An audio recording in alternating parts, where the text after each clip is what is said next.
Chapter 1. Why are you untying my belt?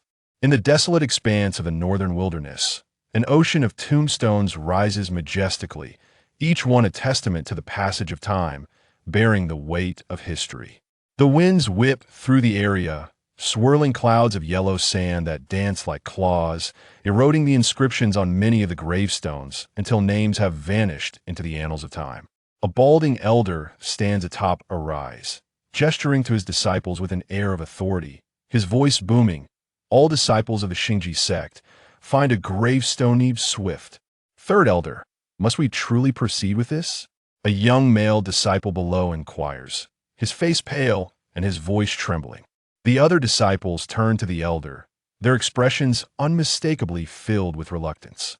The elder, noting their hesitance, snorts derisively and sweeps his sleeve, declaring, "Those who defy the order shall face disciplinary measures."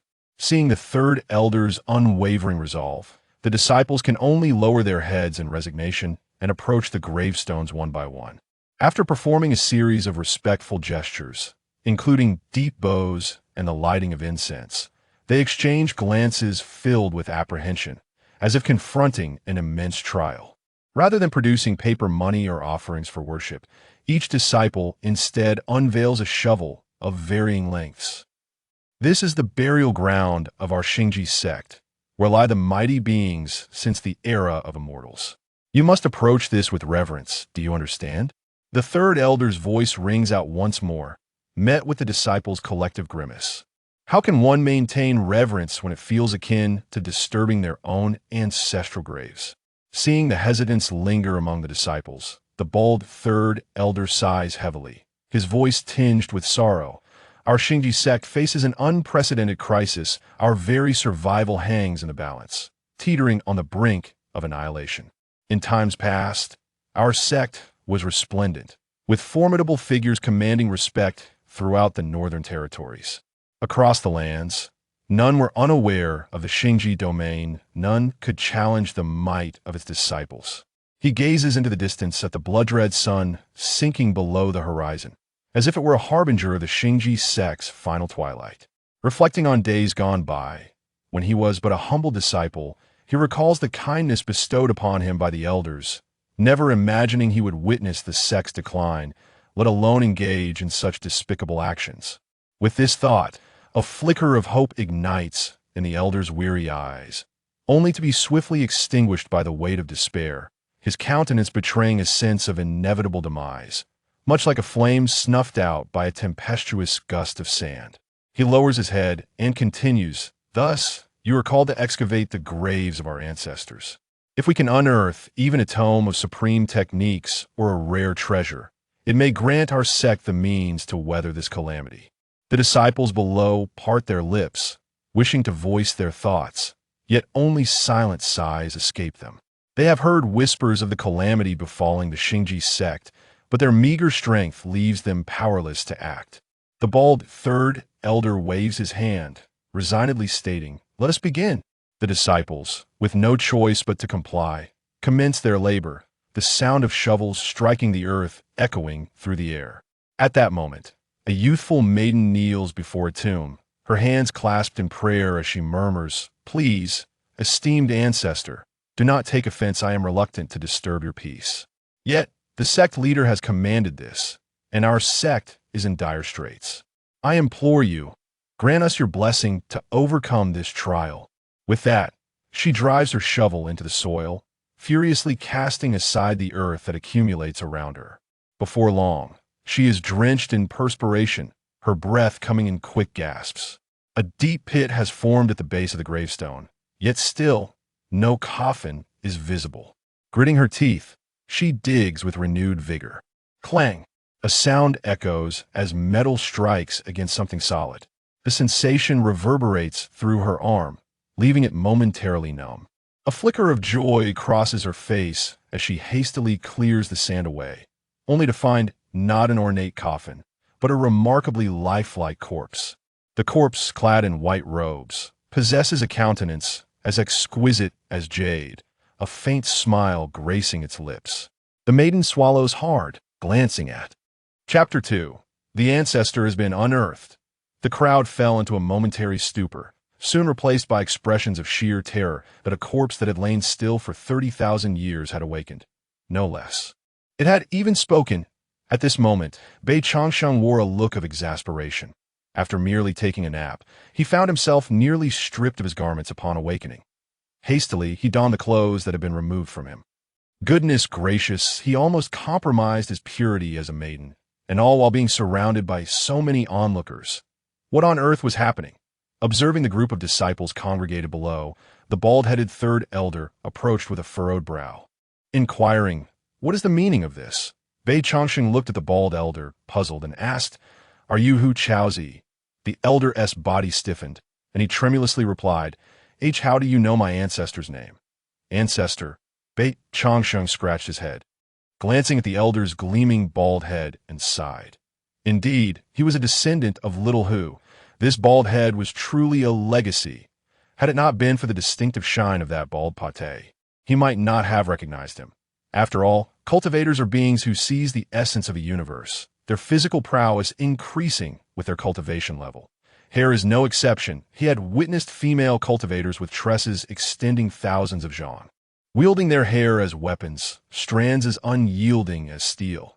Thus, for a cultivator to go bald was no easy feat. Yet he could not help but wonder, how long had he been asleep? After traversing into this realm of cultivation, he too had awakened a system, reaping boundless benefits through daily sign-ins, without the need to risk his life in various sacred sites to acquire supreme techniques, esoteric methods, rare treasures, and even fortuitous opportunities. Countless prodigies of his era had clashed fiercely in secret realms, risking their lives in the fray, yet ultimately perished, becoming mere dust in the mortal world. Guided by the system, he had excavated a grave for himself and buried his own body. 3 decades of millennia passed in slumber. Had it not been for the people of Xingji sect unearthing him, he might never have awakened. Ding! Host awakening detected. Cultivation level has reached the saint realm. Now, a being of formidable stature, a new task has been assigned to the host. Ascend to immortality. Task details: break the shackles of heaven and earth.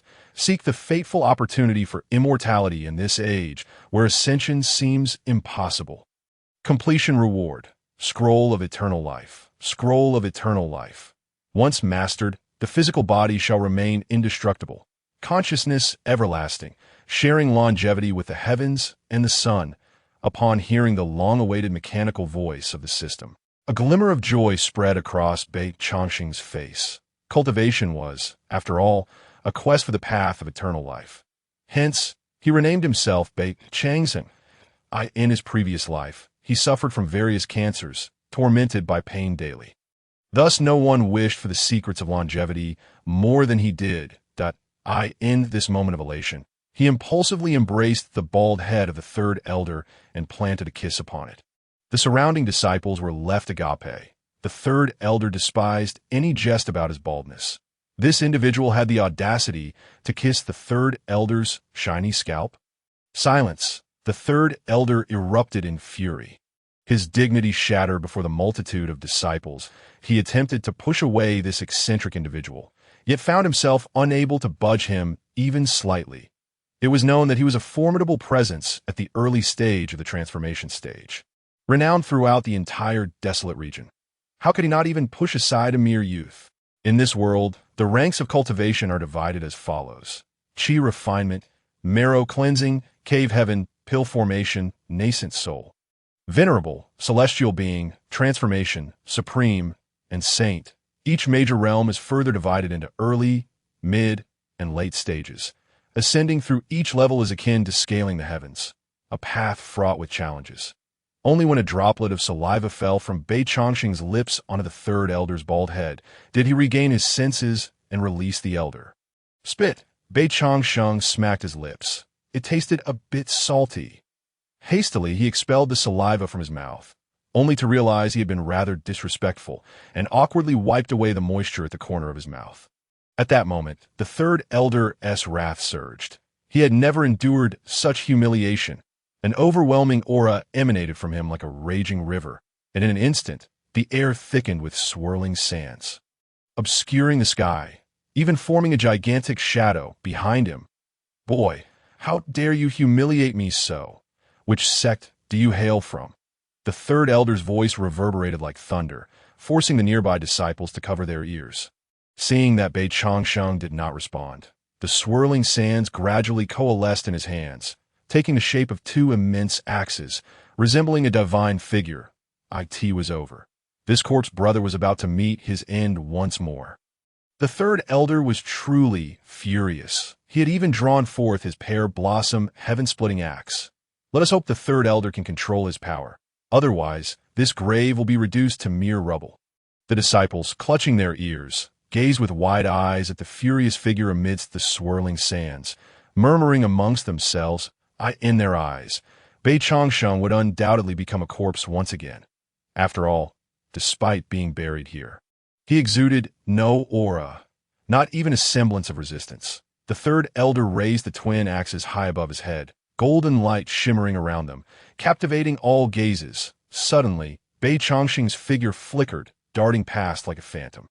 In the next moment, he materialized beside the third elder, gently tapping the elder's shoulder, exclaiming, "You, just like your grandfather." As Bei Changsheng's hand lightly fell, the entire world fell into a profound silence. The two colossal axes in the third elder's grasp, along with the shadow formed by the swirling sands, vanished without a trace. Even the myriad of debris-laden sands seemed frozen, suspended in midair. The blood-red sun, on the verge of setting, lingered on the horizon. Reluctant to draw its curtain, Bei Changsheng yawned, rubbing his eyes. How was it that he felt sleepy again after just awakening? 30,000 years of slumber had hardly sufficed. Stretching, he felt his stomach rumble audibly. He was famished. Bei Changsheng patted his belly. 30,000 years had drained his energy. Though cultivators often practiced fasting and could sustain themselves on spiritual energy, Bei Changsheng retained the habit of eating. With a flick of his long robe, the sand suspended in the air cascaded down like a torrential rain, drenching everyone present. As the remnants of the sun disappeared behind the mountains, darkness enveloped the world, revealing only a sprinkling of starlight. Chapter 3. Shocking everyone within a luxurious ancient hall. Grand stone pillars coiled with golden dragons, their scales and armor vividly lifelike, as if ready to ascend into the sky. No, I firmly oppose paying tribute to the Qing Ni sect and the Blood Path sect. Our Xingji sect has been the leader of the desolate region since the dawn of time. It has always been they who bow to us. When have we ever bowed to others? Our disciples take pride in joining the sect for this reason. If we kneel to other sects, we would surely dampen their spirits. Today, if we pay tribute, tomorrow we shall cede territory and reparations. The Qing Ni sect harbors ambitions, envious of our Xingji sect as Dragon Vein Forbidden Ground. They seek to exploit it for their own gain, aiming to dominate the entire desolate region and look down upon the northern territories. We will never accept this. Master, please command a fight to the death against the Qing Ni sect and the Blood Path sect. Our Xingji sect has never bowed its knee since its inception. We have always fought to the death. Who has ever heard of us bending our heads in submission? If it comes to war, let it be. Jade may shatter, but its purity remains. Bamboo may burn, but its integrity endures. Voices of indignation echoed throughout the grand hall. Looking around, one could see venerable old men with white beards, their eyes bulging with fury, a powerful aura emanating from them. Yet their sect leader, Yi Chang'e, wore a troubled expression. Unsure how to address the situation, he could only sigh heavily. Alas, he attempted to pacify the agitated elders before him, yet was at a loss for words that he did not wish for the illustrious legacy of the Xingji sect to fall to ruin under his stewardship. Did he not yearn to restore the former glory of the Xingji sect?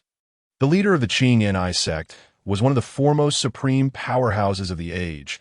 Should they relinquish the Dragon Vein Forbidden Ground to the Qing Ni sect, not only would the Xingji sect suffer great disgrace, but their ancestral lands would be seized by others, allowing the Qing Ni sect to seize unparalleled opportunities from the Dragon Vein. The Xingji sect would never rise again, yet he felt utterly powerless. The entire sect was in a precarious state. The elder generation of supreme beings had perished, while the new generation had yet to mature. Each leap to a higher realm represents an insurmountable chasm. Below the supreme level, all are but ants. The law of the jungle prevails in this world of cultivation. However, if he did not acquiesce to the Qing Ni sect's demands, when the leaders of both the Qing Ni sect and the Bloodpath sect descended upon them, the Xingji sect would be wiped clean, soaked in blood, leaving behind a battlefield strewn with corpses. After all, a good death is not as preferable as a miserable existence. Leaving behind seeds offers a glimmer of hope. Master, I have dispatched the third elder, Hu Yangzi, to excavate the grave in the sect's cemetery. We can only draw upon the creations of our ancestors, exerting the full strength of our sect, to forge you and me into a supreme being of unparalleled might. Thus, our Xingji sect may still retain some leverage for negotiation. The elder with graying beard, Yinji, squinted his eyes and spoke slowly at this moment. You dare to bury the lineage of our Xingji sect. How could you commit such a heinous act? The sect master, Yi Chang'e, spoke through clenched teeth, his face turning pale. His fury was not directed at Elder He for abandoning their ancestral grave, but rather at the audacity of such a monumental decision being made without consulting him, the sect master. Where does this place him? The master of the Qingni sect has long since entered the realm of the supreme. Do you truly believe that our supreme being, constructed from mere resources, could stand against him? Yi Chang'e scoffed coldly, questioning. Then may I ask, sect master, with our barely attained transformation into divine beings, incapable of even grasping the fundamental laws of the great Tao, how can we ensure that the Xingji sect does not face annihilation? Do you think that ceding the dragon Ancestor's forbidden grounds to him will allow us to preserve our integrity? Impossible! The Qingni sect is eager to eradicate us. This desolate region, and even the northern territory, will have no place left for our Xingji sect. In this world, where the weak are devoured by the strong, only overwhelming power can ensure survival. Elder Yinji's words rang out, piercing like a sharp blade into the heart of Yi Chang'e. Yi Chang'e opened his mouth, yet felt as if a fishbone lodged in his throat, rendering him powerless, much like a drowning man. Though he recognized the validity in Yinji's words, he also understood that despite his peak transformation strength, achieving the supreme realm in a short time, let alone comprehending the laws of heaven and earth that govern it, was utterly impossible. The bottleneck of the supreme realm stood before him like an insurmountable chasm. Without millennia of accumulation, one could not break through. Furthermore, the supreme realm serves as the sole criterion for assessing the first-rate powers of the northern territory. Just then, a voice outside shattered the solemn atmosphere within the hall. Sectmaster, Elder, the third elder, and the elite disciples have returned. A flurry of hurried footsteps approached, and suddenly a gleaming bald head came into view that wasn't at the bald third elder, Hu Yangzi. Behind him trailed the sword-browed man, He Xiao, and the youthful and radiant junior sister. It appeared that the three were bowing and nodding in deference to someone, causing the assembly to furrow their brows. First, the youthful junior sister, revered by all disciples as a goddess, had long been accustomed to her lofty status. Yet, she too displayed such demeanor towards someone. And then there was the sect master's son, who held himself in high regard, proud and unyielding. Not to mention the notoriously fiery-tempered third elder, who was also adopting this submissive stance. Who could the newcomer be? Could it possibly be the sect master of the Qingni sect? However, this thought was quickly dismissed by the crowd. Given the unyielding nature of the third elder, how could he possibly bow to the master of the Qingni sect? At that moment, a young man dressed in white, with a countenance resembling that of an ethereal being, strode into the hall with extraordinary poise. Before anyone could speak, Bei Changsheng seated himself upon the throne. Old Third, who is this? The elder furrowed his brow and inquired. Knight Chang'e, equally displeased, noted that this position had previously been reserved solely for the Grand Elder, and even he, as the sect master, was unqualified to occupy it now. This seat is not one you are entitled to occupy. Knight Chang'e's voice turned cold. Issuing a veiled threat, Hu Yangzi hurriedly tugged at Knight Chang'e's dark robe, poised to speak, but Bei Changsheng atop the throne cleared his throat lightly, causing Hu Yangzi to cast a fearful glance at him, silencing his words. This action did not escape the discerning eyes of Knight Chang'e and Elder He Yinji, leaving them both startled. This old third, who was typically fearless, now displayed such trepidation towards a mere youth. Bei Changsheng coldly regarded the bowed bald Hu Liangzi. By the heavens, the lines meant for a chosen one like myself should not be usurped by this bald fellow. I ought to pluck that last remaining spirit grass from his head. Bei Changsheng cleared his throat and proclaimed with clarity, "Your Xingji ancestor is but half my disciple." Chapter 4. Buried for 3 millennia. Upon hearing such absurd claims, the sect master and the various elders found themselves laughing rather than fuming. They had expected this audacious individual to possess profound insights, yet instead, they encountered a lunatic. "Old third, what on earth is going on?" The elder suppressed his growing ire, demanding an explanation from the bald third elder. Hu Liangzi scratched his smooth scalp, feeling somewhat awkward as he replied, "The ancestor has slumbered for far too long. He is unaware that our world has changed. You dare to refer to him as ancestor? Do you truly believe such a ludicrous statement? Old third, how could you have grown so confused with age?" The elder restrained his simmering anger as he spoke. The Xingji ancestor was none other than their sect's founder, revered by all members of the Xingji sect as a deity. How could they tolerate anyone impersonating him? He glanced at Bei Changsheng, who lounged lazily upon the throne, a hint of disdain curling at the corner of his lips. This individual appeared to be merely in his 20s or 30s, hardly more than a brash youth. "Young man, this jest is in poor taste. Our Xingji ancestor was a legendary figure who roamed the world 3 millennia ago. Surely your ancestors were still in their infancy back then." If this were the old days, his fiery temper would have compelled him to act. But with the Xingji sect facing imminent peril, he refrained from creating additional enemies, despite the apparent lunacy of the individual before him. The fact that he had managed to sway the third elder, whose strength lay in the early stages of transformation, indicated that his power was not to be underestimated. He was likely in the later stages of transformation. While it crossed his mind that this individual might be a supreme being, he quickly dismissed the notion. The number of supreme beings in the entire desolate region could be counted on one hand. And even within the vast northern territory, such figures were exceedingly rare. Each of them had lived for over a millennium. "Might I request that you depart swiftly, lest we be compelled to take action?" Knight Chang'e interjected, his overwhelming aura surging forth as he issued an ultimatum. Just then, a rhythmic snoring filled the air, and the gathered individuals turned to see that Bei Changsheng had inexplicably fallen asleep atop the throne. A wave of embarrassment washed over the crowd, who felt utterly belittled by such disregard. Elder He and Knight Chang'e shot him incredulous glares, ready to erupt.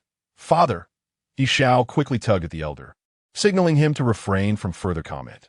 The elder shot a bewildered glance at his son, who he had doted upon, especially since he had been blessed with a child in his later years. He was well aware of He Xiao's lofty demeanor, and had never witnessed him display such deference toward another.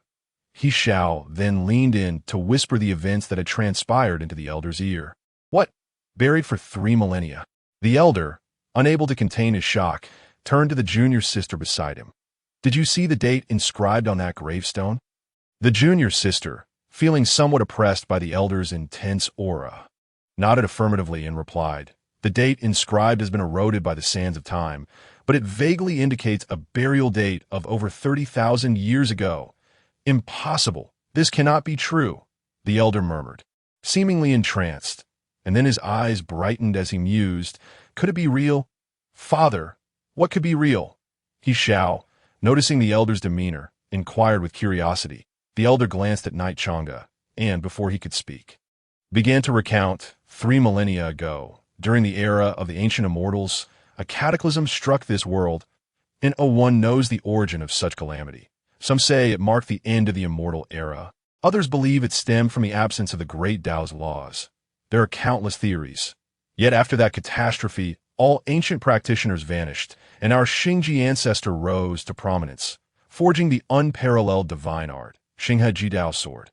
However, the ancestor claimed to have received guidance from a great being, yet never revealed who that being was. Over time, many believed he merely wished to avoid drawing attention, exhibiting humility. As he spoke, the elder's gaze sharpened. fixed intently upon the slumbering Bei Changsheng. If this individual truly had been buried for 3 millennia, he could very well be an ancient practitioner from that time. Furthermore, if he were to wield our Xingji sect's supreme divine art, Xinghe Jidao sword, his identity would be unmistakable. A glimmer of hope appeared on the faces of the assembly. If this were indeed the case, the Xingji sect might successfully weather this calamity. What shall we do now? Wait for the Ancestor to awaken. The elder replied solemnly. The Xingji sect stood at a critical juncture between survival and annihilation, and he was taking a gamble on the veracity of the secrets passed down through generations in his family. After a lengthy period, dawn began to break. Bei Changsheng finally stirred from his slumber, rubbing his eyes and yawning. Not a single person had left. All stood respectfully in the great hall, awaiting his awakening. As he rose, a glistening dragon's saliva trailed from his lips. Upon glancing at the armrest of the chair, made of phoenix tree wood, he noted that it had been soaked, penetrating deep into the wood. The elder's lips twitched slightly. This hardly resembled the demeanor of a great being. He found himself questioning the authenticity of the secrets passed down through the ages. "Oh, you all are here."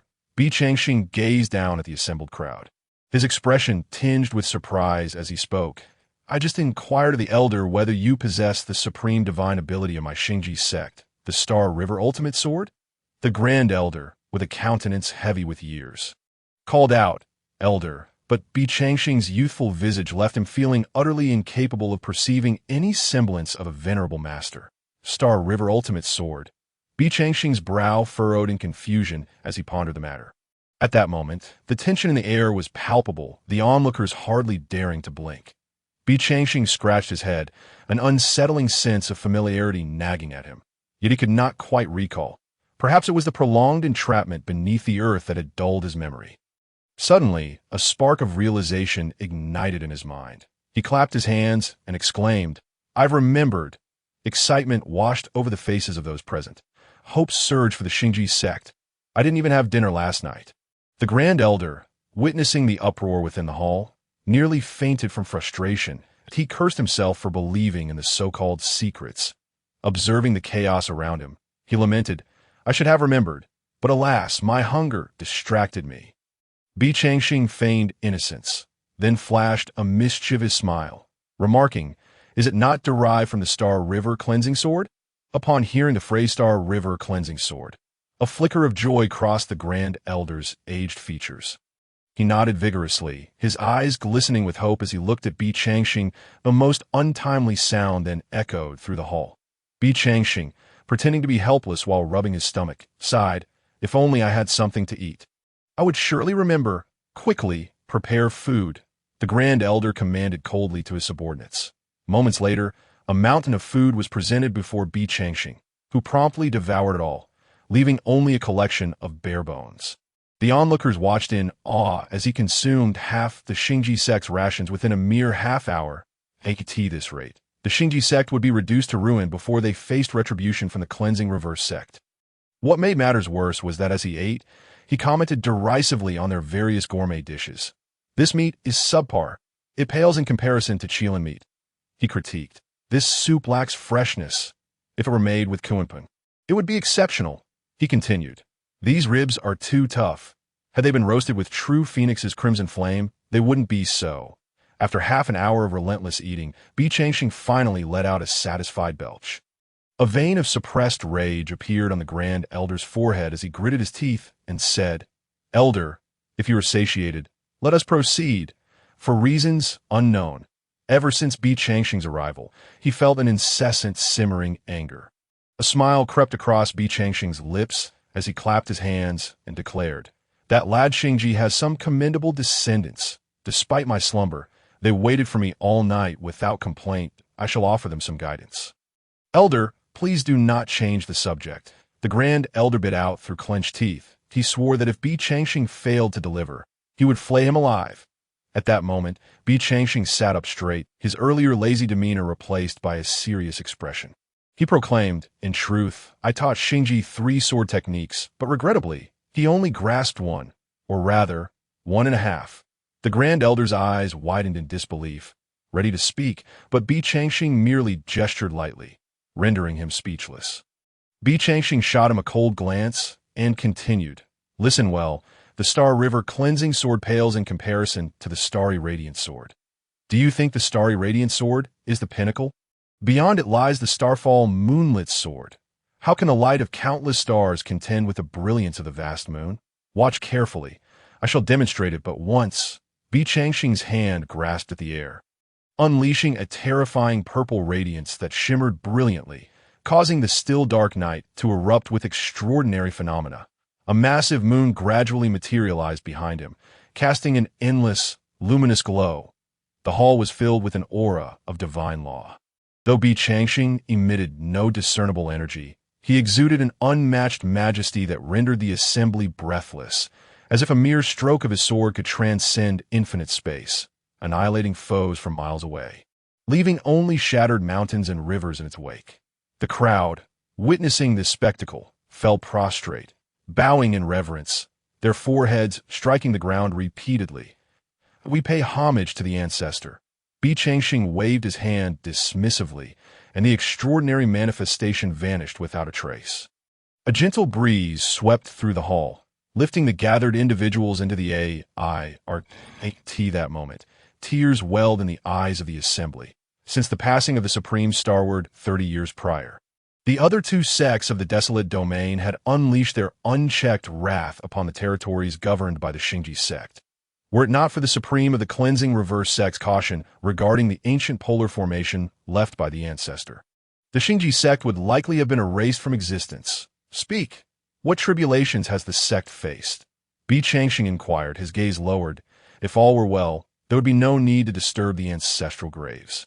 "It is the Cleansing Reverse sect that, seeing our Xingji sect devoid of a supreme guardian, allied with the Bloodway sect to ruthlessly slay our disciples in their trials, using this as leverage to demand the relinquishment of the Dragon Ancestor's forbidden grounds.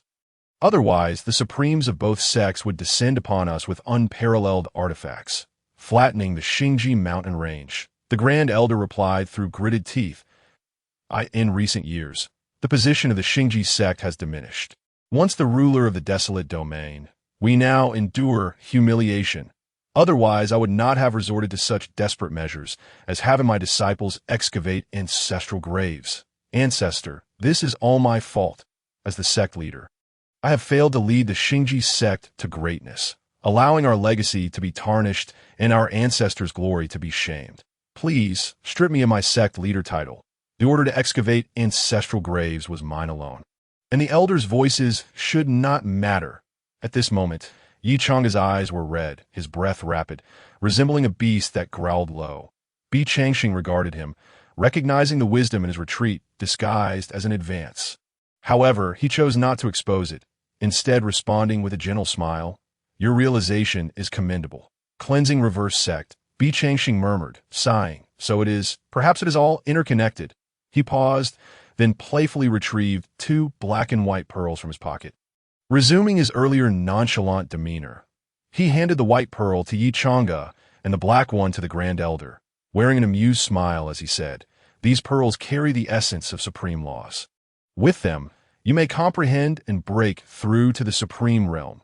Thank you for your generous gift, Ancestor." Both men expressed their gratitude, their faces alight with joy. "Without further ado, I shall set forth to the Cleansing Reverse sect," Bi Changxing declared. He licked his lips, recalling the legends of a true phoenix treasure hidden within the Cleansing Reverse sect, pondering the potential for celestial fortune. "I shall journey to the Cleansing Reverse sect to personally uncover this matter of cause and effect."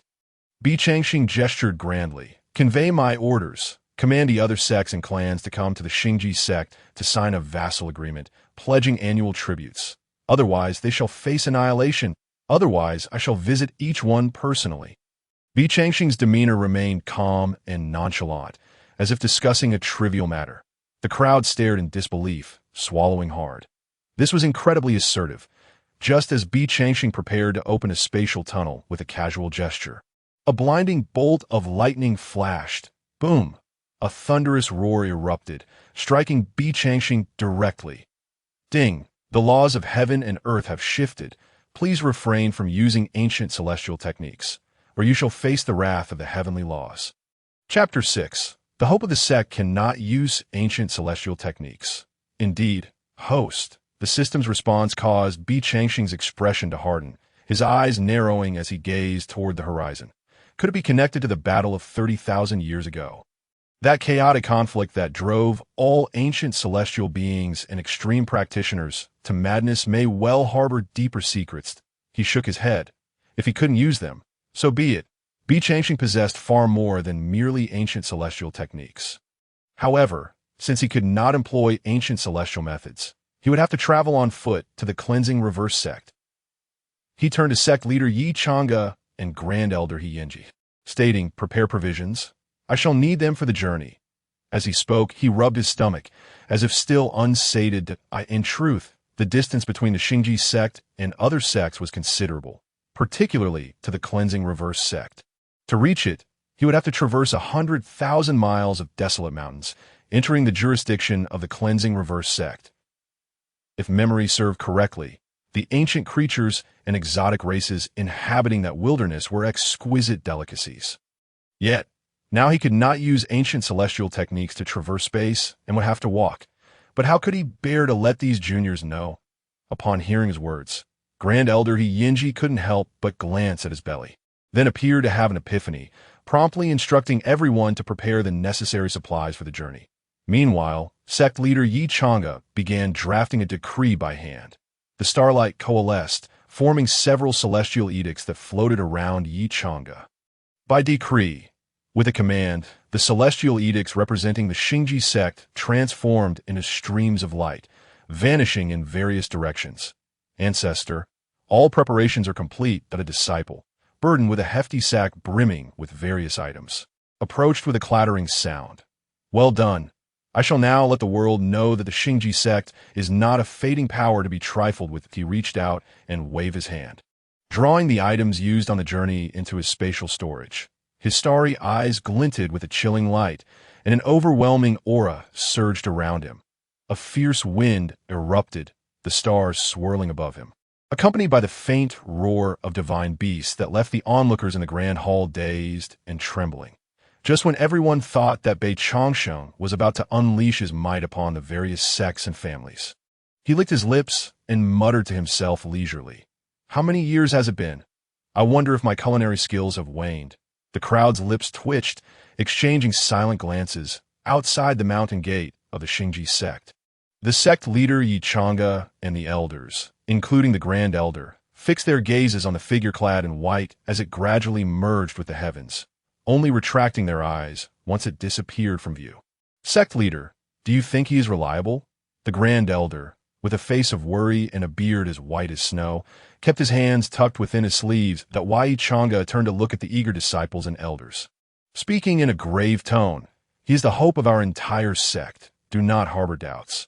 The third elder Hu Liangzi, noticing the Grand Elder's skepticism towards their ancestor, rubbed his gleaming bald head, defiantly staring at the Grand Elder and exclaiming, "Is there any other way? Trust the Ancestor, and miracles will surely unfold." As the sun dipped lower and a gentle breeze caressed the grass. Several dozen miles away from the Xingji sect's mountain gate, a white figure ambled along at a leisurely pace, the setting sun casting a long shadow behind him. Bi Changxing, with a withered blade of grass clenched in his mouth, headed southward. Perched on a nearby tree branch, two birds chirped, seemingly astonished by the audacity of this solitary traveler, yet more akin to mockery of his ignorance. In the wilderness, fierce beasts abound, many possessing considerable intelligence. It was no surprise that this man would struggle to emerge alive from this treacherous land. What could possibly be unearthed in this vast expanse? In his mind, Bi Changxing commanded the system to search for any unusual movements in the vicinity. Ding! An energy fluctuation was detected 10 miles away. He paused, contemplating the distance. Given his impressive physical prowess, 10 miles was hardly a challenge. He could easily break the sound barrier. Time to take a look. A gust of wind howled as Bi Changxing's figure melded into the storm, vanishing from sight. Meanwhile, the two birds, having been observing Bi Changxing, suddenly panicked and plummeted from their perch, only to rise again. Their eyes filled with sheer terror. With a piercing cry, the beast's roar reverberated, shattering stone and gold alike, its sound waves echoing through the clouds. That moment. Amidst a rugged stone forest, the thunderous sound of collapsing rock reverberated. Ancient trees exploding into fragments. From the swirling dust, the cold voice of a woman emerged, accompanied by the incessant clang of metal clashing. With a fierce shout, a blinding flash of sword light erupted from the dust, slicing toward the enormous beast soaring in the sky. The ancient species known as the golden-winged rock. On the opposite side of the mountain, Bei Changsheng gazed at the rock, its wings spanning dozens of feet. Its massive form seemingly forged from gold and iron. Swallowing hard as for the woman battling the rock, he paid her no mind. After all, he had encountered countless goddesses and fairies over the past 30 millennia. Though this woman possessed both grace and beauty, she paled in comparison to the alluring enchantresses he had previously encountered. If she couldn't even subdue a mere juvenile rock, her strength was woefully inadequate. While he pondered these thoughts, the woman found herself entangled in a fierce struggle with the rock. Vital energy surged. Mountains crumbled. Gradually, her strength began to wane. Her long hair fell loose, her face smeared with grime. Her crimson battle armor marred with scratches, blood seeping through. Though not deep, it was a sight of utter disarray. In a moment of desperation, her eyes hardened, and her sword moved swiftly, creating several afterimages as 8 identical figures burst forth from her form. The sword, now vibrating with a resonant hum, split into 8 identical blades, each one landing in the hands of her duplicates. Sword avatars? Bei Changsheng furrowed his brow, recognizing the peculiar technique that a cry from the rock echoed. Sensing imminent danger, it refused to allow the woman close, its golden feathers shimmering with a radiant light. In a flash, the rock shed its feathers, each one sharp as blades, raining down upon the 8 advancing figures. In unison, the 8 women shouted, slash. The sword light converged into a canopy, aimed fiercely at the rock. Standing behind the cliff, Bei Changsheng raised an eyebrow, discerning the underlying nuances, although the golden-winged rock had yet to fully transform. Its combat experience vastly surpassed that of the woman. It was evident that she had fallen into a trap. If he did not intervene, he would likely witness a tragic demise. But why should he save her? He had no qualms about preserving his own life, and doing so required refraining from meddling in unnecessary affairs. Having reached this conclusion, he was almost certain that victory would belong to the rock.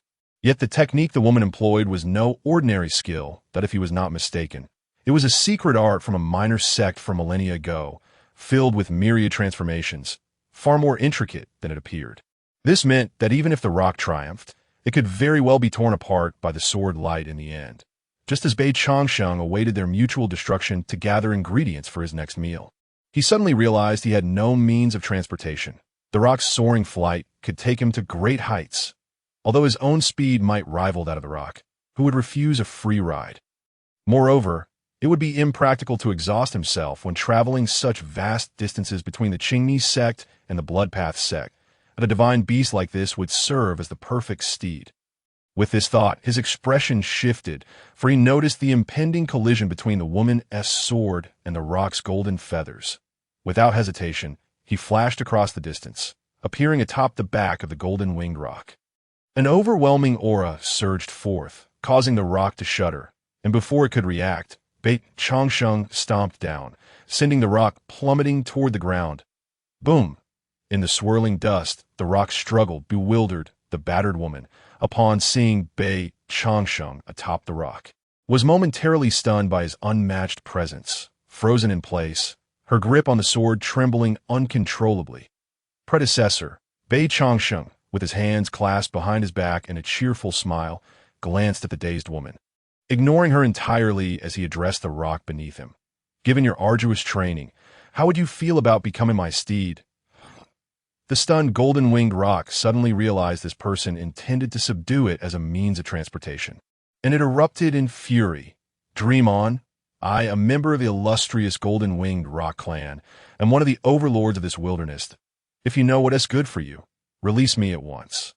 Otherwise, when my kin arrive, not only will your life be forfeit, but your entire sect will be wiped from existence. Bei Changsheng chuckled lightly. Oh, still defiant are we.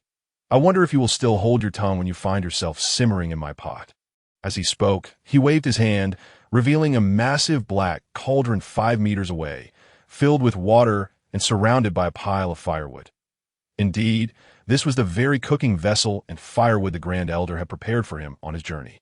The golden-winged rock was left speechless. What was happening? This person actually intended to eat it. As a member of the golden-winged rock clan, renowned throughout the cultivation world, it found itself questioning the very reality around it, wondering if it was caught in a dream. The woman standing before them, however, quickly grasped the situation. Even if she were oblivious, she could tell just how terrifying this sudden arrival was. She and T seen how he had made his move. But she had witnessed the rock's descent with her own eyes, and now, this man was demanding the rock submit as a steed, threatening to consume it if it refused. Trembling, the young woman took a hesitant step forward. It was not that she wished to flee, but she knew her meager strength would be of no use against such a formidable figure. It would be better to approach and perhaps find a way out of this predicament. Thank you, sir, for saving me. I am eternally grateful. She gazed nervously at the man who would slay anyone who dared to offend him, despite his strikingly handsome appearance. However, she did not believe that everyone would cherish and protect the delicate. The Dapeng bird continued to hurl insults, while Bi Changxing, seemingly unfazed, cast a casual glance at the disheveled woman and inquired, "What is your name?" "Mo Fian. I am called Mo Fian." Mo Fian, feeling tense, had her heart lodged in her throat, fearing that she might provoke his ire and end up in the pot herself. Fian, go and light the fire." Mo Fian was momentarily stunned as she looked at the wood laid beneath the enormous black pot. Could it be true? Was he truly going to consume the Dapeng bird? Even as the saintess of the Northern Spirit's sacred land, well-versed in the world, she had never heard of such a shocking event. Yet, she felt as if an arrow was nocked, ready to be released. All right. Thus, the dignified saintess of the Northern Spirit's sacred land began to perform the menial task typically reserved for novice disciples, lighting the fire. A surge of energy flickered, and golden flames materialized in Mo Fian's hands.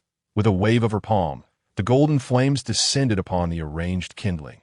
Under the intense heat, the water soon reached a boil. Gurgle, gurgle. Bi Changxing withdrew his gaze, crossing his arms as he stood atop the foul-mouthed Dapeng. His expression one of palpable impatience. "I will ask you one last time." Gurgle. Bi Changxing fixed his eyes on the flailing wings of the Dapeng below, swallowed hard, and continued, "Will you be my steed, or shall I stew you like a chicken?" Dapeng. "I curse you." Before the insult could finish, a glint of coldness flashed in Bi Changxing's eyes as he landed a punch on the Dapeng's head. Bang! Instantly, the world fell silent. Amidst Mo Fian's astonishment, Bi Changxing skillfully plucked the feathers and scales from the Dapeng. He then skillfully opened its belly, cleaned it, added various spices, and tossed it into the pot as the stars began to twinkle and the bright moon ascended. The sounds of insects and frogs reverberated in the wilderness. In the glow of the fire, a man and a woman stood silently, their gazes fixed upon the large black pot. The bubbling sounds alleviated some of the awkwardness. Steam rose, connecting with the radiant moon. Soon, a rich aroma of meat wafted from the pot, enticing creatures within a 100-mile radius. Mo Fian, as the saintess of the Northern Spirit's sacred land, had only consumed spirit fruits until now. But at this moment, she could not help but twitch her nose that it was done.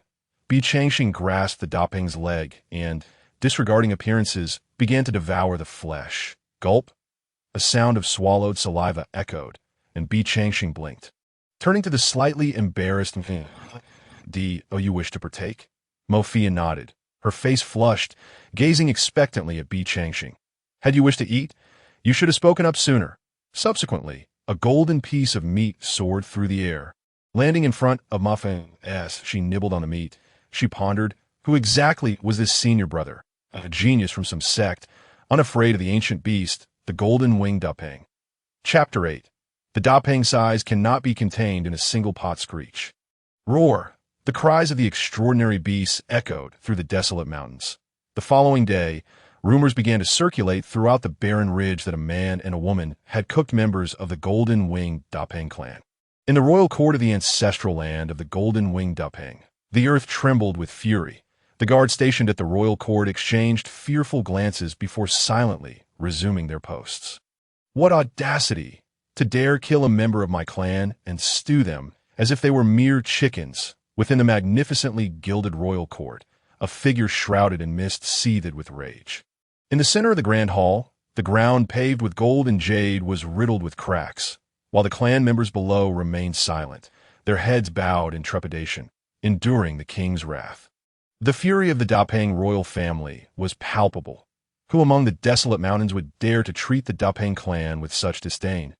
The golden-winged Dapeng was one of the 10 ancient fiends, a descendant of the Kuanpung, with wings that could obscure the heavens and block out the sun, resembling clouds descending from the sky. Although not a pure-blood entity, its bloodline power was nonetheless formidable. These two individuals, as if emboldened by the hearts of bears and leopards, had shown no mercy and struck with such cruelty. Their methods were beyond reproach. Come forth. I am here. Send word to all clans within the barren ridge. Should you see the whereabouts of those two, report immediately. I shall ensure their demise, and their head shall be eternally suppressed in tribute to our kin. Yes, that morning the golden-winged Dapeng clan, shrouded in shadows, soared forth to patrol their territory, determined to bring the audacious pair to justice. As dawn broke and the dew sparkled, two figures traveled onward, one following the other in the morning sun. I shall return to my sect. You need not follow me. After realizing that Bi Changxing was not a villain and viewing him as a talented disciple from some sect, Mo Fian had let down her guard, daring to converse with him. Amused, Bi Changxing replied, "What? Is it permissible for you to go that way while I'm not allowed? What logic is this?" Seeing Mo Fian momentarily taken aback, as if she understood something, her face flushed crimson, and she stuck out her tongue, saying, "Hee, then where do you intend to go?" "To the Qingni sect." "Ah. Are you from the Qingni sect?" Mo Fian suddenly realized, suspecting that Bi Changxing was indeed a genius from the Qingni sect. However, the Qingni sect had not enjoyed a favorable reputation in recent years, and the Northern Spirit Sacred Land had not had much interaction with such sects, only occasional resource exchanges. After all, the Northern Spirit Sacred Land was a super sect far larger than the Qingni sect, with strength exceeding it several times over and an abundance of supreme experts, making it the foremost power in the northern region. Yet, within the confines of the barren ridge, they had no influence. As she had come out to train, and if she encountered only familiar faces, what kind of training would that be?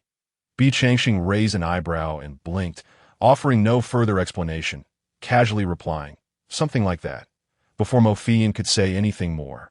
Bi Changxing's expression turned cold, suddenly stopping in his tracks, nearly causing Mo Fian to bump into him. "W, what is it?" Mo Fian drew her sword, scanning the surroundings warily. "There are beings following us." He turned his gaze to the heavens and the surrounding woods. The entities trailing him were not singular. "Come out! Clap, clap, clap!" A series of applause echoed through the forest, followed by a burst of golden light. A fleeting shadow appeared, coalescing into a figure with a lion's head and a human body.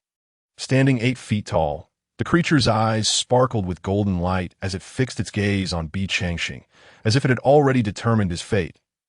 "And oh wonder you disregard the Dapeng clan. Indeed, you are a fine specimen that I cannot discern your strength, so it seems your sect has provided you with a treasure to conceal your realm." Before Bi Changxing could respond, Mo Fian's eyes filled with anxiety as she scrutinized the newcomer, her complexion changing slightly. "The golden swanny lion? Ha ha! This young lady possesses some knowledge. Pray tell, which sect do you hail from?" Mo Fian warned Bi Changxing. "This fellow is an ancient alien species known as the golden swanny lion, rumored to be a descendant of one of the true dragon's 9 offspring, the Swanni. It possesses the bloodline of the true dragon and is a dominant force in these barren mountains. My dear girl, it seems your sect is well acquainted with my kin. Why not submit to me?" The golden swanny lion, unfazed by Mo Fian's silence, turned its attention to Bi Changxing and declared, "I am the young master of the golden swanny lion clan. I have heard of your ability to tame the Dapeng. I admire you greatly. Why not serve me?" His expression was one of certainty, causing Mo Fian to stifle a laugh. When Bi Changxing had dealt with the golden-winged Dapeng earlier, he had not exerted any effort, effortlessly vanquishing it and turning it into a meal. Did this golden swanny lion seek its own demise? Bi Changxing feigned ignorance to the golden swanny lion's proposition. The title of young master meant nothing to him, but he was merely intrigued by the golden lion's head adorning the creature's neck. Boom! A gust of wind swept through as a massive figure landed not far behind Bi Changxing, transforming into an eagle-headed humanoid, its gaze radiating intent to kill as it glanced at Bi Changxing and Mo Fian before disdainfully addressing the golden swanny lion. I thought it was someone formidable. It turns out to be the young master of a lion dog. What? Do you have your eye on these two? Who are you calling a dog? The golden swanny lion's expression darkened, its voice icy. Whoever speaks shall be addressed. The golden-winged Dapeng smirked ominously before turning to Bi Changxing and Mo Fian. You two shall not leave today. For daring to kill my kin, you must pay with your lives? What if the young master insists on taking them? The golden swanny lion was unyielding. Then you may certainly try. The golden-winged Dapeng's form flickered as its sharp claws gleamed coldly, ready to strike at any moment. Wait, I say, have you consulted me? The one involved? Bi Changxing spoke with a resigned expression. The northern spirit saintess Mo Fian stifled a giggle. In her eyes, even combined, these two were unlikely to be Bi Changxing's match. Enough noise, silence. After reprimanding Bi Changxing, the golden swanny lion prepared to engage the golden-winged Dapeng in battle. Bi Changxing let out a sigh, casting a glance at Mo Fian beside him, and with a wave of his hand, the great black pot materialized. This time, without needing further prompting, Mo Fian intuitively moved to the side of the pot and began to kindle a fire to boil water. She first glanced at the golden swan and eye, then at the golden-winged rock, and finally swallowed hard. Unable to resist the tantalizing aroma, it was simply irresistible. Bi Changxing turned to the golden swan and eye and remarked, How many years has it been since I last savored lion's head meat, especially that of the swan and eye? Have you not delivered it right to my doorstep? He then shifted his gaze to the rock and added, I have a poem for you. The rock is so grand that it cannot be contained in a single pot, with barbecue and spicy seasoning. Do you dare to be afraid? Chapter 9. Braised lion's head. The gentle breeze was refreshing. Yet the hearts of the golden swan and eye and the golden-winged rock were filled with fury, not for any other reason, but because the man before them showed not the slightest regard for their presence. They had roamed these desolate mountains for countless millennia. How could they allow a mere human to belittle them? The golden-winged rock did not merely seek to suppress Bi Changxing through brute force. Instead, it enveloped its black claws with runes, transforming them into a tempest that surged toward Bi Changxing, exclaiming, Facing death, you still dare to be defiant. Do you not know your own fate? The golden swan and eye sneered but did not permit the golden-winged rock to act freely. The Swan and Eye clan had been at odds with the Rock clan since time immemorial, perpetually yearning for their annihilation. This enmity was rooted in their bloodlines, especially since the Rock fed on dragons. Bi Changxing had humiliated the Rock clan. If the Rock were to take Bi Changxing as a servant, parading him everywhere, it would be the utmost humiliation for the Rock clan, a true slap in the face. At that moment, he could boast, Do you see? The one who cooked your kin is my servant. How splendidly satisfying.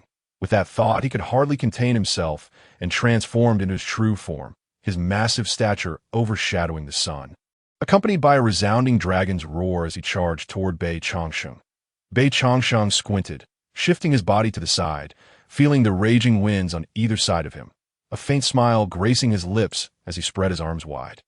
As if welcoming death, standing firm and placed at the golden-winged rock, this was undoubtedly a provocation. Fool! The golden swan and eye cursed, hastening its speed.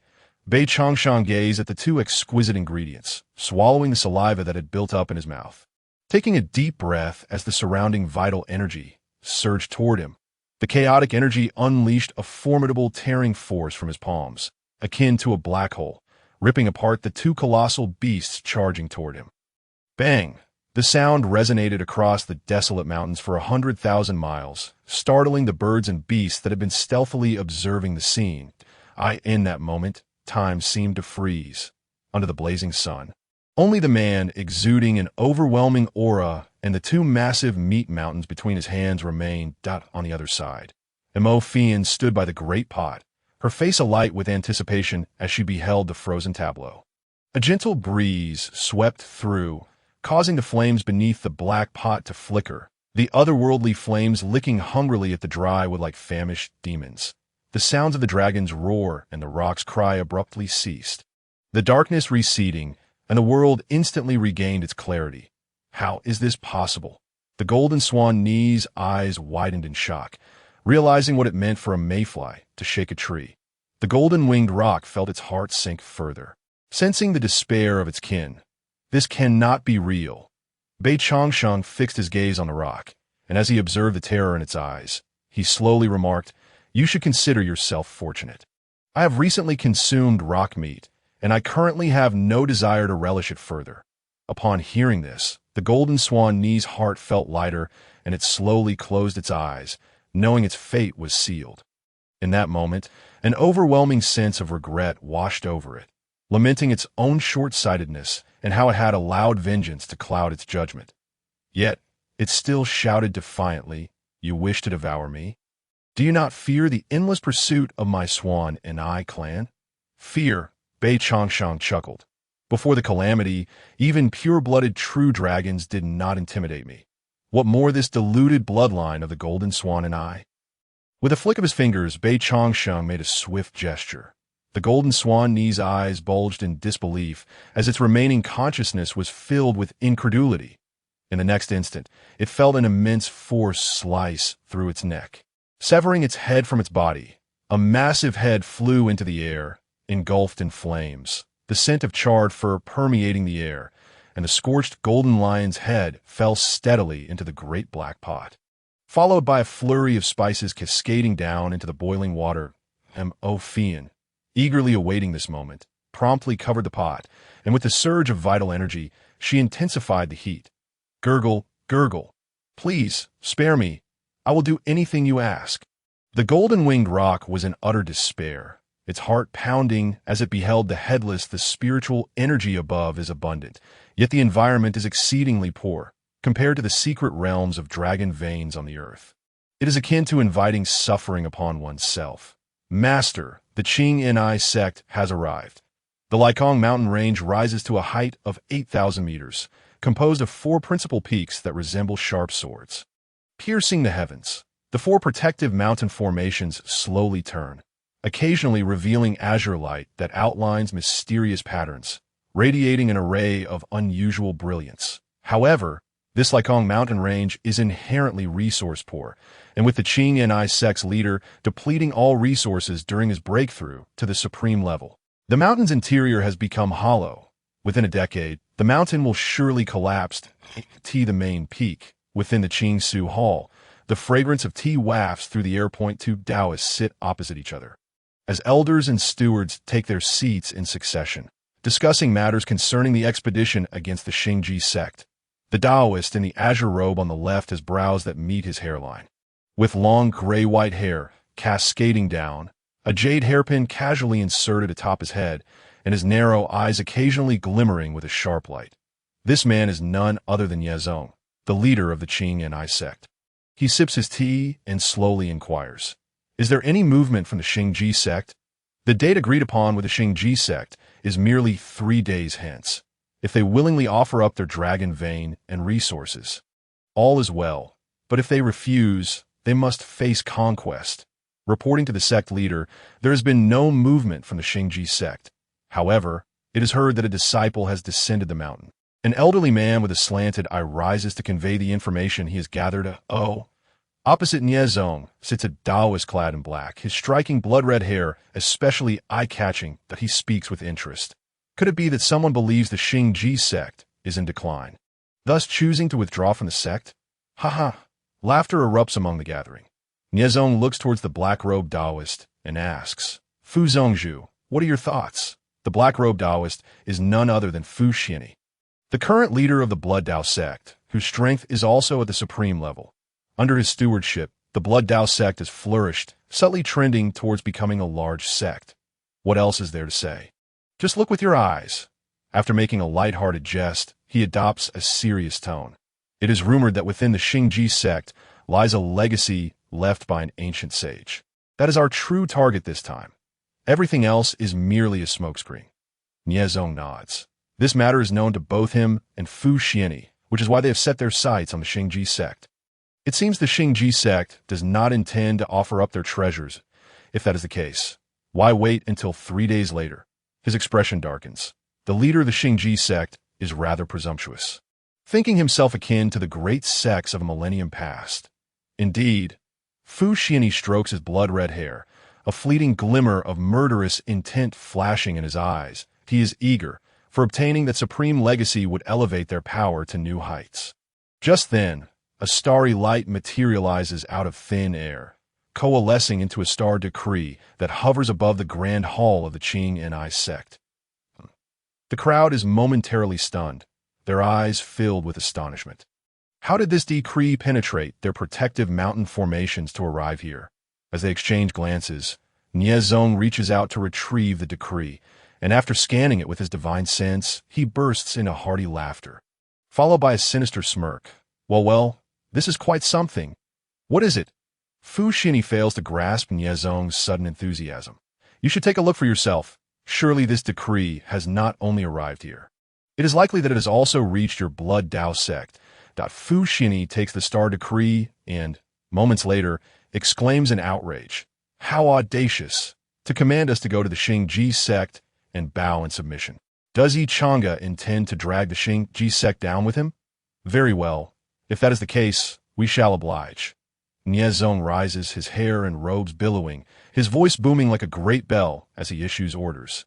Everyone, the Xingji sect is ungrateful and seeks to destroy us. We shall show no mercy. Fifth Elder, assemble 1,000 third-generation disciples and 50 second-generation disciples. Let us march forth and flatten the Xingji sect. However, as soon as his words fall, a friendly voice reverberates through the Qing Su Hall. Apologies, I did not catch that. Which place are you planning to flatten? As the voice rings out, 2 figures materialize within the Qing Su Hall. Instantly, Niezong's brows furrow as he rises in surprise. He glares at Bei Changsheng, asking, "Who are you, and how did you enter my Qing Ni sect?" Bei Changsheng merely glances around the hall, quickly grasping the situation that he lingers on Fu Xianyi's blood-red hair for a moment. Chuckling, "It seems I need not make a trip to the Blood Dao sect." He then turns to Niezong. "Since you are all present, I have 2 contracts of vassalage. I kindly ask you both to inscribe your names." The assembly gazes at this audacious individual in disbelief.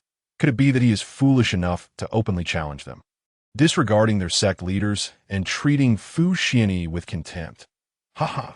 Has this person lost his mind? I recall the individual descending from the Xingji sect. It cannot be you, could it?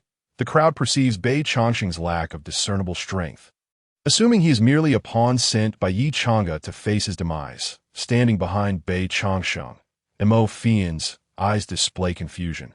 This is not how she envisioned things. Wasn't Bei Changsheng a member of the Qing Ni sect? Why do these individuals not recognize him and instead mock him like a foe? She is bewildered, utterly clueless about the unfolding events. She tugs at Bei Changsheng's sleeve, yearning for an explanation. However, the man merely glances at her, offering a reassuring look, then shakes his head, signaling her to remain silent. After taking a deep breath, Mo Fian nods and holds her ground, prepared for the situation to unfold. Should anyone dare to harm Bei Changsheng, she would not hesitate to invoke the power of her backing from the North Spirit sacred land. Suddenly, the man's demeanor shifts dramatically, transforming from gentle and amiable to that of a drawn sword in an instant. He scans the surroundings and declares, "Indeed, the one who descended the mountain is none other than me. Listen closely. My name is Bei Changsheng. Bei Changsheng, Fu Xianyi, the leader of the Blood Dao sect, is momentarily taken aback, then exchanges glances with Niezong, stating, I have not heard of you. Niezong's expression turns frigid. Boy, since you have come, do not expect to leave today. Moreover, since you are privy to our plans, you cannot be allowed to live. He raises his hand and orders his disciples, refine the corpse and scatter the soul. Yes, seeing the situation unfold, Mo Fian steps forward, glaring at Fu Xianyi and Niezong, exclaiming, Fu Zongzhu of the Blood Dao sect, and you, Niezong of the Qing Ni sect, It has been said that you would stop at nothing to achieve your goals. That I was skeptical before. But now I have witnessed it firsthand. Her voice rises sharply. But today, let us see who dares to lay a hand on him. With that, she positions herself protectively behind Bei Changsheng, akin to a hawk guarding her chick. In her eyes, Bei Changsheng, no matter how talented, is merely a young disciple. How could he possibly compare to these ancient beings who have cultivated for centuries? Bei Changsheng presses his lips together, observing the figures standing up for him with a mix of emotions, gratitude and exasperation. How has he, Bei Changsheng, fallen to relying on a woman for survival? Moreover, who knows who will prevail today? Oh, this girl is quite striking. Fu Xianyi's eyes gleam with interest as he fixates on Imo Fian, as if trying to see through her completely. Yet, as a glow emanates from Imo Fian, it effectively blocks his divine sense from probing. Both Fu Xianyi and Nie Zong discern doubt in each other's eyes. Nie Zong inquires, "Who are you?" This girl possesses an item capable of shielding her from our divine sense. It is known that we are supreme-level experts, and aside from the North Spirit Sacred Land and the Royal Extreme Sacred Land, there is no one else in the Northern Realm who can compare to us. It appears this girl has a background worth investigating. Who am I? I presume you both have some inkling. Do you not? Imo Fian meets the scrutinizing gazes of the two ancient figures without flinching. I and the entire Northern Realm. Who else could forge a protective spiritual treasure capable of blocking the probing of two supreme experts? Aside from the North Spirit Sacred Land and the Royal Extreme Sacred Land? As her words fall, a murmur spreads through the Grand Hall. Could this girl hail from one of those two sacred lands? If so, does that mean she is aware of our plans? This is indeed a predicament. Fu Xianyi and Nie Zong gradually take their seats, unspokenly raising their teacups to sip from them, as if pondering something. Then they simultaneously lift their gazes, their expressions shifting back and forth, seemingly engaged in silent communication. Bei Changsheng raises an eyebrow, realizing that these two old men are exchanging thoughts telepathically, with a shift of his mind. A faint light flickers at his brow, and he comprehends their conversation clearly. Fu Xianyi, what should we do? If the two major sacred lands learn the location of the Xingji sect's hidden treasures, we will end up with nothing. Nie Zong ponders for a moment before replying. In the eyes of the burdened celestial garment, a flicker of bloodlight appeared and vanished intermittently. Let us proceed thus. He suggested, we shall subdue these two together and transport them to the territory of the Star Extreme sect. Nie Zong nodded nonchalantly, placing his teacup upon the table. With a hearty laugh, he addressed Imo Fian. Esteemed fairy, since you hail from one of the two great sacred grounds, we shall extend you a courtesy. We shall overlook this lad's transgressions. Unmoved, Imo Fian replied, in that case, I implore Sect Master Nie to allow us to depart unscathed. Nie Zong cast a sidelong glance at Bei Changsheng, who appeared unfazed, and remarked, why not do this? You two may accompany us to the Star Extreme sect. We seek only the resources of the sect, and shall not harm your lives. What do you think? It would also serve as a witness for our agreement. Bei Changsheng sighed softly, contemplating the tiresome nature of their scheming. How exhausting it must be for you, he mused inwardly. To play such underhanded games without a hint of clarity, Imo Fian hesitated, unaware that both men had already harbored murderous intent towards her, mistakenly believing they were merely being considerate of her status and the reputation of her sect. Just as she was about to speak, Bei Changsheng pulled her behind him and sneered at the duo. You might as well save your petty schemes. If you intend to silence us, do so plainly rather than framing others. This behavior is more disgraceful than that of the demonic sect. Imo Fian's eyes widened in shock as she regarded the seemingly righteous sect masters, then glanced at Bei Changsheng, momentarily unsure of who spoke the truth. How did you know? Nie Zong's expression shifted dramatically, the previously amiable facade vanishing in an instant. His countenance darkened as he realized their thoughts could no longer remain concealed. Burdened celestial garment appeared incensed by Nie Zong's revealing words. Letting out a cold huff, both angered and incredulous that Bei Changsheng could eavesdrop on their thoughts, T.O. think he could decipher my spiritual fluctuations and listen in on our conversation. He cannot be allowed to live. His right palm bulged with veins, crimson energy coalescing within, and he unleashed a powerful grasping technique, summoning a massive blood-red hand towards Bei Changsheng. Mo Fian stood helplessly behind him, watching the attack hurtle towards Bei Changsheng. Despair gripping her heart as she believed he would be struck. Yet, just as the colossal crimson hand neared him, it suddenly halted 3 feet away, as if an invisible barrier obstructed its path. Regardless of how Bei Changsheng's energy surged forth, it could not breach this unseen shield. What is happening? Niezong glanced at the burdened celestial garment, almost incredulous that he could consider sparing Bei Changsheng. This lad is peculiar, the burdened celestial garment exclaimed. The surrounding elders and attendants rolled their eyes, as if to say, of course, even a fool can see something is amiss with this lad. The burdened celestial garment's face flushed with embarrassment. Such a disgraceful incident could not transpire under his watch. He clapped his hands together, launching another strike towards Bei Changsheng. Bei Changsheng tilted his head, a sinister smile gracing his lips. Old man, have you had your fun? Now it's my turn. With that, he swung his palm forcefully, summoning a colossal hand of starlight that descended from above, slamming down upon the burdened celestial garment. Take this! Boom! Dust and debris erupted as cracks spread across the jade-tiled ground. A large pit forming at the source of the fissures. Within the pit, the burdened celestial garment lay sprawled, limbs twitching, his head tilted at an odd angle, blood bubbling from his mouth and nose. Muttering incoherently, nearby, 2 shattered teeth lay quietly on the ground, silently testifying to the overwhelming power of that strike. Chapter 12. Is this all? Above the Rift Sky mountain range, a golden phoenix circled, while the grand formation below flickered with bursts of light. Inside the clear void hall, a profound silence reigned. Despite the numerous disciples present, they held their breath, fearing that even the slightest sound might summon their doom. Some glanced furtively towards the pit, and upon seeing it, they were further convinced they were not dreaming. The sect master of the blood, a discerning individual, cast a fleeting glance at the Blood Path sect leader, who had inexplicably turned the tables, regarding him with palpable disdain. Meanwhile, at a distance of 100 meters, the 2 diminutive figures resembled moths drawn to a flame, poised to be extinguished at any moment by the might of their leader's divine prowess.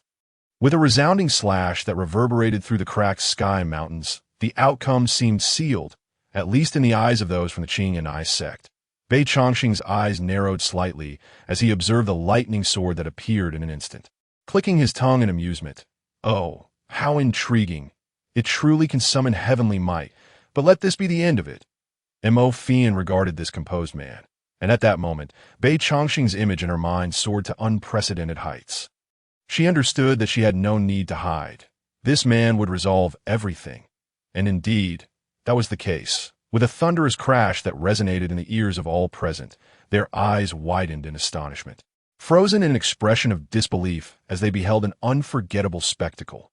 Not only they, but even the spellcaster Niezong and the barely conscious Fu Xianyi displayed looks of utter confusion.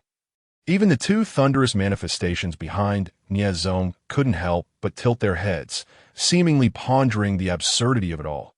Not far away, the colossal lightning sword remained suspended above the young man's head, its crackling arcs of electricity wreaking havoc, yet failing to inflict any harm upon him, not even singeing a strand of his hair.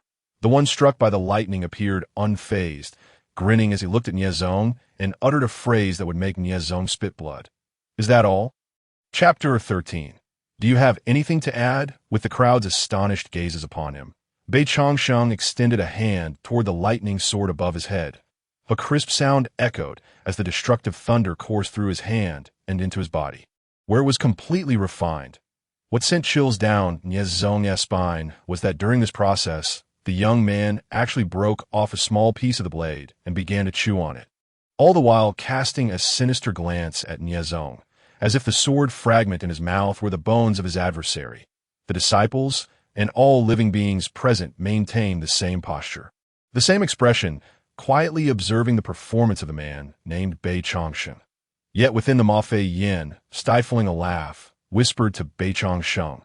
Bei Changsheng chuckled, appearing nonchalant, and then approached the prone figure of the Blood Dao sect's master. Scrutinizing the face buried in the earth of the Fuxianyi, he remained silent. Yet his gaze was as sharp as a blade, dissecting the body inch by inch, ultimately honing in on the head. Fuxianyi, I trust you heard the words just spoken. No reply came. Fuxianyi continued to feign death. The very essence of the words hinted at a predatory contract, instilling a palpable fear within him. That voice resumed. Since you so delight in playing dead, do you believe I would hesitate to inscribe the word suffering on your crown, thus fulfilling your dream? The gathered crowd exchanged glances, struggling to suppress their laughter. They had not anticipated that the esteemed master of the Blood Dao sect would exhibit such cowardice. Their own leader, however, maintained a certain dignity. Defeat was defeat, unlike some who harbored foolish hopes. Even Niezong, who typically wore a grim expression, found his muscles twitching, his shoulders trembling as he fought to contain his mirth. Ah, ha! The melodious laughter of Ma Fei Yin rang out, her laughter causing her to sway like a flower in the wind, unable to hold back any longer. With a crunch, Beichong Sheng stepped forward, inadvertently crushing a shard of jade. In an instant, Fuxianyi sprang from the ground, shaking off the blood-matted hair, dust cascading down to reveal his swollen head. I shall sign. Senior, please do not take action. His eyes brimmed with desperation and profound fear of Beichong Sheng. Very well, it is settled then. Beichong Sheng snapped his fingers. Celestial light materialized from thin air, embedding itself into the foreheads of Niezong and Fuxianyi. Tomorrow, you two shall journey to the Star Extreme sect. Otherwise, you risk falling. Fuxianyi and Niezong felt the binding energy of the starlight penetrate deep into their souls and nodded vigorously. Beichong Sheng glanced at Ma Fei Yin, giving a slight nod before clapping his hands. With a call, a shadow, forged like molten iron, appeared before them, swirling above their heads. What is this? The golden-winged rock, gasped the disciples and elders in unison. How could the golden-winged rock appear here? The crowd was perplexed. It was well known that such ancient beings resided in the desolate mountains far from here. They would not typically seek out visitors. Fear not, he is my steed. The crowd collectively inhaled sharply, astonished by Beichong Sheng's audacity. The golden-winged rock was renowned as the sovereign of the skies, its ancestors having feasted upon dragons, proud beyond measure. Yet here they were witnessing it acknowledge a human as its master. How powerful must this man be to compel the defiant rock to bow? With such prowess, it was no wonder their leader had been bested. Beichong Sheng interrupted their musings, commanding, prepare yourselves today. Tomorrow, bring your disciples to the Star Extreme sect. The rock will come to escort you. Yes, had it not been for the fact that Fuxianyi was but a figurehead, he could have led them to the Star Extreme sect today. However, since these individuals had already submitted, a day's wait was inconsequential. Let us depart. Beichong Sheng cast one last glance at the crowd before vanishing into the ruins alongside Ma Fei Yin. The remaining members watched as the golden-winged rock soared away into the rift of the mountains. Collectively exhaling in relief, they had finally left. While their faces bore expressions of relief, the thought of the contract continued to gnaw at their insides. Zong Master Nye, must we truly proceed in this manner? Fuxianyi inquired, gingerly touching his swollen cheek, grimacing in pain. Zong Master Nye sighed helplessly. This man possesses extraordinary strength, rare in this world. Do we truly have any other options? Fuxianyi fell silent, the weight of the contract pressing heavily upon him. A burden not just on his mind but throughout his entire being. The gale howled as the golden-winged rock spread its majestic wings, soaring through the skies. Above, Ma Fei Yin, clad in flowing garments, her hair dancing in the wind, gazed ahead with a complex expression. I must return to the sect, she murmured softly. Despite the roaring wind, Beichong Sheng heard her clearly. He shifted slightly without turning, remarking, so, tell me, did this experience yield any insights for you? Ma Fei Yan's violet eyes remained fixated on the figure before her, lost in thought. After a long pause, Beichong Sheng's voice emerged from behind, in the realm of cultivation, where fortunes shift like the winds. Strength reigns supreme. Only with formidable power can one seize what they desire. Mere connections will not suffice and may lead to demise. Indeed, Beichong Sheng nodded, reflecting on his own journey. Upon his arrival in this realm, his strength had been minimal. Even with the presence of a system, he had struggled to find his footing. In those times, Formidable beings were countless, and ferocious beasts roamed freely. One misstep could lead to eternal damnation. Fortunately, he had prevailed. Meanwhile, those who had shared his era had long since turned to dust, buried beneath the sands of time. You hail from the North Spirit's sacred land, do you not? He turned to Ma Fei Yin. Noticing her momentary shock, as if silently questioning how he knew, Beichong Sheng answered candidly. I suddenly recalled that 30,000 years ago, someone encountered me and casually imparted some pointers. Although your techniques differ greatly from theirs, I can still discern traces of their influence within your understanding. Ma Fei Yan's mouth fell slightly open, her eyes blinking in disbelief, her expression conveying skepticism. 30,000 years ago, she scrutinized Beichong Sheng, though still perplexed by his strength. She had come to realize through their time together that he exhibited no peculiarities. Rather, he was quite agreeable to be around, making her feel at ease. If there was anything odd about him, it was his appetite. After all, a being of such immense power would have long abandoned earthly cravings. She had never encountered anyone as gluttonous as Beichong Sheng for his claim of 30,000 years. She could not possibly believe it. No one could live for 30,000 years, and such a span of time was ample for one to ascend to immortality. How could anyone remain in this realm? You don't believe me? Beichong Sheng chuckled at her incredulous demeanor. Ma Fei Yin shook her fist, her expression defiant as she glared at the amused Beichong Sheng. I do not believe you. Chapter 15. An impending storm as dawn broke. The morning dew lingered. I could see the entrance of the Star Hall. The sect master, Yi Chang'e, had not slept all night. That, of course, as a cultivator of the transformation realm, he did not require rest. This moment.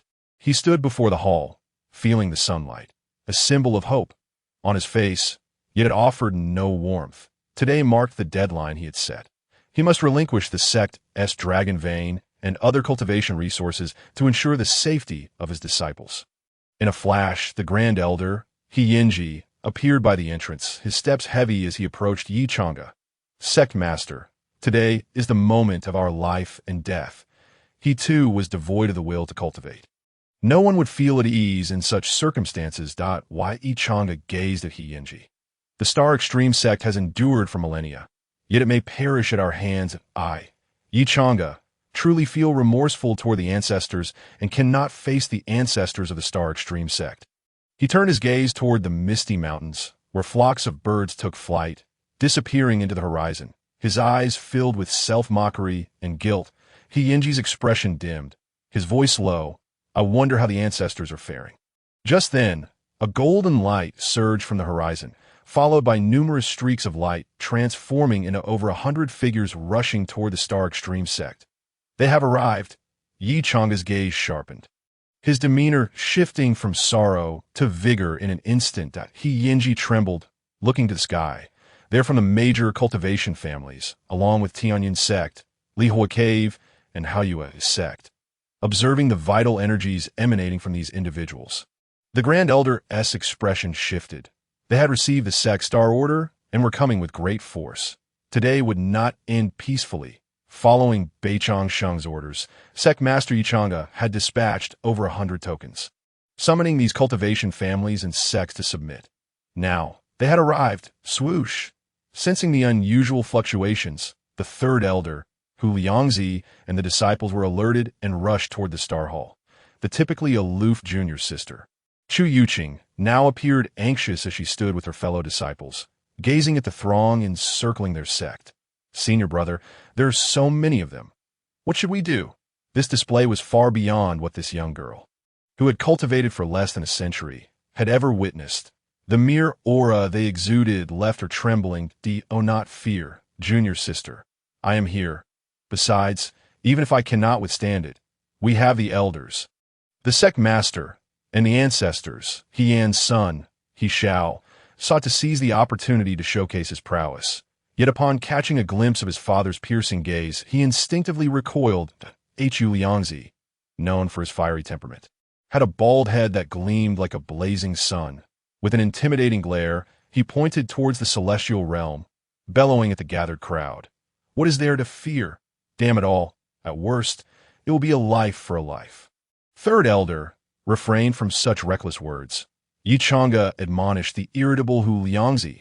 He then addressed the prominent figures for various sects in the sky, saying, "Esteemed guests, I am truly grateful for your arduous journey to heed my invitation. I implore the esteemed leaders to descend and enter the hall for a detailed discussion, so that I may extend my hospitality." Though Yi Chang'e's words were laced with politeness, his imposing presence reinvigorated some of the dispirited disciples. Ha ha ha! A wave of derisive laughter echoed from above. Unaware of his impending doom, how audacious to demand our submission.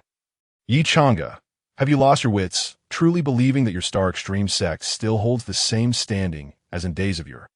The leader of Tianyin's sect, an elderly man clad in azure robes, bore a head of white hair that belied his youthful visage. With a scoff, he turned to the crowd behind him. Esteemed colleagues, this Star Extreme sect is exceedingly arrogant, dismissing us as mere lackeys at their beck and call. What shall we do about this insolence? The leader of Li Hua's sect, a strikingly beautiful woman surrounded by swirling flames that distorted the air, chimed in, "Is it even necessary to ask? The Star Extreme sect has existed for millennia, undoubtedly amassing considerable wealth. If they wish to subjugate us, they must first demonstrate some sincerity. Would you not agree?" With a sultry sway of her hips, she exchanged flirtatious glances with the other sect leaders and patriarchs, rendering them momentarily flustered as they averted their gazes. A man wielding a crescent moonblade, clad in the robes of the Moonlight sect, spoke up. "This is indeed a splendid idea. If the Star Extreme sect can present treasures that entice us, then this matter may be resolved. If not, I foresee the demise of their millennia-old legacy occurring today." The arriving factions eagerly echoed this sentiment, each hoping to carve out a piece of the Star Extreme sect's resources.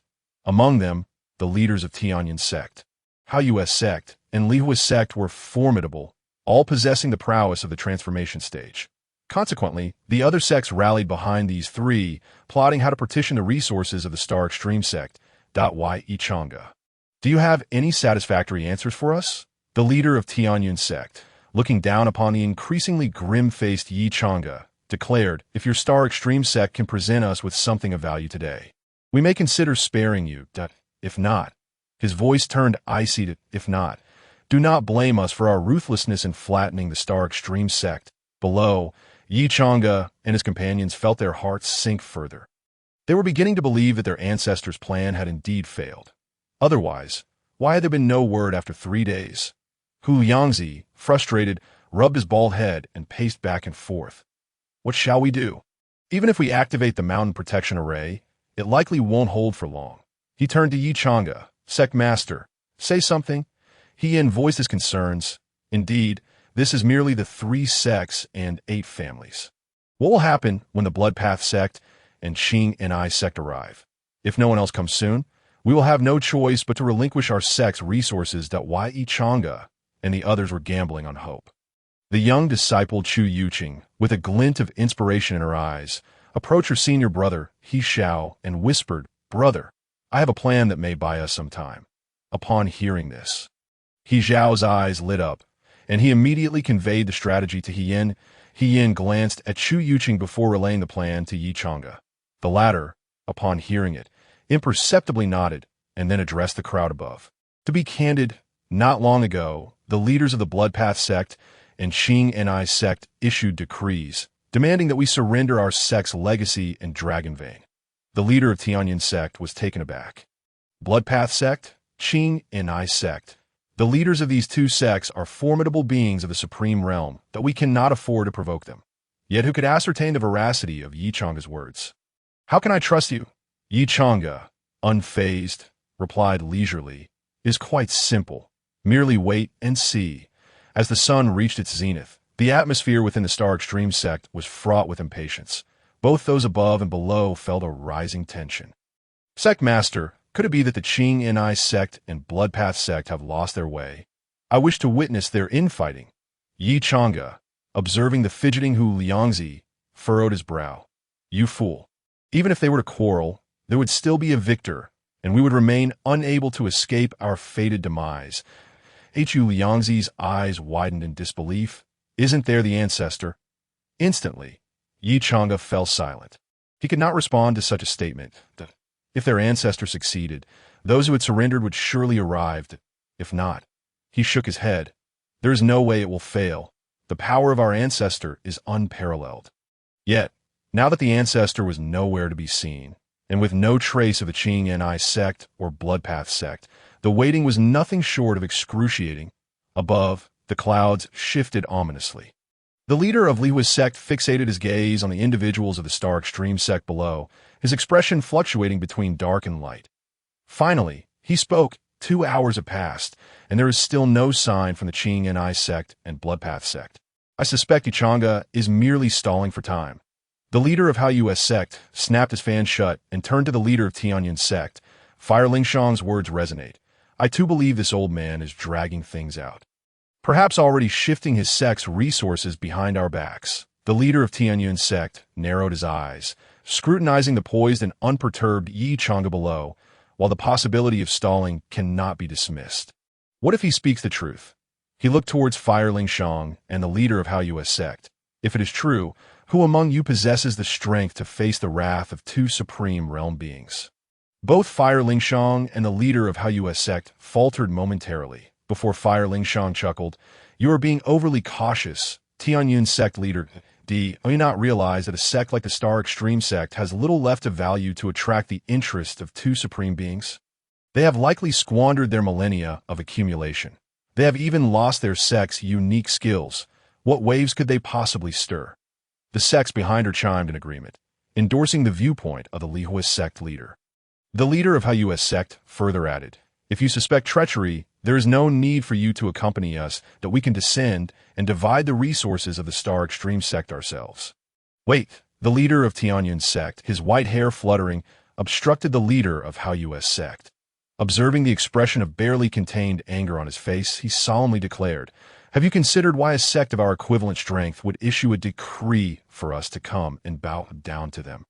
The statement hung in the air, leaving the crowd in stunned silence. Why indeed?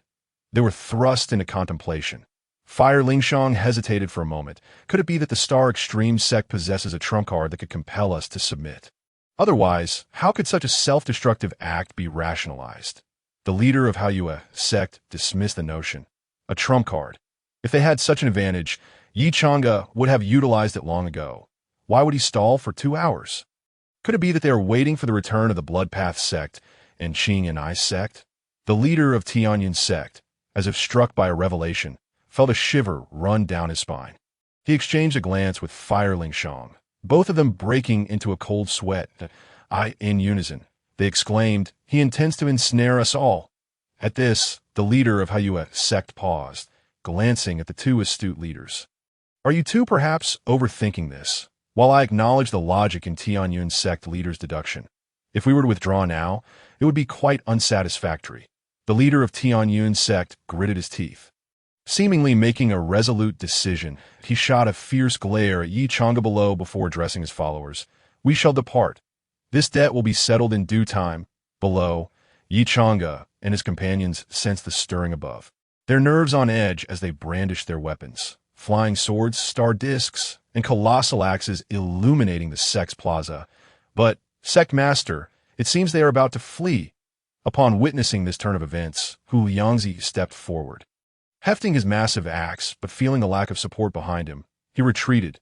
The elder Hien, exasperated, remarked, "Third elder, do you wish to keep them here indefinitely?" "Not at all, but why are these rascals suddenly making their escape?" The third elder scratched his bald head in confusion, looking to Yichanga for an explanation. Why Yichanga, equally perplexed, shrugged.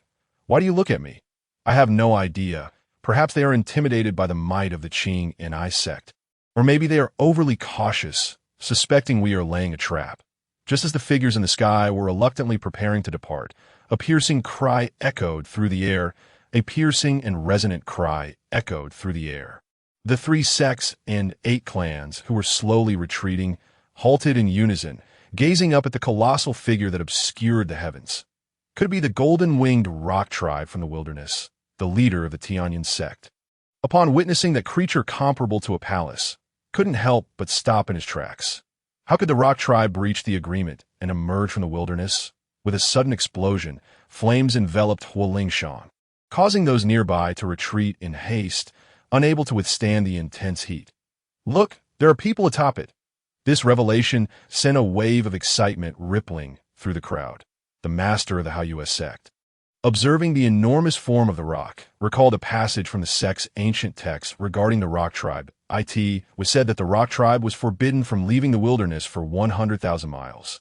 Yet if subdued by a master, they could soar freely across the skies, unbound by the agreements set between the rock tribe and the human clans. Moreover, should a member of the rock tribe be subdued, they would show no mercy, ruthlessly purging their ranks. This implied that the golden-winged rock had an owner. Likely among those perched above, an entity capable of subduing the golden-winged rock was hovering right above them. For some inexplicable reason, the leader of the Tianyin sect felt an unsettling disquiet and promptly advised it would be prudent for us to withdraw for the time being. Halt! A chilling command rang out from the throng atop the rock. In an instant, a figure emerged, blocking the path of the 3 sects and 8 clans, exuding an overwhelming aura of malevolence, particularly accentuated by his crimson hair, which appeared incredibly enchanting. Who are you? The leaders of the Tianyin, Lihua, and Hau'ua sects exchanged glances, each recognizing the uncertainty and a hint of fear reflected in one another's eyes. If they were not mistaken, this individual's attire and distinctive long hair belonged to none other than a single person in the entire northern region's cultivation community. Indeed, the figure fixed his gaze on the trio, stating, "I am the master of the Bloodpath sect, Fu Xianyi." Chapter 17. They have arrived, the Bloodpath sect. Upon hearing that name, the hearts of the 3 sects and 8 clans chilled. So, what the master of the Star Extreme sect said was indeed true. The master of Hau'ua whispered. It was then that the trio and their followers realized that Knight Chang'e had not deceived them. The Bloodpath sect had indeed come. This meant that there was likely also the master of the Qingni sect among the crowd atop the rock. We pay our respects to Master Fu. The 3, feeling the immense energy radiating from Fu Xianyi and the absolute power suppressing them, understood that any misstep today could cost them dearly.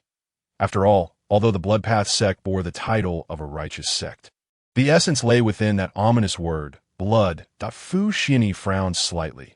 Master, that title fell off to him. He asked in a deep voice, "What brings such a large gathering to this place?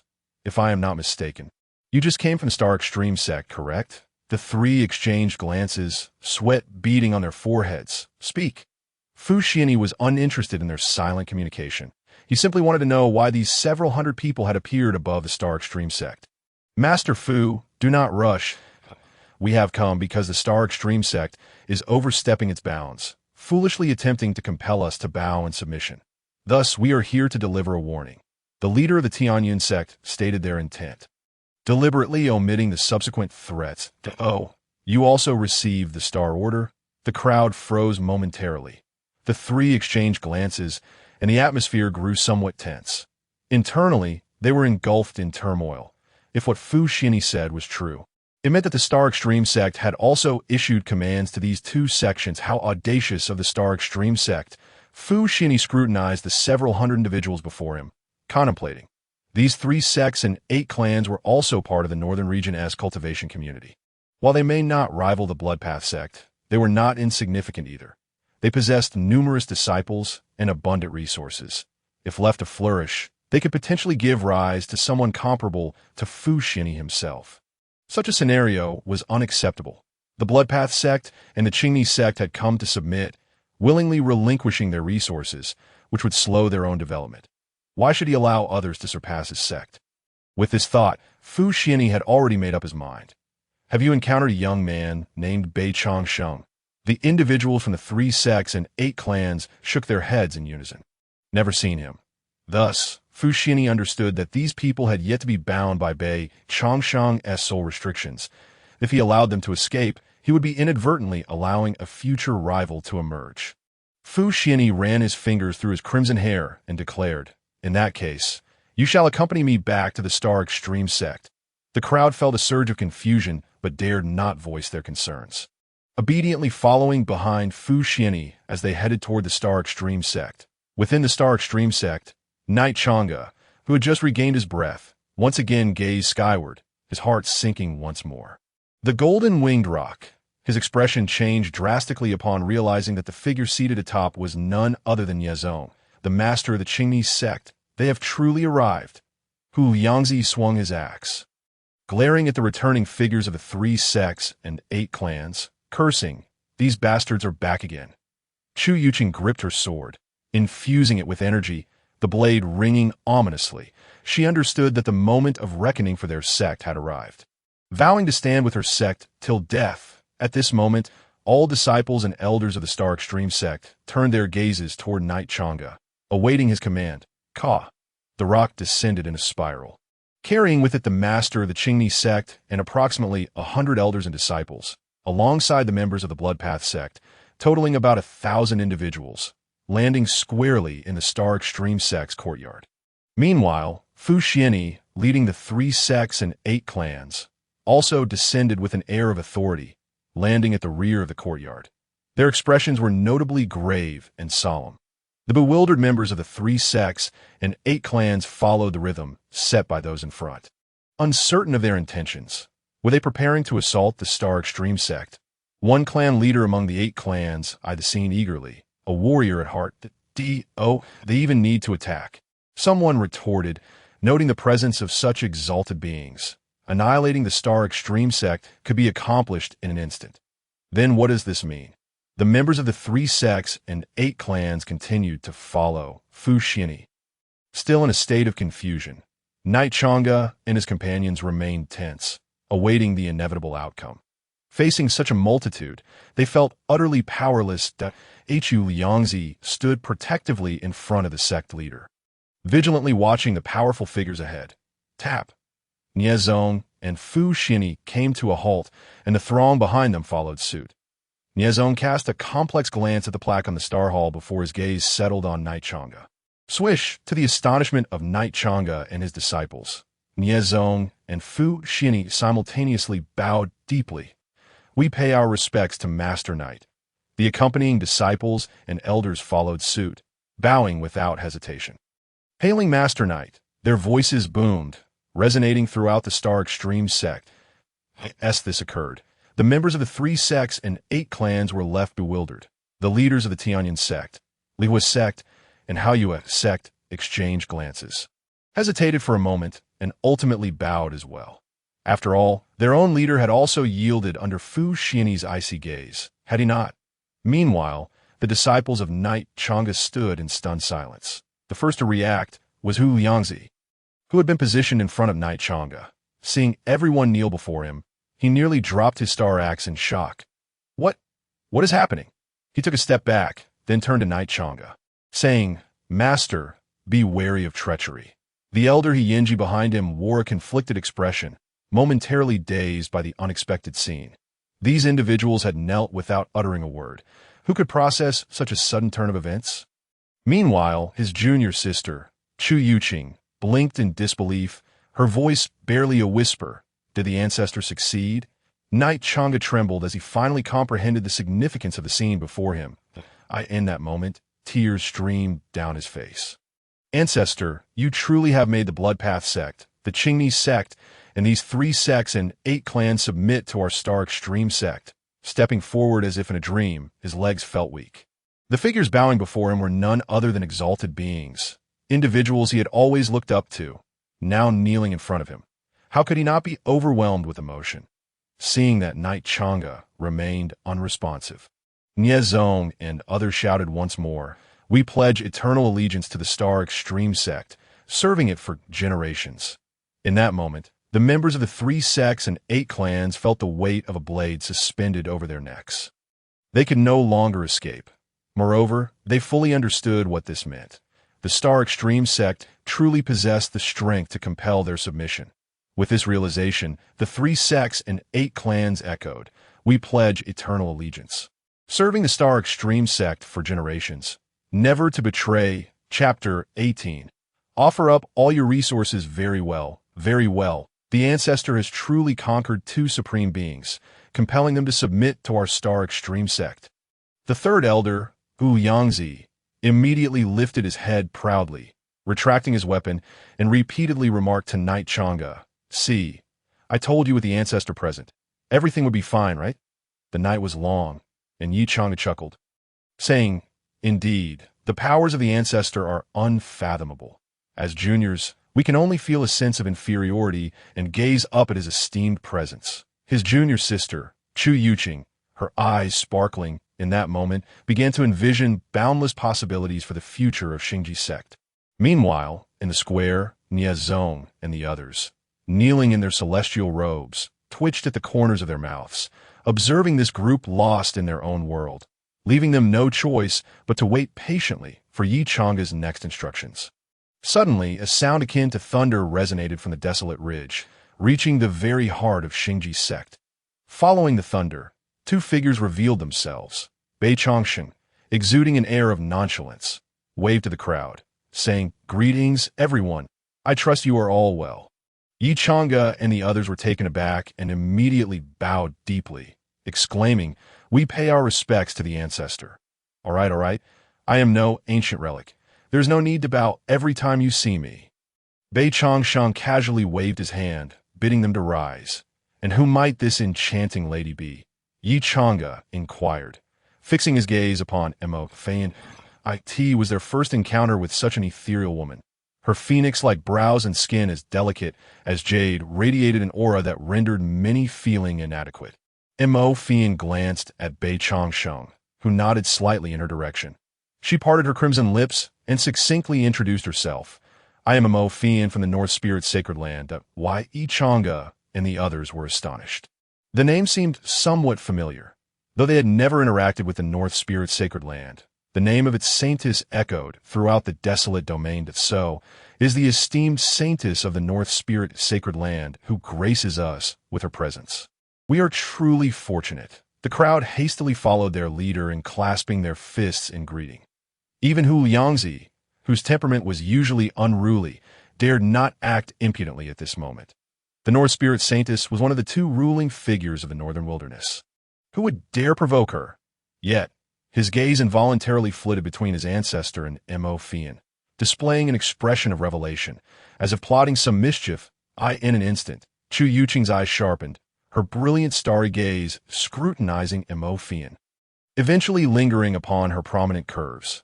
Her expression dimmed slightly as she glanced at her own figure, pouting in a petulant manner and casting her gaze downward on the other side of the square. The forcibly subdued leaders of Tianyun's sect and the 8 clans exhibited expressions of shock.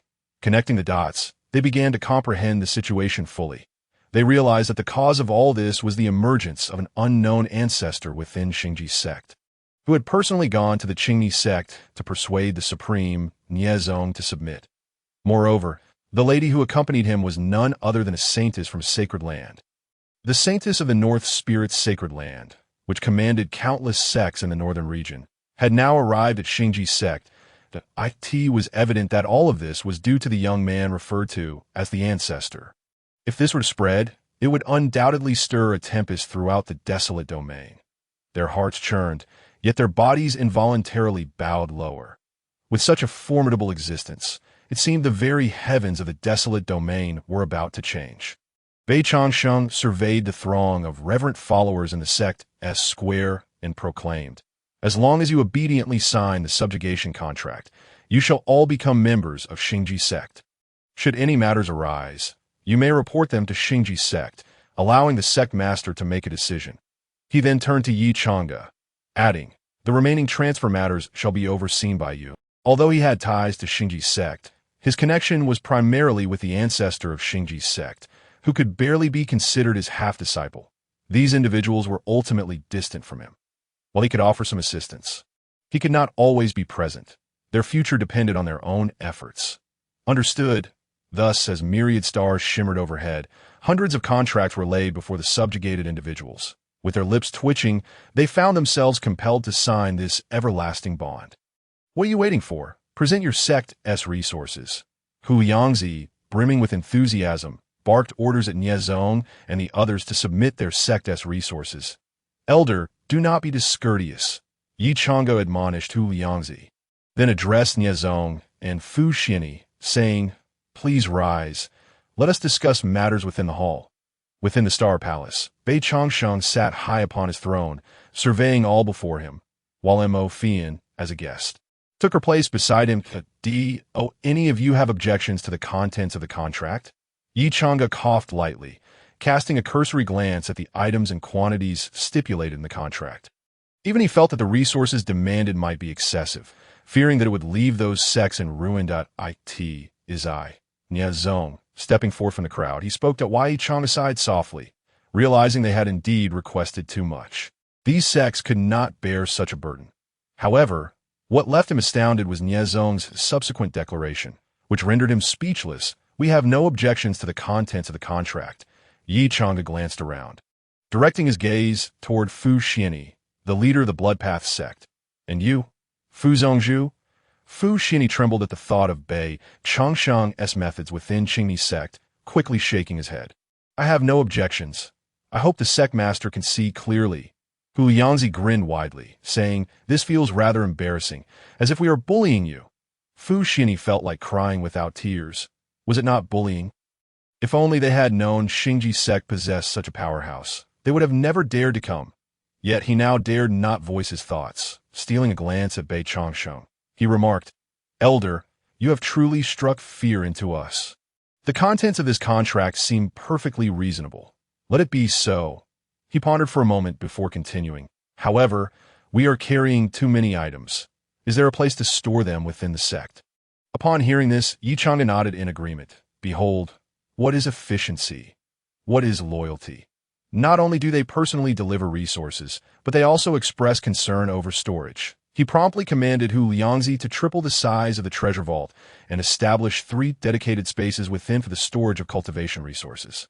After watching Hu Liangzi depart joyfully, Yi Chang'e cautiously glanced at Bei Changsheng, who was meditating with closed eyes. What is the matter? Sensing his gaze, Bei Changsheng cast a puzzled look toward Hu Liangzi. Ancestor, after our discussions, we wish to erect a statue of the Ancestor in the square of Xingji's sect. Might I inquire if the Ancestor has any suggestions? A statue. I'm not dead yet. Why erect a statue? However, recalling a past calamity, he felt a pang of understanding and, almost unconsciously, refrained from rejecting the idea. As you wish, at that moment. Mo Fian, who had remained silent behind him, transmitted sound to him. I never expected you to truly be the Ancestor of Xingji's sect. Bei Changsheng chuckled lightly. Now you believe it, don't you? Chapter 19. I thought a joyous matter, there is no wall that does not let the wind through. The news of the submission of Qingni and Bloodpath sects, along with the other 3 sects and 8 clans to Xingji's sect, spread like wildfire throughout the desolate domain within a single day. Hey friend, have you heard? Hold on. Are you talking about the submission of Qingni's sect to Xingji's sect? In a cave within a cultivation site, a man in a green robe conversed with a white-capped man. How do you know? Needless to say, the entire desolate domain is aware of this matter. Today, after Yi Chang'e had arranged everything, he beamed with joy as he announced a significant decision. Starting today, Xingji's sect will open its doors wide and welcome new disciples, with an abundance of cultivation resources. Their confidence swelled.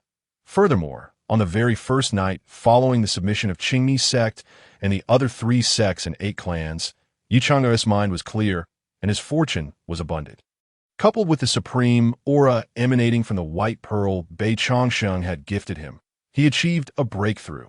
After years trapped in the transformation god realm, on the night he ascended to the supreme realm. The stars above Xingji's sect aligned, and a celestial river traversed miles, pouring down an endless cascade of azure starlight upon his cave.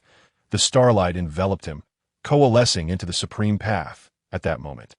The entire Xingji sect erupted in fervor. The boisterous Hu Liangzi was moved to tears, revealing the pent-up grievances he had harbored over the years. Now, with the Ancestor's return, everything was progressing toward a brighter future, and Xingji's sect had transformed into a formidable force overnight. Not far from the cave, beside the resplendent celestial river, Bei Changsheng stood upon the starry rock, gazing at the river for a long while without uttering a word. Behind him sat Mo Fian, with a jug of wine and several plates of delicacies laid out on the white jade table before her. Although the power of the celestial river was immense, It posed no threat to the two of them. "What are you pondering?" Mo Fei Yin gracefully tucked a few strands of hair behind her ear, leaning forward as if intoxicated by the celestial wine. Her gaze fixated on the man, set against the backdrop of the starry river.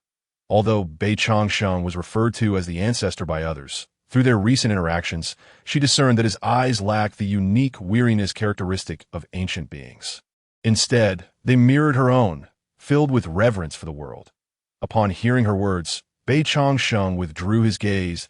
If his assumptions were correct, Knight Changji's breakthrough should encounter no significant obstacles, smoothly ascending to the supreme realm.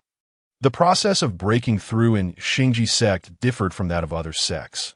While others faced tribulations of thunder, claiming the lives of many, enduring such peril did not guarantee success. Conversely, due to the nature of their cultivation methods, Xingji sect gathered the power of myriad stars from the moment one began their training, engaging in celestial refinement, thus making the journey of advancement comparatively easier. However, this came with a considerable drawback: the necessity for continuous accumulation of stellar power and elusive opportunities. A fact even the venerable ancestors of Xingji could not alter. This predicament had rendered Xingji vulnerable to oppression over the years, but with the emergence of a strong figure in the supreme realm, they finally possessed a fundamental strength for survival in the wild domain. Coupled with the subjugation of Nye sect and the possession of the immortal garment, they might finally wield some influence in that desolate expanse. Bei Changsheng took a few steps to stand opposite Mo Fei Yin, raising his cup and draining its contents, his gaze lingering on her visage for a fleeting moment before he spoke. "I ponder the ultimate purpose of our cultivation." Mo Fei Yin furrowed her brow and replied slowly, "Isn't it for immortality?" Bei Changsheng nodded, pinching a piece of peach pastry and tossing it into his mouth before inquiring, "And then, what lies beyond immortality?" "Surely, there must be a purpose to living forever. One cannot merely exist for the sake of existence. Much like eating, it is not merely for the act of eating, but to sustain life." Mo Fei Yin lifted her jade cup, sipping the wine and leaving her lip print on its surface. She raised an eyebrow, her gaze scrutinizing Bei Changsheng. "It seems you have indulged the most on this journey." "Haven't you?" Bei Changsheng chuckled awkwardly, pondering whether this woman was adept at conversation. His eyes widened as he pointed at himself with utmost seriousness. "Am I that kind of person?" Mo Fei Yin pursed her lips, and just as Bei Changsheng thought she might fall silent, she stood up, pointing at him and declaring, "Yes, you are. What about the beast bones in your space? Dare you bring them out?" Bei Changsheng rubbed his nose, realizing that this woman was rather formidable. It seemed the saintess of Bei Ling's sacred ground relished a good debate. All right, you're right. You're absolutely correct." He promptly retrieved the character for yes, adhering to the principle of not quarreling with women, and shifted the topic. "When are you heading back?" Mo Fei Yin shot him a sidelong glance. "What? Do you wish to send me away already?" "No, I merely thought you came out for training. Doesn't your father worry about your safety?" "Umph."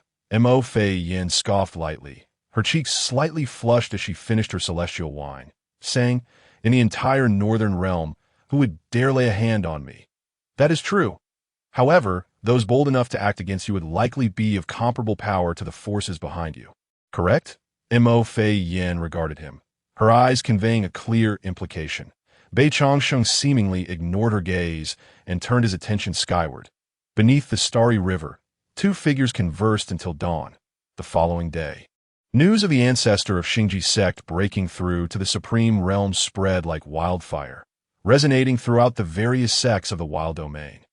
Consequently, countless seekers of immortality flocked to the sect, coinciding with Xingji sect's grand opening of its doors to recruit disciples. The inns and markets at the foot of the mountain became bustling with activity, should they successfully incorporate these individuals into their ranks. The day of Xingji sect's ascendancy would be imminent. The mountain gate. The little junior sister, Chu Yuqing, wore a grin that stretched from ear to ear. Previously, she had been the youngest disciple in the sect without any juniors to tease. But now, observing the men and women below, her excitement was palpable. "Little junior sister, why do you smile so?" questioned He Shao, the son of the Grand Elder, perplexed by the sudden radiance of his usually stern junior sister. Instantly, Chu Yuqing's expression reverted to her usual seriousness. I simply thought of something joyous. What joyous thing? Chu Yuqing shot him a glare and began her descent from the mountain gate. Everyone, today, Xingji sect is accepting 3,000 new disciples. Please proceed to Star Picking Peak to undergo the entrance trials. Those who pass shall remain, while those who do not, I apologize, but you may come again during the next recruitment. Among the crowd, several figures lingered, showing no intention of prostrating before the mountain gate. It was evident they possessed some cultivation themselves. Xingji sect is accepting so many individuals at once. Do they intend to claim a piece of the pie in the wild domain? Soon after, these individuals vanished in different directions. Chapter 20. Models for our descendants. Above the floating clouds, a golden-winged rock circled, casting a vast shadow over the land below. Ancestor, are you truly leaving? Bei Chongsheng stood before the statue of himself in the sect-s plaza, observing the eager expressions of his disciples and elders, as if he were departing for imprisonment, prompting him to roll his eyes. What is with that look? Yes, I mean you. Hu Liangzi. Hu Liangzi's bald head shone brightly under the sun. Yet his expression was one of utmost grievance. Ancestor, we cannot bear to part with you. The disciples chorused their lamentations in unison. Yes, Ancestor, we cannot bear to part with you. Oh, spare me this melodrama. I am not some delicate flower. He gestured to the towering statue behind him, saying, if you miss me, just look at him. He sighed and patted Knight Changgu on the shoulder. If you truly care, ensure that the people in the sect refine their culinary skills to make the food more delectable. Damn it, it is simply too unpalatable. Knight Changji's cheeks twitched. Ancestor, is it truly the case that you're leaving due to the dreadful food in the sect? Of course not. How could that be? Bei Chongsheng vehemently denied it, thinking, am I that type of person? Seeing the skeptical expressions of everyone, he relented, I must visit the true phoenix treasure of the Qing and I sect. The true phoenix treasure? Knight Changgu glanced at Niezong behind him, seeking confirmation that, Ancestor, are you truly heading to our true phoenix treasure? Initially surprised, he then inquired, did Ancestor sense something unusual in our sect? Upon seeing this, everyone realized there was undoubtedly some hidden agenda. Otherwise, why would Niezong display such a demeanor? Unusual. Not at all. I'm simply following my whims. Bei Chongsheng shook his head again, unable to confess that the system had informed him. Knight Changgu and the others regarded him with expressions of disbelief, which he chose to ignore, turning to Niezong. As the sect master, do you have no research on your own treasure?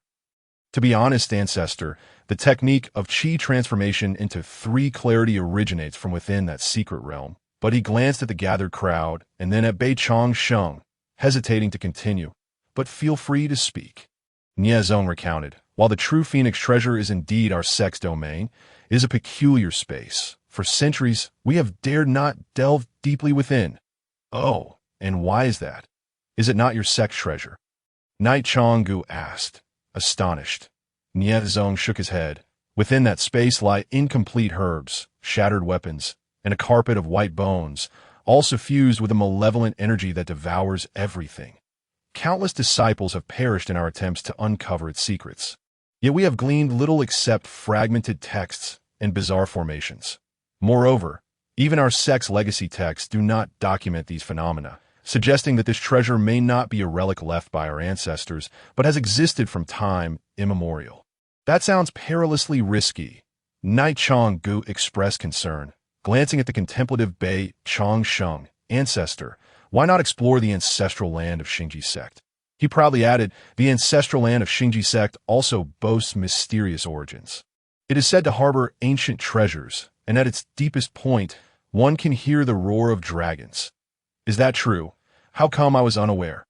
Hu Liangzi and the others turned their gazes toward their sect leader. Having never been informed the dragons roared deep within their treasure. Knight Changgu asserted earnestly, indeed, it is true, I would not dare speak falsely before the ancestor. Niezong nodded. That is correct. I have indeed come across records in the secret scrolls indicating that within your sect's treasure lies a legacy of treasures, AS for its authenticity, that remains uncertain. The Grand Elder's eyes flashed, his voice turning cold. So, you intended for us to first explore the resources of the ancestral land, with designs on the hidden treasures within. Indeed, but alas, fate has its own plans. Xingji sect has unexpectedly produced an ancestor of such monumental stature. Niezong's face bore a trace of regret. Yet upon perceiving the dangerous glances directed at him by the others, he cleared his throat and concealed that expression, turning his gaze toward Bei Changsheng. Awaiting his decision, Bei Changsheng looked at the rather proud sect leader, Yi Chang'e, raised an eyebrow, and said with a hint of mockery, "Oh, spare me. I have thoroughly explored the ancestral land of the Dragon Vein long ago.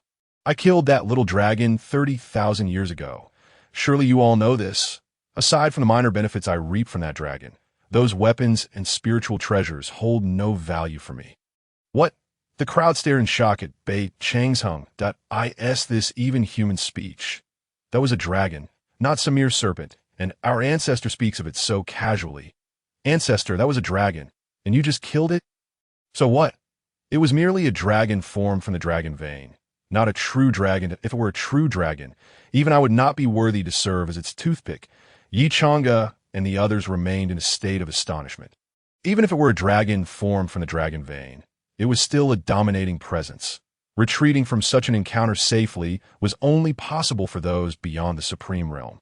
Otherwise, it was tantamount to courting death. Bei Changsheng disregarded the dazed crowd and said to Niezong, "Let us proceed. I shall explore the true Phoenix's treasure ground." As the great rock descended, Mo Fian had long been waiting above. "Ancestor, wait a moment." Yi Chang'e approached with two exceptionally beautiful disciples in tow. Bei Changsheng frowned. "What are you doing?" Yi Chang'e replied earnestly, "Surely the ancestor requires attendance for his journey. Why not take these two disciples along?"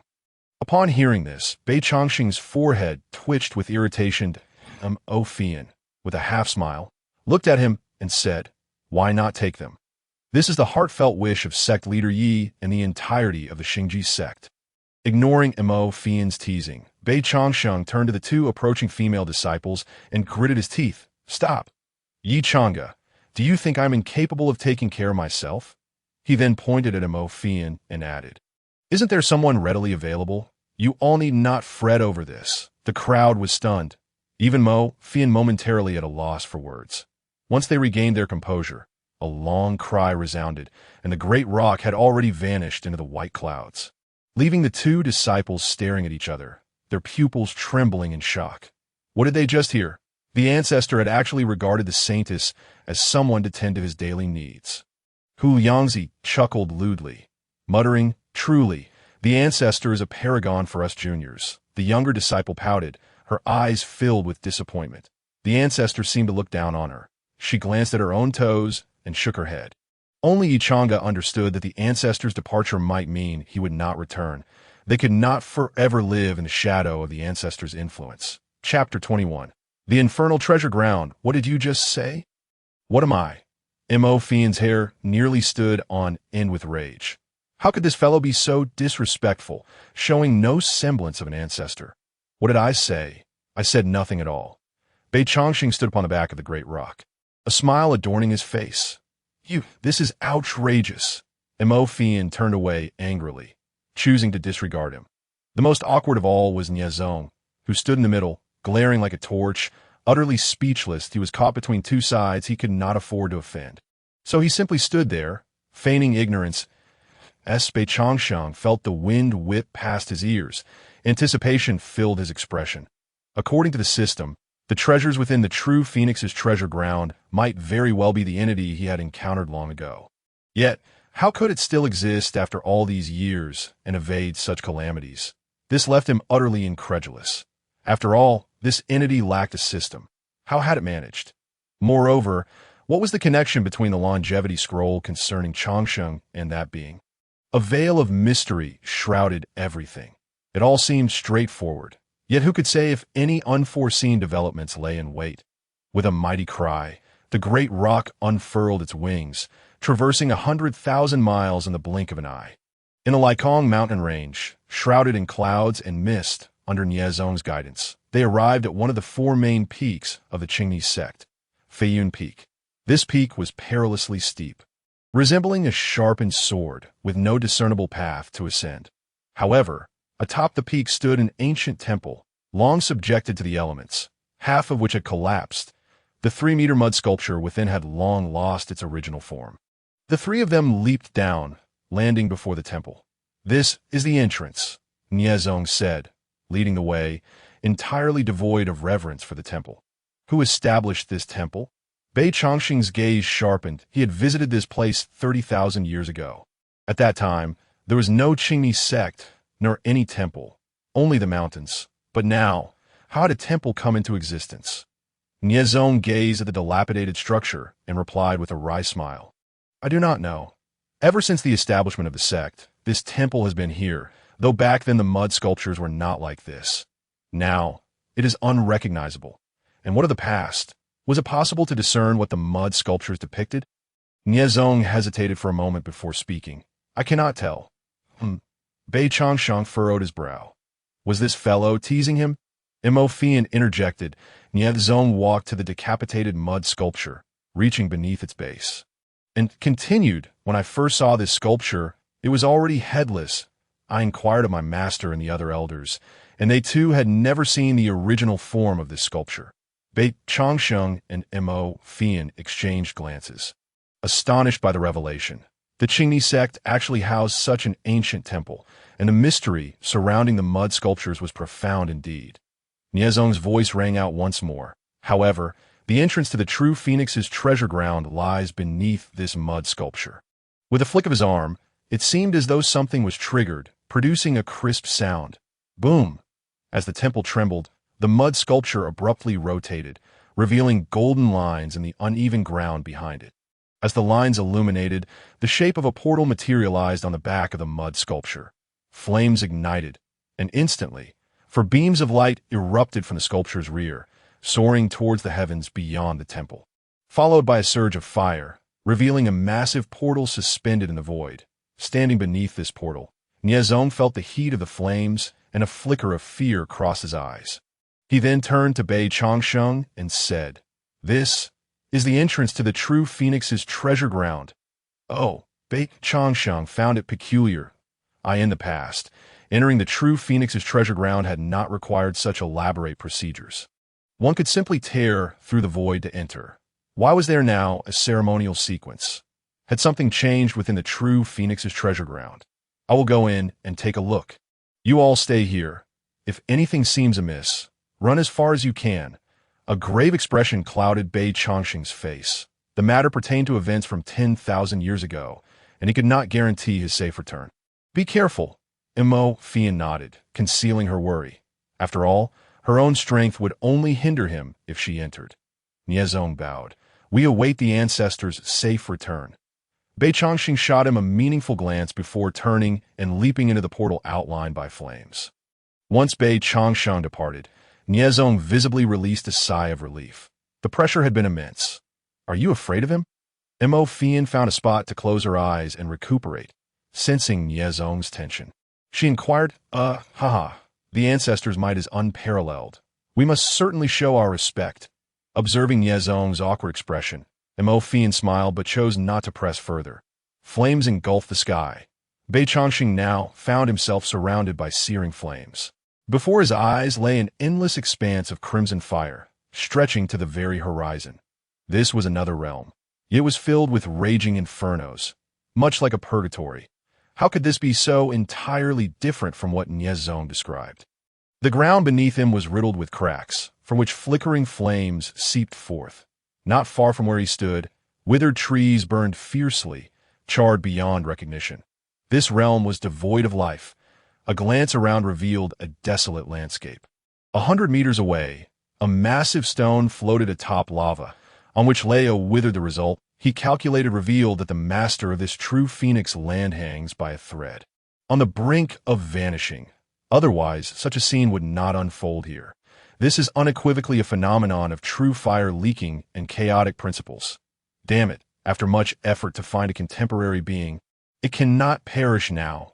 He still wishes to inquire whether this individual knows the cause of the cataclysm from 10,000 years ago. If the other party were to perish like this, would he not lose the chance to obtain the longevity scroll? He leaped, transforming into a constellation of starlight, leaving behind fleeting shadows, and vanished from this place. Chapter 22. Bring it to me. Whoosh! A tremendous gust of wind surged forth. Reminiscent of a desperate breath taken at the brink of death, that Bei Changsheng raced forward. He suddenly came to a halt, having reached the innermost depths of this true phoenix treasure land. He lifted his head, and amidst the raging winds that pierced the heavens, a myriad of fiery feathers swirled around him like a fiery tornado, crashing toward him. Bei Changsheng narrowed his eyes, his figure flickering, and he disappeared once more from sight. What followed was a voice filled with astonishment. Huh! Initially surprised, the tone then escalated into something heavier, almost frenzied. "ITSU. No. How is this possible? How are you still alive?" An endless array of fiery feathers reappeared, this time not forming a whirlwind, but arranged in a grandiose manner, manifesting into an immense form of a colossal creature, its body ablaze with scarlet scales and feathers. Emerged, towering over Bei Changsheng, demanding answers. "It has been 30,000 years. How are you still alive? And still so youthful?" At this juncture, it trembled slightly, whether from excitement or otherwise. It was undeniably abnormal, its power fluctuating wildly. Existing in a state of instability, lowering its massive head, its crimson eyes fixed on Bei Changsheng, as if sensing something or awaiting his response. "Zhuke, how have you come to be in such a state?" Bei Changsheng's voice remained calm. 30,000 years meant little to him, having not truly experienced the passage of time. For him, 30,000 years felt no different than a brief slumber. In fact, he had indeed been sleeping. Zhuke let out a bitter laugh, its voice echoing slowly. "I had thought I could evade that cataclysm by hiding here, but alas, that world-shattering calamity was not something we could simply evade." Bei Changsheng said nothing, his gaze fixed on Zhuke's abdomen, where scales and feathers had been stripped away, revealing a ghastly wound emanating an inexplicable aura, hindering its recovery. Through that wound, he could even see how Zhuchue's internal energy had been corroded by the mysterious force emanating from it. What precisely was that cataclysm?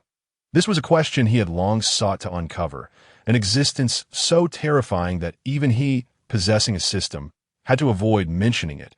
Upon hearing Bei Changsheng's inquiry, Zhuke expressed great astonishment. "You do not know what triggered that cataclysm. How have you managed to survive until now?" Its fiery red pupils expanded and contracted, clearly apprehensive at the mere mention of that existence. After a moment, seeing Bei Changsheng remain silent, Zhuchue's gaze swept over him before it finally spoke. You have survived, which naturally indicates your uniqueness. I shall refrain from questioning it. Speaking of that existence, it originally possessed the ability to benefit from and evade harm. A natural gift of mine, yet I still could not escape." Bei Changsheng understood. Had Zhuke truly evaded the calamity, it would not bear such horrific scars, nor be on the brink of energy depletion. Throughout the ages, no living being under this azure sky can escape its retribution. No one. Zhuchue's voice echoed on. However, Bei Changsheng narrowed his eyes, and suddenly, his pupils dilated. In an instant, a chill ran down his spine as he contemplated a possibility. "Are you referring to the heavenly Tao?" Zhuke glanced at him, then replied, "Yes and no." "What does that mean?" "What do you mean by yes and no?" "If it's not, then it's not. If it is, then it is." Such ambiguous answers are akin to riddle solving. More accurately, it is an existence we cannot mention. Although I know its name, I cannot speak it, otherwise calamity will befall us. Bei Changsheng felt a chill run through him. An existence that cannot be referred to? Even the heavenly Tao can be mentioned casually. What could it be that even its name cannot be uttered? Could this fellow be fabricating tales? He eyed Zhuke with skepticism. Zhuke raised its wings and stated, "And my wounds are the best testament." Bei Changsheng looked around, as beneath its wings, an endless swirl of black smoke coiled, fire feathers turning to ashes within it. And it seemed that in no time, Zhuchue's entire being would be reduced to cinders. This, Bei Changsheng was struck with disbelief. Zhuke was renowned as a divine beast, the lord of the southern Mingli fire, one of the 4 pillars of heaven, yet it had met such a fate. It was indeed shocking. Buzz! In the brief moment Bei Changsheng was momentarily dazed, a wisp of ethereal flame suddenly appeared behind him. "Bring it to me!" Swoosh! The flame instantly entered Bei Changxing's soul. Following this, a piercing scream erupted as that wisp of flame was almost entirely consumed. Bei Changxing abruptly raised his head, his cold gaze fixed on Zhu Ke. This creature sought to seize his body while he was distracted. Had it not been for his system, he might have truly fallen victim to this ploy. You seek death. Boom. With a stomp, the earth beneath him shattered, and in an instant he materialized before the astonished Zhu Ke. Bang! In its surprise, Zhu Ke was sent flying, staring at Bei Changxing in disbelief. How are you unharmed? Indeed, you harbor secrets. Not only did you withstand the fire spirit's onslaught, but you also managed to devour my fire spirit. It seems your survival thus far is no mere coincidence. Bei Changxing's fury ignited, incredulous at Zhu Chue's shamelessness for not even mentioning the element of ambush. How could one be so brazen? Shall we sit down and discuss this properly? Zhu Chue's gaze flickered, eyeing Bei Changxing. Bei Changxing was so incensed he almost laughed. This scoundrel attempted to ambush him, and now, seeing his failure, sought to negotiate. How could one possess such audacity? After living for countless ages, Zhu Chue's audacity was indeed appalling. Discuss? I have no interest at that moment. Bei Changxing's face darkened to an extreme. A terrifying aura surged from him, warping the surrounding space, causing the ground 100 meters away to sink. In that instant, he resembled a divine monarch descending upon the realm. The Zhu Chue's eyes narrowed. This individual dared to strike against him. Very well. As you wish. With a piercing shriek, Zhu Ke merged with the surrounding flames, a colossal firebird manifesting in the heavens, its blazing flames igniting the entire treasure land, causing violent tremors in the space. Flames engulf the heavens. As those words fell, the temperature of the entire space surged dramatically, and in mere moments, the sky above Bei Changxing melted like snow, followed by an endless torrent of magma, roaring towards him like celestial fire. Bei Changxing narrowed his eyes. Amidst the ceaseless magma, he even glimpsed numerous fiery laws woven into a celestial net plummeting down. It had been ages since he had properly exercised his muscles. As he lowered his gaze, Bei Changxing's deep voice resonated. Suddenly, he radiated like a blazing sun, illuminating the space as if it were daylight, the earth trembling under the weight of his presence. Boom! At that moment, he resembled a true deity, the power of countless stars surging upward against the heavens. Sizzle! The flames clashed with the power of the stars. With a crack, the surrounding space ruptured under the impact of this intense energy, creating a chasm 100 feet wide, engulfing the energy of both Bei Changxing and Zhu Ke. In contrast, Bei Changxing had transformed into a being of endless starry clouds, containing immense celestial energy, countless stars swirling within him. The first manifestation of ancient celestial stars. Seeing this, Zhu Chue's expression shifted dramatically, releasing a cry, its wings flashing as it prepared to break through the void. Bang! Before it could even flap its wings, the sound of wind filled its ears. And upon focusing, Zhu Chue's form swelled once more. Then 3 colossal flame spears, resembling heavenly pillars, converged and shot toward Bei Changxing's starry form. Bei Changxing evaded the other flame spears, but could not escape the 3 that appeared out of thin air.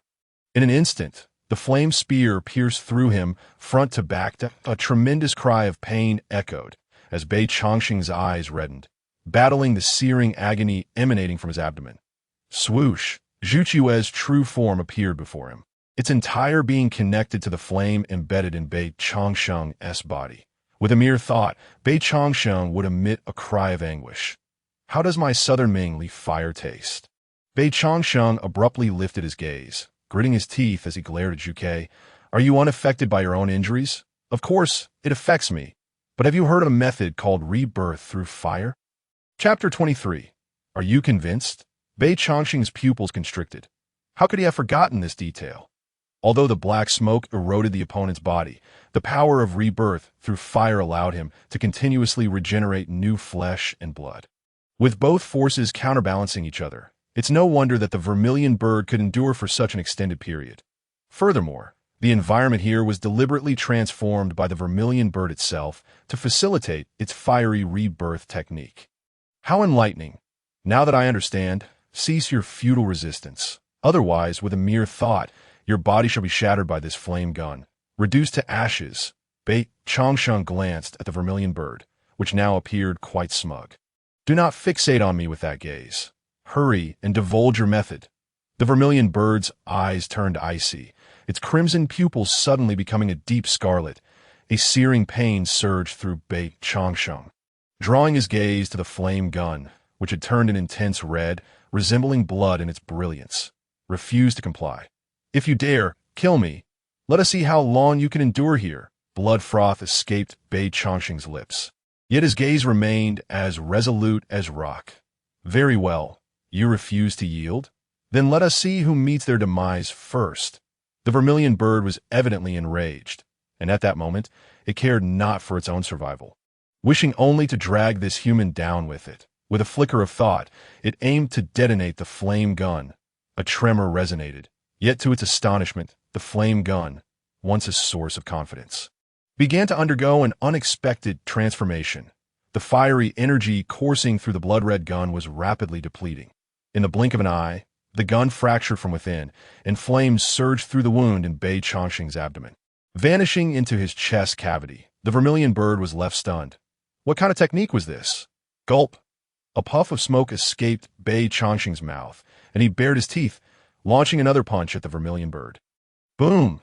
This time, the vermilion bird could not evade and was smashed into the ground, and before it could recover, a pair of large feet descended from above, firmly pinning it down. Subsequently, its massive fist loomed larger in the vermilion bird's view. Bang! The vermilion bird could not dodge, and its right eye swelled at a visible rate. The esteemed vermilion bird, resorting to such treacherous ambush tactics. Speak! Where can the celestial fortune be found? Bei Changsheng's face was icy, and his fist was about to descend. The vermilion bird's feeble voice emerged. Stop! I shall tell you. Already weakened from battle, the energy surrounding the vermilion bird had long since plummeted, its vitality waning. It weakly stated, The celestial fortune has long been destroyed by the entity I mentioned. We are akin to livestock nurtured by the heavenly Tao, subject to slaughter, harvested time and again. The celestial fortune is gone. Bei Changsheng stepped aside, paying no heed to the remainder of the creature's words. Had he come here for naught? It's gone. The vermilion bird's eyes began to dim, yet it continued to speak. Only by breaking that prison can we escape. The heavenly Tao fears that we might one day surpass its control and usurp its position. Alas, I shall not witness that moment. Its voice faded, its gaze completely dulled.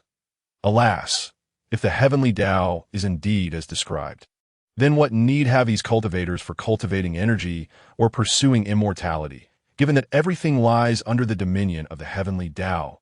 Even the system seems to avoid certain matters. However, from the vermilion bird words, it appeared that the heavenly Tao was not merely the literal interpretation. Nothing was gained. Bei Changsheng shrugged and turned to leave, leaving behind the charred corpse of the vermilion bird amidst the swirling crimson space. Tap tap. Shortly after, Bei Changsheng returned.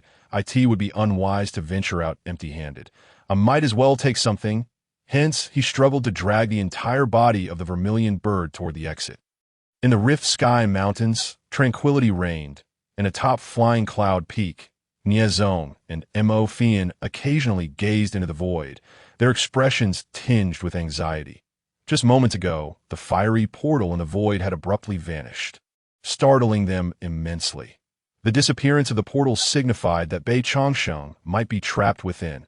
Yet, no entity in the entire wasteland had ever discerned the location of such a secret realm, leaving them with no choice but to wait. Buzz! Suddenly, the entire Rift Sky Mountains trembled. At that moment, all practitioners within the Qingni sect opened their eyes. Senior brother, did the ground just shake? Someone uncertainly inquired within the neighboring cave. You felt it too? Buzz! Just then, another tremor shook the ground. Boom! The earth quaked violently. Quickly, leave the cave. An elder stared in horror at the fissured cave. After cultivating for centuries, his chamber had split open, yet he had no time to linger. Hastily gathering a few belongings before soaring out, Outside, numerous individuals had already taken to the air, both disciples and elders alike, their gazes fixed on the rift sky mountains, their eyes growing increasingly wide. In their line of sight, a chasm measuring 100 meters had split the mountain, revealing a clear view of the sunset on the other side. The rift sky mountains had split. The cave has collapsed. Just as the disciples and elders were engulfed in confusion, as the fissure widened into a 100-meter canyon, a figure emerged from the setting sun. Someone has come out. There is something behind him. The disciples exclaimed in astonishment, their bodies trembling as they beheld the silhouette approaching, enveloped in the glow of the sunset. Niezong, who had arrived earlier, suddenly stiffened, his gaze locked onto that figure. Ophian's eyes glimmered with excitement. Whispering, "He has emerged! He has emerged!" As the figure drew nearer, the crowd, once fervent, gradually turned to stone. What is that? They had never encountered such a colossal being. Could it be the Golden Crow? One disciple hazily remarked. For it seemed to him that this entity had come from the sun, perhaps having pulled the Golden Crow out from within. Only Niezong, the sect master, was filled with shock. His lips trembled as he stammered. That is, as a disciple of the Holy Land, Ophian was even more knowledgeable. She recognized the description from the sect's records of mythical beasts that in the southern ridge, there exists a creature capable of controlling the southern Mingli fire, able to be reborn through flames, resembling a phoenix, but is truly the vermilion bird. At this moment, she clasped her red lips with both hands, her gaze fixed on the figure that resembled a war god, awash with brilliance. What? This is the vermilion bird. The vermilion bird. That man actually brought the vermilion bird out. My heavens, incredulous. So this is what the vermilion bird looks like. That man is so powerful. I want to marry him. Some female cultivators began to swoon. Everyone was astounded. This spectacle surpassed their comprehension. Even the elders could not suppress their astonishment, tugging at their beards. Amidst the blood-red sunset, that man approached the crowd, carrying the vermilion bird step by step. Chapter 24. The Anomaly of the Void. What are you staring at? Come over and help. Bang! Dust billowed. Bei Changsheng tossed the corpse of the vermilion bird aside and promptly retrieved his trusty cauldron. Igniting a fire and adding water, the disciples of the Qingni sect were left dumbfounded. Could this ancestor be intending to cook the vermilion bird as if it were ordinary food? A chorus of gulping sounds resonated throughout the air. It was not out of desire, but rather out of fear. Thankfully, they had submitted to such a formidable fiend, or else the crowd could not help but feel grateful for the sect master's decisive action at that time. Just as he began to dissect the vermilion bird, a tempest suddenly arose in the skies above, followed by ominous clouds and thunderous roars. As if the heavens were enraged, the oncoming crowd halted. A palpable terror pervading the atmosphere, filling the air with dread. How could this be? They soon realized they were unable to move. Whether it was Niezong or the saintess of North Spirit, Ophian, they found themselves as if a mountain were pressing down upon them, unable to budge an inch, ultimately succumbing to the celestial might and collapsing to the ground. The fall of the vermilion bird had incited the wrath of the heavens. Hadn't it? Indeed, it must be so in that moment. Everyone fervently pleaded for the unknown entity to spare them. Crack! A deafening sound reverberated from the heavens. Amidst the terrified gazes of the crowd, a dark rift split open within the ominous clouds. Resembling a gaping maw poised to devour, siphoning spiritual energy from the world. Boom! A cascade of thunderous light poured down, enveloping the corpse of the vermilion bird. Bei Changsheng was enveloped in energy, bracing against the overwhelming celestial force. Witnessing this, his eyes narrowed. Could it be that the unknown entity had sensed something? Before he could react, before the gaze of all, the body of the vermilion bird vanished in an instant, leaving only a few fiery feathers drifting through the air. Until the world regained clarity, the crowd was finally freed from that oppressive power. I could see that moment. Bei Changsheng recalled the words the vermilion bird had previously spoken to him. We are like livestock nurtured by the heavenly Tao. It fears that one day we will break free from this earthly shackles and contend with it for dominion over the world, thus toppling the original rules and establishing unbreakable chains. Ever watchful over this prison-like realm? What exactly is going on? Niezong, filled with trepidation, cast a wary glance at the vast sky, his heart brimming with doubt. Could it be that Mo Fian felt the same? Even as the holy maiden of the Northern Spirit's sacred land, she had never heard of such a terrifying phenomenon, let alone witness it unfold right before her eyes. Was there some unknown entity lurking within the ominous clouds? Bei Changsheng shook his head, choosing to remain silent. Sometimes, ignorance could be a blessing. System, what transpired 30,000 years ago? He inquired internally. When you grow stronger, you shall know, came the system's vague response, only deepening his curiosity about events from millennia past. After all, it was a matter that even the system held in dread. He surveyed the empty ground, silently stowing away his large black pot, his heart heavy with resentment. He had yet to taste the flesh of the vermilion bird. Yet, even as the vermilion bird faced death, it had left him a legacy of its sacred techniques and a single true feather, along with a vial of its true blood. Clearly, the vermilion bird had harbored immense fear of that unknown entity. Unable to unveil its essence, even in its final moments, it had merely entrusted Bei Changsheng with the hope that, should he encounter any of its kin in the future, he might pass on its inheritance. As the crowd dispersed, the rift upon the Laikong mountain range remained, a permanent scar. Within the Qingshu Hall, Bei Changsheng and Mo Fian had yet to depart, enjoying Niezong's hospitality. Noble one, are there any treasures within the true Phoenix's sacred land? Niezong asked, his eyes glimmering with anticipation. Bei Changsheng cast a sidelong glance at him and replied nonchalantly, "What treasures could there possibly be? Even if there were, they have long since turned to ashes with the death of the vermilion bird." Niezong's expression turned awkward, muttering, "What a pity." A moment later, a disciple approached, his eyes filled with fear, akin to a mouse caught in the gaze of a cat, utterly at a loss. "Sectmaster, the envoy from the Imperial Sacred Land has arrived." Niezong raised his brow, looking toward him. The Imperial Sacred Land? What brings them here at this time? Could it be that the news of the Qing Ni sect defection to the Xingji sect has reached their ears so swiftly? Niezong's expression shifted, a bitter smile forming on his lips. Speak candidly, noble one. Our Qing Ni sect is originally a subordinate sect of the Imperial Sacred Land, and at this time each year we are obligated to pay our tribute to ensure our stable development in this desolate region. Today marks the day the Imperial Sacred Land collects our resources. Mo Fian glanced at Bei Changsheng, her brow furrowing. Now that you have aligned yourselves with the Xingji sect, if the Imperial Sacred Land were to learn of this, it could lead to dire consequences. The northern region encompasses 4 domains: the Desolate Domain, the Snow Domain, the Mist Domain, and the Rain Domain. These 4 realms are governed by the Imperial Sacred Land and the Northern Spirit Sacred Land, who have long engaged in fierce competition over regional resources, often clashing violently, evolving into sworn enemies. Upon hearing Mo Fian's words, Niezong's expression grew increasingly pained.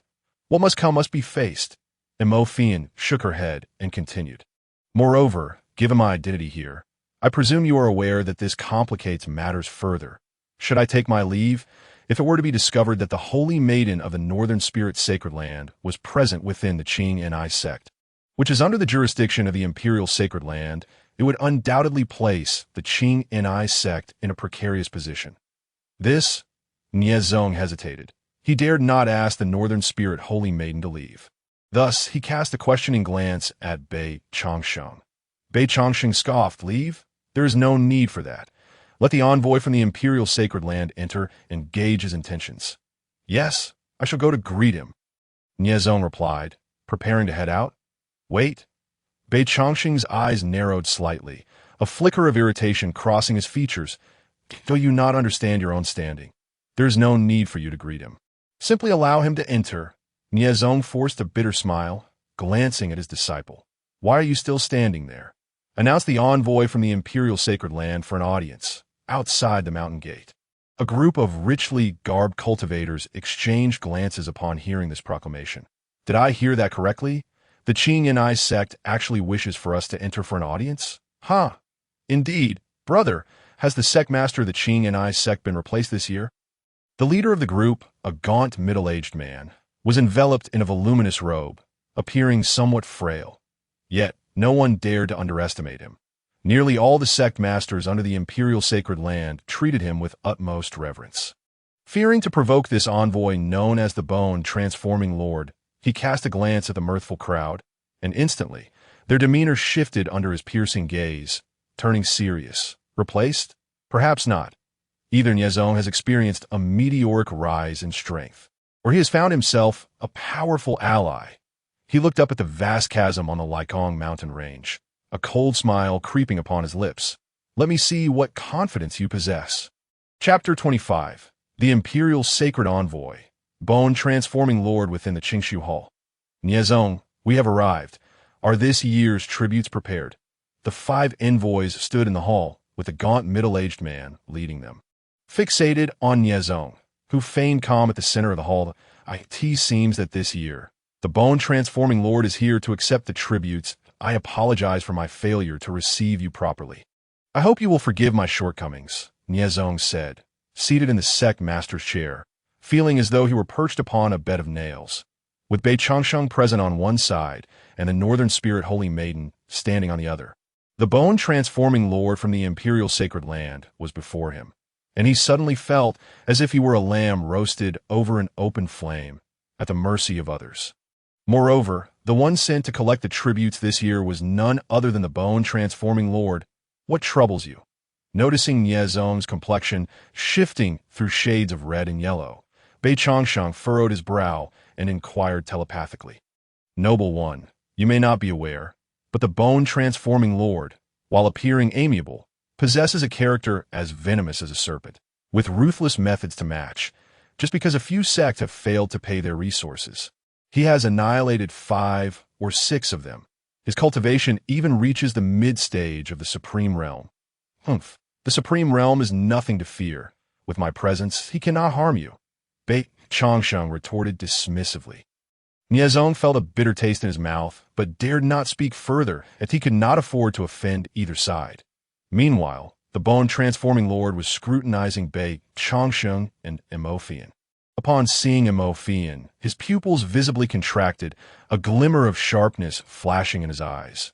Bei Changsheng noted this exchange. Clearly, the Bone-transforming Lord recognized Emofian, which made the situation all the more intriguing.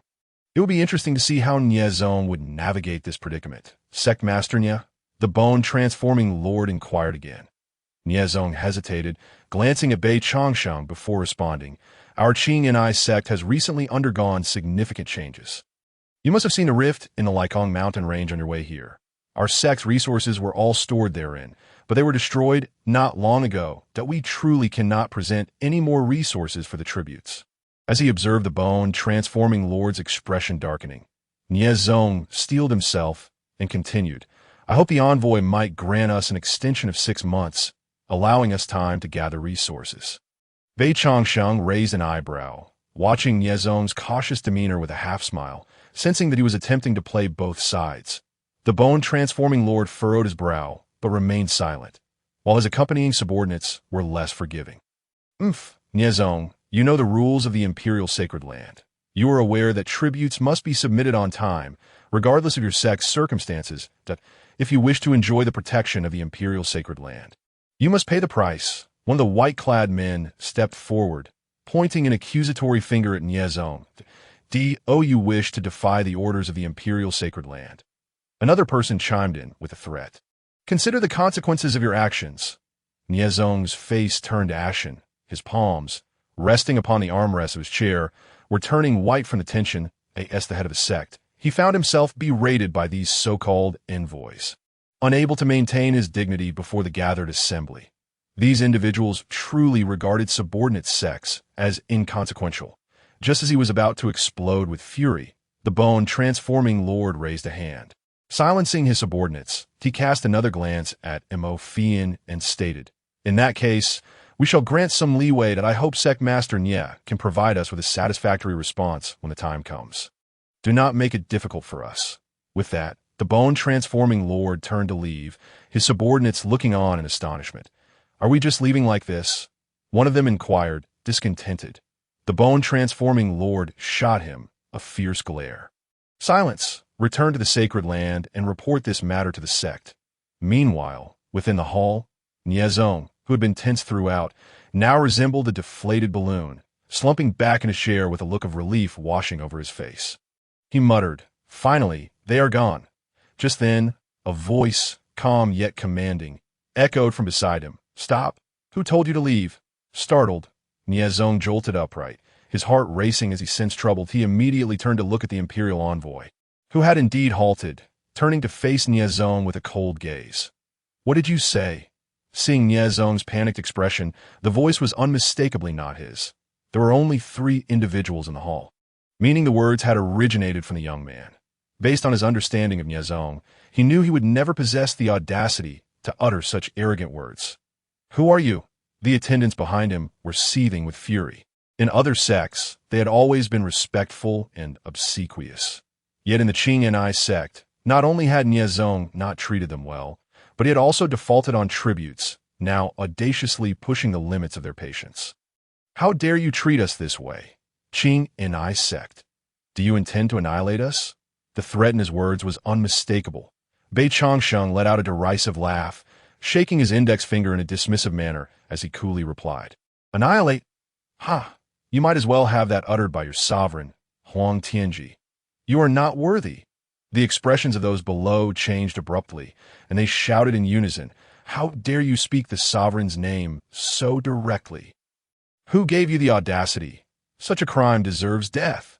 Hua Gujun, with a smile that did not reach his eyes, remarked, "Niezong, I see you are quite bold today. It appears you have colluded with the Northern Spirit Holy Land." He then turned to Mo Fian, ominously stating, "Northern Spirit Maiden Mo Fian, you possess remarkable courage to have silently entered the territory of my Huangji Holy Land. Do you not fear being unable to return?" Mo Fian's lips curled into a smirk as her voice turned icy. "I stand right here. Do you dare to make a move?" Hua Gujun's breath caught, clearly infuriated. "Humph, from now on, the vast wilderness shall have no place for your Qing and I sect. We shall see." With that, he hesitated no longer and attempted to depart. Initially, he intended to report this incident quietly to the higher-ups, allowing the sect to handle it without alarming the snake. Yet, how could he tolerate the direct mention of the sovereign's name? "Where do you think you're going?" In a blink, Bei Changsheng flashed forward, rippling through space to block Hua Gujun's path. Hua Gujun's face twisted into a snarl. Seeking death, he unleashed a powerful punch. The sound of air being torn apart echoing as a golden fist imprint hurtled toward Bei Changsheng's face that, quite the temper. Bei Changsheng tilted his head, effortlessly dodging the blow, and in the midst of Hua Gujun's shock, he pointed a finger, sealing away his cultivation.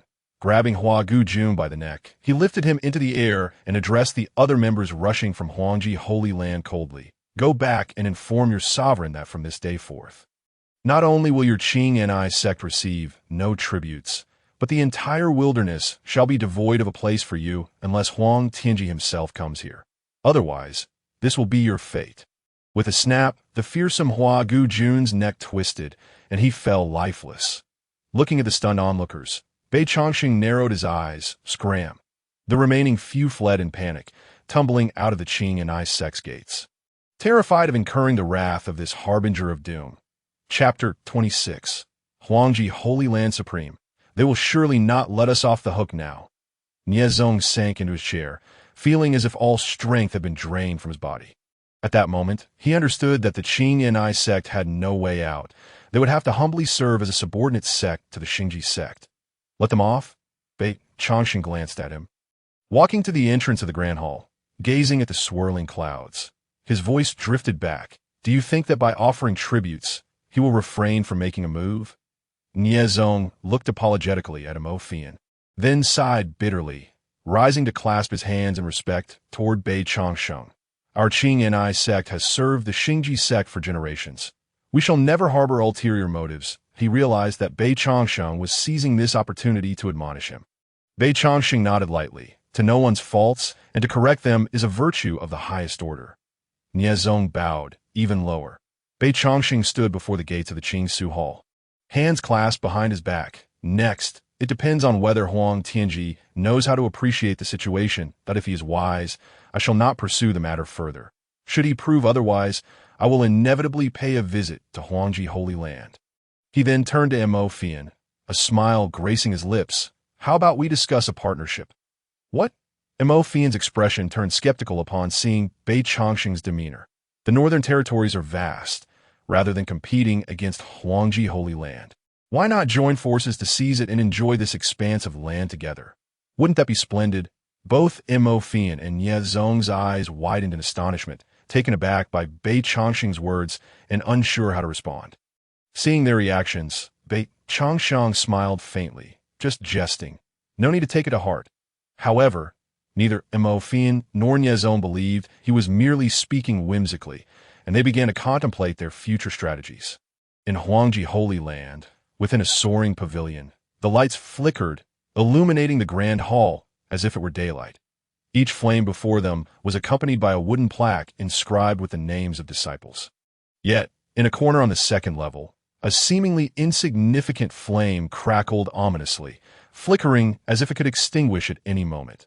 The disciple guarding this area, upon hearing the noise, entered, carefully avoiding the triggering points of the restrictions, and approached the cluster of flames that belie the light. He peered toward the source of the sound. The flame representing Hua Gujun was visibly dwindling, akin to a lamp running out of oil, shrinking rapidly to the size of a fingernail. Before the disciple could react, a loud pop erupted, and the flame blazed brightly before suddenly vanishing into thin air. Instantly, the disciple's expression turned grave. This is bad. In the Huangji Holy Hall, a burly middle-aged man sat at the center, surrounded by elders and stewards on either side. The crowd dared not meet the gaze of the man above, feeling as if they were being scorched by the sun. Bow to the sovereign. No need for formalities. The sovereign of Huangji raised his hand, an invisible force lifting everyone. With a smile, he turned to the elder at the front. Elder, I have heard that some changes have occurred within the Northern Spirit Holy Land. Is that true?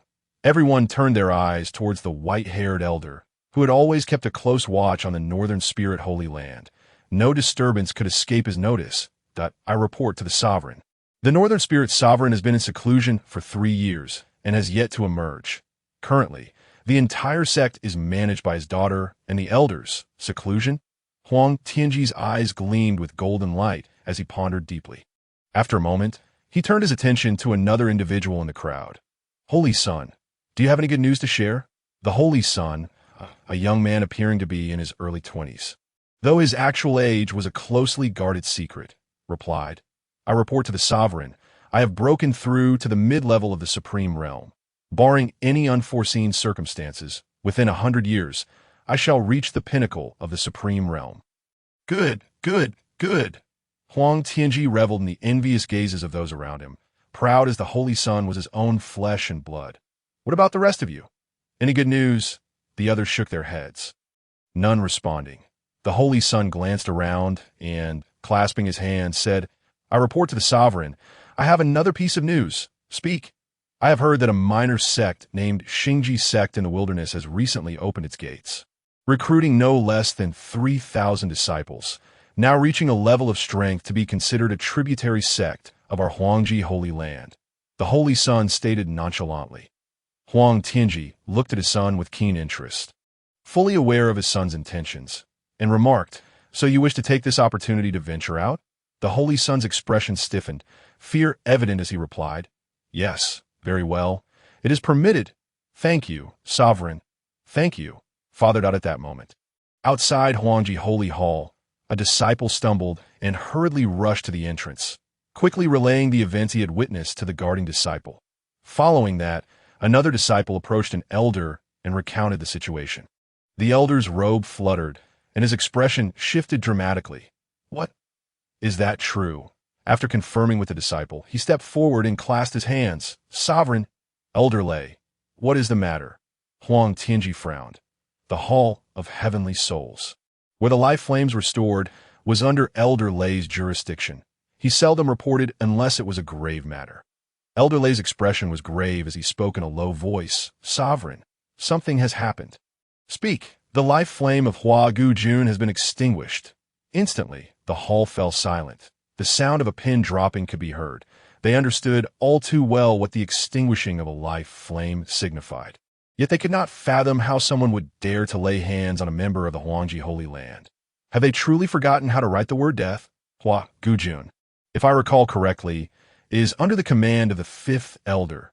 The fifth elder's face twisted with anger, but due to the inappropriateness of the setting, he could only suppress his rage that I report to the sovereign.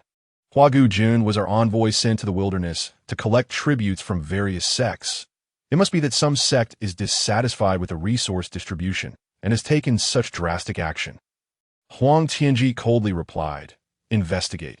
Once the culprit is found, obliterate their sect to set an example." A figure cloaked in golden light emerged from behind him. This subordinate obeys, just as he was about to leave the hall.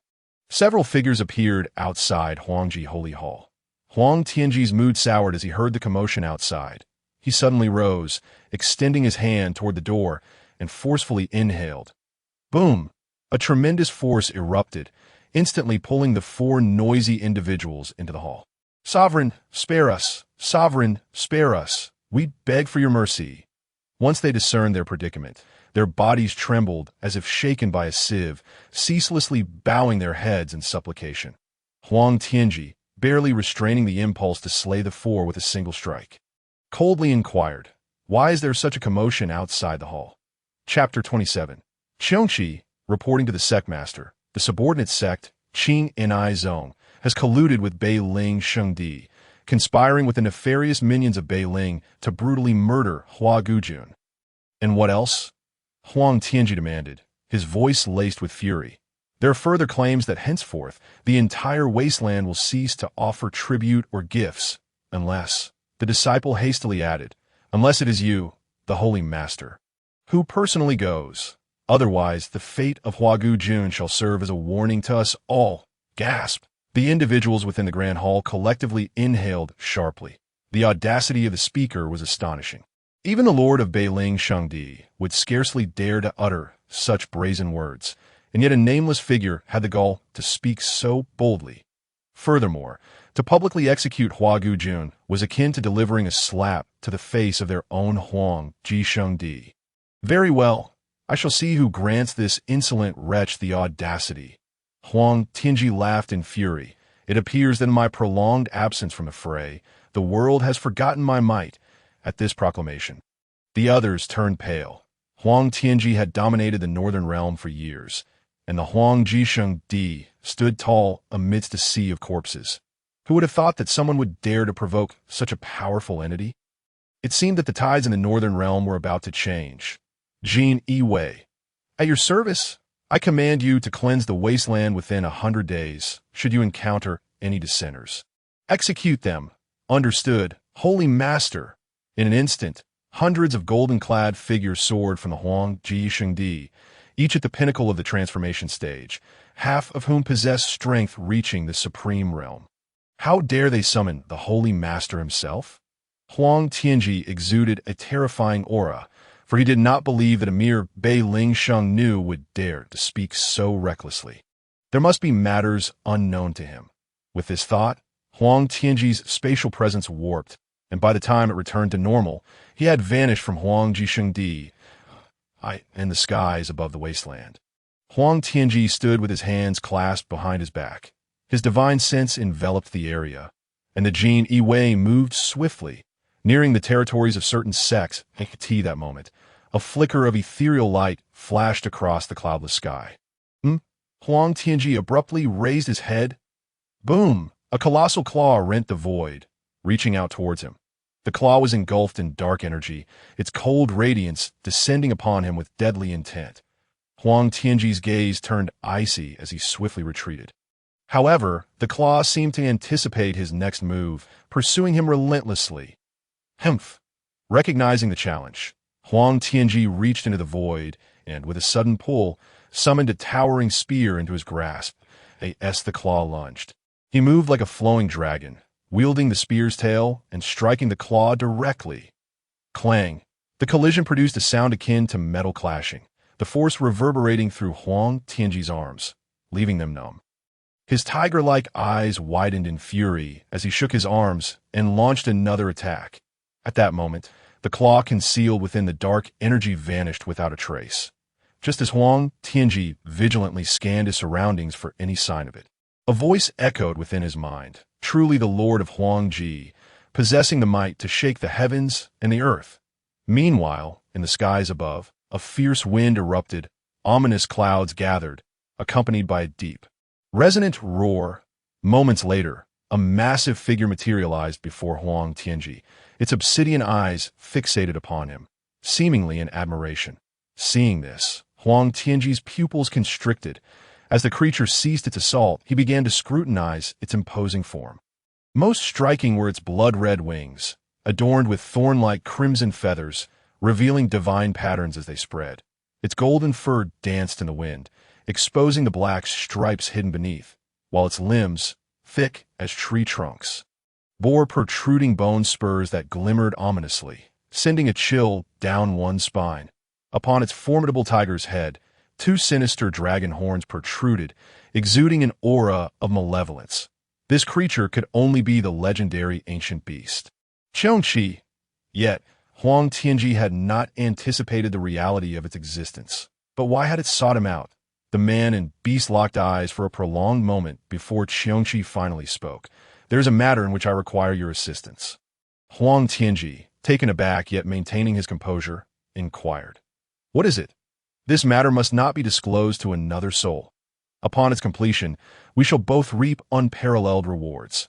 Noticing the seriousness in Qiongqi's demeanor, Huang Tianji nodded. "Speak." "Annihilate Bei Ling Sheng Di." Huang Tianji raised an eyebrow. "For many years, I have endeavored to do just that."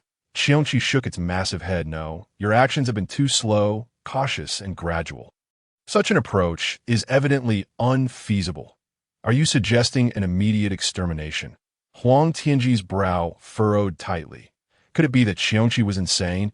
He was well aware of the formidable strength of Bei Ling Sheng Di, whose foundation was perhaps even more profound than that of Huang Ji Sheng Di.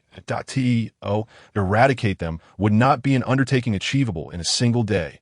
Otherwise, he would have subdued Bei Ling Sheng Di long ago and unified the entire northern realm without wasting time in idle chatter. Indeed, immediate extermination. Seeing the change in Huang Tianji's expression, Qiongqi continued. "Though this task is arduous, it is imperative. Perhaps you should enlighten me on what I stand to gain." Huang Tianji was no naive novice. He understood the necessity of gain, and if the other party could not provide what he desired, then the matter was moot. Qiongqi unfurled its wings, stirring a tempest, and in the blink of an eye, 100 golden-clad warriors appeared behind Huang Tianji. These individuals are reserved for the annihilation of Bei Ling Sheng Di. They must not be wasted here.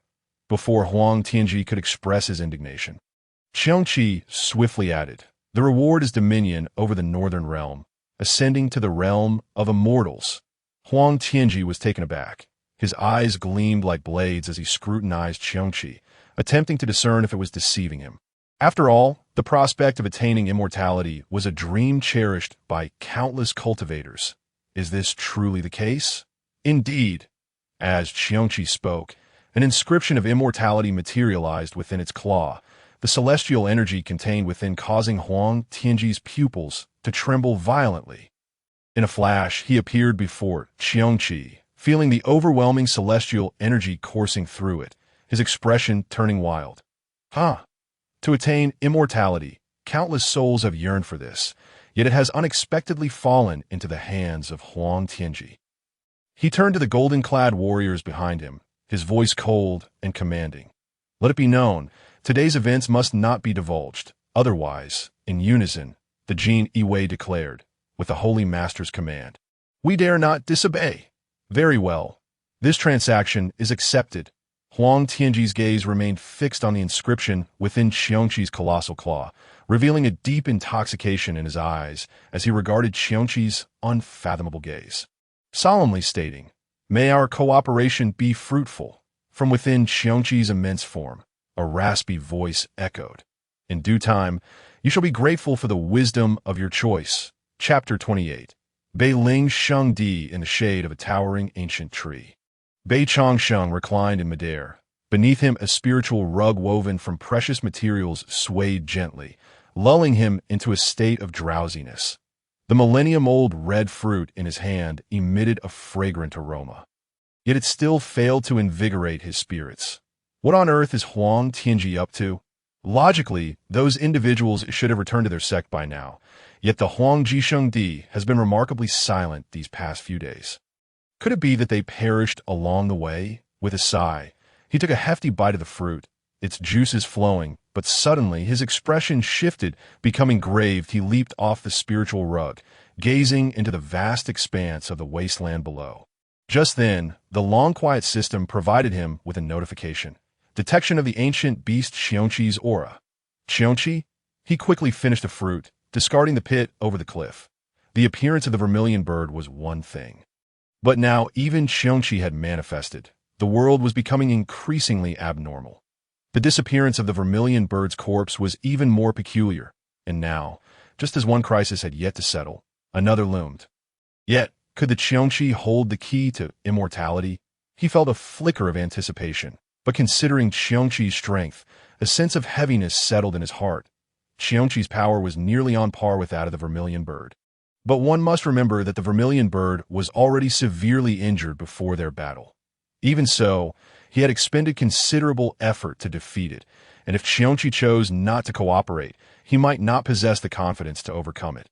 Scratching his head in contemplation, he tied back his long hair and turned to the top of the tree, where a delicate figure stood amidst the fallen leaves. "Hey, are we leaving?" Emo Fian glanced down at his face. Rolling her eyes, after taking a deep breath, she leaped down and inquired, "Where to?" "Westward, we journey west." Emo Fian blinked in surprise. Heading westward could very well lead them into the heart of Huang Jishengdi, and she had no desire to take that risk. Moreover, after being out for so long, it was time for her to return. If she delayed any longer, her father might remain in seclusion for another 2 years. "No, I must leave. I've been out for too long. It is time for me to go back." "Leave?" Bei Changsheng regarded Emo Fian, remaining silent as he fixed his gaze upon her until her face flushed. "What are you staring at?" Bei Changsheng bore a wounded expression, shaking his head with a sigh as he sought a slab of blue stone to sit upon. "Alas, it seems that people everywhere are the same. They consume everything and depart without a care, oblivious to whether others can bear the burden or not. That he appeared like a forsaken soul, abandoned and wronged. Who has consumed everything?" Emo Fian exclaimed, her eyes wide. "Do not speak such nonsense. Look here, I devoured 15 pounds of dapeng meat and 5 pounds of lion's head." Bei Changxing began counting on his fingers, calculating the debt. Can I repay you?" As he spoke, he rummaged through his own space, presenting treasures such as musical instruments, chess, calligraphy, painting, and various weapons before Bei Changxing. Somewhat pained, he said, "Choose for yourself." Seeing this, Bei Changxing chuckled, stood up, and dusted off his clothes. "I shan't tease you any longer. Since you have matters to attend to, let us hope to meet again in the future." With a flourish of his sleeves, he descended the mountain. Emo Fian watched his retreating figure, murmuring to herself, "Once I have resolved the affairs within the sect, I shall return to find you." Unfortunately, at that moment, Bei Changxing had already descended the mountain. Entirely unaware of her words, he cast a glance back at Laikong Mountain. Departing for the west without a hint of nostalgia, in the west lies the Huangji sacred land, which brings some peace of mind, sparing him another journey. With a cry, the dapeng soared into the wind, gradually transforming into a mere black, until it vanished from sight. In the heart of the fog domain, a misty haze enveloped the area year-round.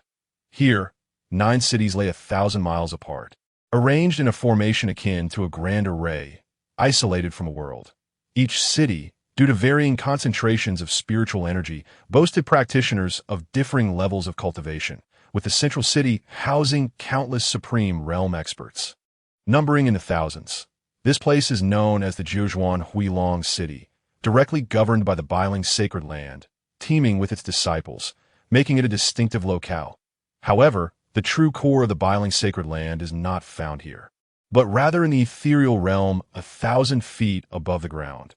Above the very center of Jiuzhuan Huilong City, a faint line shimmered under the light, and from a different angle, one could see that this line marked a verdant portal, shrouded in mist, blending seamlessly with the surrounding haze, making it nearly indistinguishable. With a swift motion, a slender figure ascended from the center of Jujuan Huilong City, rushing into the portal. The saintess has returned to the sect. At that moment, the disciples of the Bailing sacred land sprang into action. Finally, the saintess had come back. Although the elders supported them, her return provided them with a solid backbone. After all, the sacred master had been in seclusion for years, and the sect had grown accustomed to the saintess's presence, which had kept things running smoothly. "Where is my mother?" Mo Fian traversed the swirling clouds, arriving at a paradise beyond the mundane world. "Mother, I have returned." In a pavilion, a graceful and noble woman was deftly stitching, a painting suspended 5 meters away in the in the painting. A dignified man gazed ahead, accompanied by a woman who bore an uncanny resemblance to him, alongside a poised girl standing before them. "Xiaoyu, you have returned," the woman exclaimed upon seeing Mo Fian, setting aside her needlework, her face lighting up with joy. "You haven't been hurt, have you? I heard that Da Peng's combat prowess is formidable." "Mother, do not worry. I am not one of those delicate girls. But why do you always call me by another name?" And Mo Fian wrinkled her delicate nose playfully. "What, are you displeased that you bear your mother's surname?" The woman feigned annoyance. "Not at all.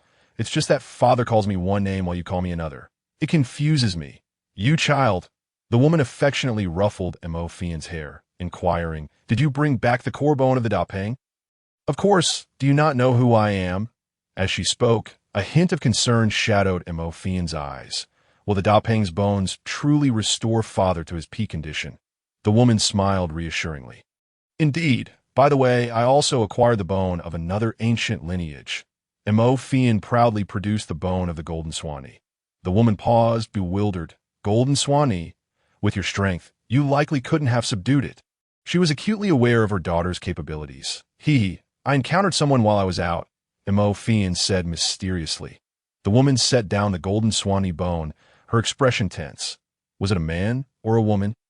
Though Mo Fian, as the saintess, had experienced many things, matters of romance remained uncharted territory for her mother, who was naturally concerned that a man.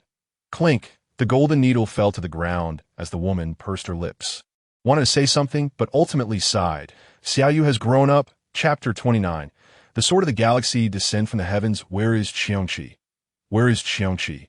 On the mountain path, Bi Changxing strolled down from the summit, humming a tune he had learned in a previous life, albeit somewhat altered in his rendition. This place was less than 5 miles from the Huangji sacred land. Strictly speaking, he had already entered its territory. With a little cunning, he could inadvertently expose his whereabouts. The cultivation level of the Huangji sacred master must have long reached the saint realm. Otherwise, how could he have founded a sacred land commanding 2 domains? Yet, it remained uncertain at which stage of the saint realm the other party resided. If he were at his peak, matters could become complicated, perhaps necessitating a fierce battle to resolve the situation. Upon reaching the base of the mountain, he gazed at the resplendent palaces shrouded in golden light, sneering slightly, utilizing sunlight to create a barrier. Do they truly believe they can prevent my entry? As his thoughts stirred, his form began to turn transparent, not invisible, but entirely see-through. All tangible matter passed through where he once stood, yet he remained undetectable. This technique, known as the illusory form, was a small spell he had inadvertently comprehended when he broke through to the peak of the saint realm. It served as an excellent means to probe secrets or access the hidden places of various sects without arousing suspicion. As he drew closer, the Huangji sacred land concealed within the barrier emerged clearly before him. Spiritual energy surged, and auspicious rainbows soared. Before his eyes lay a cluster of palaces, resplendent with vermilion doors and jade walls, adorned with flying eaves and flowing decorations that a golden road paved with jade extended skyward, flanked by palatial structures that rose and fell with the drifting clouds. Yet at that moment, in another square suspended among the clouds, numerous individuals clad for battle had gathered. Each of these individuals possessed supreme strength. On the brink of entering the supreme realm, yet their fighting spirit was notably fierce. Bi Changxing strode boldly among them, completely undetected by the disciples and elders of the Huangji sacred land. He stood opposite these individuals, offering his critique. That fellow possesses strength, but he is dreadfully ugly. Oh, this female disciple has a nose that is a nose and eyes that are eyes. Overall, the Huangji sacred land strength was not to be underestimated. Indeed, it could be considered one of the top forces in the northern region. But what were they doing? A military parade. After observing for a while, he felt as though the scene resembled a gathering of troops. Ready for battle, Bi Changxing suddenly recalled the hurried departure of Imo Fian. Could it be that they were preparing to wage war against the Bailing sacred land? In the northern region, only the Bailing sacred land could provoke such a grand mobilization from the Huangji sacred land. Buzz! Suddenly, countless golden lotus flowers blossomed in the void. Reaching up to the heavens, upon the lotus flowers, a soft white light illuminated the surroundings, revealing a striking man wielding a colossal spear, striding through the air. With each step he took, a radiant path emerged before him, leading directly to the square. Wow! The Huang Tianji sure knows how to make a grand entrance in the entirety of the Huangji sacred land. Only Huang Tianji could command such presence and spectacle. Bi Changxing gazed at him, his eyes narrowing. Indeed, a saint, and a late-stage saint at that. At that moment, Huang Tianji suddenly turned his gaze toward Bi Changxing's position, furrowing his brow before shaking his head and proceeding to the square. What keen spiritual awareness!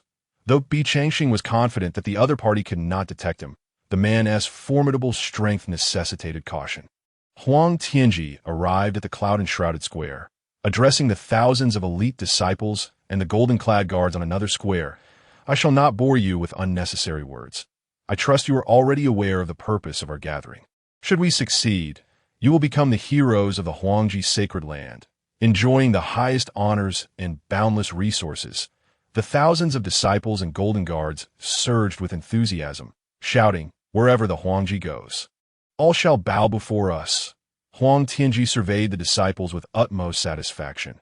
You are all commanded to follow me as we march forth and flatten the Bailing sacred land with a mighty sweep of a spear. A fissure appeared amidst the golden light of the sacred land as the disciples surged forth, brimming with battle fervor, all rushing into the breach. Yet the crack, for reasons unknown, happened to fall precisely where Bei Changsheng was situated. In an instant, his presence was uncontrollably revealed to all present. Although his true form remained concealed, Huang Tianji abruptly turned his head, his sharp gaze locking onto Bei Changsheng's location. Damn it, how could my luck be so wretched? He realized that he could no longer hide. Thus, he resolutely manifested his true shape and waved at Huang Tianji. Huang Tianji, it has been far too long before he buried himself underground all those years ago. He had encountered this fellow, who at that time was merely a mischievous child in a pair of split-crotch pants. He vaguely remembered that this lad's lollipop was exceptionally sweet, though his cries were somewhat grating to the ears. He had no idea how this individual had evaded that calamity, but soon enough he would find out. Huang Tianji furrowed his brow, gazing at the suddenly appeared youth, a sense of familiarity washing over him, particularly due to the aura that felt strikingly recognizable. Gradually, the figure before him became clearer, aligning closely with the image of the mischievous rascal from his childhood memories. ITSU? Huang Tianji's voice was laced with confusion and fury. Bei Changsheng, pointing at the Qingtan overlord spear in Huang Tianji's hand with a tone of concern, replied, "It's me, Xiao Jiji, long time no see. When did your candied hawthorn transform into a giant toothpick? You still alive after all these years. How have you managed to survive?" Huang Tianji had never been so gritted his teeth in anger. The boy who had once tricked him into sharing his candied hawthorn had etched himself into his memory for life. Bei Changsheng shrugged, spreading his hands in a gesture of indifference. I too wish to know why I'm still alive. But Xiao Jiji, why have you survived as well? Die. In response to Bei Changsheng came a sudden gunshot. Goodness, how disrespectful this is towards an elder. We are of the same generation, yet you show no understanding of the virtue of respecting one's elders and cherishing the young. However, this fellow had barely reached the late stage of a saint after 30,000 years. His talent was indeed unimpressive. Huang Tianji, enraged to the point of laughter, retorted, respecting the elders and cherishing the young? Shadowless storm. In an instant, the sky was filled with spear shadows, crashing down upon Bei Changsheng. By the end, Even the spear shadows were obscured, leaving only an endless storm that tore through the clouds, enveloping Bei Changsheng within such immense resentment. Observing the apocalyptic scene around him, Bei Changsheng slowly closed his eyes, his right hand bringing his index and middle fingers together, and a starlight suddenly illuminated his brow. Swish! Daylight was instantaneously transformed into night, endless starlight illuminating the entire Huangji sacred land. Suddenly, from high above, the sound of rushing waves echoed. The noise grew louder, deafening as if 1,000 horses were galloping. Huang Tianji looked up, witnessing the starlight coalescing into a river of stars descending from the heavens towards Bei Changsheng. Subsequently, he saw the other party point forward with his finger. The Sword of the Star River descends from the heavens. Chapter 30. Childhood shadows of Bei Changsheng. The stars flowed, resplendent in their brilliance. The vast blue power of the Star River converged like rivers returning to the sea, forming a colossal star river sword that cleaved through the heavens, hurtling down towards the Huangji sacred land. Boom! The barrier beneath the light curtain shattered, as if it were tofu, crumbling upon contact, utterly ineffective. Below, the golden-clad guards and the elder disciples were exerting their utmost to resist the space compressed by the sword light. Puffed. Some could not withstand it and were instantly crushed into meat patties by the pressure of the sword light. Huang Tianji's expression darkened as he leapt into the air, his body akin to a dragon. Leaving behind a trail of afterimages as he ascended into the skies, that he faced the gigantic sword descending from the ninth heaven, wildly flailing and bellowing. Come on! As his voice faded, he hurled the Qingtian Overlord spear high into the heavens. Profound powers erupted from his hand, all converging upon the Overlord spear. The Overlord's might. In the process, the spear began to emit a continuous clang of metal, instantly transforming into a massive shield spanning 1,000 feet. In the center of the shield, divine patterns danced, connecting end to end, forming layer upon layer of energy that collided fiercely with the descending Star River sword. Boom! The entire universe was suddenly illuminated by a blazing light, while space itself violently shattered, annihilating all life within 1,000 feet, plunging it into a desolate realm. The rift leading to other great domains could not withstand such a ferocious surge of energy. Flickering a few times before vanishing from existence, at the very bottom, remnants of shattered limbs and severed arms lay scattered on the crumbling path to the heavens, many unable to evade the powerful shockwave, instantly reduced to a mist of blood, leaving nothing behind. High above, Huang Tianji's eyes were bloodshot. Thousands of elites had suffered over half in casualties, causing him deep anguish. He felt an urge to slay Bei Changsheng. Yet, the power of one alone was far from suffocating. A crack echoed through the air as ripples undulated, followed by a blinding flash of light. Meanwhile, in the outside world, the ambitious Huang Tianji was contentedly mobilizing elite disciples to fill the void, relentlessly pursuing his grand aspirations to obliterate the northern spirit realm. However, his sporadic bursts of eerie laughter sent shivers down the spines of the elders and disciples alike. Chapter 31. The coffin of the living dead. A resounding tremor reverberated through the holy land of the emperor. The onlookers beheld their sovereign's complexion shift wildly as he flung a golden bell from his grasp. Yet, scarcely had it traveled half a meter when an enormous explosion erupted. Waves of energy surged forth, scattering brilliant auroras, followed by a billow of black smoke that enveloped Huang Tianji's location. The recently tidied ground suffered devastating destruction once more, and hundreds of disciples, caught unawares, did not even have time to scream before being utterly vaporized by the annihilating brilliance. Those disciples who had yet to join the expedition were once again caught off guard, resulting in a significant loss of life. The few remaining disciples stood frozen, staring in shock at the blood-soaked holy land of the emperor, tears of regret glistening in their eyes. They lamented their decision to join the holy land of the emperor, pondering whether aligning with another sect might have spared them a more dignified demise. However, when they cast their gaze skyward, they were struck dumb. As the black smoke dissipated, a figure emerged, hair as wild as if struck by lightning, and a face resembling one battered by artillery fire. Was this our sovereign? One disciple hesitated, enduring the agony coursing through his body. whispering to himself, "It must be, right?" Another elder's eyes brimmed with uncertainty. In stark contrast, the figure above trembled uncontrollably, wisps of smoke swirling about his head. His garments tattered, and even a front tooth missing. Bei Changsheng, I, Huang Tianji, shall not rest until you are annihilated. Huang Tianji raged, never having felt so humiliated, save for the time he had his candied hawthorn snatched from him. Yet, the irony was that both incidents were perpetrated by the same individual. Infuriating, to say the least, as the starlight flickered, Bei Changsheng nonchalantly appeared not far from Huang Tianji. Feigning surprise, little Gigi, what happened to you? Did you go out for a meal in my absence?"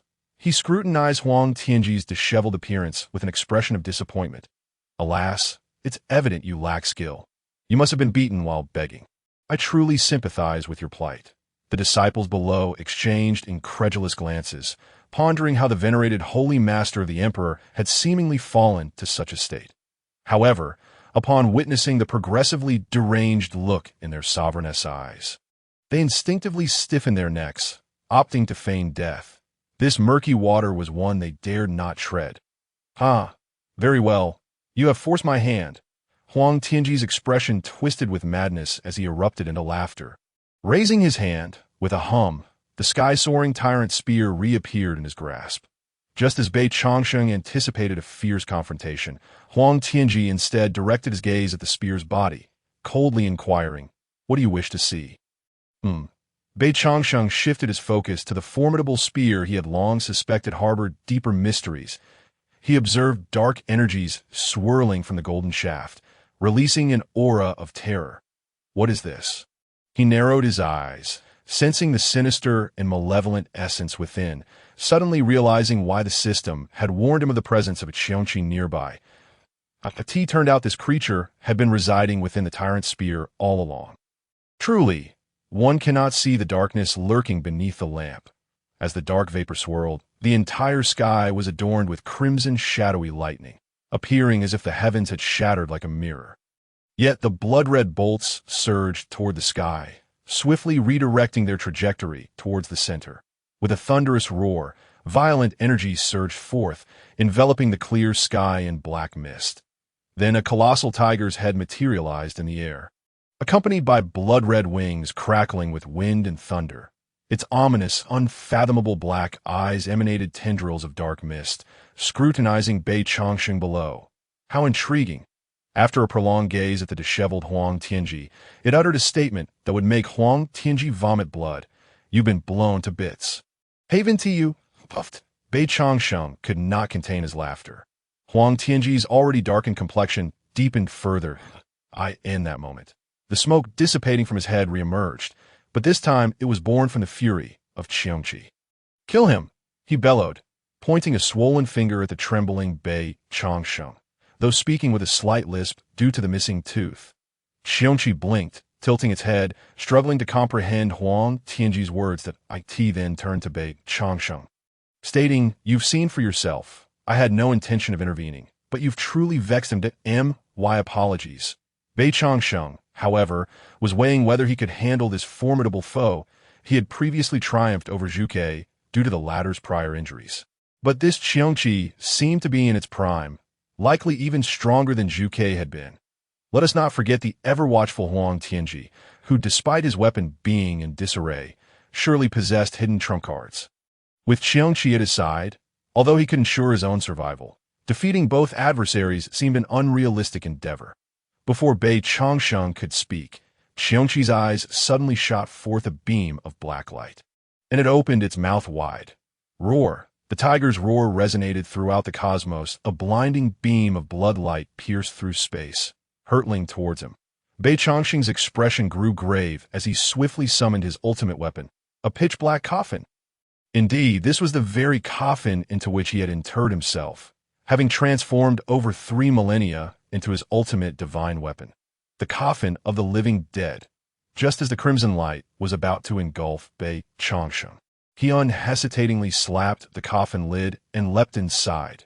Before sealing it, he waved farewell to the fuming Huang Tianji and Qiongqi. "Until we meet again." In an instant, the blood light descended with a crash. The blood beam struck the black coffin, producing a tremor, yet the coffin, propelled by the force of the impact, surged towards the rising sun. Trying to escape? Huang Tianji, infuriated, grasped the tyrant's spear, intent on pursuit, but was halted by Qiangqi. Do not pursue. This individual is far too powerful. Should you chase him, you may never return. Qiangqi gazed in the direction of Bei Chongqing's departure, its eyes flickering with contemplation. It then turned its attention southward, declaring, "Our immediate priority is to seize the northern spirit realm as for that individual. Once we ascend to immortality, crushing him will require but a mere finger." Huang Tianji felt a pang of reluctance. Yet he discerned the weight of priorities. Compared to the matter of achieving immortality, Bei Chongqing was of little concern. Though he rationalized this to himself, the memories of past grievances and the recent calamities he had suffered at Bei Chongqing's hands filled him with indignation. Prepare the troops. With a cold snort, he began to mobilize his forces once more, as the vast army broke through the mists, advancing towards the fog-laden domain. Chapter 32. The Holy Son of the Emperor enters the stellar realm in the wild domain. At the Xingji sect, the location known as the Eastern Wilderness, the wild domain lies at the extreme eastern reaches of the Northern Territory, hence its alternative name, the Eastern Wilds. The Xingji sect is situated at the convergence of the sun, moon, and stars. As the Xingji sect flung open its gates, the number of disciples swelled, necessitating the expansion and renovation of the sect's entrance. Among the newly constructed pavilions and halls were the Divine Pill Pavilion, the Celestial Her Garden, and the Armory. Consequently, the territory of the Xingji sect rapidly expanded within mere days, reaching the eastern coastline.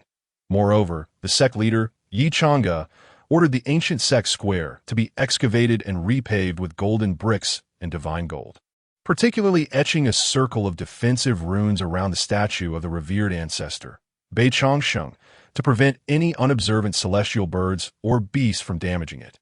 Beneath the towering statue, which stood at a height of 100 meters, thousands of disciples lined up neatly, paying their respects to their ancestor's effigy.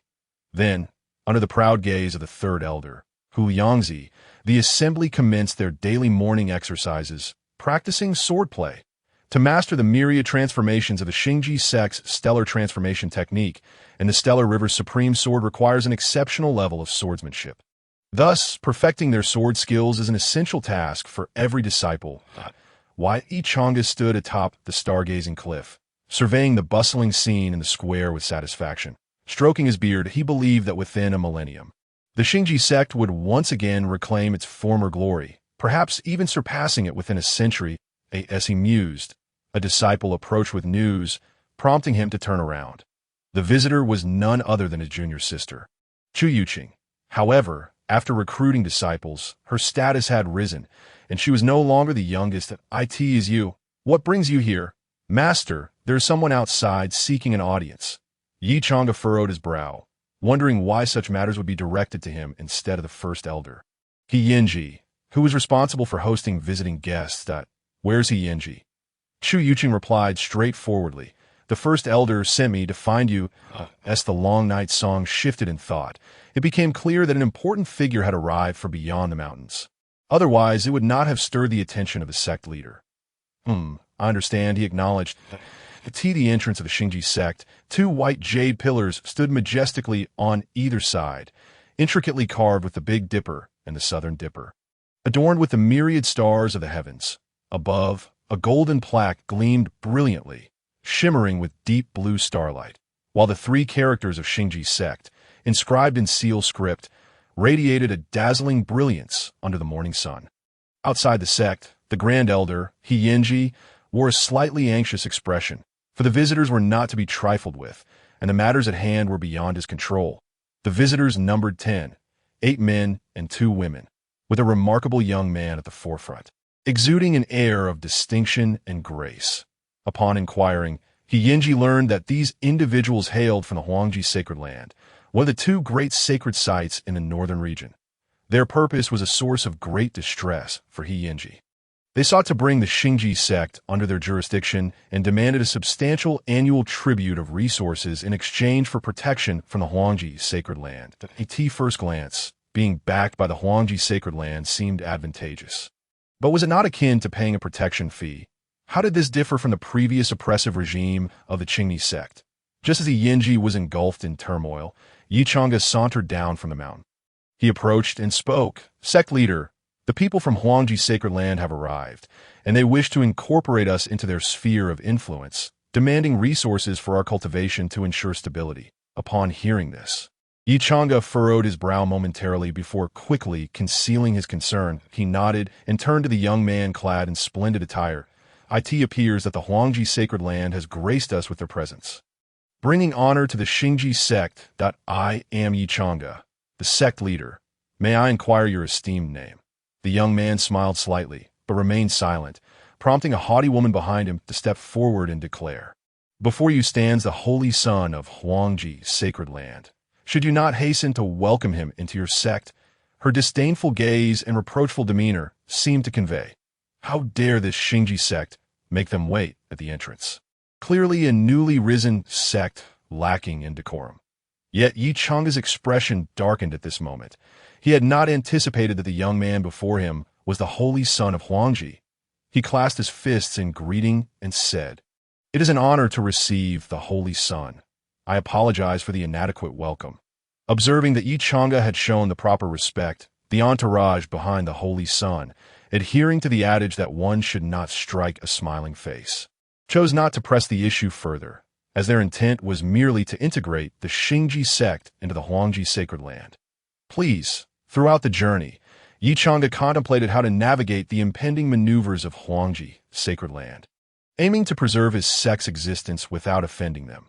Otherwise, as the Xingji sect began to flourish, being siphoned of resources by Huangji would undo all their progress. 10,000 swords flowing light as they passed through the square. The holy son of Huangji could not help but pause, captivated by the sight of thousands of disciples practicing their swordplay, and he curiously inquired, "Are these the new disciples you have recently accepted?" Yichanga nodded. "Indeed, these are the newly inducted disciples of Xingji sect." Quite impressive," the holy son remarked, seemingly satisfied. His gaze then settled upon the massive statue in the square. The statue depicted a young man clad in a robe of flying clouds and stars, with piercing eyes and a commanding brow, one hand resting behind him and the other poised as if wielding a sword, gazing into the distance as if surveying the world. The holy son's pupils constricted slightly as he asked, "Who is this?" The 9 followers behind him halted as well, their expressions filled with astonishment. How could they not have encountered such a figure? While not every notable event in the wasteland was chronicled in Huangji sacred land, they certainly would have known of any outstanding individuals. Without waiting for Yichanga's response, the holy son pressed through the crowd to stand before the statue, fixating on the inscription below, softly reciting, "The ancestor of Xingji sect, Beit Changsheng, buried in antiquity, awakened in the present, traversing the world, unbowed before gods, slaying immortals upon encounter." The holy son's expression turned peculiar as he glanced at Yichanga, first sneering, then proclaiming, "What a boast! Your sect's ancestor is said to be one who has returned from the dead. Do you take me for a fool?" He then turned to his companions, laughing. "I thought the Xingji sect might possess some merit, but it seems they are merely arrogant, attempting to uphold their sect's prestige under the name of a deceased individual. Utterly laughable." The others chimed in agreement. The holy son speaks true. The Xingji sect holds no significance. Initially, we considered incorporating them into our sect as potential candidates for the sacred land, but it appears they are nothing extraordinary. Indeed, holy son, let us treat them as a resource for our sect. They need only pay tribute annually, and we shall grant them our protection." Upon hearing such remarks, Yichanga and the Grand Elder, along with the other elders and disciples, could no longer contain themselves. They could endure the insults, but to call their ancestor a mere corpse was intolerable. A tense silence enveloped the square as an oppressive atmosphere began to spread. The holy son of Huangji smirked, casting a scornful gaze over the disciples of Xingji sect, saying, "What? Do you think I am mistaken? Or do you wish for this corpse to rise and strike me down?" At this moment, Yichanga and the others had reached their limit of patience. Just as they were about to retort, the sudden sound of air being sliced through echoed from the western sky. Whoosh! the sound grew louder, akin to rolling thunder. Soon, everyone from Xingji's sect beheld a black that rapidly approaching. Behind it trailed a white line, accompanied by several iridescent circles, an extraordinary sight indeed. What is that? The holy son of Huangji and his entourage ceased their mocking, redirecting their attention to the swiftly nearing black, when suddenly a massive vortex appeared above them. The birds and beasts on the mountain seemed to sense danger, scattering in all directions. The third elder, Huliangzi, had long ordered everyone to retreat to avoid letting whatever was above harm the disciples. It proved to be a wise decision. Although he was somewhat reckless, his experience with danger was vast. Sect leader Yi Chang'e and Grand Elder He Yinji had already retreated to the edge of the square as the Holy Son and his companions, slow to react, began to change color in alarm. A colossal pressure field formed above them, compressing the space and creating a barrier of energy around them. Damn it, we are trapped. The Holy Son of Huangji continued to strike in all directions. But the barrier only thickened, rendering any escape impossible. The other 9, akin to headless flies, banged against the barrier until their bones broke, yet they could not even breach a single crack. Suddenly, the Holy Son recalled Yi Chang'e and the others. He hammered against the barrier, shouting, "Quick, get me out of here, hurry!" When he saw that Yi Chang'e and the Grand Elder remained unresponsive, he resorted to threats. "I command you to get me out, or you can expect your sect to face annihilation." "Holy Son, they cannot hear us," a pale-faced male attendant said weakly, clutching his already broken arm. Yet the truth was, while Yi Chang'e and the others could not hear their cries for help, they were not blind. The body language of the trapped individuals clearly indicated they sought rescue. Observing this, Grand Elder He Yinji voiced his concern. "Sect leader, should we intervene? If we do not, what will become of Huangji, sacred land?" Yi Chang'e shook his head slightly, casting a glance at the western sky, sighing, "It is too late." No sooner had he spoken than a dark figure plummeted from the sky, landing squarely where the Holy Son had stood. The shattered bricks and tiles flew in all directions, and dust and debris soared several meters high, obscuring the scene within. As the dust settled, the Holy Son and his companions, who had previously stood on the ground, had vanished, and the earth had caved in, leaving the black object and the Holy Son presumably within the pit. "Let us go see." Yi Chang'e and the others cautiously approached. Hiss! They collectively, just as his hand brushed against the coffin lid. A dull sound emanated from within the casket. The third elder immediately withdrew his hand, a chill coursing through him from the base of his spine to the crown of his head. He widened his eyes, gazing at the Grand Elder and Yi Chang'e. The coffin. There was movement inside. The expressions of the crowd grew grave. This was their first encounter with such a bizarre situation. Although they were all cultivators, the eerie circumstances rendered even the momentarily paralyzed with fear. They all heard the sound as well, despite it being broad daylight and thousands of people present in the square. An inexplicable chill enveloped them.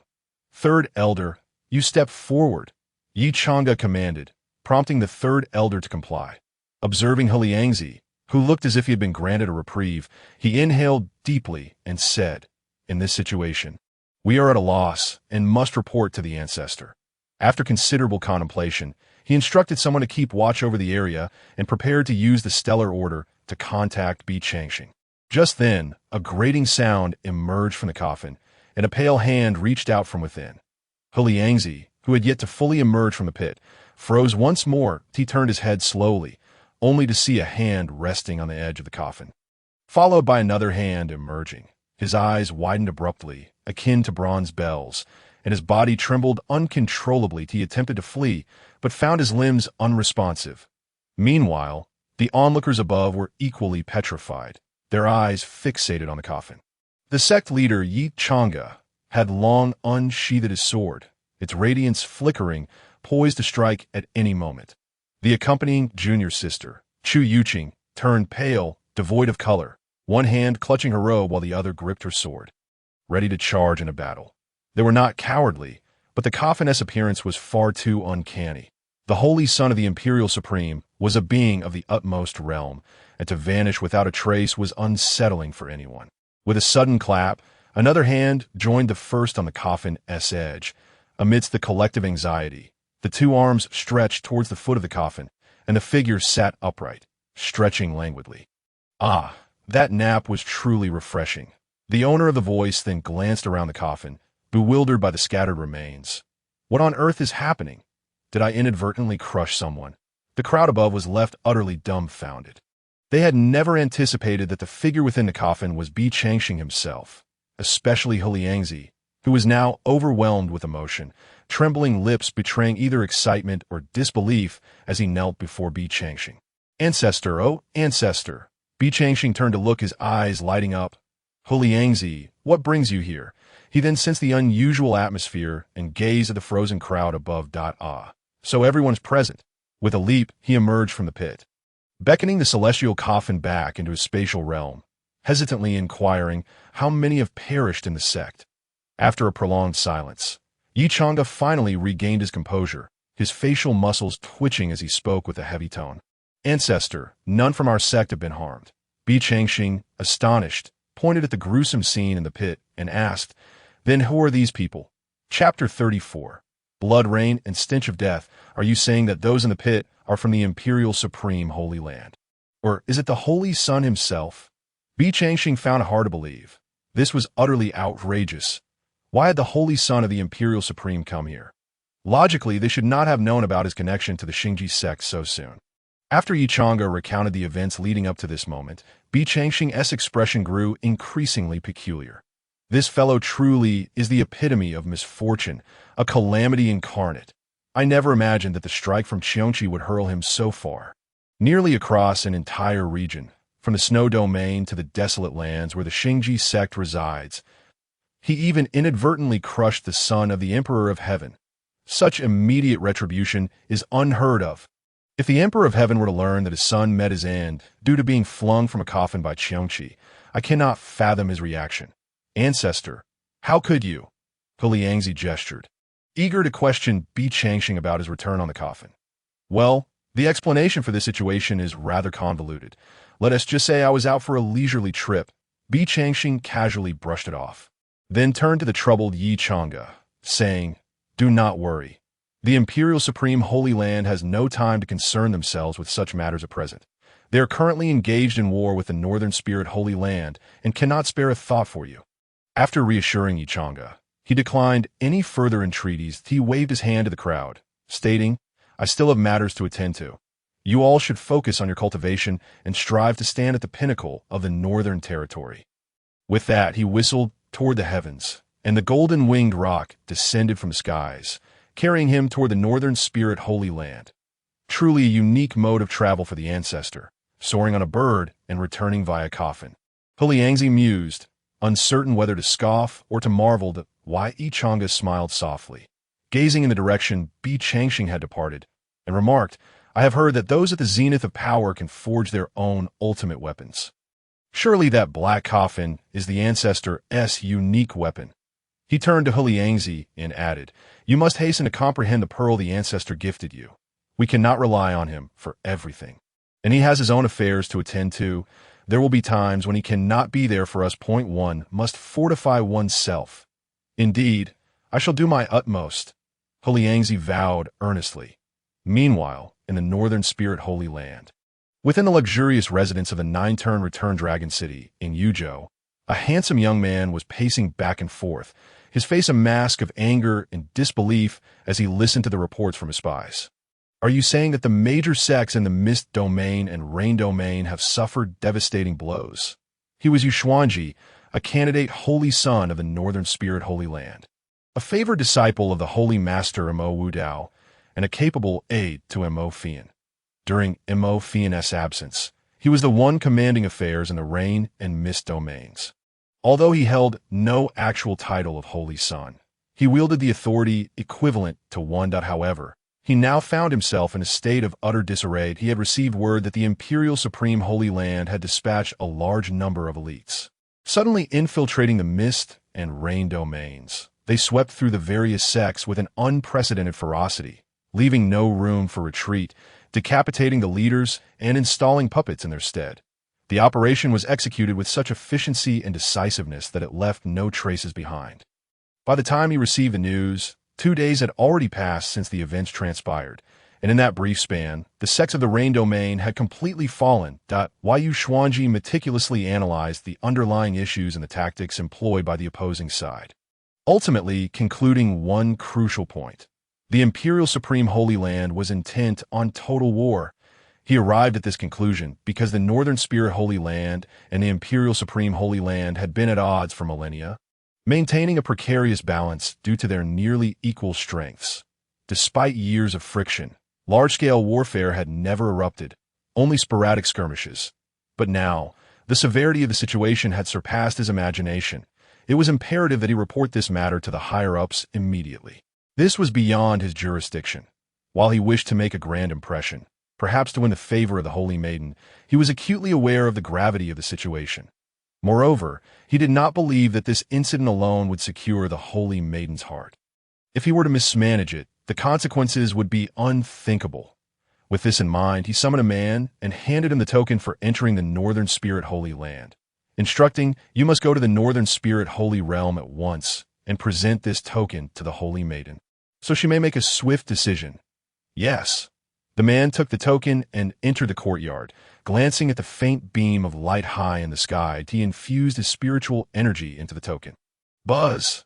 Instantly, a passage connected to the celestial light, and a portal materialized, its brilliance reaching the heavens and the earth, descending before the young man. Without hesitation, he stepped through, disappearing into the radiant veil as the light faded. The portal vanished, leaving behind only a faint trace that in the Northern Spirit Holy Realm, a land adorned with blooming peach blossoms. Fian sat in her chamber, her hands propping up her head, her thoughts drifting to unknown realms. Before her lay a freshly embroidered tapestry, a skill she had just learned from her mother. In the artwork, a young man rode a golden-winged roc, soaring across the azure sky, while beside him, a woman gazed at him with rapt attention. "Holy Maiden, the Holy Sun's envoy has arrived," and a voice called from outside. Fian furrowed her brows, quickly stowing away the tapestry, regaining her composure. "Let him in." Moments later, a young man entered respectfully, presenting a radiant order to Fian. "A holy order?" She sprang to her feet, her expression grave. Yu Xuanji has actually utilized the holy order. The holy order could only be employed for significant matters concerning the sect. Its activation indicated that the situation had escalated to a point threatening the sect's very existence. She delved into the token with her mind, instantly absorbing the conveyed information. Buzz! At that moment, an overwhelming force radiated from her, causing the furniture to splinter and shatter. The might of the Northern Spirit Holy Maiden was unrestrained in that instant. "Imperial Supreme Holy Land, how dare you lay your hands on us?" Without uttering a word, she took a step forward, leaping into the air, heading towards her mother, the North Spirit Saint Mother, also known as the North Spirit Empress. In the Rain Domain's desolation, thousands of golden figures traversed the land. Wherever they went, people either bowed their heads in submission or faced annihilation. Their methods were unprecedentedly ruthless. Within the ruins of the Hundred Flowers sect, thousands of women were captured. The sect leader stood resolute, gazing at the determined elders and disciples, her voice hoarse as she proclaimed, "We swear to defend the honor of the North Spirit. And even if our heads fall, we shall not yield to your imperial holy land." High above, the leader of the Golden Armored Guards remained unfazed, raising his hand and striking down decisively. Slash! With a series of sickening thuds. Thousands of heads fell to the ground, their souls extinguished, thus erasing the Hundred Flowers sect from the north. This same scene played out in every sect that refused to submit.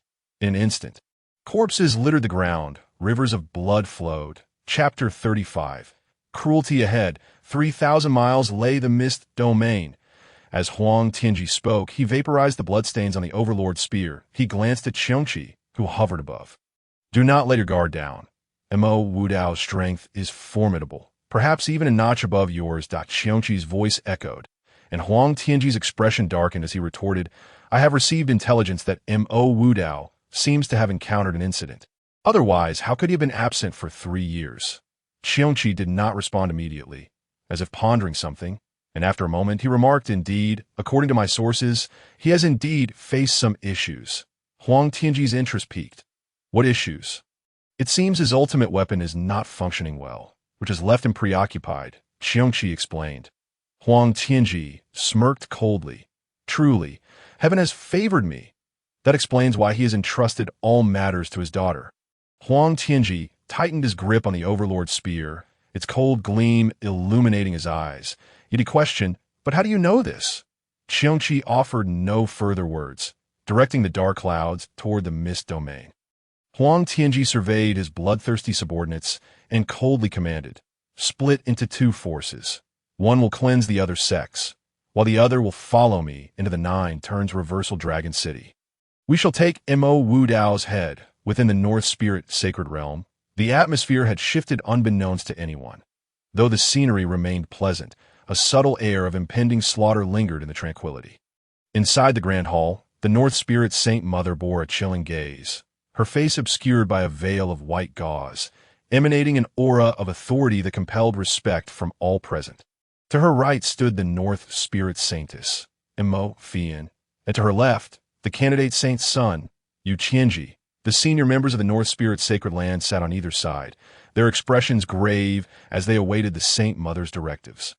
Elder 5, take 300 Supreme Practitioners to the eastern Evil Wind Ridge's core and stand by.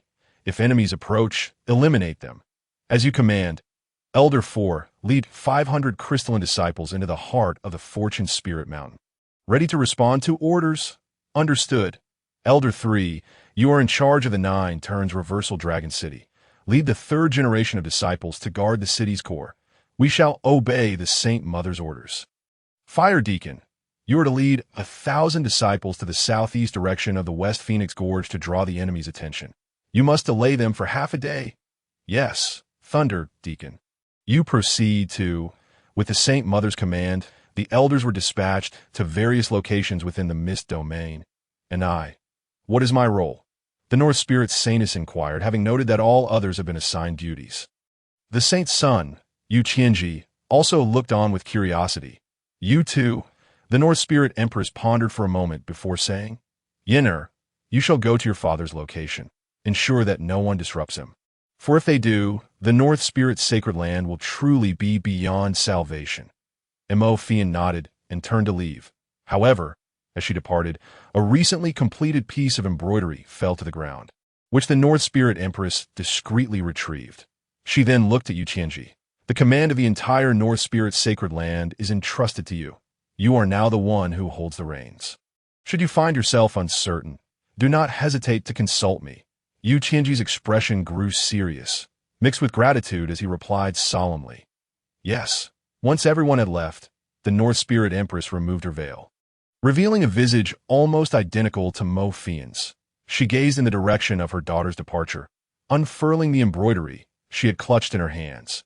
Upon recognizing the figure depicted in the artwork, she gasped, "How could it be him?" Then, with self-mockery, she murmured, "How is this possible?" At that moment, a golden-winged rock soared through the misty rain. Bei Changsheng had already entered the domain under the North Spirit's dominion, the Rain Domain. Observing the scene below, he furrowed his brows. Even from 10,000 meters high, he could detect the scent of blood in the air. Additionally, the unfulfilled resentments of the slain transformed into wisps of dark mist. Falling to the earth with the rain, gazing upon the bloody scene below, his expression grew increasingly frigid. Although it was war, Huang Tianji's methods were excessively brutal. Even the smaller sects were not spared. Those unable to provide him profit or protect themselves were swiftly eradicated. Such cruelty ignited a fire of fury within him. But it seemed this man had indeed penetrated the mist domain. He circled above for a while before directing the rock to race towards the rain domain. En route, he buried the bodies of those left to rot in the wilderness. While burial might be a mere formality for cultivators, it was better than allowing beasts to feast upon them. Alas, do not return to this world, he lamented. After interring a child of around 12 or 13 years old, his gaze hardened further, an aura of murderous intent causing the vegetation within 100 feet to wither instantly. With a cry, the rock spread its wings, breaking through the rain and entering the clouds. Although he was unaware of the situation within the North Spirit Sacred Land, he had yet to encounter a single practitioner from there. This could mean that the Imperial Holy Land had triumphed over the North Spirit's Sacred Land, or perhaps the two sides had yet to clash, with the latter holding some reservations. It was also possible that the North Spirit's Sacred Land intended to ensnare him, seeking to capture him all at once. Regardless of their schemes, they likely remained oblivious to the fact that the Imperial Holy Land had Xiongxi as an ally. With this thought, he urged the rock to increase its speed. Mere moments later, he arrived at a location known as West Phoenix Gorge. Under his keen perception, nothing could remain hidden. Indeed, an ambush lay in wait. He observed the hidden practitioners of the North Spirit's Sacred Land and felt a flicker of confusion in his eyes. With these practitioners alone, they could not obstruct the main force of Huang Tianji. What were the North Spirit's intentions? Whoosh! Moments later, thousands of beams of light appeared from the horizon, heading in another direction. At that moment, one of the concealed practitioners below shot an arrow at the rushing figures of the Imperial Holy Land. Bang! Ah! A piercing scream echoed in the high air, and in an instant, that individual was reduced to mere ashes. Be cautious. There is an ambush. The disciples of the Imperial Holy Land quickly prepared for battle, suppressing their sword lights as they sought cover, confronting the North Spirit practitioners from 10 miles away. Again, another arrow flew forth. Another practitioner was struck. Under these circumstances, the disciples of the Imperial Holy Land were swiftly forced into a chaotic melee with the North Spirit practitioners. Meanwhile, Bei Changsheng, lurking in the shadows, stroked his chin, pondering the motivations of these North Spirit practitioners. Were they attempting to buy time? Yet, what exactly were they hoping to achieve by stalling? Chapter 36. Celestial Lockdown in the Mist Domain. Shrouded in perpetual fog, Huang Tianji suddenly realized that the mist had dissipated. What is happening? As the leader of the Holy Land, he possessed extraordinary insights. In times of war, even the slightest disturbance must not be taken lightly. A moment's carelessness could lead to disaster. His gaze swept across the vast expanse of land, taking in everything within sight. That moment, the fog that enveloped the entire mist domain had vanished without a trace. And as a result, the natural essence of the realm had thinned. The golden armored guards and elite sect members found their spiritual energy sluggish, some even falling from the sky due to an inability to replenish their energy. Xiongxi, do you know what is happening? Huang Tianji inquired, looking upward. Xiongxi had been concealed above, undoubtedly well informed about the happenings below. After a brief moment, a voice echoed in Huang Tianji's mind. This mist domain is peculiar. The essence of heaven and earth appears to be under some form of control that I suspect a being or artifact is consuming the spiritual energy here in large quantities. Huang Tianji's heart tightened slightly as he extended his consciousness. Discovering that the spiritual energy across the vast territory of the mist domain was indeed vanishing, gradually being absorbed by some mountain, lake, or plain. You, take a team to investigate. If anything unusual arises, signal immediately. Understood. 100 individuals separated from the team, racing towards the location of the anomaly. Huang Tianji sensed. He halted his advance, waiting for their report. Otherwise, who could say what might transpire? At that moment, someone reported, "Holy Master, we have discovered congregated members of various sects scattered throughout the mist domain, among whom a significant number are from the North Spirit's Sacred Land. Moreover, in a location where the disciples of North Spirit's Sacred Land are gathered. One of our disciples has uncovered a hidden large formation the elder reported with a grave expression. Huang Tianji's face slightly changed. In the war between sects, the greatest dread is falling into a trap. And this formation is one such trap. Regardless of how powerful one is or how many followers one brings, the moment they enter the formation's range, they will inevitably face devastating repercussions. With this thought, Huang Tianji glanced again towards the direction that the team of golden guards had gone, his expression growing increasingly grim. Damn it, we have stepped into the grand formation set by those fiends. Huang Tianji's face turned sour. In that moment, he finally comprehended why the people of North Spirit's Sacred Land had shown little resistance. It was a complete ambush rather than a straightforward slaughter. Huang Tianji, while they have yet to activate the formation, order your men to destroy it immediately. Qiongqi's voice resounded once more that a large formation can be rendered inoperable by destroying a few of its formation eyes. At that point, the Mist Domain and North Spirit's sacred land will still be fish on the chopping block. Huang Tianji maintained a solemn expression, nodded, and took out his command token, beginning to issue orders. Relay my commands. Let another group of disciples focus on locating and destroying the formation eyes, while matters concerning the sect can be set aside for now. Continue advancing. Huang Tianji surged forward, leading his army as if entering an uninhabited realm. Slaying any resisting cultivators without exception, the entire Mist Domain was enveloped in a shroud of death. North Spirit's sacred land, 9-turn returning Dragon City. Upon hearing that their grand formation had been discovered, Holy Sun Yu Tianji's expression changed dramatically. The formation was their lifeline. The power of the cultivators played a minimal role, now that the formation was being systematically destroyed by the people of the Huangji sacred land. Whether it could be activated again was uncertain.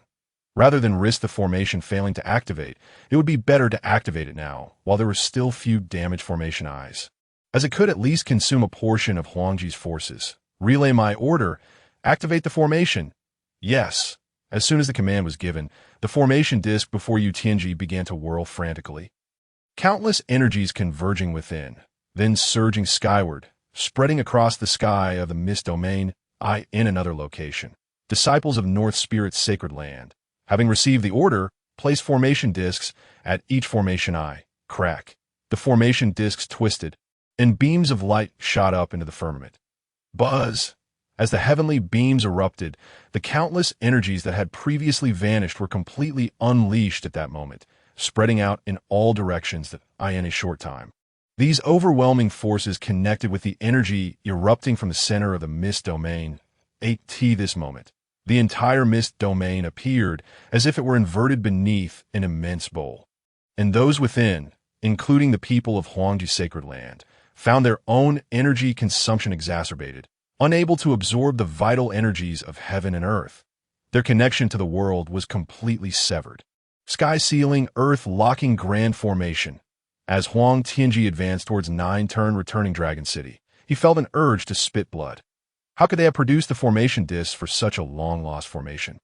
This formation should have been lost during the Great Calamity, yet it now appeared vividly before them, and they were experiencing the true meaning of being trapped. Bang! One disciple's vital energy vanished, and he plummeted from 10,000 meters high. Fortunately, his physique was sufficiently robust, saving him from disaster. Where there was one, there would be another. As this disciple fell, the 1,000-strong team began to drop like dumplings, one after another. Moreover, with some disciples possessing indestructible bodies, their protective treasures could not supply energy, rendering them ineffective, leading to a scene of carnage. Bang! Bang! Crack! All fell. Although Huang Tianji was not personally affected, he had to consider the survival of the sect's disciples. Except for Qiongqi, still soaring above, all the people of Huangji in the Mist Domain began to march on foot, their spirits deeply troubled. The ones most pleased at this moment were those who had trained their physical bodies. The disappearance of spiritual energy posed no problem for them, as they could simply shake off the fall from the heights and continue forward as if nothing had happened. The vast 9-turn returning Dragon City loomed close at hand. Halt! Huang Tianji fixed his gaze on the beam of light emanating from the center of returning Dragon City, stating, "It seems the main formation of this grand formation is here. If we destroy it, the remaining formation eyes will lose their connection, and, at that point, it will collapse of its own accord. 9-turn returning Dragon City. This is the first time I have been so close to these 9 cities." Huang Tianji sighed, summoning those around him, and inquired, "What is the situation within the city?" Reporting to the Holy Master, "The cultivators within the city have gathered, seemingly preparing to fight us to the death." Another person replied in the center, Yuzhou City, "It is the North Spirit Holy Sun giving commands, and it is he who activated the grand formation within the Mist Domain." Huang Tianji narrowed his eyes. "So, it is he." Yu Tianji is considered one of the rare talents in the northern region, not excelling primarily in strength, but rather in strategy and command, with remarkable aptitude for formations, revered as a model for the young talents of the northern region. Regardless of who is commanding, In the face of absolute strength, all is but dust. I will slay them as easily as slaughtering pigs and sheep. Huang Tianji sneered, invoking a name. Your subordinate is here. A man with piercing eyes stepped forward, flames flickering within his gaze. Lead 1,000 body cultivators and capture this person alive. Understood. Chapter 37. Rushing forward screech. The golden winged Upang, soaring on the winds, spotted the suddenly rising beam of light in the distance. Swiftly turning to flap its wings, arriving at the boundary between the mist domain and the rain domain in an instant. Watching the unified beam of light, Bei Changshang commanded the Dapeng to wait in the rain domain while he ventured alone into the mist domain. Sky-sealing, earth-locking grand formation. He glanced at the unified light curtain with surprise, his eyes reflecting intrigue, his knowledge. Such formations had few practitioners even 30,000 years ago, and it so happened that he was one of them. Since North Spirit's sacred land activated such a grand formation, it indicated they had a backup plan. With the sound of rustling winds, Bei Changsheng raced forward, unfazed by towering ancient trees or mountain ranges. His pace unimpeded. This moment, he transformed into a human-shaped bulldozer, crashing through trees and mountains alike. Boom! Trees fell in droves, the ground resembling a plowed field, filled with ditches. Soon after, the earth trembled, a mountain peak collapsing under the astonished gazes of the surrounding spirit beasts, reduced to a heap of rubble. What was that? Something zipped past. An intelligent beast filled with questions turned to a nearby white deer. I didn't catch a glimpse either. Stop? Who are you? Due to the commotion, Bei Changsheng attracted the attention of the Golden Guards stationed there. In the eyes of the Supreme Realm Golden Guards, they could only see a rapidly approaching blur, vaguely distinguishing it as a person. But beyond that, nothing more was discernible. However, Bei Changsheng showed no intention of stopping. Through the swirling dust, he charged toward the Supreme Realm Guard. Not good. Quickly set up the formation. We cannot let him pass. 100 Golden Guards sprang into action, forming a defensive formation. However, devoid of the support of heavenly and earthly spiritual energies, their formation's power was diminished by more than half, proving utterly futile in the eyes of the Golden Guard captain. That figure loomed ever larger. Boom! Without so much as a scream, they were directly smashed into a pulp. Hundreds of Supreme Realm cultivators were crushed to death, just like that. Bang! Amidst the flying limbs, Bei Changsheng reached the next Golden Guard outpost. Boom! On to the next. Meanwhile, as Huang Tianji was besieging the city, he received a report from a subordinate. Holy Master, a mysterious humanoid being is rapidly approaching from 100,000 miles away. Huang Tianji's brow knitted tightly, questioning. You were unable to stop him. The reporting individual replied, It is said that this person moves too quickly, with an incredibly strong physique. We were completely unable to hinder him. And already 4 squads have suffered casualties. It seems the visitor comes with ill intent. The opponent was clearly targeting him. Otherwise, why not harm the people of North Spirit's sacred land? Go take my ultimate weapon and capture the intruder. Huang Tianji extended his hand, handing a repaired ultimate weapon, the Tai Huang Bell, to an elder. Noticing the elder's expression of difficulty, he added, You only need to use your spiritual consciousness to drive it. There's no need for spiritual energy. Yes, subordinate obeys.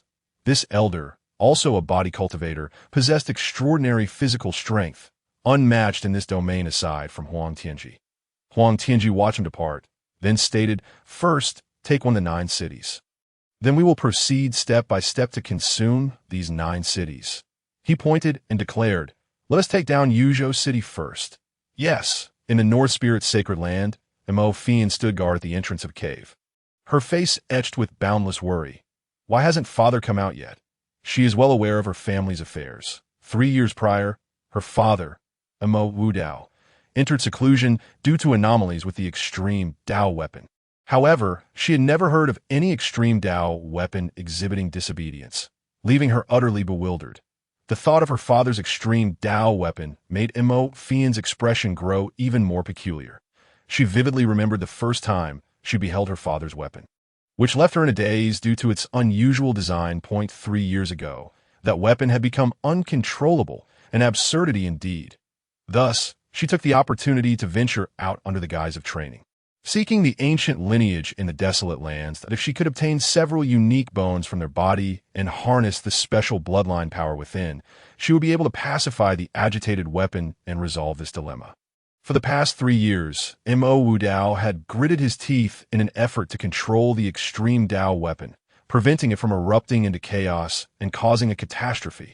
This led to others mistakenly believing that he had encountered a mishap in his cultivation. Now, with Mo Fian having provided her father with the bones of the rock and the golden swan knee, it should stand to reason that the troublesome weapon could soon be dealt with. As Mo Fian waited, growing somewhat bored, her gaze wandered, and her hand instinctively moved to her waist. Suddenly, her expression changed. "Where's my painting?" she pondered, her demeanor shifting to one of anxiety, and she was about to retrace her steps to search for it when she glanced back at the cave dwelling and hesitated. She murmured, "I hope no one has picked it up. Otherwise, it might reach my mother." This thought, her face flushed with warmth. Just then, the long-sealed cave door trembled with a rumble. Boom! The door swung open. "Yinner, I knew you were outside waiting. But what painting are you referring to?" A middle-aged man with flowing white hair and an imposing presence stepped out with a smile. "Father, you have come out of seclusion."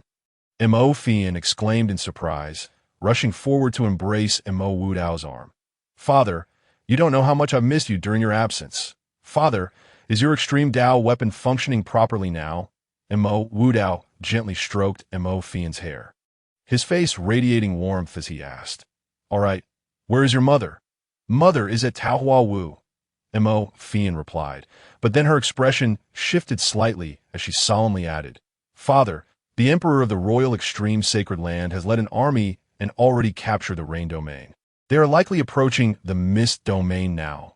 Realizing the gravity of the situation, Mo Wu Dao responded, "It seems the Emperor of the Royal Extreme believes I have encountered a setback in my training, and is taking the opportunity to invade our North Spirit Sacred Land. Let us go." In a flash, the father and daughter vanished from the spot. Within the 9 turns back Dragon City, Yu Qianji's divine sense radiated outward, observing the changes in the battle conditions of the Mist Domain. "Holy Sun, urgent news! Yuzhou City has fallen." Bang!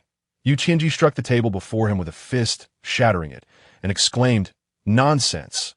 His expression then darkened as he scrutinized the terrain outlined by the spiritual energy and pondered. Why did the Emperor of the Royal Extreme specifically target Yuzhou City instead of other cities? Holy Sun, new developments. With a grim expression, Yu Qianji commanded, "Speak." The Emperor of the Royal Extreme has entered Yuzhou City, consolidating his forces and heading towards Liangzhou City on the left and Yongzhou City on the right.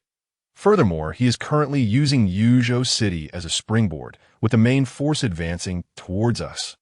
Yu Qianji, sitting on the ground, wore a complex expression as he realized. So their goal is me. Chapter 38.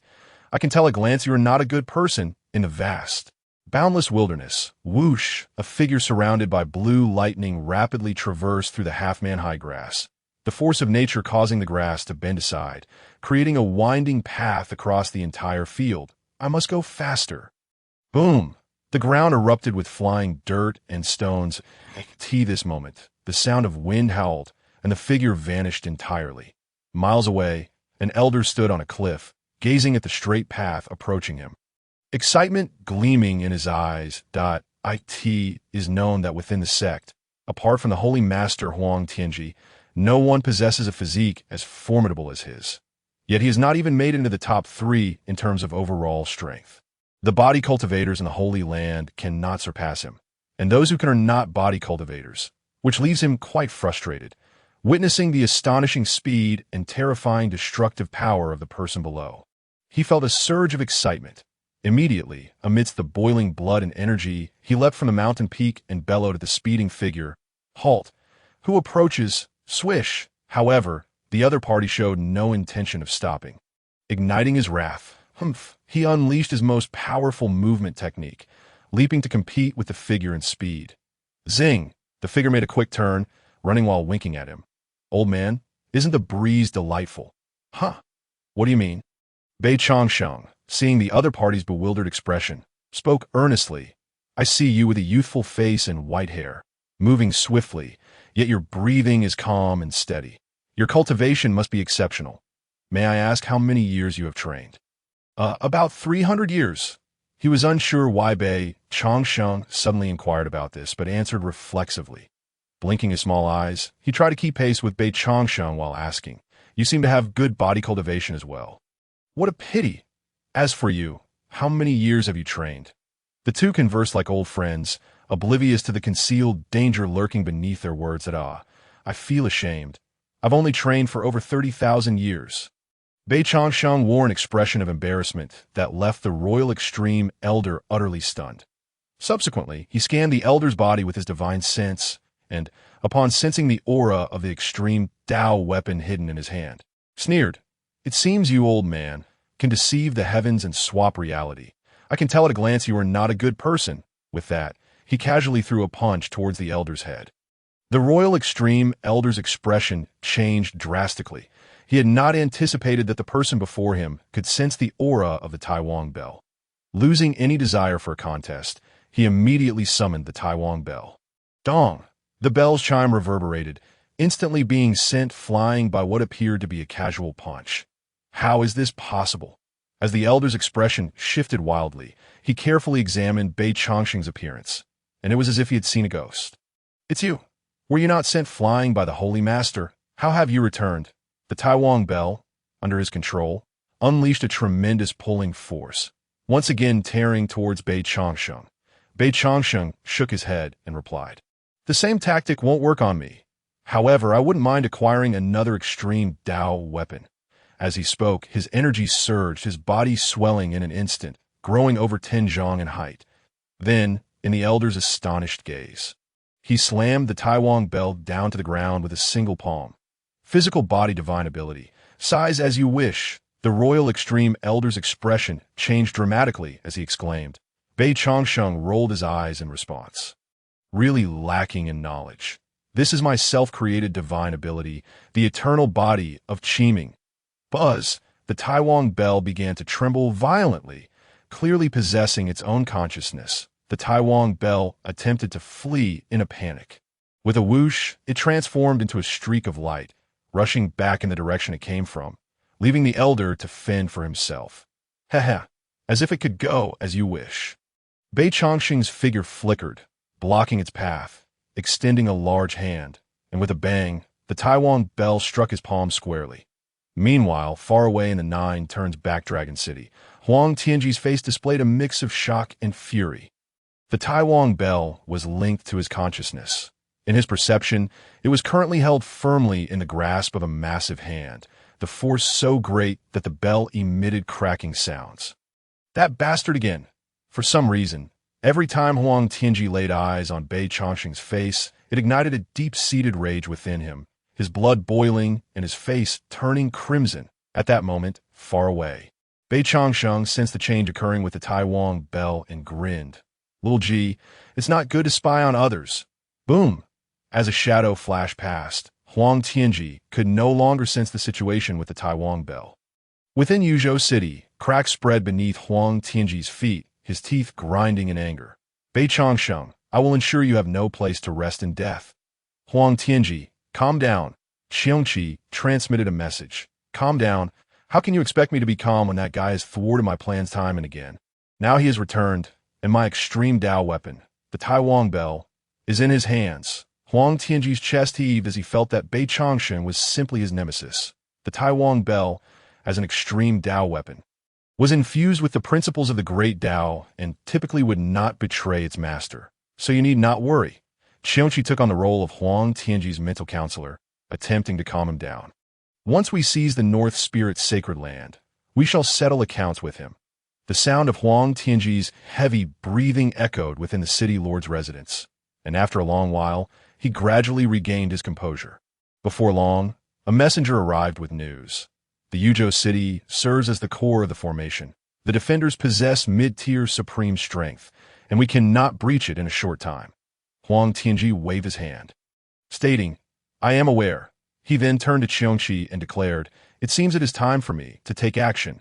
Xiongqi nodded and said, "Do not worry. Proceed ahead, should Mo Wudao make any moves. I will issue an early warning."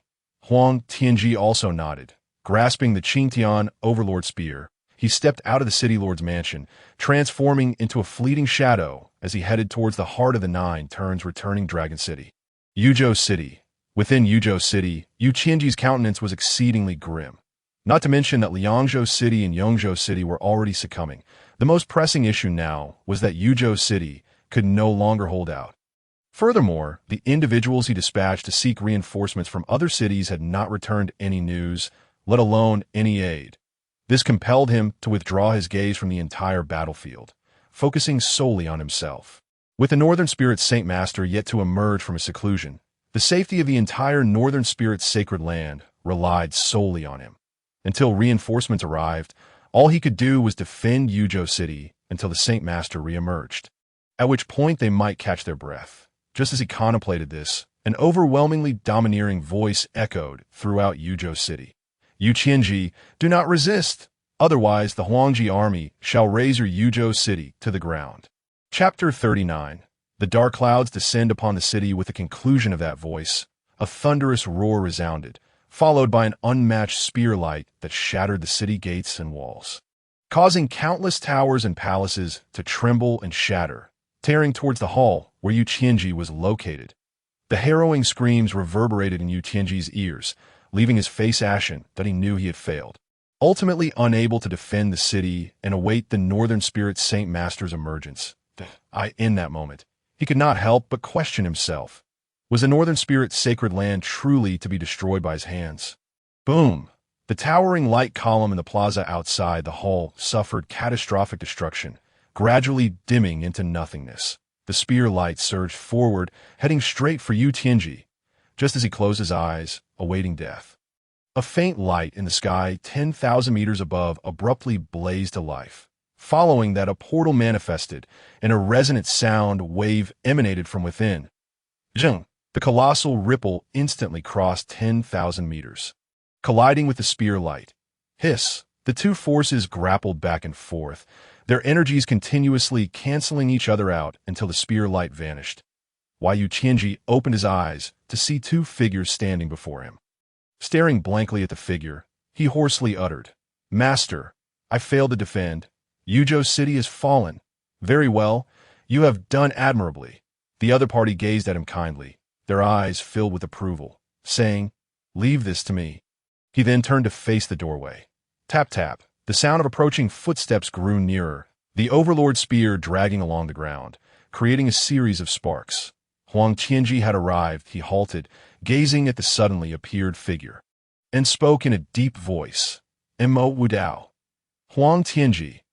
Mo Wudao fixed his gaze upon Huang Tianji, a flicker of electric light shimmering in his eyes. Huang Tianji, equally cold and ruthless, showed no concealment of his murderous intent. As their eyes clashed in an instant, crackle! Thunder roared suddenly above the entire plaza. A lightning serpent as thick as a bowl descended from the sky, striking down at the center of the two. At this moment, neither needed to exchange words. They both understood that neither would relent. Since neither would yield, it could only end in a fight to the death. Huang Tianji stepped forward, causing the earth to shatter beneath him. As he soared into the air, boundless vitality surging forth, dark clouds rapidly gathering in the sky. He was the first to strike, unleashing his ultimate move, Overlord's armor removal, with a swift motion of his arms. He unleashed a barrage of spear lights, striking out in a tempest of fury. The domineering law infused itself within, the spear lights coalescing into a raging storm that surged towards Mo Wudao.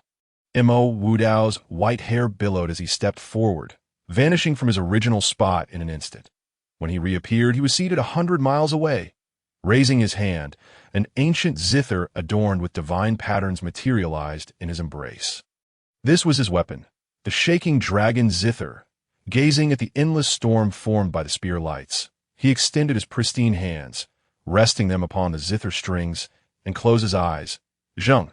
A series of magnificent zither sounds resonated, instantly brightening the darkened sky, forming a dividing line with the remaining dense darkness. Zheng! Sound waves coalesced, revealing scales and armor. A 1,000-foot silver dragon roared across the sky, akin to a true dragon descending to the mortal realm. Roar! The silver dragon's furious roar caused the spear lights exposed in the storm to flicker uncertainly. Then, with a mighty sweep of its tail, boom! The collision of energies erupted a blinding light in the heavens. A tremendous explosion echoing for 100 miles. The city walls below collapsed with a thunderous crash, and the cultivators who failed to retreat were instantaneously reduced to dust. Mo Wudao, you are unscathed. Huang Tianji's gaze remained fixed on the unperturbed figure. Having tested him, realizing that this person showed no signs of diminished strength, nor any issues in channeling energy, Mo Wudao coldly chuckled. Who told you that I was injured? Huang Tianji, you took advantage of my seclusion to ambush the Northern Spirit's sacred land, slaughtering countless lives. Your crimes deserve execution. As his words fell, the portal above once more materialized. The spiritual energy from within the Northern Spirit realm erupted, forming a massive vortex of spiritual essence above Mo Wudao, continuously flowing into the shaking dragon zither. He then suddenly rose, the shaking dragon zither levitating in midair, its strings dancing, a terrifying silver blade extending 100 meters. Tearing through space, slashing towards Huang Tianji. Slash. Huang Tianji, witnessing this, glanced toward the concealed Xiongqi within the dark clouds above, transmitting, my ultimate weapon is not in hand. If we wish to swiftly eliminate him, we must rely on our combined strength? Understood, Xiongqi replied. As the words fell, the once gloomy sky abruptly transformed into a blood-red expanse, resembling an infinite sea of blood descending. Then, a colossal energy claw plummeted from the heavens, striking the sound blade. Crack! The sound blade shattered. Subsequently, a fearsome beast with blood-red wings materialized before everyone. Mo Wudao's pupils constricted as he solemnly assessed the suddenly appeared beast. The more he looked, the more his heart raced, until he finally exclaimed, "The ancient four fiends, Xiongqi?" He then glared angrily at Huang Tianji. "No wonder you dare to invade my Northern Spirit's sacred land. You have allied with a fiendish beast."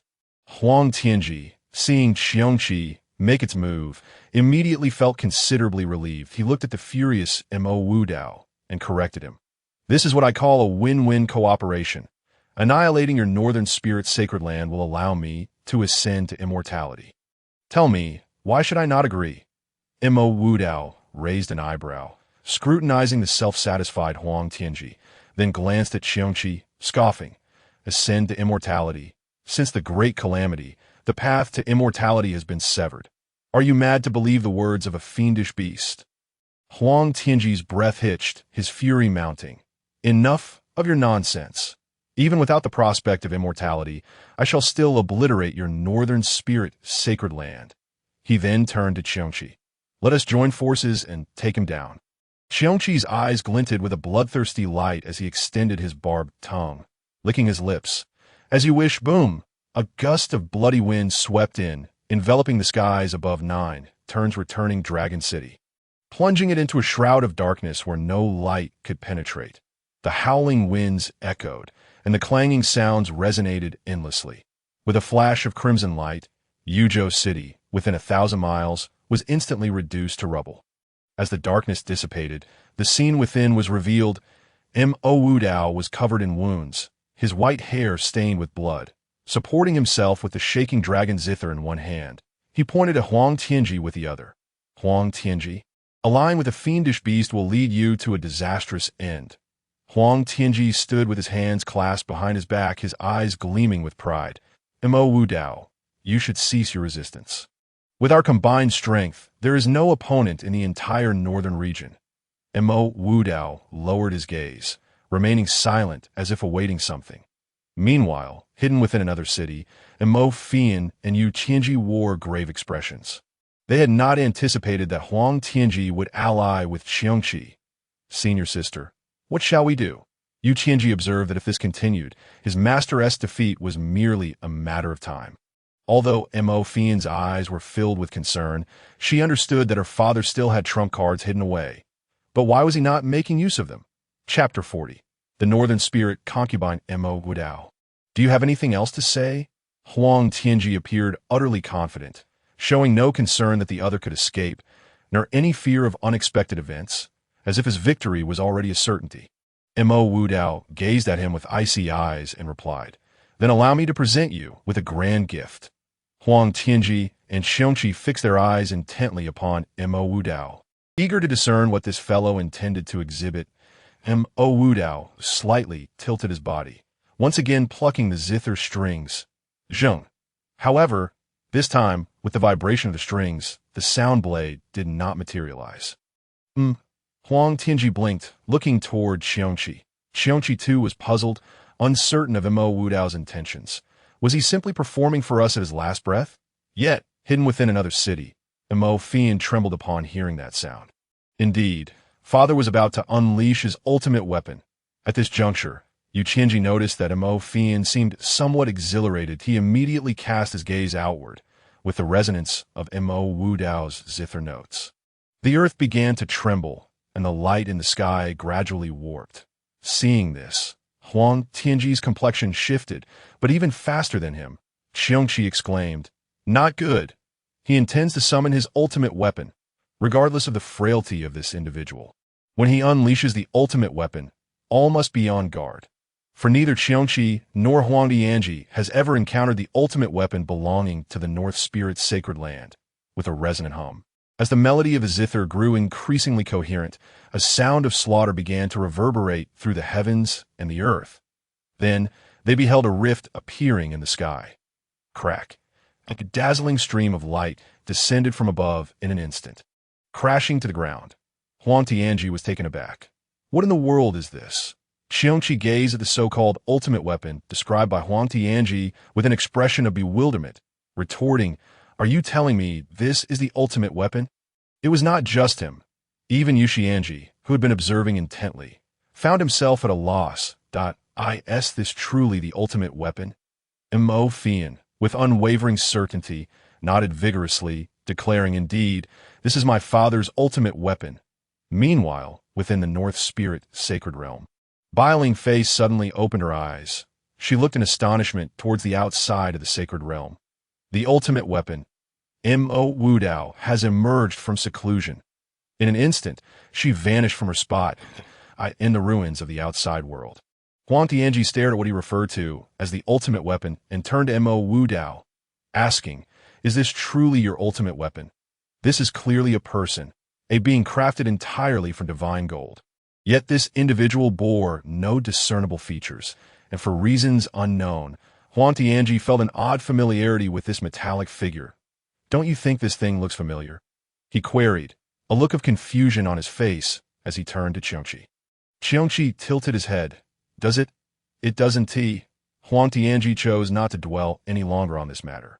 With a chilling expression, he declared, "Mo Wudao, even if you have summoned the ultimate weapon, it does not guarantee you can withstand our combined might.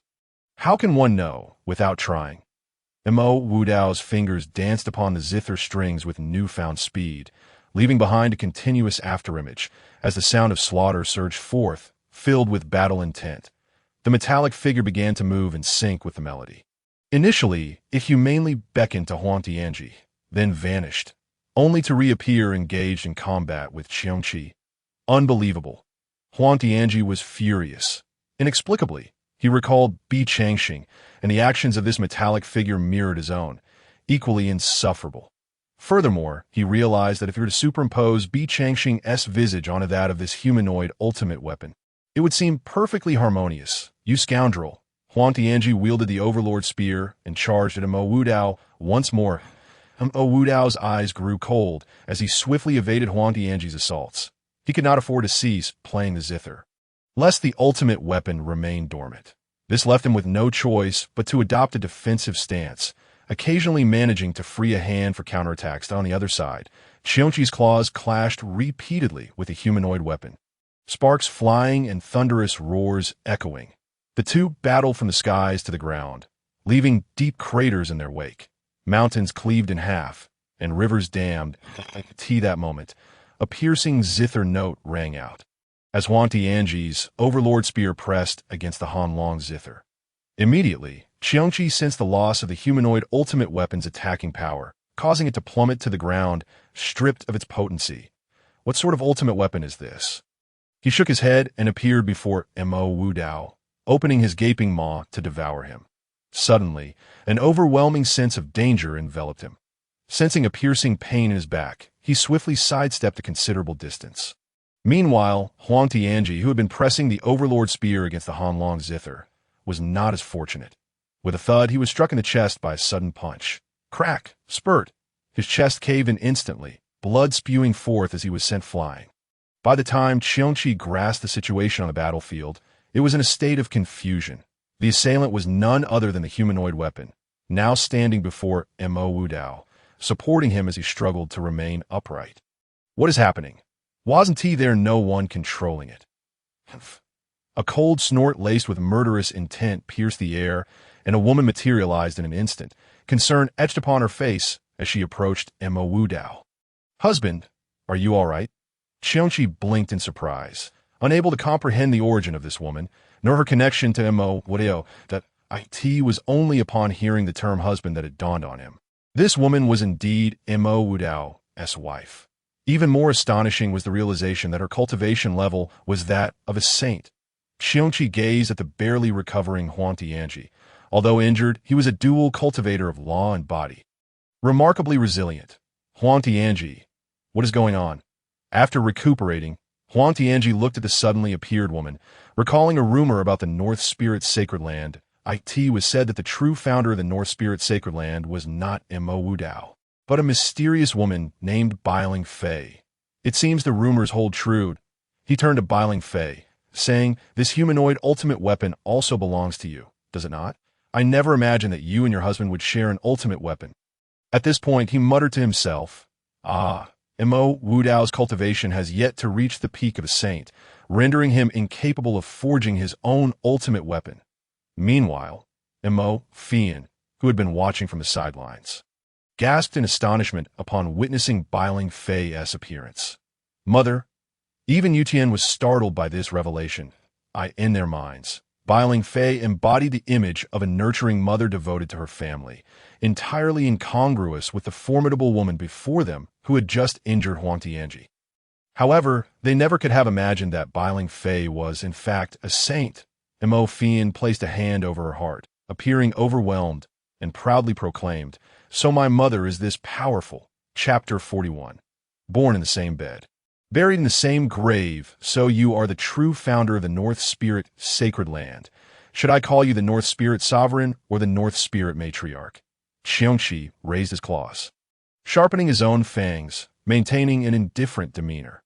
Biling Fei regarded Qiongqi's claws and fangs, a glint of cold light flashing in her eyes before she turned to Huang Tianji, asking, "Huang Tianji, pray tell, why do you seek to annihilate my North Spirit Sacred Land?" Huang Tianji understood that her inquiry was not about the long-standing animosity between their factions, but rather the motivation behind this attempt to obliterate the North Spirit Sacred Land. It had already stated that once the North Spirit Sacred Land was destroyed, he and Qiongqi would ascend to immortality together. Ascend to immortality. He replied, that moment. Mo Wudao interjected, halting Biling Fei's questioning. "My lady, do not waste your breath on him. I shall hold him off while you and Mo Fian, along with Yu Qian and the others, swiftly depart from this place." He began to play the zither strings. However, Biling Fei pressed his hand down, saying, "We have been married for many years. How could I possibly leave you behind? Do not speak such words. You know my nature." Mo Wudao forced a smile. He understood that he could not sway her resolve, so he declared, "Very well, then I shall stand with the North Spirit Sacred Land until the end." He steeled himself, sitting down once more, cradling the Hanlong Zither, and gazing at Biling Fei. Born in the same bed, buried in the same grave, Biling Fei nodded gently at Mo Wudao, understanding his intentions, when she turned her gaze back to Qiongqi. It was now filled with murderous intent. Her garments fluttered wildly in the wind, and the protective garment upon her body surged upward, dispelling the dark clouds and swirling around Mo Wudao. This protective garment was Biling Fei's treasured defensive artifact, the Rainbow Cloud Binding. Subsequently, she focused her mind, and the humanoid ultimate weapon that had remained behind her surged into action, unleashing a cacophony of thunder as it charged towards Qiongqi. The assault was ferociously relentless, far more aggressive than when Mo Wudao had wielded it. Boom! Qiongqi was caught off guard, instantly struck upon the horn atop its head. Crack! Qiongqi's eyes bulged as one of its horns was severed at the root. Blood erupting forth in an instant, splattering through the air. Roar! In that moment, it experienced true pain and humiliation. The humanoid weapon, under Biling Fei's control, played by no conventional rules. Whenever it closed in on Qiongqi, it targeted its most vulnerable areas: eyes, ears, teeth, and groin. Every strike was as cunning as it was merciless. Bang! A long fong, stained with blood, shot from Qiongqi's mouth. Howl! The anguish cries echoed throughout the fog domain on the other side. Huang Tianji was at the brink of cursing. His overlord spear had found no opportunity for use. His attacks could not reach Mo Wudao. Their strikes were evenly matched, each side able to advance or retreat. Most crucially, even if he managed to close the distance to Mo Wudao, Biling Fei's protective artifact rendered him incapable of inflicting any harm. His only advantage lay in his slightly superior cultivation, allowing him to attempt to outlast Mo Wudao. Puff! As time wore on, Mo Wudao could no longer maintain his composure. His face turned pale, and his hand, which plucked the zither strings, began to tremble. Huang Tianji sneered, finally sensing a shift in fortune. Kill! The Overlord spear in Huang Tianji's grasp transformed into a golden rainbow, soaring through the clouds and aiming directly at Mo Wudao's head. Bang! In an instant, the ethereal garments entwined with smoke tightened, converging towards their source, and upon collision, the surrounding spiritual energy erupted explosively. Mo Wudao once again spat out blood, and soon thereafter, he could no longer sustain himself. His head drooped, and he fell into unconsciousness. Seizing this opportunity, Huang Tianji launched a frenzied assault on the ethereal garments, and with Mo Wudao's interference removed, he swiftly breached a gap. Halt! The Overlord spear was thrust before Mo Wudao, as Huang Tianji cast a cold gaze at Biling Fei, who was currently commanding the extreme weapon to beat down the Qiongqi, that if you do not wish to see Mo Wudao perish here, you would do well to cease your actions. Bang! The leg of the extreme weapon came crashing down beneath Qiongqi's tail. Roar! Qiongqi, unable to evade, was struck squarely.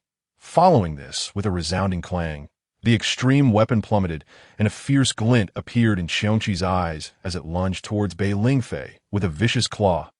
Bang! Puffed.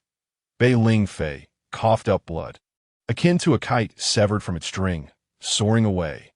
Hiss! Qiongqi inhaled sharply, pressing its sharp claw against Biling Fei's throat. You shameless woman, now your marital vows can be fulfilled. As it spoke, it prepared to end Biling Fei's life on the spot.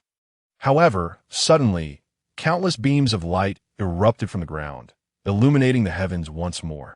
Not just here, but the 9 cities beneath the 9 turns returning Dragon City all glowed, and simultaneously, the array that had extinguished in the mist domain reignited with energy, merging into a cohesive whole, entirely sealing the mist domain into a realm devoid of spirit. Qiongqi turned to Huang Tianji. You? Huang Tianji shook his head. Indeed, I was the one who previously disrupted it. They were utterly unaware of the situation at hand. Meanwhile, in another city, Yu Qianji gazed dazedly at the silent actions of Mo Fian, glancing around at the changes I could see that moment. He was at a loss for words. There's still an array? Mo Fian nodded, saying the 9 turns returning Dragon City was originally a grand formation, and the previous heaven-sealing, earth-locking array was also a letter-chain array. I thought my parents might still have a chance to win this war, so I didn't intend to activate the Mist Domain S Grand Formation. After all, setting it up would require a century. But now, I cannot afford to think of such things. Only moments ago, upon witnessing her parents' defeat, did she finally activate all the grand formations that you plan to go in and rescue them. Yu Qianji perceived Mo Fian's intentions. Yes, that I will accompany you, Yu Qianji declared resolutely. Mo Fian was momentarily taken aback, and after a long silence, she replied, Thank you. Within the array, Xiongqi held its head, observing Huang Tianji, who was drained and unable to replenish his energy, and lamented, "Is this never-ending?" Yet Huang Tianji remained remarkably calm. "As long as we eliminate these two, the entire northern territory will be ours." With that, he aimed to plunge the Overlord Spear into Mo Wudao's heart. "Halt!" Two figures surged forth from the ruins, rushing towards Huang Tianji, who furrowed his brow and swiftly evaded, only to solidify once more. Boom! Two resounding impacts echoed. Crack! The sounds of two bodies crashing to the ground rang out simultaneously. Mo Fian and Yu Tianji were captured on the spot. "They were, you foolish children." Bei Lingfei, no longer calm, turned to Huang Tianji, her eyes pleading, "Spare them. My husband and I shall submit to your will." Huang Tianji paid her no mind. "You've thrown yourselves into the net. This saves me the trouble of searching for you. A family should remain together." Xiongqi, grinning with its maw missing a fong, cruelly smiled, its sharp claws aimed at Bei Lingfei's forehead. "No." Mo Fian and Yu Tianji cried out in despair. Whoosh! A sound of air tearing through space emerged, followed by a flash of sword light streaking across the sky. Slash. Chapter 42. The Savior commanding voice pierced the clouds. Rolling forward, accompanying it was a chilling aura of murderous intent. Then the entire realm was engulfed in white, and with a resounding thud, a colossal beast claw was hurled into the sky. Simultaneously, a beastly wail echoed. Awoo! As the world regained clarity, all eyes were fixed on a singular figure. That young man, sporting a calm smile, strode towards the fallen claw of Xiongqi, under the gaze of all, and collected it into his storage space. Mo Fian's face was streaked with tears, her expression one of disbelief. She had prepared herself for death. If she could not save her parents, she had no desire to live on alone. As for vengeance, she doubted her ability to escape under the watchful eyes of Huang Tianji and Xiongqi in her severely weakened state. "Who is he?" The Holy Sun Yu Tianji was equally taken aback. He had thought they were in a dire situation. Yet unexpectedly, another person had arrived, and upon arrival, had severed one of Xiongqi's forelimbs. Just as Mo Fian was about to utter something, she saw the humanoid weapon suddenly appear before Huang Tianji. In a fit of rage, Huang Tianji's fist loomed larger before him, inevitably striking him away once more. Bei Lingfei glanced at Mo Wudao, then moved to his side, helping him up and retrieving a pill from a jade box to assist him in swallowing it. As the medicinal power surged, Mo Wudao slowly regained consciousness. "My lady, Ingadur." His gaze darted to Mo Fian and Bei Lingfei, relieved to see them unharmed. "As long as you are safe, that is all that matters." He then turned to the young man who had instilled fear in both Huang Tianji and Xiongqi, asking, "Who is this esteemed elder?" As the Holy Master, he understood that cultivators reaching a certain realm could alter their appearances.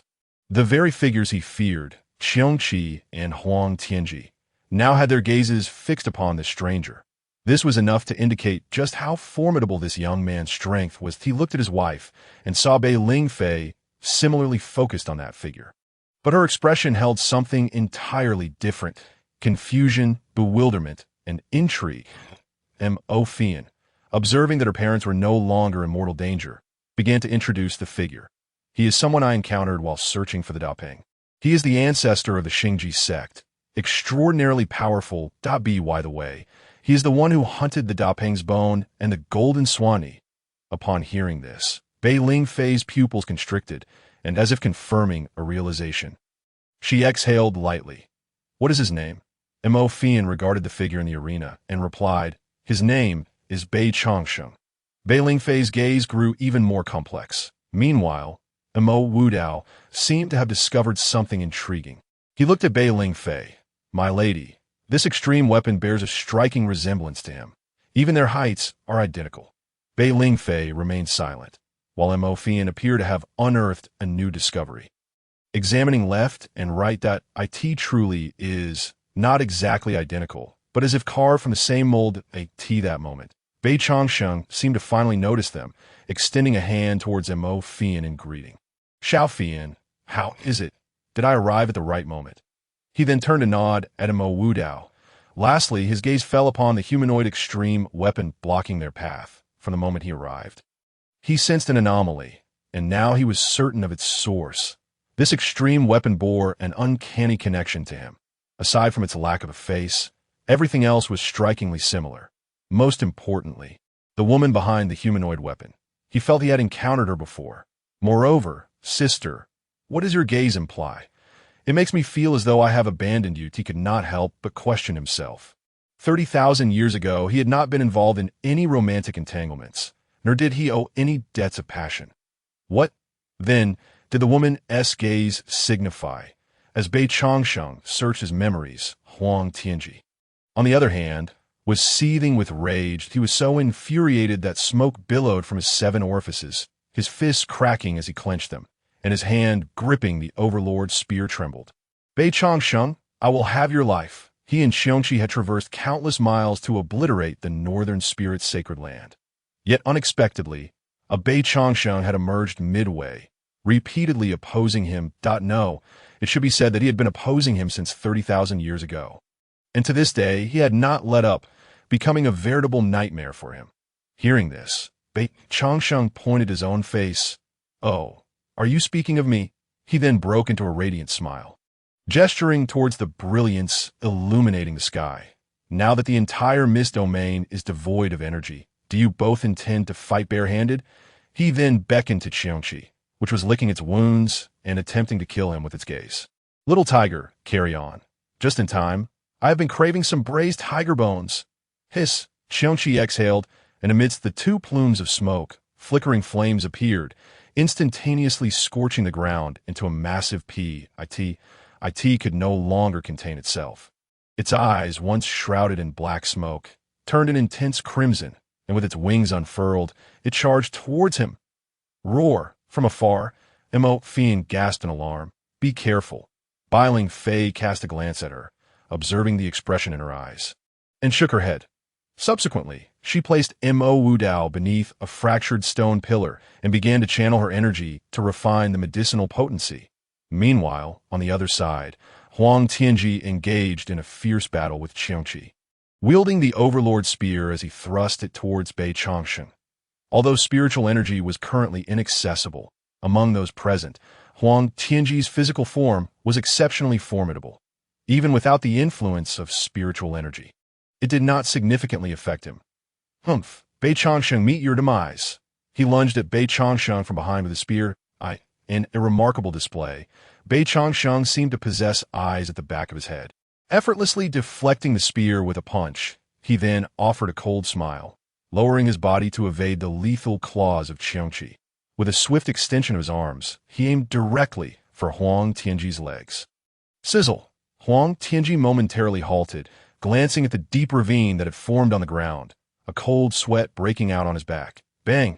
The missed strike from Xiongqi opened its massive jaws, attempting to bite down on the swiftly moving Bei Changsheng.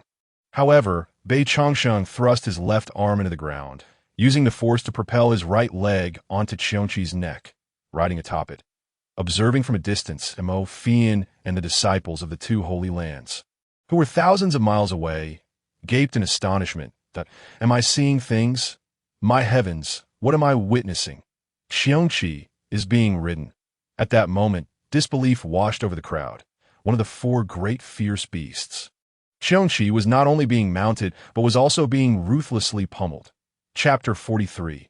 Huangji dies, celestial patterns emerge. Bang. A series of crashing sounds sent Xiongqi tumbling through the air. Yet Bei Changsheng clung to him as if he had fused with the beast. Refusing to be thrown off, below, Huang Tianji could only watch, rendered incapable of flight without his vitality. He then turned his gaze towards Biling Fei, who was healing Mo Wudao in the distance. Mo Fian stepped forward, her voice icy. What do you intend to do? Do you think you alone can defeat my mother? Huang Tianji's complexion shifted from green to white. The immediate concern was to eliminate Bei Changsheng. But if Mo Wudao recovered, this couple would undoubtedly not let him off easily. Yet, without an extreme weapon, he was unable to contend with Biling Fei. Her human-shaped weaponry was far too powerful. With a cold snort, he leaped into the air, propelled by the force of his jump, once again charging towards Bei Changsheng atop Xiongqi. Roar! Qiongqi's furious roar echoed, its body emanating a fierce blood-red glow. Its previously severed claws rapidly regenerated at a visible pace. Enraged, Qiongqi howled, its aura overwhelming. Suddenly, Bei Changsheng felt a sharp, prickling sensation at the back of his head. He turned sharply to see Qiongqi's steel-like tail, adorned with numerous sharp spikes, swinging towards him that a gust of wind surged. The barbed tips glimmering ominously, clearly venomous. Simultaneously, Huang Tianji charged from the air, the overlord's spear aimed at his back. Prepare to die. At this critical juncture, without hesitation, Bei Changsheng flipped his body and vaulted over Qiongqi's wings, plummeting towards the ground. Just as Qiongqi anticipated his normal descent, Bei Changsheng unexpectedly seized the midsection of its tail, where the spikes were absent. Qiongqi jolted in surprise, a tremendous force yanking it downward. And before it could react, it was smashed into the ground. Boom! Huang Tianji's scalp tingled at the sight. This fellow even human. He glanced at the dazed Qiongqi and asked, "Are you all right?" Qiongqi, infuriated, retorted, "Do I look fine to you? Hurry and come save me." It flapped its wings, attempting to soar into the sky, but Bei Changsheng was not about to let this captured prey escape. "Qiongqi, I didn't expect your weakness to be your tail." He stood firm, akin to a mighty overlord, gripping its tail. In Qiongqi's despair, he slammed it back down to the earth with force. Boom! Debris flew as a massive crater formed on the ground. Though Qiongqi's physique was remarkably resilient, this strike merely disrupted its breathing. Aside from the previously severed horn, it sustained no further injuries. At this moment, Huang Tianji reappeared in Bei Changsheng's line of sight. "Release it!" The gleaming tip of his spear swept towards him. Bei Changsheng grinned, swinging Qiongqi's tail and launching it into the air, its massive form casting a shadow under the sunlight. Huang Tianji, engulfed in that shadow, widened his eyes in sheer terror. He instinctively darted aside, only to find that Qiongqi had altered its trajectory, once again crashing down towards him. Boom! The ground trembled and dust swirled. The onlookers were left dumbfounded. I've truly witnessed the might of a body cultivator. That's Qiongqi, tossed around like a mere sandbag. And as for Huang Tianji, what terrible luck. The crowd nodded in agreement, expressing their shared astonishment. Among them stood a woman clad in a flowing white gown, wearing a red fox mask, observing the battle. She watched Qiongqi being flung about as if it were mere cargo. She felt a twinge of disinterest, then focused intently on Mo Fian beside her, before silently vanishing into the crowd. With his keen senses, Bei Changsheng immediately sensed the anomaly and scanned the crowd of spectators 1,000 miles away, yet saw nothing amiss. He tossed Qiongqi aside, which landed in a heap like a pile of mud. Where Qiongqi had previously stood, a human-shaped crater was evident, and Huang Tianji lay there, blood streaming from his mouth and nose, bones protruding from his flesh. Exposed to the air, a gaping wound the size of a basin marred his abdomen, with internal organs shattered into fragments, a scene of utter devastation. The blood within him desperately attempted to mend his broken form, but evidently lacked sufficient energy. Huffed out at this moment, he was exhaling but not inhaling. Death was imminent. Bei Changsheng approached the edge of the pit, retrieving the overlord spear that was lodged in the ground. Gazing into Huang Tianji's vacant eyes, he shook his head and said, "Allow me to see you off on your final journey." Weighing the spear in his hands, amidst the gasps of the onlookers, he swiftly pierced at this moment. Mo Fian felt as if the surrounding space had become immensely viscous. No matter how hard she struggled, she could not move an inch. Mo Wudao's white hair danced wildly, and after several attempts to break free, he surrendered. He laboriously shifted his gaze to Bei Changsheng. Who was he that could invoke such terrifying phenomena of heaven and earth? Bei Lingfei shook her head, her expression a complex tapestry woven with profound anxiety. This eye of heavenly punishment was likely directed at him, and the one stirring it was none other than Qiongqi. Yet she was somewhat perplexed. Although Qiongqi possessed formidable strength, what ability did it have to provoke divine retribution? She fixed her gaze upon the golden runes swirling around it. Boom! Bei Changsheng stared at the colossal eye of heavenly punishment, a cold expression settling upon his face. What virtue did he possess to be targeted by such divine wrath? Bei Changsheng, now, I shall see how you escape. Qiongqi, bathed in a golden glow, spoke with an air of triumph. It then turned its attention to Mo Wudao and Bei Lingfei, declaring, under the might of heaven, none of you shall escape. Bei Changsheng cast a sidelong glance at the gathering calamity above, scoffing softly. Clang, defying the oppressive weight of the celestial will, Bei Changsheng extracted a massive pitch-black object from a void, the ultimate weapon, the Zhangxing burial coffin. With a deft hand gesture, the coffin instantly expanded to twice its size.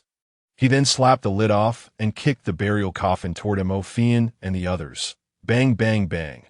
The coffin, with unrelenting momentum, collided with the immobilized Mo Fian and her companions, sending them crashing inside. Ah, they exclaimed in unison, falling squarely into the coffin. Bei Changsheng stomped his foot, using the force to leap onto the flying coffin lid, sliding toward the coffin's location at 8T this moment. The energy of the eye of heavenly punishment reached its zenith. Amidst a thunderous roar, the sky abruptly turned blue, followed by an eerie pallor enveloping the world. Boom! A bolt of lightning, several yards thick, descended from the heavens, striking the ground where Bei Changsheng had just stood. The explosive lightning surged outward in all directions, vaporizing any creature caught in its path, scattering their souls. Swish! Bei Changsheng leapt into the coffin, landing with a thud upon a soft body beneath him. His eyes widened in an instant as he looked down at the person below. There, Bei Lingfei gazed up at him, her eyes wide with shock, only to soon reveal a flicker of indignation. Ready to push him away, bang!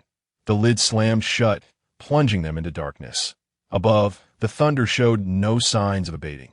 Instead, it grew increasingly dense, the storm clouds roiling, their color shifting from blue to a deep crimson as the eye of calamity turned blood red, locking onto the great black coffin. Boom! The blood-colored lightning streaked across the sky, crashing down upon the coffin. Bang! The coffin tumbled, spiraling wildly within the surrounding tempest. Subsequently, a barrage of lightning struck down, each bolt landing upon the coffin that on its exterior, radiant hues flickered as the lightning's energy was entirely absorbed, vanishing without a trace. 100 miles away, Qiongqi watched anxiously, initially believing that even Bei Changsheng could not withstand the heavenly punishment. However, as time passed, the fury in its eyes reignited. How outrageous! Is it possible that even divine retribution cannot touch you? It trembled in anger, having never been so infuriated to the point of feeling pain in its teeth. Why has he not perished yet? Could he be the reincarnation of Xuanwu? Even Xuanwu, known for its defense, would likely falter under such a terrifying lightning tribulation, right? It began to doubt whether Bei Changsheng might truly be Xuanwu. Boom! As the final bolt of lightning dissipated, the eye of heavenly punishment appeared to exhaust its energy. Ceasing its onslaught, it turned its gaze, observing the coffin for a long while, eventually revealing a hint of reluctance. Then, the sea of lightning faded, and the eye of calamity gradually vanished into the high heavens. Clang! The storm subsided, and the great black coffin rolled a few times before settling gently to the ground. Inside the coffin, the space was somewhat cramped, although it had expanded considerably. Accommodating 5 individuals inevitably led to some physical contact. Once the aftershocks of the coffin subsided, Bei Changsheng discovered that, aside from himself, the others had all been knocked unconscious at that moment. He suddenly sensed a faint warmth brushing against him, and as he looked down, their eyes met. Bei Changsheng blinked, momentarily dazed by the soft sensation against his hand. Bei Lingfei's face flushed crimson as she glared at him, transmitting, "Remove your hand at once." "My apologies," he immediately rolled away. Yet in his haste, collided with the coffin lid, rebounding back onto Bei Lingfei. Bei Lingfei. Bei Changsheng, propping himself on the coffin's base, looked at her with slight embarrassment, saying, "The lightning tribulation has passed. I shall take a look." He then kicked the coffin lid away with force, leaping out as if fleeing. Bei Lingfei took a deep breath, glancing at Mo Wudao and the other 2 still in a stupor, and then quietly exhaled. Gazing up at the clear blue sky, she felt as if she were in a dream. Subsequently, she self-deprecatingly murmured, "Perhaps he has forgotten me by now." That moment, the three slowly regained consciousness, wearing blank expressions. "Father, mother, have we survived?" Mo Fian's face bore a look of lingering fear, the terrifying aura of divine might still causing her body to tremble. Bei Lingfei nodded, addressing the somewhat pale Mo Wudao. "That Xiongqi is likely still outside. You must not venture out from here." "And you?" Mo Wudao asked, concern etched on his face. "That I shall assist that person in dealing with Xiongqi." Mo Wudao cautioned, "Be careful." Outside, Xiongqi warily watched the now-still coffin, cautiously shifting its body, fearful that the coffin might come crashing down upon it. Suddenly, with a clang, the coffin emitted a tremor, startling Xiongqi, which was soon followed by silence. Enraged, Xiongqi felt its nerves fraying, for Bei Changsheng was playing by no ordinary rules. Just as it pondered this, a thunderous boom resounded. A massive shadow hurtled toward Xiongqi at a speed nearly imperceptible to the naked eye, accompanied by the explosive sound of air being displaced. Bang! It struck Xiongqi squarely, driving it into the earth. Bei Changsheng sprang forth from the coffin, landing atop the lid, then surveyed his surroundings. "Huh, Xiongqi, where has it gone?" He scratched his head and extended his consciousness, scanning the area within a 1,000-mile radius. That moment, beneath the coffin lid, he heard a faint, labored breathing.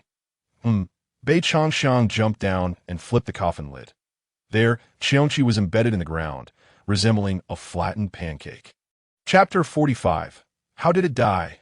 Crushed to death, a sinister smile spread across Bei Changsheng's face as he regarded Xiongqi. Ah! It seemed as if Xiongqi, startled, trembled its powerful hind leg. Xiongqi, the ancient ferocious beast. "Are you still fierce?" He crouched down, grasping its only intact hind leg, hoisting its mangled body from the pit. This moment, Xiongqi's blood-red wings lay in tatters, its ribcage as thick as an arm, exposed, and brain matter oozed from its deformed tiger head. As for the lone remaining dragon horn, it had shattered into several segments. One eye had exploded, and now Xiongqi regarded Bei Changsheng with its other eye, blood-stained and filled with terror, but its shattered jaw rendered it unable to speak. The strike from the coffin lid had utterly shattered its ferocious beast's inner core, leaving it incapable of regenerating or mending its body. "Can you hear me? If you can, blink your eyes." Xiongqi obediently blinked, for currently its entire body was immobile save for its eyes. "Well, quite compliant. Did I ask you, from where did the celestial markings on your body originate?" I forgot you cannot speak." Bei Changsheng's hand emitted a faint glow. As the system's energy flowed into Xiongqi, beginning to extract the celestial markings, Xiongqi's pupils constricted, fear evident in its gaze, followed by a strong plea emanating from its eyes. "You do not wish for me to extract these celestial markings?" Xiongqi blinked.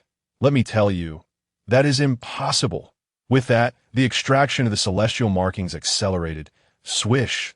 As the markings were drawn out, Xiongqi's life force waned, and soon its form quivered, breathing its last. The ancient ferocious beast Xiongqi met its end. Unable to close its eyes, even in death, its gaze remained fixed upon Bei Changsheng, as if to say, "I will haunt you." Those who die at Bei Changsheng's hands cannot even become ghosts. Meanwhile, within his mind, the system provided a prompt. Ding. Obtain a fragment of the Great Luo Immortal Sutra 1. System, how many fragments of the Great Luo Immortal Sutra remain scattered? Unknown. Please collect them yourself. Bei Changsheng felt a lump rise in his throat, nearly choking him. Great, he could not rely on the system. He had to deal with Xiongqi first. Though it was in ruins, he could still salvage some parts. The hind leg remained intact, suitable for a broth. He began to gather Xiongqi's remains. The head? Useless. It was too distorted to be of any consideration. Xiongqi's claws. I'll keep those for alchemical purposes. He lamented the loss of the inner core, for had it not been shattered, that would have been a truly valuable item. The hide? Also in tatters. Of no use. The bones, however, could be collected, perhaps for brewing some spirits. After all, Xiongqi's bloodline was quite pure. The tale. At that moment, a cold, piercing voice emerged from behind him. "Whip! What whip?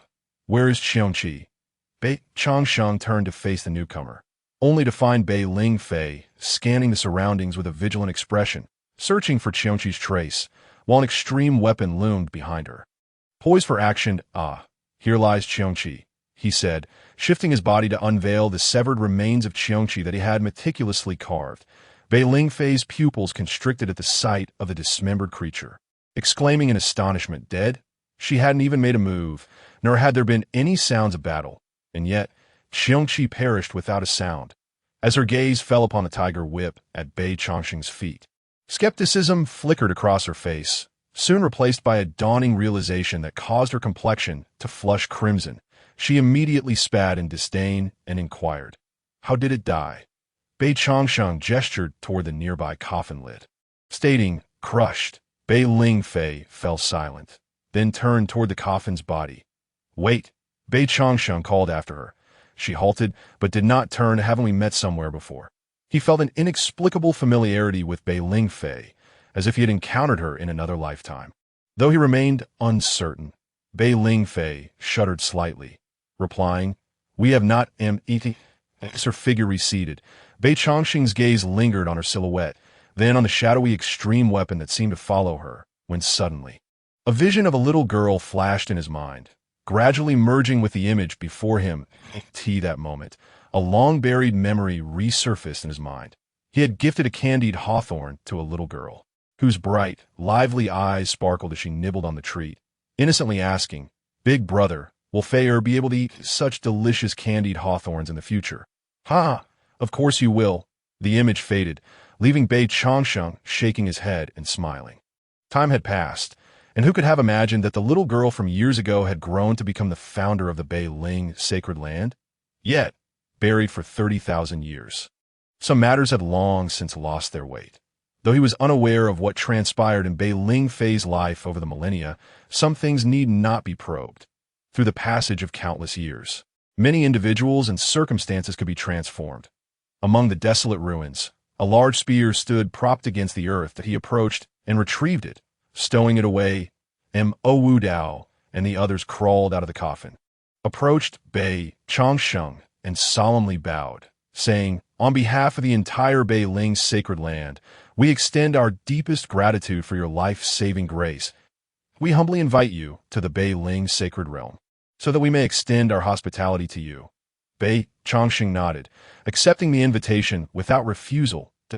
In the Bei Ling sacred realm, a vibrant tapestry of blooming flowers and cascading clouds unfolded to the edge of Mirror Water Lake. A grand palace stood elevated, known as the Qiyuan Hall, constructed specifically for the Bei Ling sovereign to entertain esteemed guests. Inside the hall, the upper echelons of the Bei Ling sacred realm gathered together.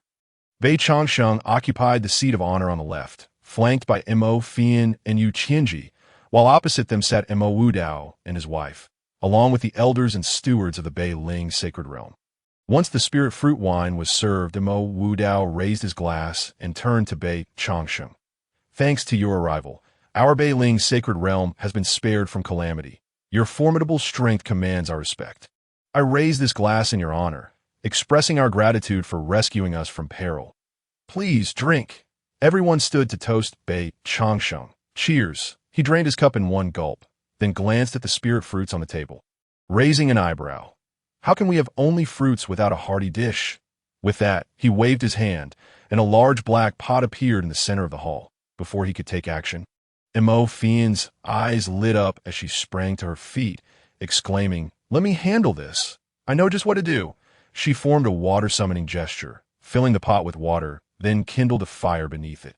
After completing her tasks, she clapped her hands and, noticing the astonished expressions on Wu Dao and Bei Lingfei's faces, she stuck out her tongue and pointed at Bei Changsheng, saying, "When I encountered him in the wasteland, he instructed me to do it this way." Wu Dao and the elders exchanged bewildered glances, their expressions growing increasingly strange. Bei Changsheng awkwardly scratched his nose, feeling embarrassed that she had divulged everything. He raised his glass, saying, let's drink. Chapter 46. The long road to immortality within the Qiyuan Hall. Cups were passed, and toasts exchanged. "Speaking of which, this girl, Yinner, must have caused you quite a bit of trouble." Hasn't she? I must extend my thanks for taking care of her. And Mo Wudao raised his glass once more. Bei Changsheng, ever gracious, responded, Not at all. She's been quite obedient throughout our journey, truly a talent in the making. Bei Fian's cheeks flushed crimson as she retreated to her seat, choosing to remain silent. Huh, that's wonderful. And Mo Wudao beamed, relishing the praise for his daughter, for what parent does not delight in hearing compliments about their child? Bei Lingfei, seated beside Mo Wudao, appeared calm, but the tension in her eyes betrayed her unease. Though what she was anxious about, perhaps only Bei Changsheng could discern. Bei Changsheng took another sip of his wine and glanced at Bei Lingfei before diverting his gaze. Yenna resembles the Holy Mother remarkably, inheriting all her virtues. The Bei Ling Holy Mother, however, could no longer sit still. With a hint of nervousness, she looked at Bei Changsheng and said, I wonder what your intentions are. Please speak plainly. I have yet to take on a formal disciple in all these years. Yenner's talent and comprehension are exceptional, truly outstanding. Therefore, I wish to take her as my disciple, but I seek your opinions on the matter.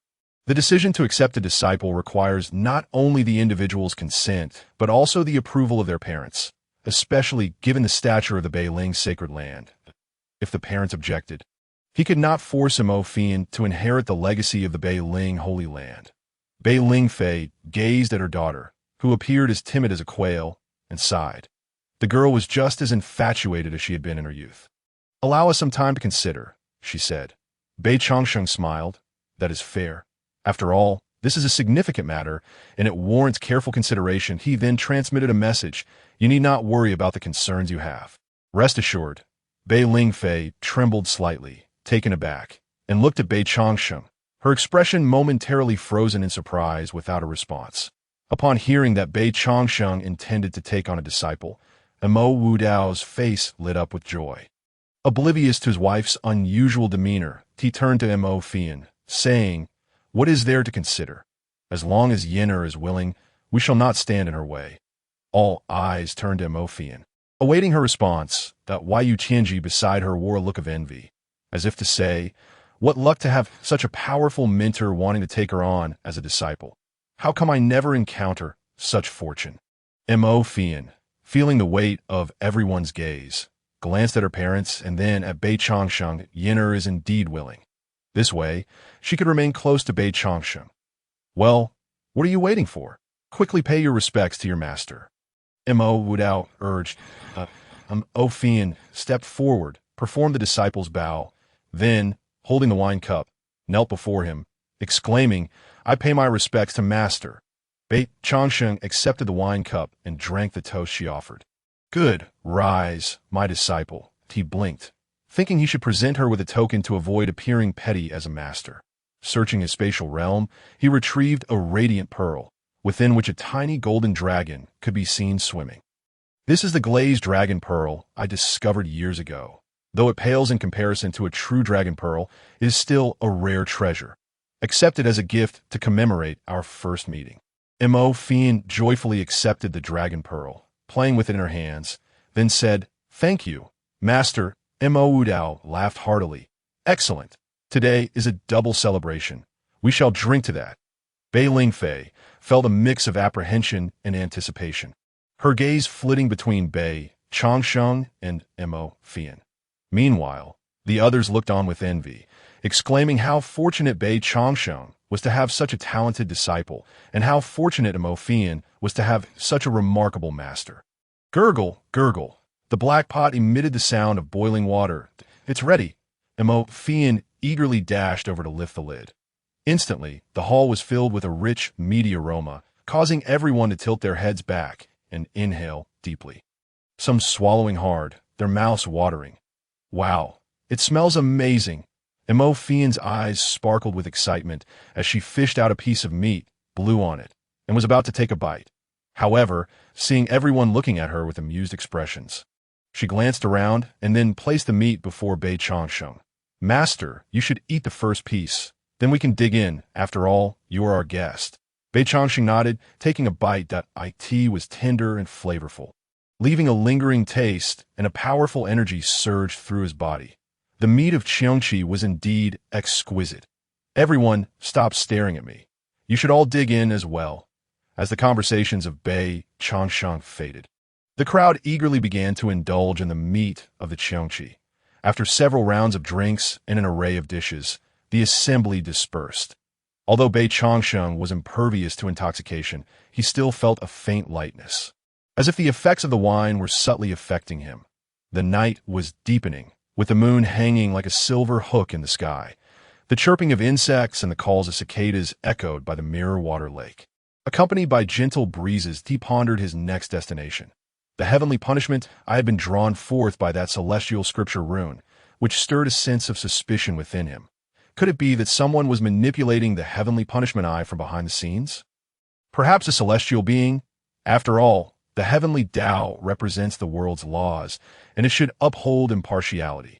There should be no reason for it to be stirred by a mere Cheongqi and an incomplete celestial rune. Thus, there exists only one possibility. Only a celestial being could transcend the heavenly Tao and manipulate the rules against him. Yet, what puzzled him was why the adversary ultimately chose to withdraw. Were there limitations? Or other factors at play? Just as he was lost in thought, he heard the faint sound of footsteps approaching from behind. Bei Changsheng's heart stirred, yet he refrained from turning around. "You have arrived," a soft feminine voice responded, with a tone laced with reminiscence. Bei Changsheng remarked, "It has been 30,000 years. I never expected we would meet again." The figure before him trembled slightly, and in the moonlight, her true form was revealed. It was indeed Bei Lingfei. She halted, gazing at Bei Changsheng's silhouette. "Did you recognize me long ago?" The crescent moon cast a gentle glow in Bei Changsheng's eyes as he replied, "Though time can erase all, for those with profound memories, the passage of years falls somewhat short." Bei Lingfei fell silent, the breeze tousling her hair, and a glimmer of watery mist appeared in her eyes, quickly dissipating. That time, I thought you had perished, lost in a calamity 30,000 years ago." Bei Changsheng smiled faintly, responding with nonchalance, "I did not perish, though it was akin to death. I have been in slumber for 30,000 years. Upon awakening, the world has transformed beyond recognition, and old acquaintances are no more. I believed I would wander this realm alone. Yet here we are, reunited with an old friend." He turned to face Bei Lingfei, and his eyes sparkled with starlight. "Seeing you evolve from a mere girl into the present Bei Ling, Saint Monarch, brings me solace. I must take my leave now. The path of immortals is long. May we meet again, if fate allows." The starlight faded, leaving only the lingering crescent moon accompanying her flowing hair. Chapter 47. On the road at the Xingji sect, Yi Chang'e gazed at the figure of their ancestor, Bei Changsheng, standing before them, all expressions frozen in disbelief. Their ancestor had instructed them to negotiate with the Bei Ling Holy Land regarding the acquisition of the former territory of the Huangji Holy Land. "Ancestor, what do you mean?" The third elder, Hu Yangzi, rubbed his shiny bald head, struggling to comprehend, seeking confirmation. Bei Changsheng regarded them with a half-smile. "Do you truly believe I would jest with you?" The crowd hurriedly waved their hands, insisting they would not dare to. It seemed the Xingji sect lacked the capability to annex such vast territory. Therefore, the first step would be to consolidate the major sects, compelling them to submit to the Xingji sect. Should they resist, they would be met with force until they complied. He fixed his gaze on Yi Chang'e and the others. "I trust this is clear without my further instruction?" "No need, no need," they replied in unison. "Very well. Yi Chang'e, you may directly approach the Holy Master of the Bei Ling Holy Land for the remaining matters." Bei Changsheng strode towards the entrance of the Star Palace. He observed the towering statue in the square, remarking, "Who sculpted this? It is rather intimidating. I commanded it to be carved in your most handsome likeness, Ancestor." Hu Yangzi flattered with enthusiasm. Bei Changsheng cast him a sidelong glance. "You may not have mastered much, but you certainly excel in the art of flattery, just like that Hu Chao's." Hu Yangzi laughed heartily. "It is simply that no one can resist your charm." Ancestor, unable to tolerate the incessant flattery, Bei Changsheng grew impatient. "Enough with the chit-chat. I have matters to attend to in the northern realm, and may be away for some time. Should any troubles arise, seek the Bei Ling Holy Master. If he cannot resolve them, then come find me." "Ancestor, you are leaving?" Upon hearing this, the faces of the crowd fell instantly. "What are you all doing?" I am going to the divine land. Not to meet my demise. Why the long faces? Cheer up. The crowd wore expressions that were more sorrowful than tears. Ancestor, what is the divine land like? Asked the little apprentice, Chu Yuqing, her face brimming with curiosity. The others quieted down, no longer acting mischievously. Bei Changsheng gazed at the birds soaring in the sky, his eyes narrowing as if lost in memory. The divine land is a paradise for cultivators, where sects abound, and there are more than 10 holy places. It also harbors ancient divine dynasties that have endured for millennia, alongside countless golden families. Opportunities are plentiful, yet it is equally ruthless. The spiritual energy there's more than tenfold that of the northern realm.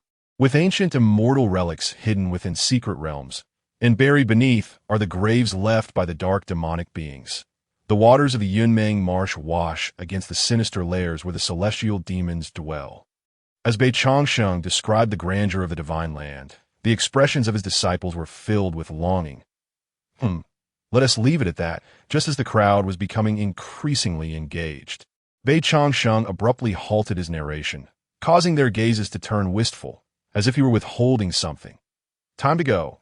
Bei Changsheng exited the gates of the Xingji sect, seeing his disciples and elders off. His eldest disciple, Mo Fian, had been waiting at the entrance for quite some time. Caw! The rock soared into the wind, heading southward. Though the northern realm was connected to the divine land, a vast wind barrier stood between them. This wind barrier, in truth, was a celestial boundary that traversed between the divine land and the northern realm. One must use designated passages. Otherwise, one would be swept into chaotic whirlwinds, lost forever. Master, I can finally leave the northern realm. Mo Fian exclaimed, exhilarated on the back of the golden-winged rock. Bei Changsheng looked at her curiously. Do you dislike the northern realm so much? Not exactly, but after spending so long there, I gradually realized that the northern realm is rather mundane. Bei Changsheng nodded. Oh, once you arrive in the divine land and spend some time there, you will come to realize that it, too, is just that. Mo Fian's face was filled with exasperation. She scrunched her delicate nose. Master, must you always dampen my curiosity? Bei Changsheng gazed at the encroaching wind barrier, seemingly speaking to himself. Curiosity often leads to peril. Approaching the wind barrier, several cities appeared before them. Originally, there were none, but over time, as the flow of people between the northern realm and the divine land increased, some began to settle and engage in trade. As time passed, the populace swelled, eventually forming cities. Master, are those cities inhabited by mortals? Mo Fian inquired, looking down at the densely packed dots resembling ants. What? As a saintess, have you never visited a mortal city? I have long ago, but since taking over the Holy Land, I rarely go to. Mo Fian gazed eagerly at Bei Changsheng. Master, let us go and take a look. Bei Changsheng fixed her with a stern look, slowly responding. The cities below do not house only mortals. There are also cultivators, demon kings, and various other beings, creating a chaotic mix. Mo Fian listened with rapt attention.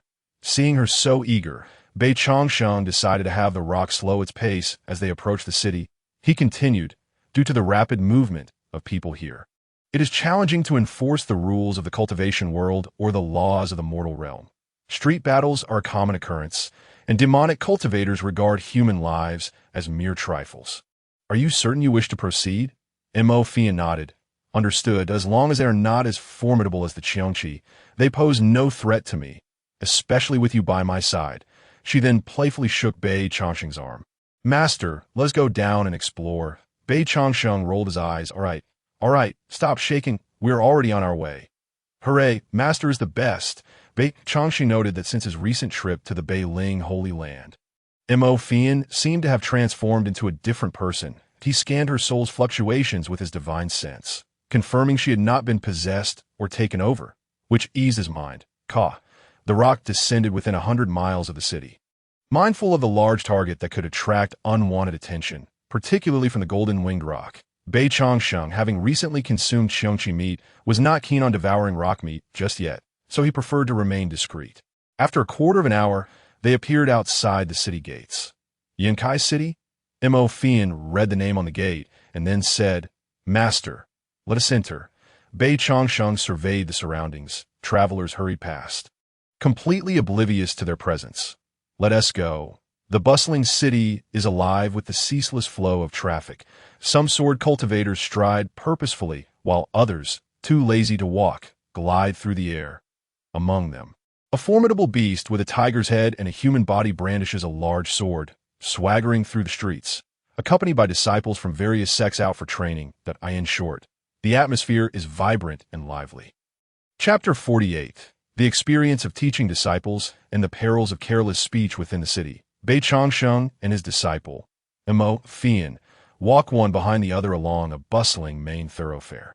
The wind whistles past their ears, occasionally interrupted by hurried cultivators passing by. Fortunately, these adept windwalkers do not collide with pedestrians. Mo Fian, with wide eyes, surveys her surroundings incessantly, resembling a naive son of a wealthy family who has never ventured beyond the confines of his estate. 2,000 years of Baiwa snake fruit, in exchange for a 500-year-old spiritual ginseng. Friends with treasures, come and take a look. A somewhat rotund old man, his face etched with worry, floats a foot above the ground with crossed legs, emanating an aura that reveals him to be a cultivator of the transformation stage. Before him, a verdant branch brimming with spring vitality stands in a glazed vase, at the tip of which hangs a fist-sized white fruit, translucent and glowing softly, with several tendrils extending from it, each adorned with clusters of white flowers that exude a rich, fragrant aroma, drawing the attention of passers-by. Yet upon hearing the conditions for exchange, many shake their heads and move on. Master, I've seen this Baiwa snake fruit before, but it's quite different from the ones I usually eat, and it can be exchanged for spiritual ginseng. Why was I not aware of this before? Mo Fian chattered in astonishment, trailing closely beside Bei Chongsheng that he cast her a glance, deeming it necessary to enlighten this disciple who possessed treasures yet treated them as mere trinkets that, of course, you wouldn't know. You all treat this Baiwa snake fruit as mere fruit and have never allowed it to mature, not even for a decade. How could you comprehend its medicinal properties? Mo Fian nodded in sudden realization, sniffing the lingering fragrance, and inquired, so what is its purpose? Naturally for alchemy. Many elixirs require Baiwa snake fruit, and judging by the urgency in that man's eyes, he likely has a pressing need for spiritual ginseng. Hence his willingness to trade this millennium-old spiritual fruit. Bei Chongsheng's keen perception immediately discerned the old man's pressing need. Mo Fian expressed her regret. Oh, it's a pity I don't have such spiritual roots with me. Only refined elixirs. Otherwise, I would have made the exchange. Bei Chongsheng sighed, reiterating sternly, there are many treasures in this world, but you must discern your needs. If something is of no use to you, no matter how splendid, it remains worthless and merely depletes resources. With her hands behind her back, Mo Fian mimicked Bei Chongsheng's demeanor, interlocking her fingers and nodding. That makes sense. The pair passed by the old man's stall without lingering. Yet, not long after, someone approached to inquire about prices. After haggling, the old man hurriedly packed up and flew out of the city. Anyone in need of the Heartfire Red Lotus? Just one premium spiritual fruit will suffice for the take. Secret method scrolls can also be exchanged that a plump man with a jolly face loudly advertised his wares, banging the coffins stacked behind him, seemingly oblivious to the disdainful glances from passers-by. Behind him stood dozens of coffins of various styles. Yet despite his persistent shouting, no one showed interest. Nevertheless, his enthusiasm for business remained undeterred. Upon seeing the coffins, Mo Fian turned to Bei Chongsheng and remarked, Master, these coffins are inferior to yours. Bei Chongsheng rolled his eyes. It was not merely a matter of being inferior. It was an incomparable difference. His coffin was an extraordinary artifact, while these were crafted from mere jade, iron, or precious wood, lacking any comparable merit. Moreover, the surrounding crowd cast strange looks at Bei Chongsheng. Their eyes, glimmering with pity, he rubbed his temples, bemused by his disciple's occasional brilliance and her other moments of utter foolishness. He tugged at Mo Fian, intending to leave, but failed to notice the plump man's gaze had already locked onto them, clearly intent on confrontation. Hey, you there, don't just walk away. Bei Chongsheng halted, furrowing his brow as he regarded the shrewd-looking man. Is there something you need? He shot a stern glare at Mo Fian. Mo Fian stuck out her tongue, stifling a laugh. The rotund youth, clad in fine attire yet sporting a prominent belly, pointed at his coffins. Did this young lady claim my coffins are beneath yours? Not wishing to engage in futile debate, Bei Changsheng simply nodded. Is there a problem with that? Who among the travelers in the northern territories does not know that my coffin originates from the Huangquan sect? The materials used are 1 in 10,000. Each coffin is unique, and they are not merely for the deceased. Living beings find them comfortable as well.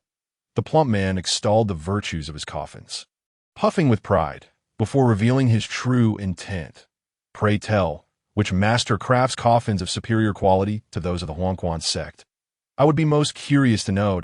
He then looked up at Bei Changsheng with a smile, his words laced with challenge.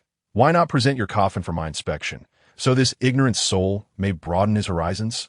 Bei Changsheng raised an eyebrow, a bemused smile playing on his lips. You truly wish to see it? The plump fellow nodded vigorously, determined, his expression one of stubborn resolve. Bei Changsheng sighed, contemplating the consequences of revealing his extraordinary coffin. You must understand, this city has endured much time to achieve its current scale. Should I unveil my supreme artifact, not only would this city crumble, but none within its walls would survive. This man, truly a naive newcomer, had not yet grasped the magnitude of true terror at that moment. Mo Fian tugged at Bei Changsheng, her face filled with remorse. Master, I see my error now.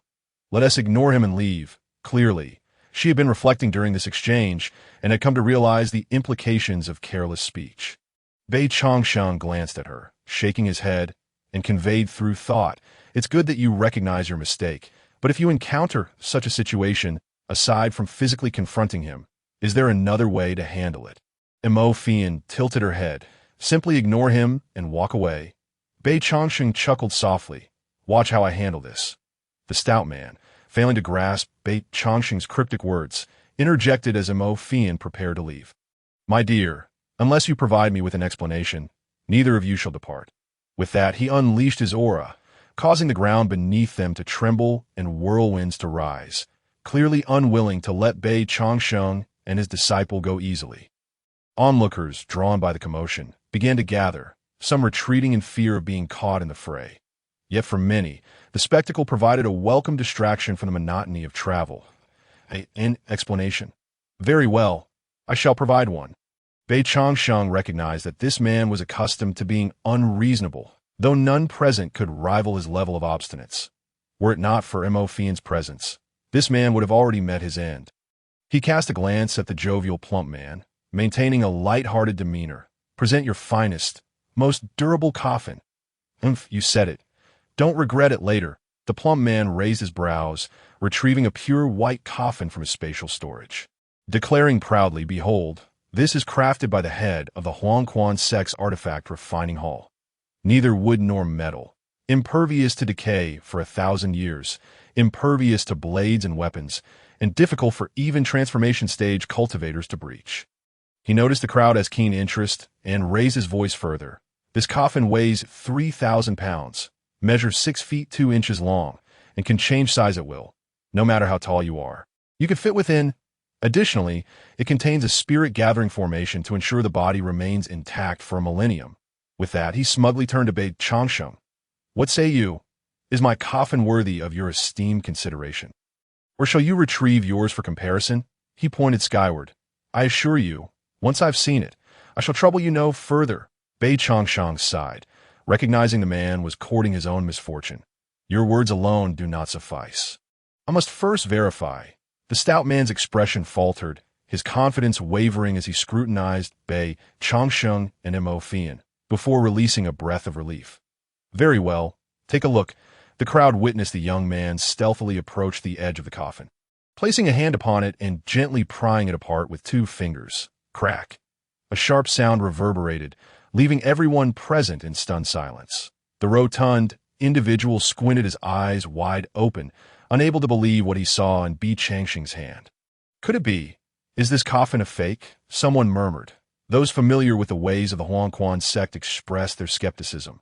Logically speaking, although the Huangquan sect's business is ill-fated, its reputation has been quite commendable. There has never been an instance of tarnishing its name. How do we explain this? The individual was suddenly at a loss for words, glancing at the dazed fat man, unsure of how to respond. Bi Changxing turned around, holding the jade-like material in his hand, addressing the crowd and the rotund man. Is this what you refer to as a coffin impervious to blades? Then how is it that I could break it so easily? A smirk curled at the corner of his mouth, and before the astonished eyes of the onlookers, he gripped the material tightly, turning his palm down and twisting his fingers, without producing any sound. The material disintegrated into white dust that cascaded down, a gust of wind sweeping it across the face of the astonished fat man. Bi Changxing chuckled softly, glancing at Mo Fian, and said, "Let us depart." Meanwhile, the rotund man resembled a jester, his face covered in white dust. As the spectators erupted into mocking laughter, they gradually dispersed, yet the fat man remained in a state of shock, realizing that he had provoked an extraordinary being. It was merely that the other had chosen not to strike him directly, but rather had imparted a lesson in this manner. Once he regained his senses, the man and woman had already vanished into the distance, prompting him to hastily gather all the coffins and flee the city. His reputation in this town had become tarnished. If he lingered any longer, he would be unable to sell a single coffin. Atop the city walls, the fiery sunset cast its glow upon the ramparts, elongating the shadows of two figures standing on the gatehouse's pillars. Mo Fian held her hands in front of her, clutching two sugar figurines modeled after themselves. Her head bowed as she said, "Master, often I do understand these principles. When I am alone, no one can take advantage of me.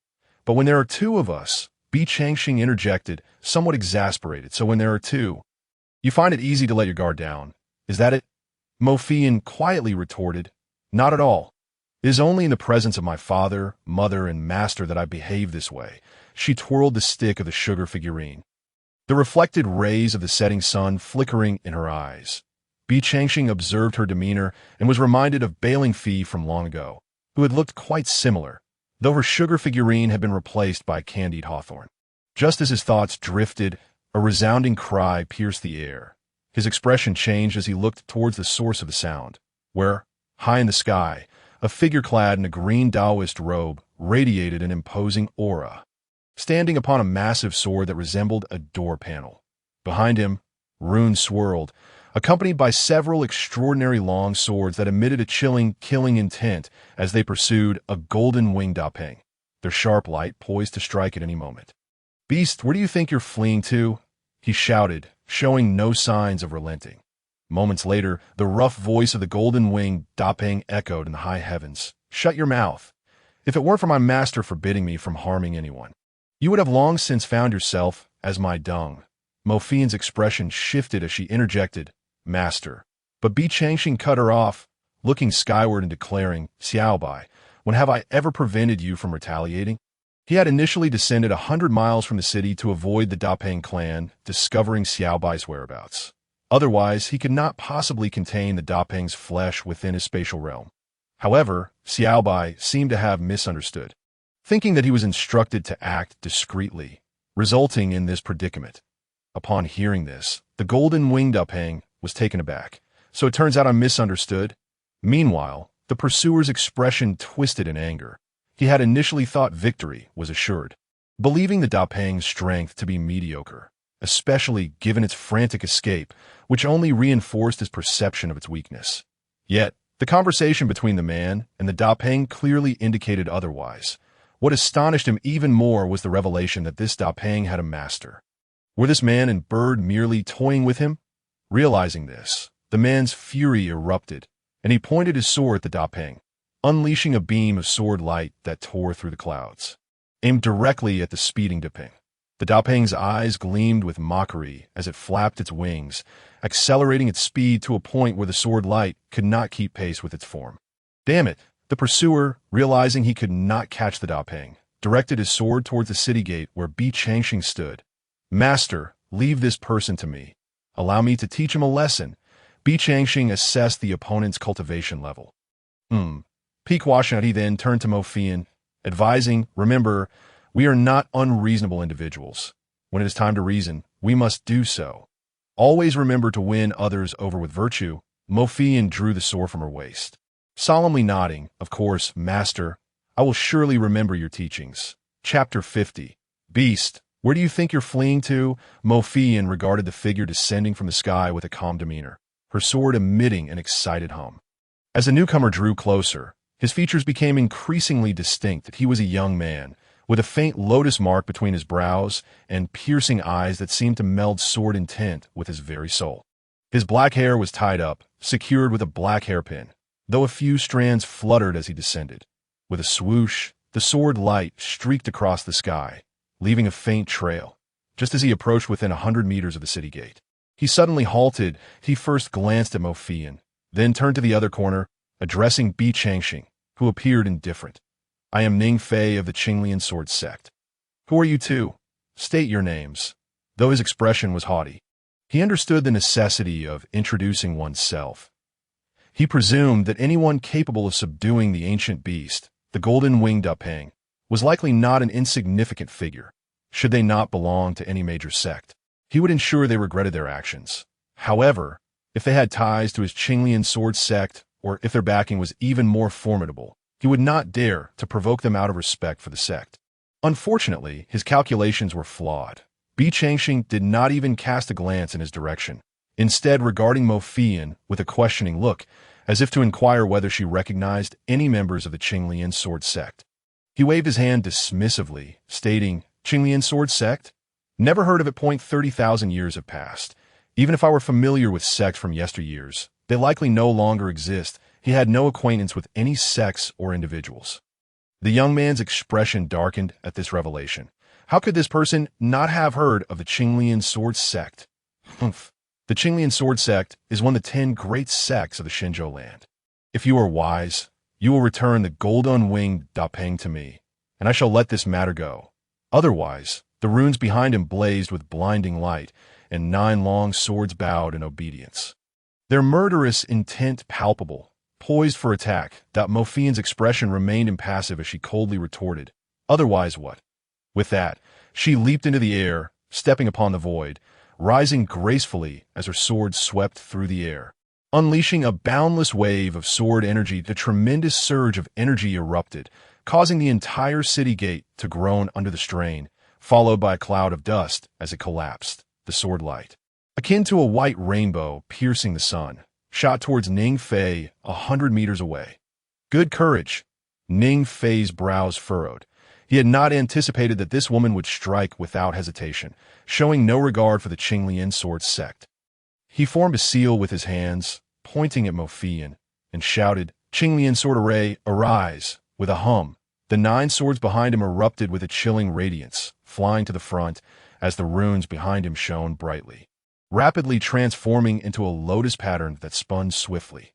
The 9 swords converged, their tips aligned, forming a barrier before the lotus symbol. Boom! Mo Fian's sword light struck the sword array in an instant.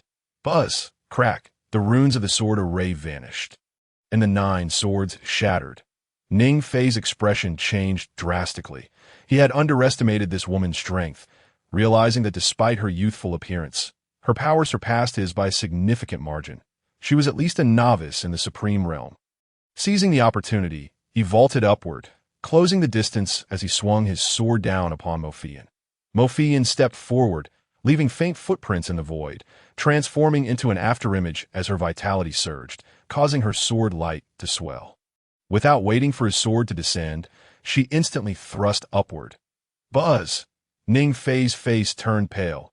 If he were struck by that sword, he would be cleaved in 2 at the waist. Reacting swiftly, he exerted force in his waist, flipping his legs upward and retreating in the direction he had come from. Mo Fian was taken aback. She had not expected him to flee without a fight. "Beast, where do you think you're escaping to?" She echoed his earlier words, then surged forward, her afterimage swiftly closing the gap. The fleeing figure resembled a rabbit, not daring to look back, as he casually tossed behind him a burst of light that formed a massive barrier of light 100 feet wide. Swish! Mo Fian's eyes widened, and she abruptly halted, then swung her sword down. Boom! After flickering a few times, the radiance extinguished, yet the individuals from the Qinglian Sword Sect had already fled, leaving no trace behind. Mo Fian, panting heavily, furiously shook the sword in her hand as she made her way toward Bi Changxing. Master, that person has escaped, she lamented, her face filled with regret. I never anticipated that they would possess a supreme-grade defensive artifact. Although it was a one-time use, it delayed me momentarily, and within that brief interval, they vanished without a trace. Bi Changxing looked at her sternly and replied, from the very beginning, you should have exerted your utmost strength. Rather than becoming complacent simply because you perceived your opponent as weakered, Ophian opened her mouth but found no retort, instead nodding vigorously. I understand. Bi Changxing continued, as the saying goes, after dealing with the lesser, the greater will come. If you let this one go, I assure you that it won't be long before they entangle the elders of your sect to seek revenge. Ophian was momentarily stunned and asked, but what if the elder they summon cannot defeat me? Bi Changxing instantly felt a headache coming on. Do not forget that the elder has their own seniors.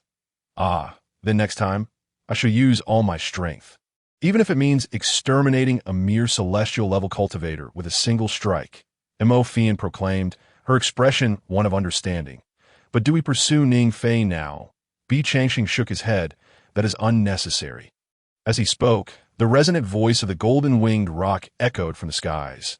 You wretched beast, where do you think you're running?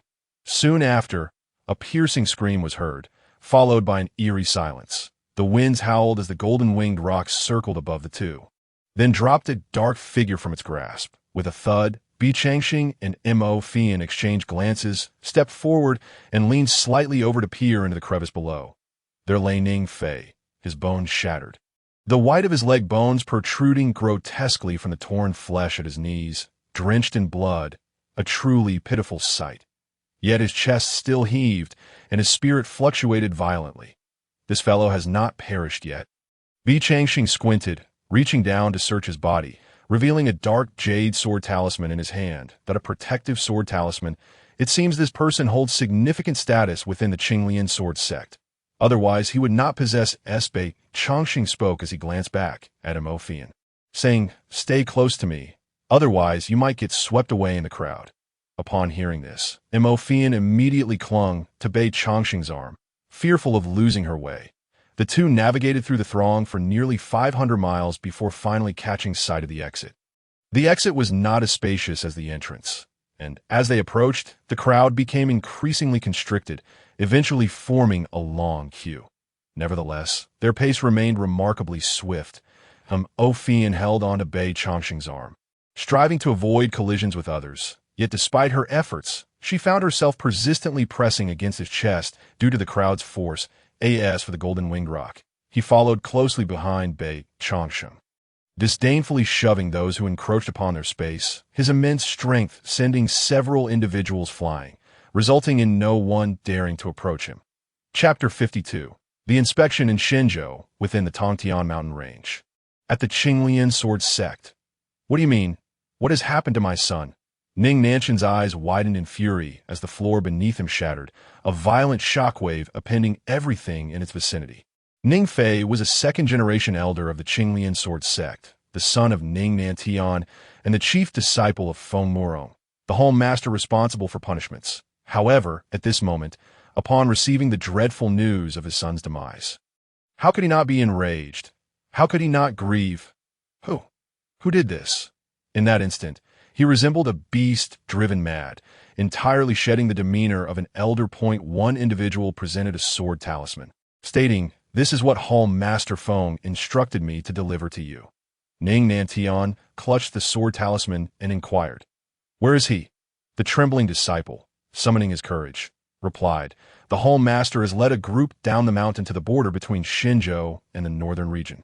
Ning Nantian activated the sword talisman, and instantly, the horrific image of Ning Fei's death materialized before him.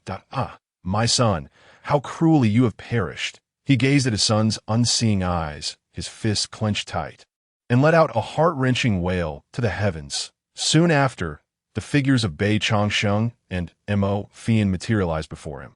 His eyes turned crimson with fury as he fixed his gaze upon Bi Changxing and Ophian, seemingly etching their faces into his memory. I shall feast upon your flesh and drink your blood, to soothe my son's spirit in the afterlife. With a resounding crash, Ning Nanshan's fist struck a pillar, shattering it with a crack, causing the four supporting columns of the hall to collapse, transforming the entire edifice into ruins. The Qinglian Hall. Upon hearing the commotion, the sect master directed Jian Qing to glance towards the direction of the collapsing structure before promptly shutting his eyes again. At the wind barrier exit, complaints arose. Why do we still need identification? There was no such requirement yesterday. Indeed, when did the Qinglian sword sect become responsible for monitoring the exits? Thankfully, I brought the sect token. Many cultivators grumbled, but upon realizing the might of the Qinglian sword sect, they had no choice but to obediently present their identity tokens. Proceed. Next, Feng Murong's expression was as cold as ice as he observed the gatekeepers meticulously inspecting the sect tokens of each passerby, emanating an aura of murderous intent. Hurry, move along, don't block the way. Those who were unaware began to impatiently urge others within the wind barrier's internal passage. Don't push. It seems there is some trouble ahead. What trouble? Upon hearing this, the crowd looked around in confusion. That I heard it's the Qinglian sword sect conducting inspections. Something significant must have occurred. Someone uncertainly replied. Others, already harboring grievances against the Qinglian sword sect, expressed their discontent. What significant matter could it be? They just want to extract some benefits from us, a knowledgeable cultivator remarked. This isn't merely about profiteering. It said that yesterday, a disciple of the Qinglian sword sect met with a tragic accident in the northern region, and their deaths were gruesome.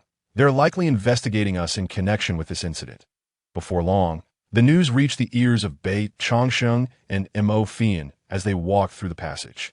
Master, Ning Fei's master is waiting for us at the exit, Mo Fian remarked, glancing at the surrounding crowd, and communicated telepathically with Bei Changsheng. This fellow really has no sense of reason. He shook his head and turned to Mo Fian, saying, Mo Fei, are you afraid? Mo Fian puffed up her chest defiantly, tilting her head and pouting, I'm not afraid. Even the heavens couldn't do anything to me. What are these people? Good, you truly are my disciple. Already grasping some of my essence, Bei Changsheng affectionately ruffled her hair, but suddenly paused, sensing a gaze lingering upon him. Following the sensation, he spotted the plump coffin seller staring at him with a look of bewilderment, as if he already knew that the ongoing inspection was related to him. Noticing his hands pause, Mo Fian looked up and asked, What is wrong, master? Bei Changsheng gestured towards the plump man, saying, Look. Mo Fian glanced over, raising an eyebrow slightly as she made a gesture with her fingers. The plump man, upon noticing, trembled and forced a strained smile. Quickly lowering his head, Mo Fian blinked, muttering, It seems this fellow is aware of Master S might. Bei Changsheng regarded Mo Fian and said, Let us approach him. He turned to the rock behind him, instructing, Try not to be so violent. Keep a low profile, understand? The rock nodded immediately, understood, master. Meanwhile, the plump man occasionally cast furtive glances in Bei Changsheng's direction, only to find that Bei Changsheng had already moved from his previous spot. Are you looking for me? Bei Changsheng's voice suddenly came from behind him. The plump man jumped as if his tail had been stepped on. Spinning around in alarm, he found that the man and woman had somehow appeared in front of him, both smiling at him. Taking a deep breath to bolster his courage, he waved his hands repeatedly, nervously laughing, and no. With that, he turned away, not wishing to become entangled with Bei Changsheng. Though Huangquanzong was also a sect of Shenzhou, it was ranked over 50 places lower and could not afford to offend the Qinglian sword sect. If it were discovered that he had any dealings with this person, his sect would likely make him pay with his life. Bei Changsheng observed the plump man, who resembled an ostrich burying its head in the sand, and placed a hand on his shoulder. The plump man's eyes widened in terror, his body trembling uncontrollably.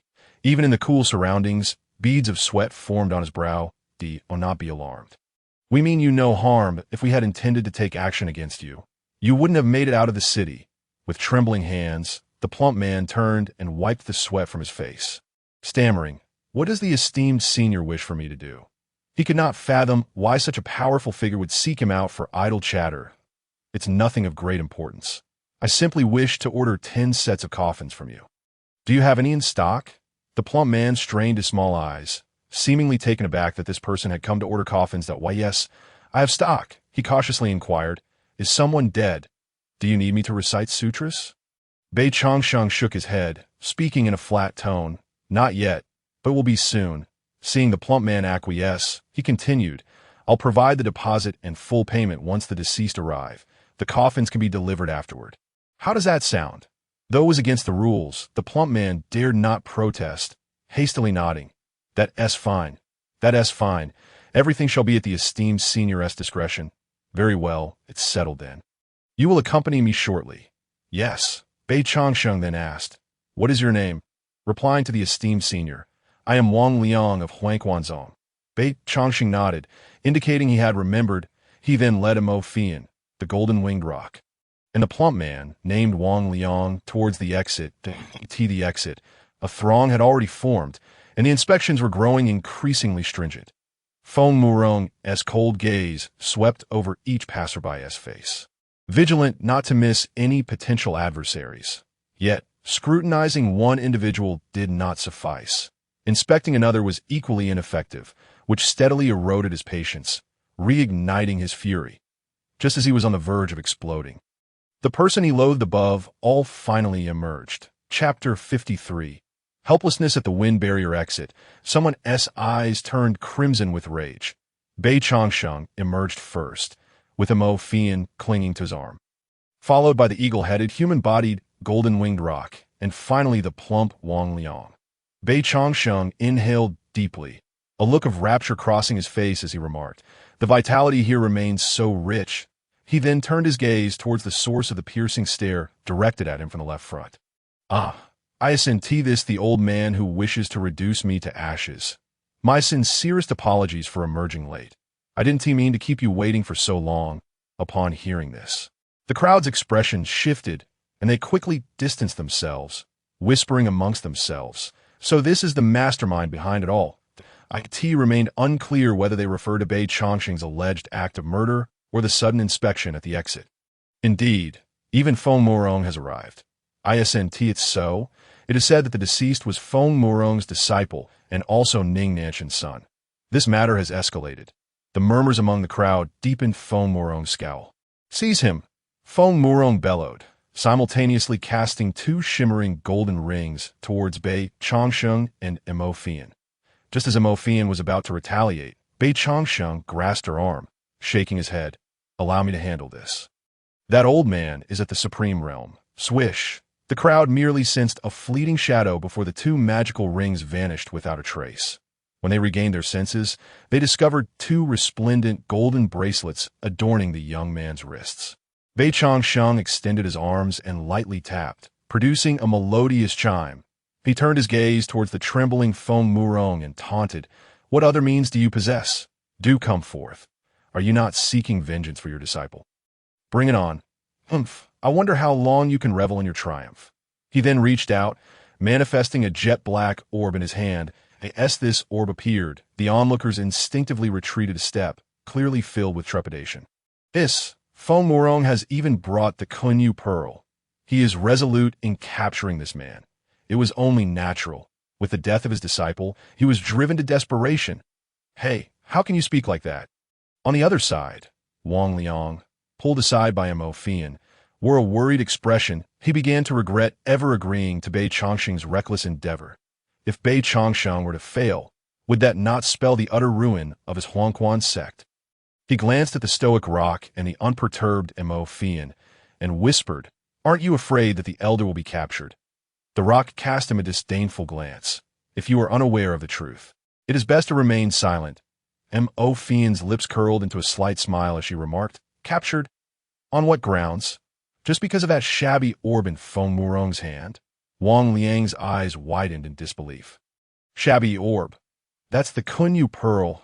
It possesses its own space and is said to be capable of imprisoning anything. How can it be regarded as a mere trinket in this lady's mouth?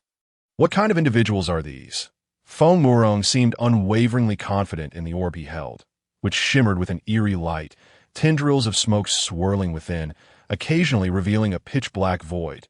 Young man, I care not what forces stand behind you. Even if the heavenly king himself were your backing, you shall accompany me back to the sect and face your doom, he declared, hurling the orb with great force. It instantaneously enlarged, soaring into the heavens. Transforming into a swirling black vortex, Feng Murong pointed at Bei Changsheng, commanding, "Seize him!"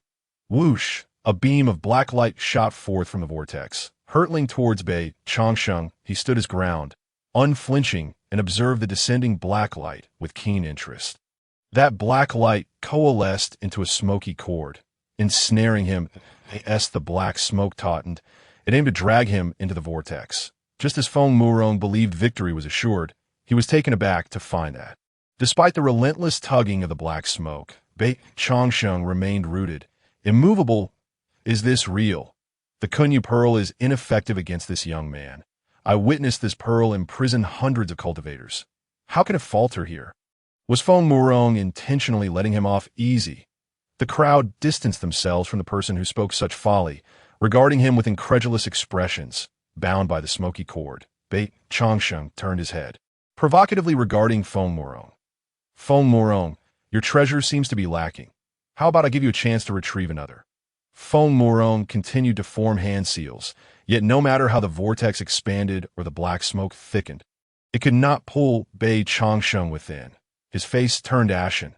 Not only had he lost his disciple, but he was also mocked by his nemesis before so many witnesses, a truly humiliating affair.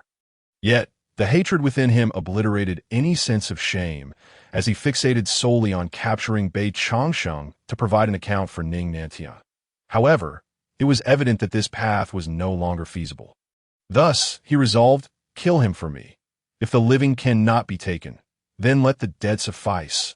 His expression hardened, and he transformed the orb in his hand into a sharp sword, its cold gleam flickering as he swung it towards Bei Changsheng's head.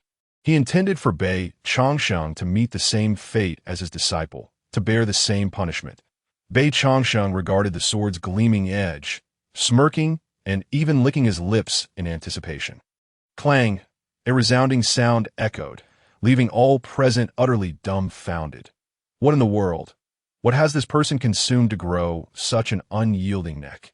You have yet to witness this. This man is as unyielding as steel. His head akin to divine gold, in my estimation, he must be an expert in body refinement.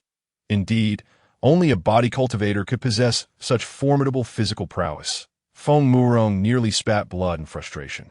After his sword struck, the blade quivered violently, numbing his arm, and upon closer inspection, he discovered a small nick on the edge, accompanied by a tiny crack at its center.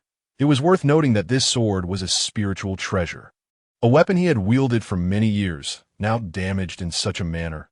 Bei Changsheng glanced at the sun, then at Feng Murong, stating, "Why not all come at me together? It's rather inconvenient to deal with you one by one. I'm pressed for time, that I ask this how a person speaks." Yet, Feng Murong found himself with no alternative. He waved his hand, commanding attack. 9 disciples raised their swords and aimed for Bei Changsheng's head. Clang, clang, clang, after a cacophony of metallic sounds. Bei Changsheng remained unscathed, while the ground lay littered with broken blades that I asked at it. If not, then it seems it's my turn. Observing their bewildered expressions, Bei Changsheng noted their evident helplessness. He turned to the still-dazed Wang Liang and said, "Wang Fatty, bring forth the grand gift I prepared for them." Wang Liang nodded eagerly, scampering to Bei Changsheng's side, first flashing a smile at Feng Murong in the distance. Subsequently, a series of crashing sounds resonated at the exit of the wind barrier. 10 coffins plummeted to the ground, their lids facing Feng Murong, creating a truly shocking spectacle. Bei Changsheng nodded at Wang Liang, then turned towards the furious Feng Murong and his disciples, stating, "What do you think? Are you satisfied with this grand gift I present to you?" Chapter 54. The headless statue, the fox, and the goddess for millennia, the myriad sects of the divine continent have flourished from ancient times to the present. As the tides of history have buried countless powers like stars amidst the shifting sands, yet one colossal cultivation dynasty has remained steadfast, towering over all sects and holy sites, the Great Xia dynasty. The Great Xia dynasty comprises 20 major states, governing vast territories spanning millions of miles. From super sects to small cultivating families, all must submit to the authority of the Great Xia, even the sanctified lands. delineated by boundaries, maintained delicate relations with the great Xia dynasty, and while traversing its realm, one must adhere strictly to propriety, daring not to indulge in any unruly behavior. I in the heart of the great Xia dynasty. Within the center of Longzhou lies the divine capital. Jade palaces and crystal towers are meticulously arranged, with two celestial highways intersecting the heart of the city, connecting four grand gates to the east, west, south, and north. From a bird's eye view, one can see four towering pavilions at the city's corners, each crowned with colossal divine beast statues, surrounded by rising mists, as if they were not only exhaling clouds, but also suppressing the fortune of the great Xia dynasty. Beneath the crimson gates and walls, a bustling throng of luxurious-clad cultivators can only traverse on foot. The eaves shimmer with golden light, and the six beasts perch atop, glaring down at passers-by with an inherent majesty. This area is perpetually illuminated, and those who walk the streets are invariably individuals of significant status, dutifully adhering to decorum, with no one daring to act recklessly within the city, the center of the divine capital. Within the prayer hall of the great Xia Palace stands a towering three-zhong golden humanoid statue. Yet, this statue is headless, and there is no inscription to elucidate its significance. The air within the hall is thick with swirling smoke and fragrant aromas. Inside, there is no one else but a woman adorned with a red fox mask, her figure alluring, draped in a white marten fur coat, kneeling with hands clasped in prayer before the headless statue.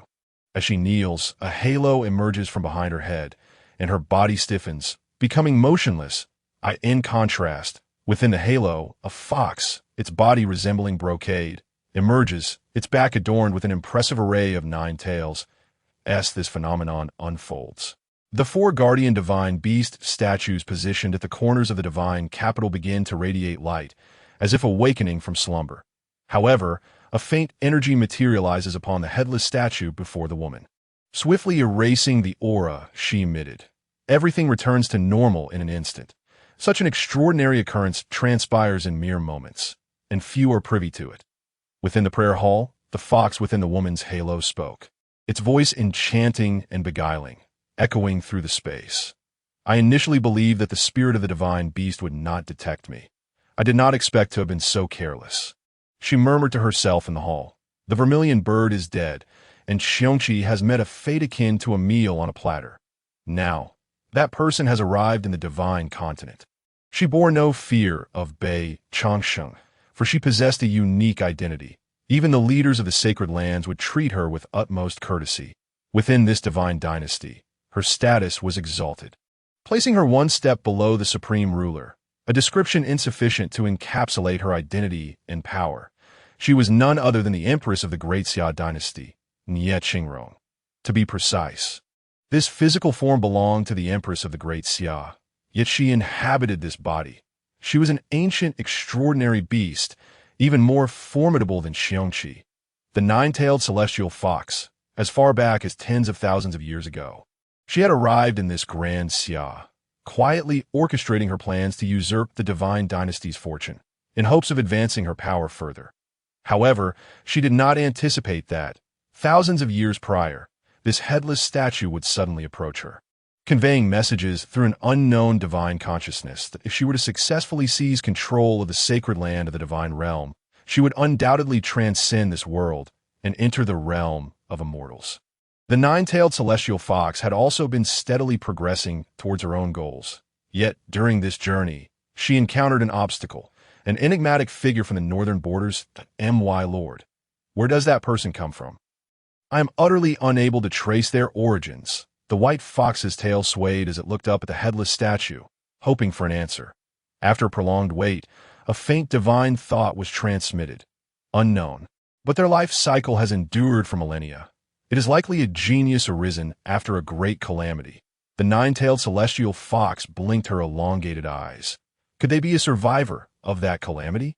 Yet, scarcely had she finished speaking when an overwhelming force emanated from the headless statue, enveloping her in an instant.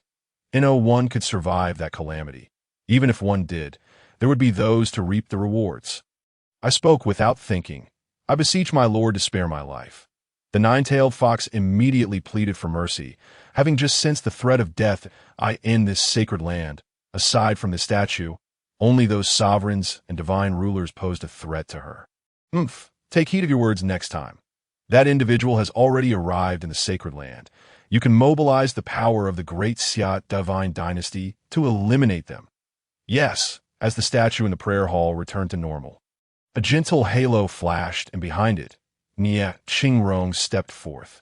However, the statue had transformed into the yin and yang of heaven and earth. There was no trace of the headless statue remaining within the great Xia divine palace. A terrifying aura surged as a man clad in a purple golden-black robe occupied the space. Just moments ago, he had felt an extremely subtle power descend upon the divine capital. Yet, as he prepared to investigate, it vanished in an instant. This left his face darkened, for this aura had already manifested in the divine capital once. This was the second occurrence, and, as a saint, he found himself unable to even track it. This was truly vexing. Divine Lord, the Divine Empress has arrived, a guard reported. Understood. You may all leave, he replied. Shortly thereafter, Nie Qingrong arrived, her long black hair cascading down to her waist, trailing her flowing robe, her expression tinged with concern as she approached Emperor Sikong. Before she could speak, Emperor Sikong inquired, Qingrong, what brings you here? This was the place for the monarchs to hold court. Although the sun was already high in the sky, Nie Qingrong rarely visited at this hour.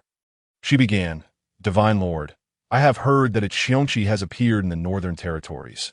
Noticing the Divine Lord's unchanged expression, she understood that he was already aware of the upheaval in the north. Divine Lord, the one who seeks to eliminate the Qiongqi has arrived at the borders of the Great Xia. Their identity remains unclear, and their strength is unknown that if they were to enter our Great Xia divine dynasty, it may unleash unforeseen chaos. In my opinion, we must prepare in advance. Emperor Sikong stepped forward to face Nie Qingrong, saying, after all these years, it is rare to see you so invested in a matter. Have you sensed something? He was well aware of the Divine Empress's unique ability to perceive ominous occurrences. Though the timing was often imprecise, it had been quite accurate long ago. But now it seemed increasingly unreliable, which he attributed to the significant fluctuations in the natural order. However, since you have expressed such concern, I shall send someone to negotiate with them and ascertain what sort of being they truly are. Chapter 55. The sturdy leg in the sacred land of the divine capital, at the borders of the great Xia. The wind howled within the wind barrier, and the sound of thunder resounded throughout the area. 10 coffins were lined up in order, standing before the elders of the Qinglian sword sect. This display not only flushed Feng Muro's face with embarrassment, but left the surrounding cultivators dumbfounded. Good heavens. They even prepared coffins in advance? I remember now. I saw this person in Yuntian City. That rotund fellow has been selling coffins in the city for years. But why is Wang Liang from the Huangquan sect with him? People murmured, eager to witness how Shi Murong would respond next. In contrast, Wang Fatty's face turned pale upon his background being revealed. He shot a fierce glare at the person who exposed him and reluctantly returned to Mo Fian and the others, filled with anxiety. Hearing this, Feng Muro narrowed his eyes, fixating on Wang Liang with a predatory gaze. Huangquan sect, I shall remember you. Bei Changsheng raised an eyebrow, saying, remembering does little good. You should be more concerned for yourself. Those 10 coffins may very well be put to use today. With a stomp of his foot, the earth shattered, cracks spreading across 100-meter radius as soil and stones flew. Several bolts of lightning surged from beneath him and directly entered Feng Muro and the other 9 disciples' bodies. And then, silence ensued. Why aren't they moving? Someone noticed something amiss. Feng Muro had neither dodged nor made any extraneous movements, standing still as if in a daze, her eyes devoid of focus, her pupils gradually dilating. In stark contrast, Bei Changsheng, after taking that step, turned to Wang Fatty, who was trembling in fear, and said, Go, reclaim your coffin fee. What do you mean? Wang Fatty stammered. The golden-winged rock nudged him, saying, What else could it mean? Naturally, it means the coffin has been sold. Mo Fian stared blankly at Bei Changsheng, who was returning leisurely, as if just realizing, dead? She hadn't even seen how her master had made his move. Was it that simple for someone to just disappear? What was happening? Among the spectators, some sensitive to thunder murmured, "What terrifying thunder!" In that moment, my very soul felt as though it would scatter. He finally understood how these individuals had met their demise. Who was this person, capable of wielding thunder? As far as he knew, there were numerous sects within the sacred land capable of controlling thunder, but to evoke such a sensation of near death in someone of his stature could only be achieved by those formidable beings emerging from ancient sacred grounds. Could he be from the thunder, sacred land? The thought sent chills down his spine, prompting him to slip away from the crowd, drawing upon his sword light to return to his sect, intent on relaying this news. The emergence of beings from the sacred grounds was no trivial matter. It was best to avoid confrontation, at least that was his thinking. Unfortunately, this esteemed figure remained unaware that the thunder unleashed by Bei Changsheng was, in fact, the heavenly punishment he had absorbed through the coffin of the heavenly burial. He cast a glance at the retreating figure, shaking his head, estimating that the individual had likely misunderstood the situation. Meanwhile, those in the dark continued to await further developments, until they witnessed Wang Liang of the Huangquan sect, having shed his fear, swaggering up to search Feng Muro for valuables. It was then that the crowd comprehended that these individuals had likely already perished. Some, unwilling to accept this fate, released their divine senses to probe, discovering that all 10, including Feng Muro, had completely lost their lives. Their souls dissipated. It was beyond belief. In an instant, without even a touch, the disciples of the Qinglian sword sect had been wiped out. Could this young man be some ancient monster? Silence! Are you seeking death? Wang Fatty's eyes squinted, his mouth twisting in disbelief. Although he knew his actions would lead to his expulsion from the Huangquan sect, he thought, with Bei Changsheng as his protector, what was there to fear? Indeed, within a short span, he had scavenged treasures from these individuals that he had never even dreamed of. The sheer quantity was such that, even if offered a position in the Huangquan sect, he wouldn't bat an eye. The envious gazes of those around him provided Wang Fatty with immense satisfaction, and the others dared not harbor any ill intentions. After all, the main figure was still present. Who would dare act? He also did not mind selling a few more coffins. Once he had finished plundering the possessions of the 10, he presented the storage rings to Bei Changsheng, saying, "Senior, I shall forego these items, only asking that you permit me to follow you. Otherwise, my life may not be preserved." Bei Changsheng regarded the sheepish, anxious Wang Fatty and thought to himself, Wang Liang is quite astute, adept at navigating social interactions.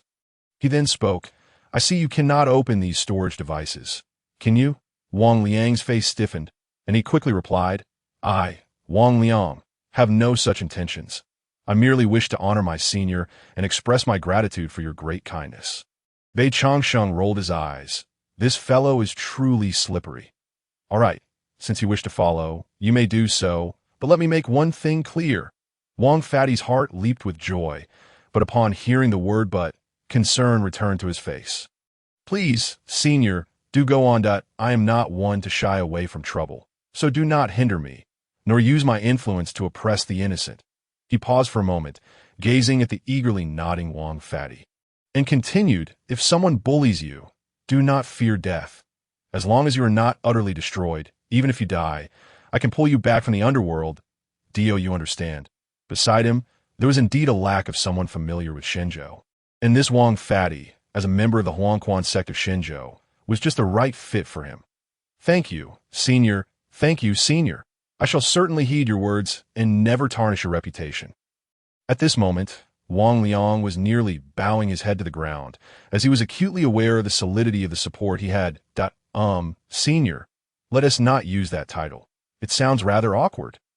Wang Fatty blinked his beady eyes and ventured, "Respectful lord." Bei Changsheng smiled faintly. The child is indeed teachable. Instantly, Wang Fatty's face brightened, resembling a blooming chrysanthemum. "Let this coffin remain here. Let the members of their sect come to collect their fallen comrades." With that, they set off. Bei Changsheng led Mo Fian, the golden-winged Great Peng, and the newly recruited Wang Fatty towards a mountain pass ahead. Once they crossed the threshold, they would enter the dominion of the Great Xia divine dynasty. Wang Fatty, Are there any strange legends or phenomena within the Great Xia Divine Dynasty? Even back in the northern frontier city of Yantian, the system had indicated that one of the remaining fragments of the Deluo immortal scripture was located within the Great Xia Divine Dynasty. Upon hearing this, Wang Fati began to rummage through his memory for tales regarding the Great Xia Divine Dynasty. Travelers on the road, witnessing such an unusual assembly, all retreated in alarm. The man was handsome. The woman was beautiful, but the creature with the bird's head and human body, brimming with muscle, was truly intimidating, especially with the savage aura radiating from it, clearly a being of great demonic caliber. Several legends did exist. Pray, share them with us, Bei Changsheng urged. Chapter 56. The Black-Scale Cavalry. It is said that at the inception of the Divine Dynasty, fire rain fell from the heavens, scorching the central lands of Shenzhou over vast distances. After many years of extinguishment, the Divine Lord established the Great Xia Divine Dynasty according to the area affected by this fire rain. Bei Changsheng furrowed his brow. A rain of fire? How many lives must have been lost? He did not believe that this fire rain was a mere natural occurrence. It could very well be a manifestation of calamity itself. He stroked his chin in contemplation, realizing that this implied the establishment of the Great Xia Divine Dynasty occurred post-catastrophe. After all, although he had visited Shenzhou 30,000 years prior, there was no sign of the Great Xia Divine Dynasty then. Only a scattering of ancient immortal sects existed alongside numerous wild beasts and monstrous creatures. Even the presence of the human race was not as prevalent as it is today, far less than the current population of trillions. Are there any other legends? One more. 10,000 years ago, a white light descended from the sky and fell upon the divine capital. White light. Bei Changsheng halted in his tracks. The script of the Deluo immortal scripture should be golden. But it could also be white, or perhaps that white light was merely an encasement for the heavenly scripture. Contemplating this, he resolved to pay a visit to the divine capital of the Great Xia Divine Dynasty. Once he entered, the system would respond, and he would naturally discern whether it was the Deluo immortal scripture. Just at that moment, a powerful aura surged from the heavens, followed by the thunderous sound of galloping horses. What is happening? Mo Fian looked up. Bei Changsheng and Wang Fati similarly gazed upwards, spotting over 50 figures riding upon black-scaled unicorns, soaring through the air. The sound of their hooves was fierce, clearly indicating that these extraordinary steeds could fly. Utilizing the art of wind manipulation, the riders exuded a formidable presence, all at the pinnacle of the supreme realm, with the leader being an apex supreme. Clad in black armor, their helmets obscured their faces, leaving only their piercing eyes visible, occasionally glinting with fierce light. They wielded black sabers at their waists, their cold gleam illuminating the sky as they galloped. What is this? Wang Fati gazed at the formidable assembly of over 50 supreme beings hovering above them, unable to suppress a gulp, and then his eyes widened as if recalling something. He turned to Bei Changsheng, saying, "Respectful Lord, these individuals are the black-scale cavalry of the Great Xia Divine Dynasty." They answered directly to the Divine Lord of the Great Xia, black-scale cavalry. Bei Changsheng scrutinized the armored figures and their gleaming blades, along with the black-scaled unicorns snorting white mist. They do appear quite impressive. Hearing this, the golden-winged Great Peng interjected, "Master, do you mean I don't look impressive?" Bei Changsheng was rendered speechless. "Fine, you look good too, but can you even compare? You are an ancient legacy, after all, the golden-winged Great Peng. Shouldn't you have a bit of ambition?" While he was lamenting, he noticed the surrounding crowd halting, their expressions tense as they gazed at the black-scale cavalry above, some even paling, their inner chi starting to spiral out of control, on the verge of losing themselves to madness. "What brings the black-scale cavalry here?" Bei Changsheng inquired of the equally pale-faced Wang Liang, pulling Mo Fian in front of him to shield her from the oppressive aura of the black-scale cavalry. Wang Liang, unable to resist, edged closer to Bei Changsheng, explaining, "Respectful Lord, the black-scale cavalry has rarely been deployed in the history of the Great Xia Divine Dynasty. In recent years, they have only been activated twice, once for border demonic calamities, and once for sect rebellions." Bei Changsheng surveyed the area and remarked, "What demonic calamities are present here? There are no signs of rebellion either, are there?" Mo Fian, perceptive as ever, suddenly turned to Bei Changsheng and asked, "Master, could they be here looking for us?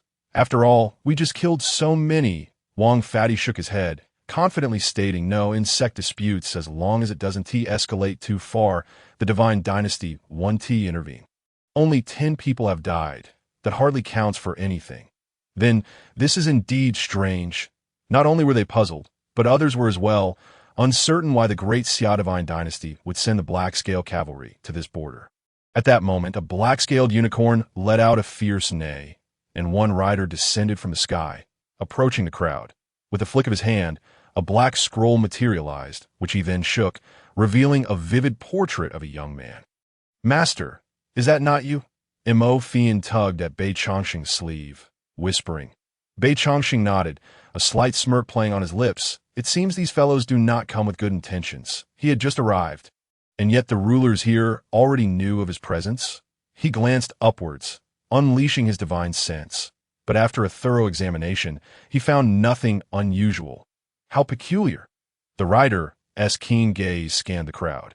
And all the cultivators dared not meet his eyes, averted their gazes, for their sex lacked the power to provoke such a formidable presence. In an instant, the commanding figure's gaze locked onto Bei Changsheng, and he dismounted his steed, striding directly toward him. "I am Xianling, the leader of the 3rd Squad of the Black-Scale Cavalry. You have entered the territory of the great Xia Divine Dynasty. What is your purpose?" Bei Changsheng narrowed his eyes and replied solemnly, "That is an interesting question. Am I not allowed to be here without a reason? The land of Shenzhou does not belong solely to you." The surrounding crowd gasped, their eyes widening in disbelief, as if to say, "How dare he speak to the black-scale cavalry in such a manner?" This was nothing short of a provocation against the authority of the great Xia Divine Dynasty. Some even recognized the unusual assembly of Bei Changsheng and his companions, and recalling the previous display of power, they instinctively retreated, fearing that the leader would unleash his wrath upon the black-scale cavalry. After all, the corpses of the 10 members of the Qinglian sword sect still lay outside the wind barrier, unattended. The leader of the black-scale cavalry, upon hearing Bei Changsheng's words, retorted, "Sir, I come under the Divine Lord's orders to welcome you into our great Xia divine capital." Oh, Bei Changsheng thought to himself, this is indeed curious. They did not pursue the matter regarding the Qinglian sword sect, but instead extended an invitation to the divine capital. It seemed they possessed absolute confidence in their strength. "Master, shall we visit the great Xia divine capital?" Mo Fian looked at him, her eyes devoid of fear, instead filled with curiosity. Though she was the saintess of the Northern Spirit's sacred ground, she had never stepped beyond the northern frontier. Had it not been for the fall of the Emperor's sacred ground, she might have spent her life battling against it. But now, things were different. She could accompany her master to explore the unknown. Seek the path within her heart, even the legendary immortal way. Let us go. It was precisely where he needed the remaining fragment, deep within the great Xia Divine Dynasty. Suddenly, from the western sky, several rays of sword light surged forth, revealing a middle-aged man whose face was filled with unending malice. "You have slain my son, and yet you wish to depart. Stay your ground." Chapter 57. Seeking Death in the High Heavens. The sword light howled as dozens of supreme beings pressed forward, led by a figure whose sword light fiercely pointed at Bei Changsheng. The essence of heaven and earth surged towards him, causing the sword light to swell dramatically. Clearly, he would not rest until his goals were achieved. "Elder, look over there above the black clouds." In his rage, the middle-aged man overlooked the figure standing before Bei Changsheng, consumed only by thoughts of destroying him. Yet upon his companion's reminder, he sensed the atmosphere around him was decidedly off. As the cultivators regarded him with expressions akin to looking at a fool, he turned to look and noticed the neatly aligned black-scale cavalry in the sky. His complexion shifted, and he blurted, "The black-scale cavalry? The black-scale cavalry has actually arrived." He then let out a cold laugh, turning his gaze toward Bei Changsheng and saying, "You have provoked the black-scale cavalry. It seems there is no need for me to intervene." He is well aware of the existence of the black, a force capable of flattening a major sect. Bei Changsheng gazed at his smug expression and addressed the leader of the black. "Xianling leader, I kindly ask you to wait a moment." Xianling nodded, His eyes filled with resignation as he cast a glance at Ning Nantian of the Qinglian sword sect above, letting out a soft sigh. He recalled the divine edict instructing him to avoid conflict with the person before him, lest he risk total annihilation of his forces. The audacity of the Qinglian sword sect to point fingers at them was nothing short of a death wish. Bei Changsheng then turned to Mo Fian, asking, "What do you think? Do you have confidence in defeating him?" Mo Fian shook her head, her eyes widening in disbelief. "Master, are you asking me to walk in a certain death? The members of the Qinglian sword sect are all of the supreme realm. If I go, I might not return." Bei Changsheng chuckled, saying, "Then you all wait for me here." Meanwhile, Ning Nanshan's face revealed incredulity. The so-called demonic star of the divine dynasty, the Black, was showing such politeness to this man. Was it he who had lost his senses, or had the world gone mad? Bei Changsheng turned, a chilling smile spreading across his face, causing those present to instinctively retreat. He then looked at the man across from him and remarked, "Do you know, because of your one son, your entire sect may face extermination?" Gasps echoed through the crowd. How could this individual dare to threaten someone from a top 10 sect? Yet, those present believed he was indeed capable of such an act. Just half an hour prior, he had annihilated Feng Moro, the master of punishment from the Qinglian sword sect. It was a situation of no return. Ning Nantian was furious. He hadn't expected the audacity of his opponent to utter such words in front of the Black. "How dare you?" He turned to the leader of the Black, stating, "I hope Leader Xianling will not intervene. This is a matter between my Qinglian sword sect and this villain." Xianling, shrouded in black armor, shook his head, saying, "I advise you not to act impulsively." He did not believe that this mere dozen or so individuals could inflict any harm upon such a terrifying figure, not even the slightest. Otherwise, how could he, the dignified leader of the Black, be so courteous? People are driven to desperation. Seeing Xuanling's lack of intention to intervene, Ning Nantian felt completely at ease. "You killed my son and slaughtered the master of my sect. If I do not turn you to ashes today, my Qinglian sword sect may as well cease to exist." He then commanded the dozens behind him, "Activate the great extermination Qinglian formation. Follow me to eliminate him." With a rumble, dozens of sword lights soared into the sky, breaking through the clouds, descending directly upon Bei Changsheng, sealing off his escape routes. Ning Nanshan's voice rang out, "It seems that this great Xia will become your burial ground." Bei Changsheng surveyed the encircling swords, feeling their pressure as they expanded, attempting to seal every direction around him. Above, a sword's radiance flickered ominously, poised to strike him down, but he glanced at the resentful Ning Nantian and asked, "Are you a bit foolish?" With that, he launched a punch upwards. The descending sword was sent flying, spinning several times before, with incredible speed, piercing through a nearby disciple of the Qinglian sword sect. The sound of a Bei Changsheng nodded slightly, acknowledging the truth in the statement that development only occurs where there are people. However, the presence of people also invites conflict. Even the great Xia divine dynasty had to establish the Black Lin Riders for deterrence. The colossal Dapeng soared overhead, swiftly reaching the capital of the great Xia. Outside the city, the group descended. "My lord, please follow me to the great Xia divine palace. The divine lord awaits your arrival." Xianling turned to the other Black Lin Riders and instructed, "You all shall perform your duties and remain on standby for orders." "Understood." Entering the city required proper procedures and identification, which Bei Changsheng lacked. However, with Xianling leading the way, no one dared to question him for proof. Inside the city, the atmosphere was vibrant and bustling. Everywhere, powerful cultivators strolled about, and those without the transformation stage cultivation felt embarrassed to linger. Even the waitstaff in the taverns appeared on the verge of achieving the transformation stage, illustrating the profound depth of the capital's resources. Along the way, the people on the streets cast curious glances. They were familiar with the existence of the Black Lin Riders, and nearly everyone recognized the leader of the 3rd Squadron. Who were these individuals that warranted Xuanling's personal escort to the palace? They must surely be descendants of a sacred lineage. Otherwise, even the current divine minister would not enjoy such treatment. Alas, what could these esteemed guests possibly seek within the palace? Some gossiping souls ignited their curiosity, yet they understood that within the divine capital, hidden talents abounded. One could never predict which prominent family member one might inadvertently offend. As Bei Changsheng walked, he surveyed the layout of the great Xia imperial city. When his gaze fell upon the massive stone sculptures of the four divine beasts, Zhuke, Xuanwu, Baihu, and Qinglong, his eyes narrowed. Unlike other cultivators, he could perceive the rising fortune of the entire divine capital and discern the divine essence emanating from those four beastly statues. Remarkable, to allow the divine essence of the four beasts to reside here. The divine lord possesses considerable skill. Indeed, without such prowess, establishing such a vast divine dynasty would be impossible. Yet, when he beheld the statue of Zhuke, he momentarily froze. Although Zhuke had perished, its divine essence still lingered. However, to his discerning eye, the essence radiated a dark aura, starkly contrasting with that of the other three.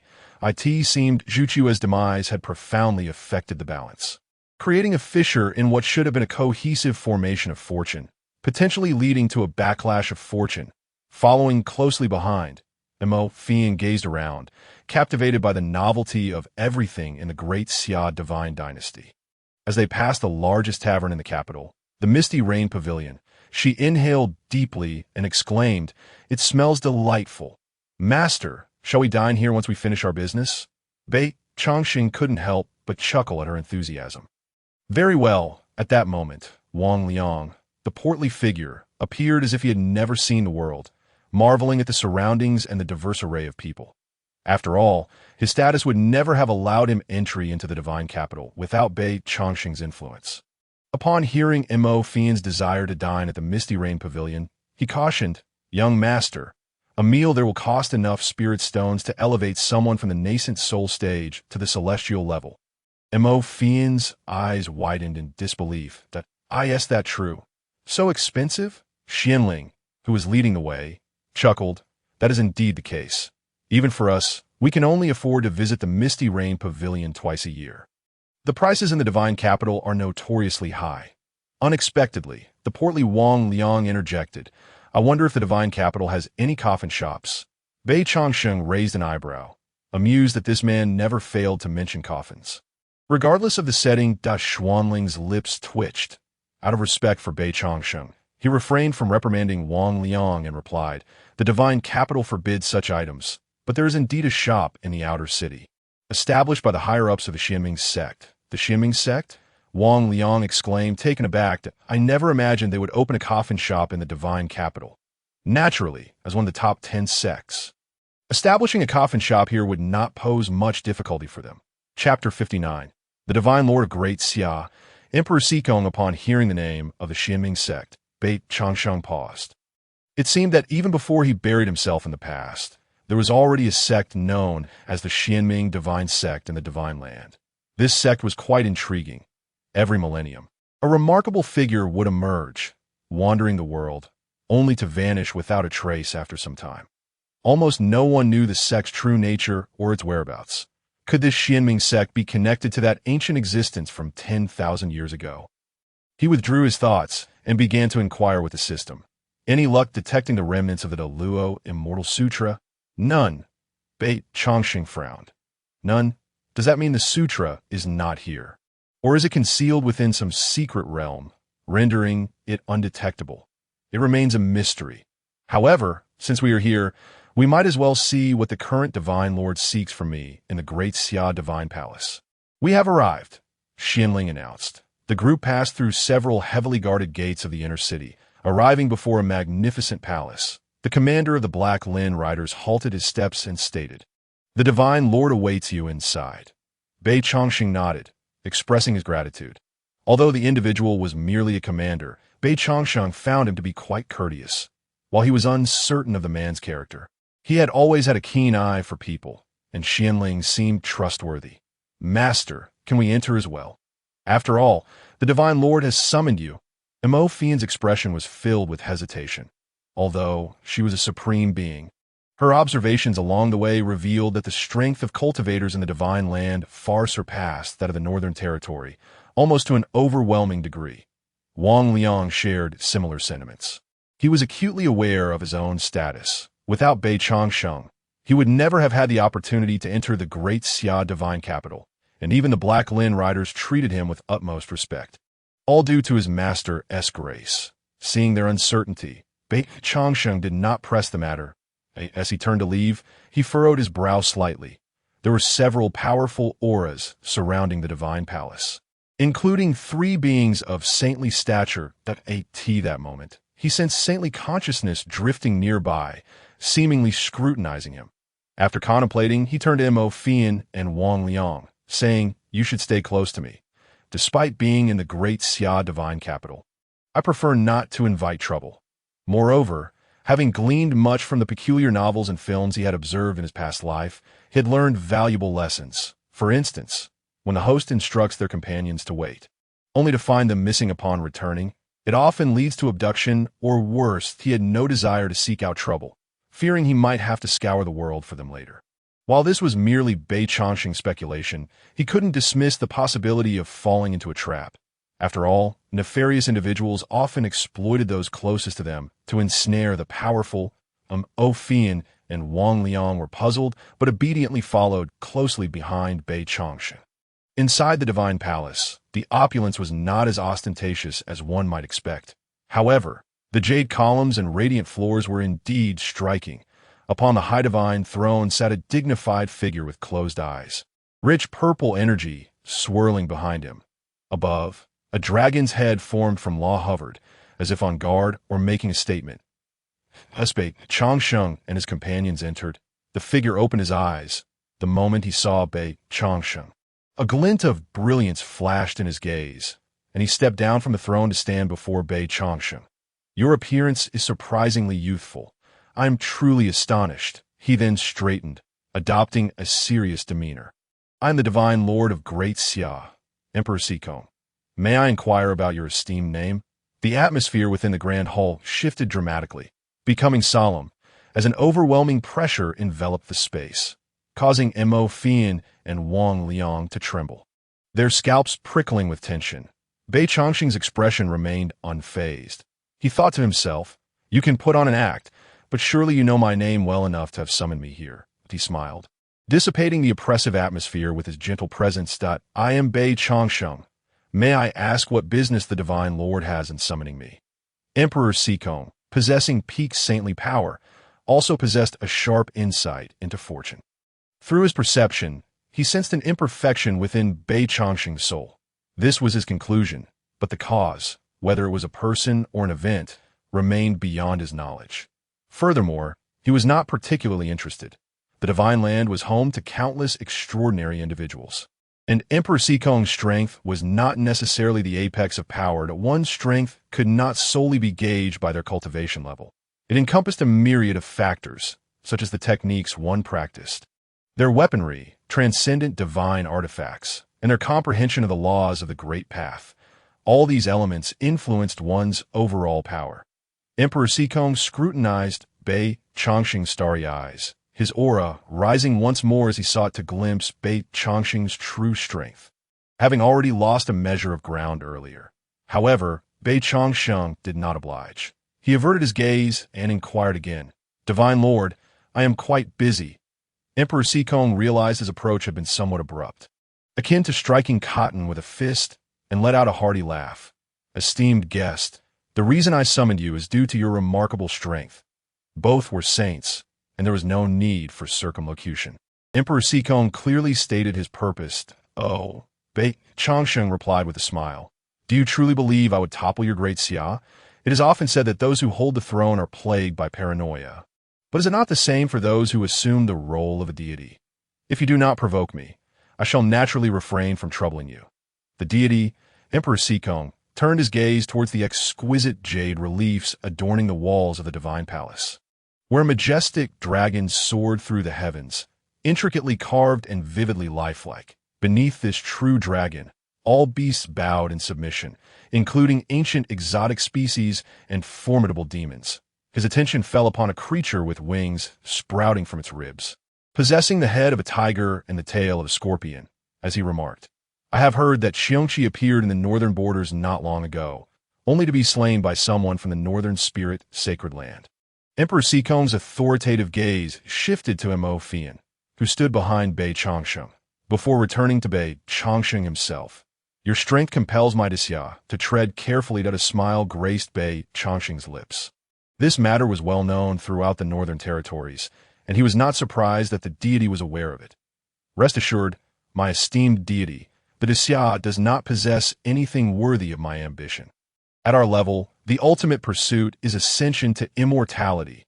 Emperor Sikong nodded, seemingly deep in thought, before raising his head and inquiring, "May I ask about your origins?" The origins of Bei Changsheng intrigued him the most.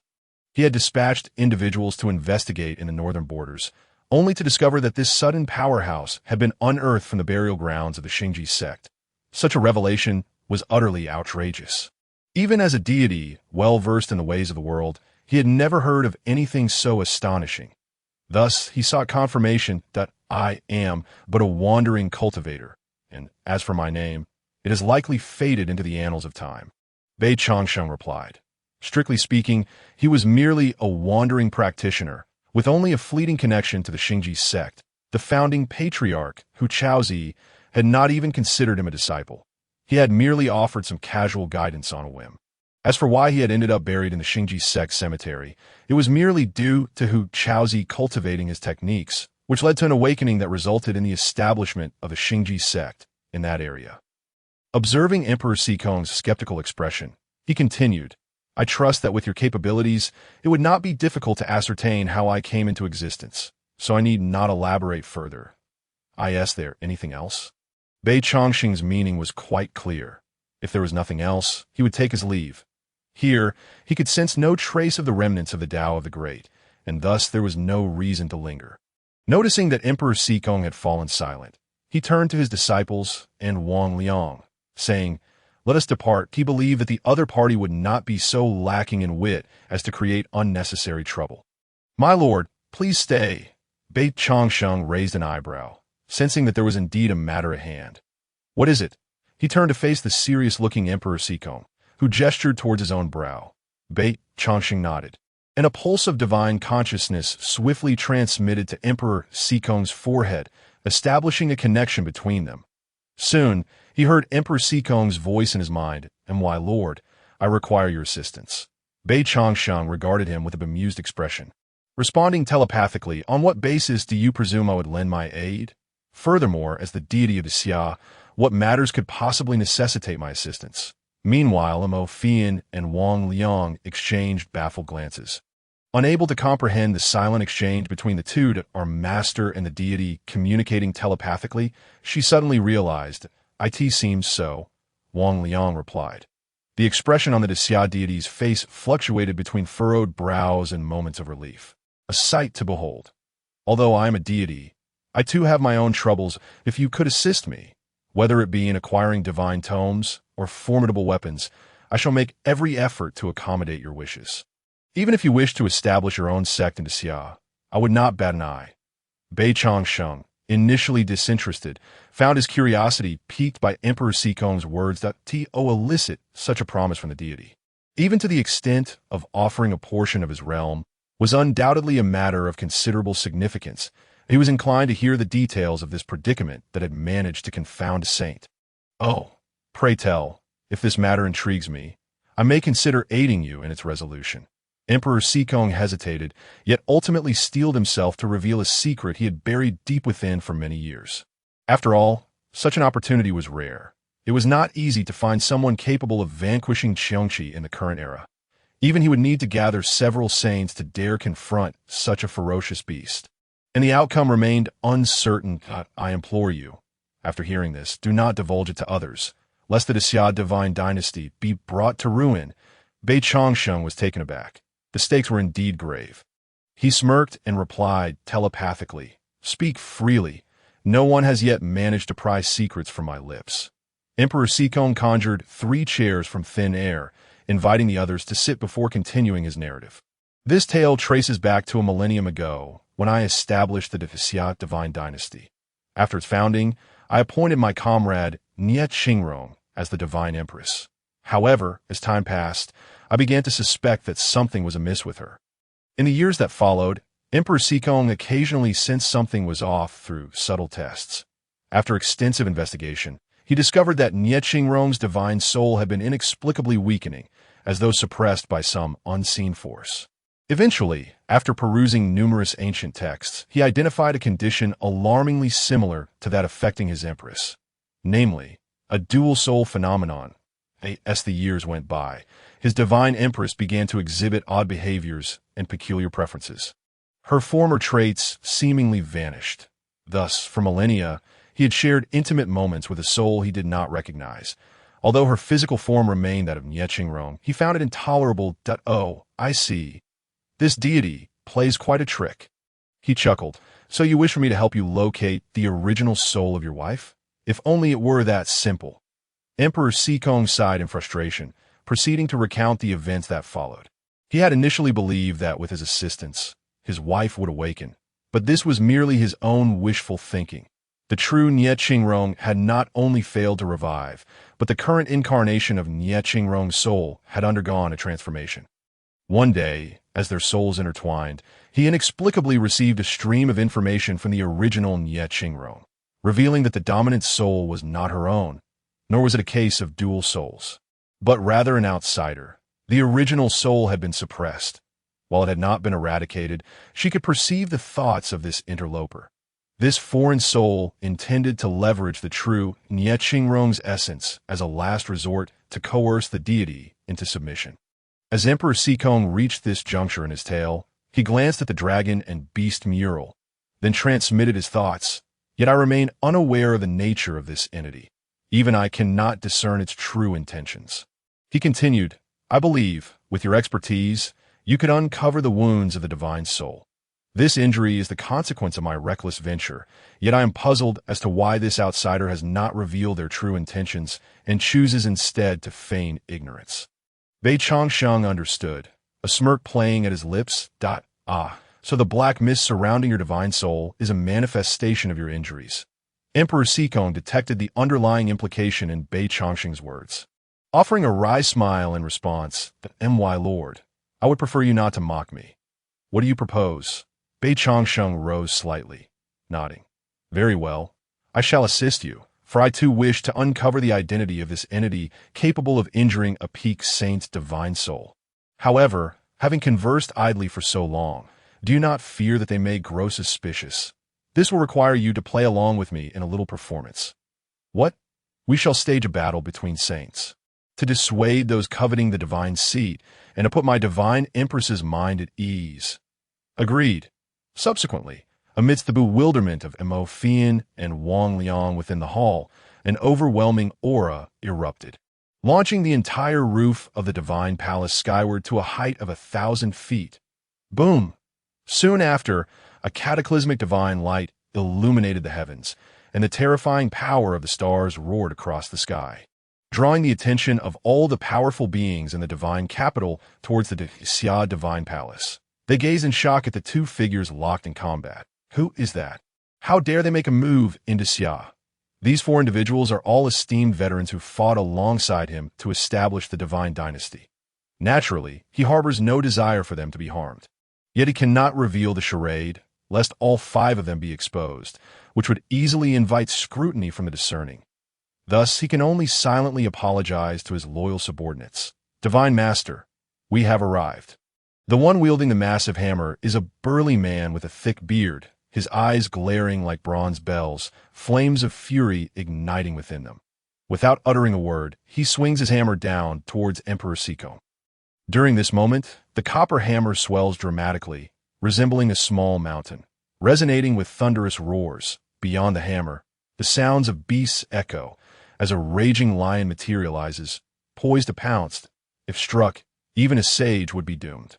In the other three directions, three sages encircle, launching lethal strikes. Arrows screech, halberds flash, and blades glimmer, all converging at once. An impulse surged within Bei Changsheng, and boundless vitality coalesced, forming an immense protective barrier. Boom! 4 earth-shattering attacks landed squarely on the shield. Yet, to the astonishment of the four, the moment their attacks made contact, an indescribable force rebounded, causing their expressions to shift dramatically as they sought to dissipate the pressure. Bei Changsheng revealed a grin, flashing his white teeth, and then vanished from his position. Bang! Bang! Bang! A chorus of anguish cries erupted.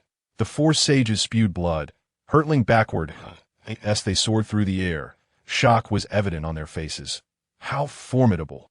Even the Divine Master, Emperor Sikong, couldn't help but narrow his eyes. Though he had anticipated the outcome, he did not expect his four national guardians to be defeated in a single exchange, in a fit of rage. He bellowed, "Cycle of the Imperial Path, transformations of the celestial spirits." Instantly, the sky turned violet, and boundless dragon energy surged from the divine capital, obscuring the heavens and flowing into his body. Buzz, a colossal figure materialized. Towering thousands of feet high, with eyes like radiant suns, fixated on Bei Changsheng, then descended with an outstretched palm. Bei Changsheng regarded the manifestation and remarked, "Law of heaven and earth, dragon energy coalescing into form. What a clever tactic." He then waved his finger dismissively, stating, "But it is still insufficient." Upon finishing his words, he inhaled deeply, and the surrounding vitality swirled into a tempest around him. He then let out a fierce roar. Indestructible body of the azure nether, divine finger of heavenly punishment. He extended his index finger towards Emperor Sikong, at which point the sky darkened abruptly, and from the storm clouds, a gigantic finger emerged. Even larger than the 1,000-foot manifestation, rapidly generating friction with the air, igniting endless true flames, and grinding toward Emperor Sikong's manifestation. With a resounding crash, the two collided. The ground within a 100-mile radius shattered. Palatial structures crumbled into ruins, and gold bricks and tiles scattered like debris from a cataclysm. In the Fenghuan Palace, the Divine Empress, hearing the commotion, rushed to the entrance and gazed upwards, amidst the dark clouds. Emperor Sikong's enormous form was engaged in a relentless clash with the colossal finger, while storms raged around them, reminiscent of an apocalypse. Observing this scene, a slight smirk crept on her lips as she murmured, "Indeed, the battle has commenced." She then closed the palace doors and vanished, soaring towards the Qiqian Hall. In an inconspicuous coffin shop in the outer city, an elderly woman in gray robes emerged upon hearing the noise. Gripping a wooden staff, she stood still, gazing towards the inner city of the divine capital. Her voice was grating, akin to bones grinding together in her throat. Who could it be that could confront Emperor Sikong to such an extent? "It seems I have found new material." She then returned to the coffin shop and shut the door. Moments later, a slender beam of yellow light shot forth from the outer city, heading towards the western regions of the divine capital. Within the city, dark currents surged as the formidable forces embedded in this place began relaying the news back to their sects, awaiting instructions. Many spectators, eager for excitement, clogged the main thoroughfare of the divine capital. For such occurrences are a rarity. They were even more curious to uncover which faction dared to ignite chaos within the divine capital. Most critically, the four divine guardians and the divine master were unable to contend with this individual. Should this person survive, they would undoubtedly become a coveted ally for various factions, a guest of honor in esteemed sections. How terrifying! Some marveled at the vitality storm enveloping the divine palace, unable to contain their astonishment. If this person were to survive, they would surely attract the attention of those opposing the great Xia. Clop, clop, clop. The sound of horses' hooves resonated. Hundreds of black-scale riders appeared on the long street to maintain order, preventing unforeseen incidents. All were commanded not to linger on the streets. Violators would be executed. Xuanling's expression was grim, but his mood was even worse that he never imagined that this individual would dare to challenge the divine master. Moreover, they were locked in a fierce struggle. Xuanling, do not worry. The divine master will not hold you accountable. As long as we fulfill our duties, there is no need to think of anything else. Reassured the captain of the first squad of black-scale riders, I understand, he gazed at the enormous index finger descending from the sky, feeling acutely aware of his own insignificance, a mere ant in comparison.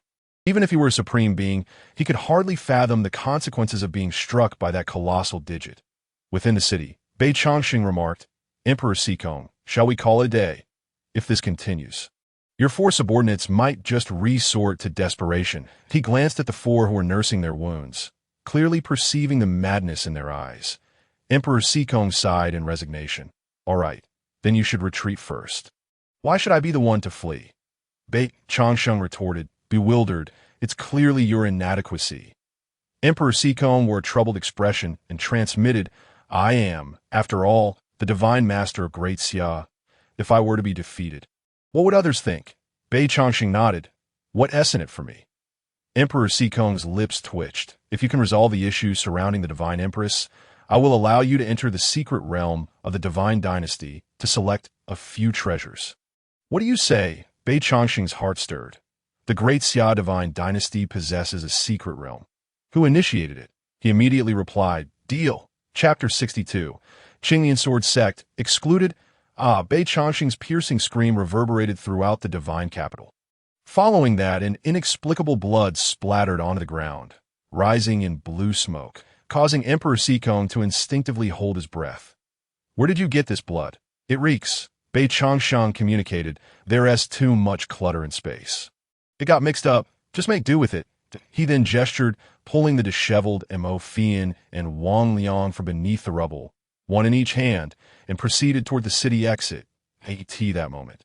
Emperor Sikong's voice barely reached him. Stop him. Do not let him escape. On this day, the divine master of Great Xia was enraged, and the black scale riders obscured the southern sky, racing towards various states of Great Xia to hunt down the audacious individual. Chirp! On the back of the Dapeng, Mo Fian tidied herself up and asked, Master, why did you suddenly start fighting? In the midst of their telepathic communication, the peaceful atmosphere led her to believe that the divine master intended to form a brotherhood with her master. But who could have anticipated that in the next moment, the two would draw swords and engage in combat? Wang Liang also wore a curious expression, but refrained from asking, as his status did not permit him to inquire about certain matters. Bei Changsheng gazed towards the horizon and stated, Some things are better left unknown for now, and I cannot disclose them, so refrain from asking. Mo Fian stuck out her tongue and added, What a pity. I haven't had the chance to taste the delicacies from the Misty Rain Tower. Bei Changsheng's forehead twitched with irritation, and he promptly delivered a light smack to her head, saying, Eat, eat, eat. Focus on your cultivation. Once you break through to the mid-stage of the Supreme Realm, I'll take you to the Misty Rain Tower. Hiss. Mo Fian clasped her hands over her head, yet her eyes sparkled with excitement. All right, I'll cultivate right away.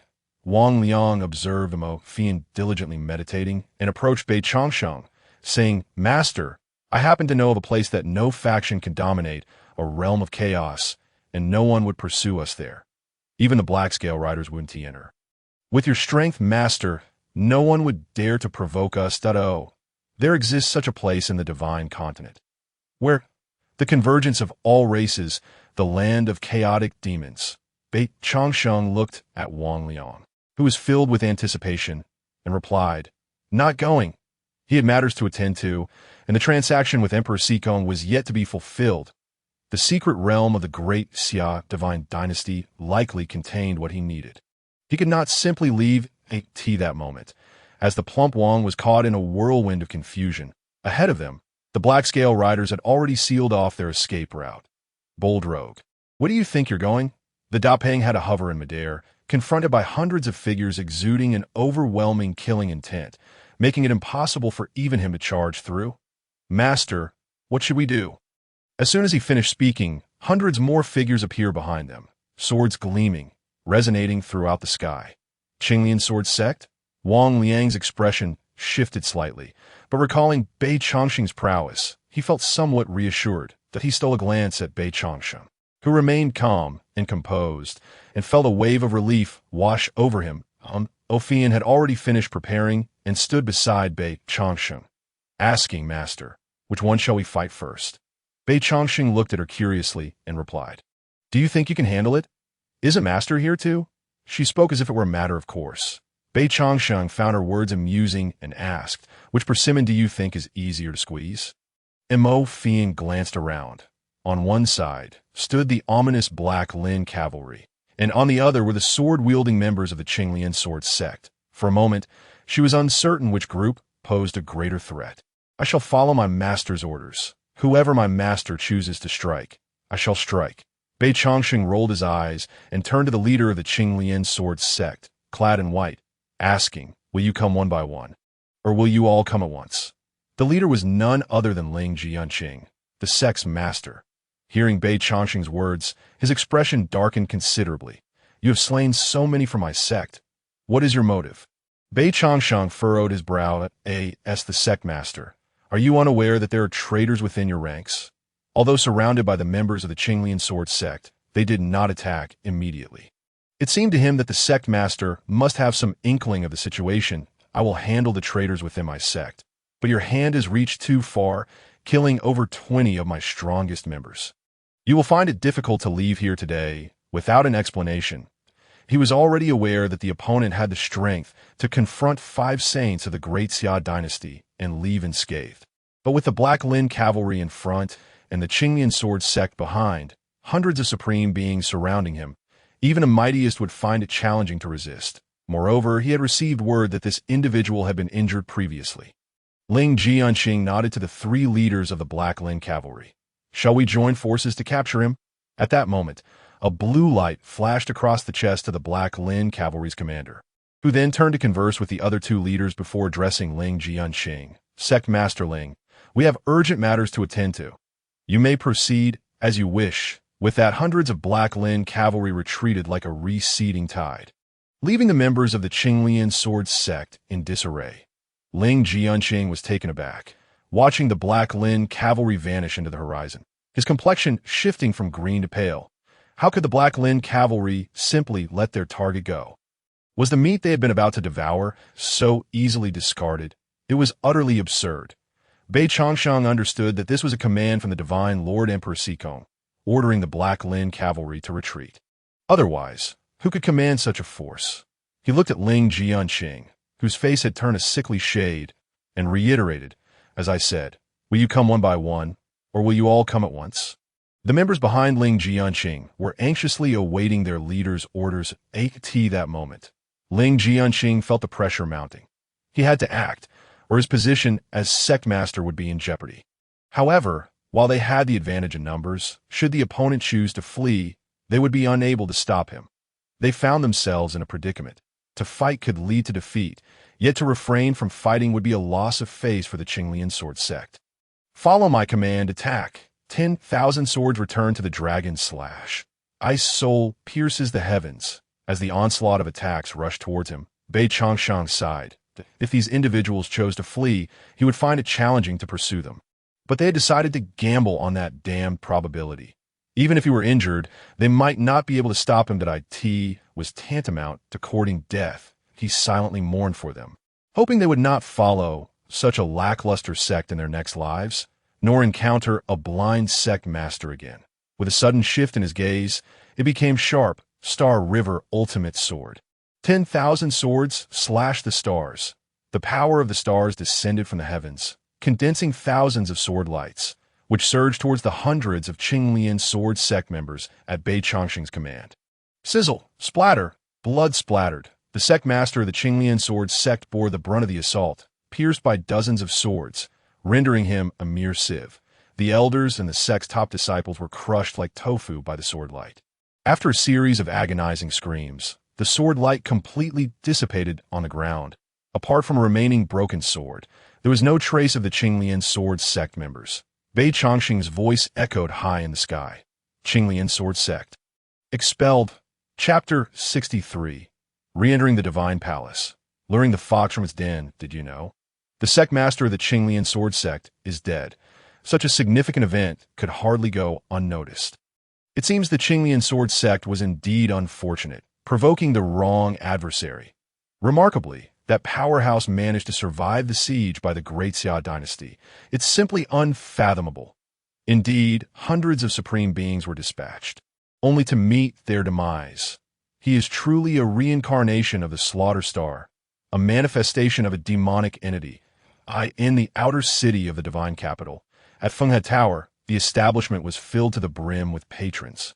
Nearly everyone discussing the recent significant events. Point 1 was the rampaging individual who entered the divine capital. clashing with 5 saints, yet managing to escape unscathed. The other was the expulsion of the Qinglian sword sect from the Great Xia dynasty and the Divine Continent. Each of these incidents, on their own, would have sent shockwaves through the cultivation world. Yet, both were instigated by the same person. Who could possibly seek redress? As the crowd engaged in fervent discussions, 3 individuals sat at the center of the tavern hall. "Master, is it appropriate for us to return to the divine capital so brazenly?" Mo Fian asked in a hushed tone, her face etched with concern. She was somewhat bewildered by her master's audacious maneuver. What does it mean that the most dangerous place is the safest? She understood the theory, but this was far too perilous, almost as if standing at the gates of the divine capital, provoking the entire city's order. Seeing the worried expressions on their faces, Bei Changsheng reassured them, "You need not worry. They will not discover us." His methods were numerous, and altering the perceptions of these individuals was a simple task, merely a matter of employing soul techniques for interference. As long as they were not at the peak of saintly power, no one would notice. "Fenglu meat, demon flower chicken is here." The waiter set down 2 exquisite platters of meat dishes, announcing, "Your meals are served." Esteemed guests, the table was laden with an abundance of dishes, all meat, along with a jug of 100-flower brew and a pot of cold manta fish soup. Bei Changsheng glanced at the pairs of eyes fixed upon him and urged, "Eat. Why do you stare at me? After you finish, you will remain here while I venture into the inner city of the divine capital once more to..." Ophian reached for a chicken leg and took a hearty bite, mumbling, "What if we get discovered?" "Rest assured, even if you are discovered, the Black Lin cavalry will not act against you. Moreover, as long as you do not provoke trouble, no one will notice your presence." "Oh, I see." Bei Changsheng watched as the 2 devoured their meals with fervor, feeling somewhat speechless. Ever since Mo Fian began following him, it seemed she had developed an increasing fondness for such delicacies. Most patrons around them were nibbling on spiritual fruits, yet here they were, feasting on a table filled with large fish and meat that it was nearly impossible not to draw attention. Bei Changsheng advised, "Mind your manners while eating. Finish everything, don't leave anything behind. These dishes are quite expensive." He then rose to retrieve a bag of spirit stones. Placing it on the table, "I shall take my leave. Master, we will await your return." Mo Fian waved her chicken leg and resumed her vigorous eating. In the inner palace of the divine capital, at the Phoenix Lawn Palace, the lights were bright. Emperor Sikong lay on his bed, silent for a long time, gazing at Nie Qingrong beside him, his eyes reflecting a tumult of emotions, revealing his inner unrest. He was uncertain whether Bei Changsheng had arrived, but the injury to his soul was growing increasingly severe. Each time he entered the Phoenix Lawn Palace, his soul suffered damage, a consequence of his relentless desire to probe into Nie Qingrong's soul, which had led to his injuries. "Husband, what are you thinking?" Upon hearing this address, Emperor Sikong's expression grew even more complex. "That I was pondering whether, had I not established the Great Xia, but instead founded a sect, would the situation be better than it is now?" Nie Qingrong's voice was sultry and enchanting. "Husband, what are you saying? If you had established a sect back then, how would you have known me?" Emperor Sikong replied, "You are right, dear." He turned to gaze at the full moon outside, a hint of urgency flashing in his eyes before quickly fading away. "Husband, has that villain been captured?" Nie Qingrong inquired with concern.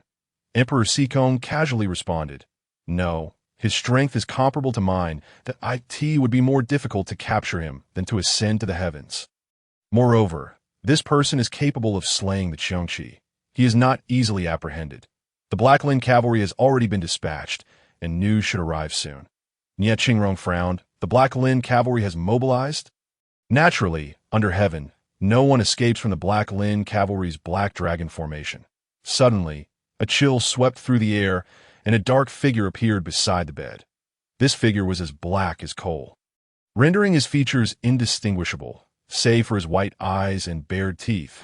I could see that moment. He struck down with a palm, releasing a wave of malevolent energy that permeated the entire room. Then, in a flash, he vanished from sight. "Who?" Emperor Sikong's countenance changed dramatically as he transformed, donning his armor, and burst through the door. "My lady, wait for my return." Nie Qingrong's expression was equally grim. She had not anticipated that the recent troubles in the Great Xia Divine Palace would allow someone to infiltrate her Phoenix Luan Palace. It was utterly outrageous. Witnessing Emperor Sikong chase after the intruder, she quickly donned her phoenix gown and left the Phoenix Luan Palace, riding the winds.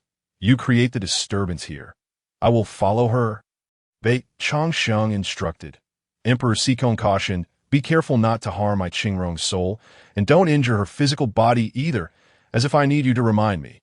Bei Changsheng transformed into a flurry of starlight, disappearing from the spot. Emperor Sikong pondered for a moment, then struck the wall with his palm, causing a resounding boom. The walls crumbled, and then he bellowed. Damn it. Where are you going? Come here, there are assassins. The Black Lin Knight responded immediately. Protect the Lord. In the Qitian Hall, Nie Qingrong knelt on the mat, her physical form enveloped in a halo, with a nine-tailed celestial fox reporting the situation behind her. My lord, I have returned. There are thieves among the deities. Please reveal the identity of the intruder. Swish! The headless statue emitted a faint glow, and a blurred, illusory head manifested upon the clay figure, though its facial expressions were indistinct. One could sense a shift in its demeanor, as if it possessed numerous heads simultaneously. Jue, do you know? That person has already been brought here by you. Upon hearing this, the nine-tailed celestial fox instantly merged into Nie Qingrong's mind, then turned to face the entrance of the Qitian Hall.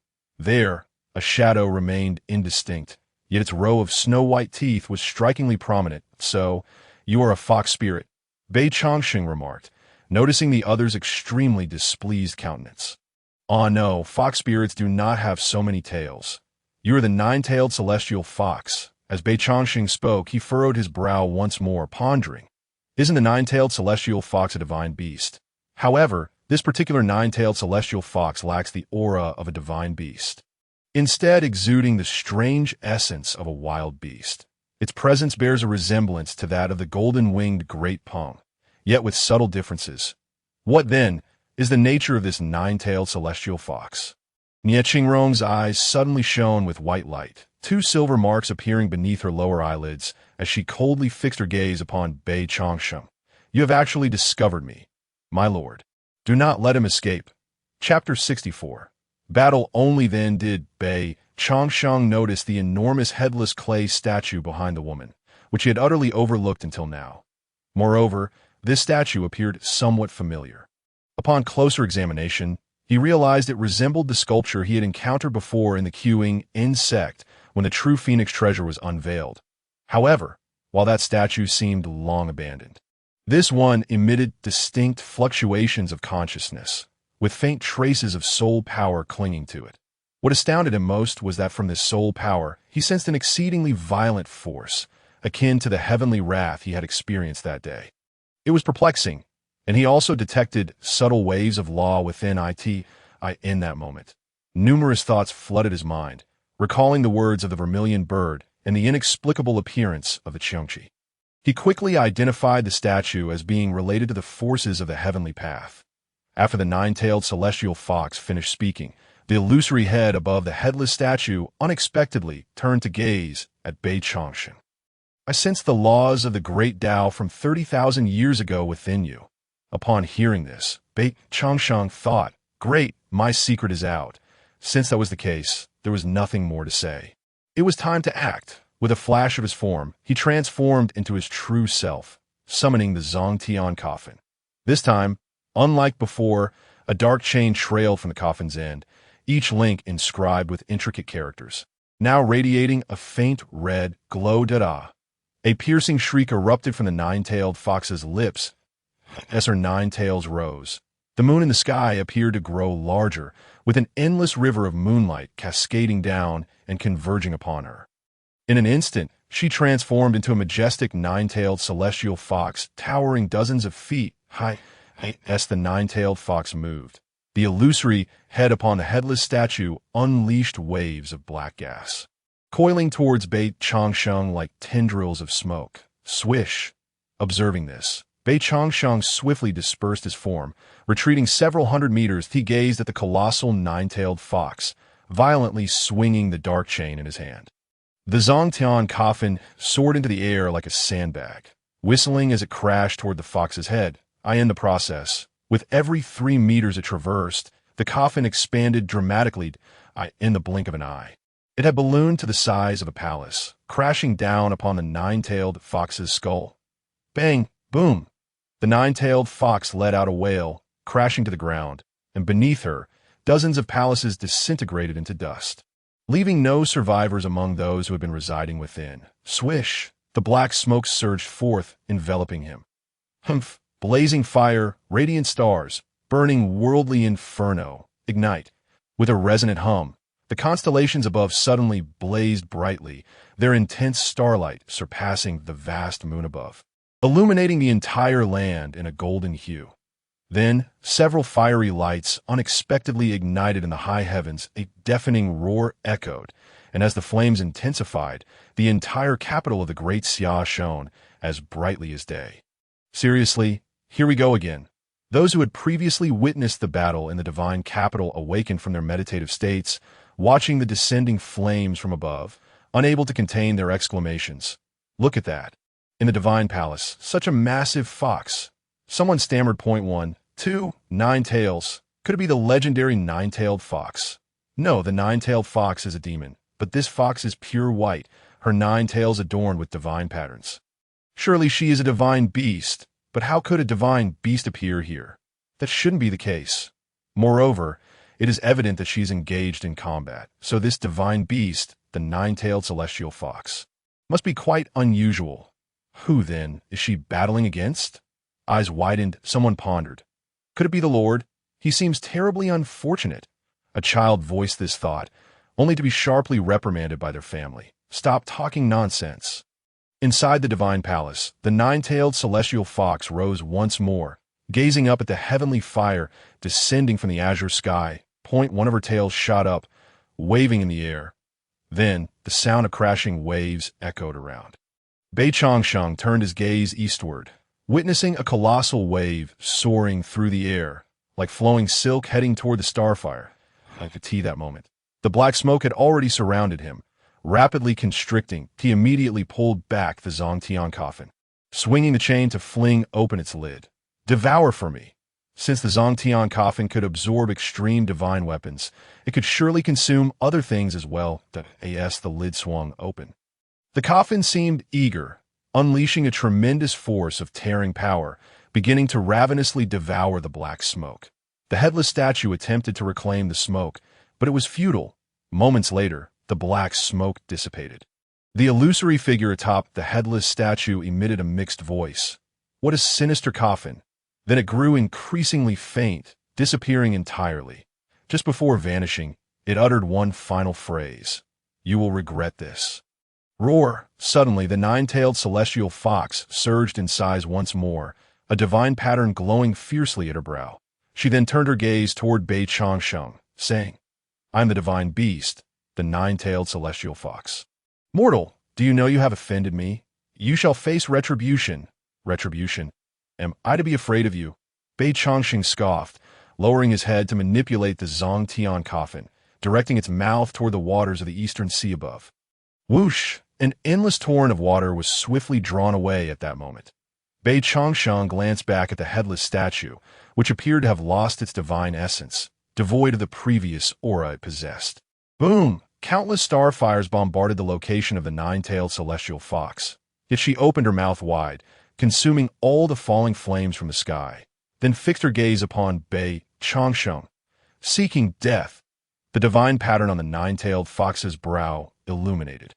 Dark gas suddenly erupting from her eyes, and several strands of black flames surged toward Bei Changsheng.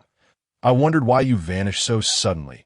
It turns out you have taken control of the 9-tailed celestial fox's body. Bei Changsheng immediately understood that the entity within the headless statue had somehow transferred itself into the 9-tailed celestial fox's form, seizing control over her actions. That I warned you. You would regret this. As the black flames swept through, the space around them began to constrict. Bei Changsheng narrowed his eyes. Could this thing truly incinerate space? He pondered whether the Zongtian coffin could consume it. If he could indeed absorb it for his own use, he would gain yet another ability to kill and to set ablaze. He could take lives, but his pyrotechnic skills still needed refinement. Moreover, He was curious if his ultimate weapon could truly devour anything. With a flick of his wrist, he unleashed the devouring vortex of the Zongtian coffin once more. The black vortex swirled within, while the black flames rapidly approached. Chapter 65. World-destroying inferno. Refine it for me. Ronga, how could this be? The Lord of the Divine Empire, Emperor Seacombe, stood frozen in place. Beside him was his wife, yet the goddess of the divine dynasty now appeared disheveled, her hair unkempt, her garments in disarray. Her spirit lost, devoid of the previous vitality, as he gazed at the nine-tailed celestial fox ascending toward the heavens, his expression brimming with boundless murderous intent. He had never anticipated that the being dwelling within Ye Qingrong for so long was actually a divine beast. Realizing this, his face shifted between shades of green and white. Did it mean that for all these years, he had been engaging in spiritual interaction with a divine beast? Setting that aside for now. The immediate issue was that as he scanned his wife's physical form with his divine sense, he discovered that her spirit had inexplicably vanished. His gaze fixated upon the beast, spewing forth black flames. And he roared, "Where are the four divine lords?" Buzz! Four formidable auras surged forth from the four cardinal directions of the divine capital. Divine Lord, they have sensed the bloodshed within the divine capital for some time. Had it not been for your command to refrain from rash actions, they would have erupted long ago. Now that you have summoned them, they shall heed your call, although they felt a sense of trepidation regarding the current state of the divine empress. They refrained from inquiring further. However, the eerie nine tails beneath the full moon ignited their fighting spirit. This was the nine-tailed celestial fox, a creature of divine lineage, though they were uncertain as to why it had manifested here. Its presence would serve merely as a tool for them to accrue prestige and bolster their achievements. You four, activate the grand formation of the divine capital. Do not allow this nine-tailed celestial fox to escape. By your command, with that, the four produced tokens inscribed with the images of the four divine beasts, casting them into the heavens. As four streaks of light shot forth in every direction. The statues of the divine beasts that suppressed the fortune of the divine capital erupted with boundless radiance. From the eastern azure dragon statue, dragon energy surged forth, coalescing into a massive ethereal azure dragon that coiled above the sky in the west. The fierce aura rippled forth as the white tiger's phantom roared, its eyes glowing ominously, surveying the world with disdain. In the north, the black tortoise supported the heavens. A being resembling a mountain-sized tortoise with a dragon's head emerged, its back inscribed with shimmering runes, forming a colossal pillar that gazed down upon the nine-tailed celestial fox with an overwhelming presence. In the south, fiery feathers danced, illuminating the southern sky as crimson flames streaked across like meteors. The vermilion bird exhaled the southern Ming leaf fire, purifying all malevolence. The four symbols exorcism array. The four divine marquises beheld the fully manifested phantoms of the four divine beasts, which took their positions around the nine-tailed celestial fox. Exorcise evil. With that, the azure dragon roared, the white tiger howled, the vermilion bird cried out, and the black tortoise murmured softly. Four beams of light, imbued with the essence of the laws, erupted from the four divine beasts, piercing through the heavens and converging at the heart of the divine capital. Within the great Xia divine palace, as the beams intertwined, the power of the laws surged violently. A net woven from the laws of the divine beast descended from above, casting its shadow over the nine-tailed celestial fox beneath the moonlight. Below, the coffin of the celestial burial stood before Bei Changsheng, the swirling vortex voraciously devouring the black flames. Ding! World-extinguishing wild flame collected. Would you like to refine it?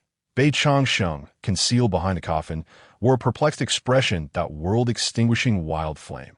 His attention fixated on the term world-extinguishing. Could it be that the one controlling this was directly linked to that cataclysm?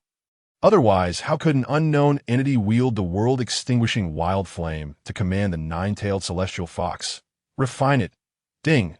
World-extinguishing wild flame seed obtained. Please use with caution. The system's voice faded into silence. He felt a surge of knowledge regarding the use of the world-extinguishing wild flame fill his mind. Within his soul, a small black flame flickered, swaying in rhythm with his spiritual fluctuations, bouncing playfully like an innocent child. However, the warning to use it cautiously weighed heavily on his mind. Was this caution due to the flame's immense power, or was there another underlying threat? Perhaps the unknown divine consciousness residing within the headless statue? This flame could even pierce through space, making it easy to deduce how the vermilion bird had been injured in that sacred ground.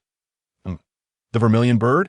He suddenly gazed towards the heavens. The four divine beast phantoms loomed across the sky, their eyes fixed upon the great Xia divine palace, exuding supreme majesty. Four beams of divine light intertwined above his head, darting back and forth, casting a great net over the location of the nine-tailed celestial fox.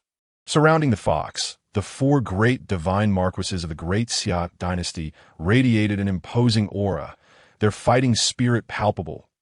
As the net of laws descended, the nine-tailed celestial fox seemed to sense the impending danger. Its eyes transformed into an abyss of blackness, exuding an overwhelming sanctity. The aura of the divine beast reemerged, and the power of the descending net of laws diminished instantaneously. The expressions of the four divine marquises and the divine lord beside, Nie Qingrong, shifted dramatically. They had not anticipated that the nine-tailed celestial fox could shift between divine and demonic states, while the four divine beasts were mere unconscious phantoms, relying solely on changes in aura to discern friend from foe. This fox's change in aura allowed the four divine beasts to sense a kinship, leading to a rapid decline in the power of the net of laws. This is bad. The faces of the four divine marquises darkened. Nevertheless, the net of laws had already descended, and they had no choice but to defend the four corners of the net to prevent it from spiraling out of control. Crack! The nine-tailed celestial fox was instantly enveloped within the net of laws. Crack! Its limbs trembled, nearly collapsing, but just as it was about to fall, it vigorously shook its nine tails. Suddenly, a massive silver halo emerged from its back, resembling a bright moon, and under the continuous flow of energy, its eyes radiated with white light, enabling it to rise once more. Ha! For divine beasts, mere unconscious phantoms, do you truly believe you can suppress me? The voice emanating from the nine-tailed fox transformed from that of a woman to that of a man, resonating with an echo that seemed to descend from the heavens. Before the words could fade, the laws upon the net indeed retreated, confirming the unknown entity's assertion that the four divine beasts lacked independent judgment. This is not good. The energy of the net of laws is plummeting. The figure wielding the enormous hammer turned crimson with rage, veins bulging, as he looked at the other three, saying, "We cannot allow it to break free. Otherwise, the divine capital and even the great Xia will be doomed." The four, seemingly in perfect sync, began to channel their understanding of the grand laws and their abundant life force into the towering net of laws. Seizing the opportunity, Bei Changsheng swung the coffin, summoning a tempest towards the nine-tailed fox once more. The nine-tailed celestial fox struggled fiercely, and amidst the whirlwind, a shadow expanded rapidly, slamming towards his head. Upon witnessing this, he let out an enraged roar, and, as the nine tails danced, one tail transformed into a blade of celestial destruction, tearing through the heavens and crashing down upon the net of laws. Sizzle, sparks flew, and the faces of the four divine marquises turned ashen. Chapter 66. Cunning. The four simultaneously spat blood towards the sky as the net of laws shattered in an instant, scattering life force into nothingness. The blade of the nine-tailed fox retained its momentum, curving back through the air to collide with the coffin of the celestial burial. Bang! Endless ripples surged forth, sending the four divine beasts flying. In the blink of an eye, the blade shattered into fragments. Bang! The black coffin of the celestial burial veered from its intended path, crashing down onto the spine of the nine-tailed celestial fox. Crack! A sharp sound echoed as the nine-tailed celestial fox let out a pained roar, crashing into the ruins, rolling several times before falling silent. Bei Changsheng regarded the massive body with suspicion. Had it truly perished so easily? Or was there some deception afoot? The four divine marquises and divine lord Di Sikong also fixed their gazes intently upon the body of the nine-tailed celestial fox, as Bei Changsheng approached it cautiously. Be careful, DC Kong cautioned. Of course. I am aware. Bei Changsheng retorted, irritation evident in his tone. This fellow had asked for his assistance yet remained by the woman's side, leaving him to handle the brunt of the danger. His frustration was palpable. The four divine marquises shot Bei Changsheng furious glares, yet they knew that his contribution was invaluable in resolving the crisis posed by the nine-tailed celestial fox. The key was that they could not contend with this individual. DC Kong forced a smile and then transmitted a message. Rong-er's soul is not within her body. She must have been hidden away by this nine-tailed fox. He turned to the four divine marquises, instructing, guard the divine empress well. Do not let anything go awry. Understood.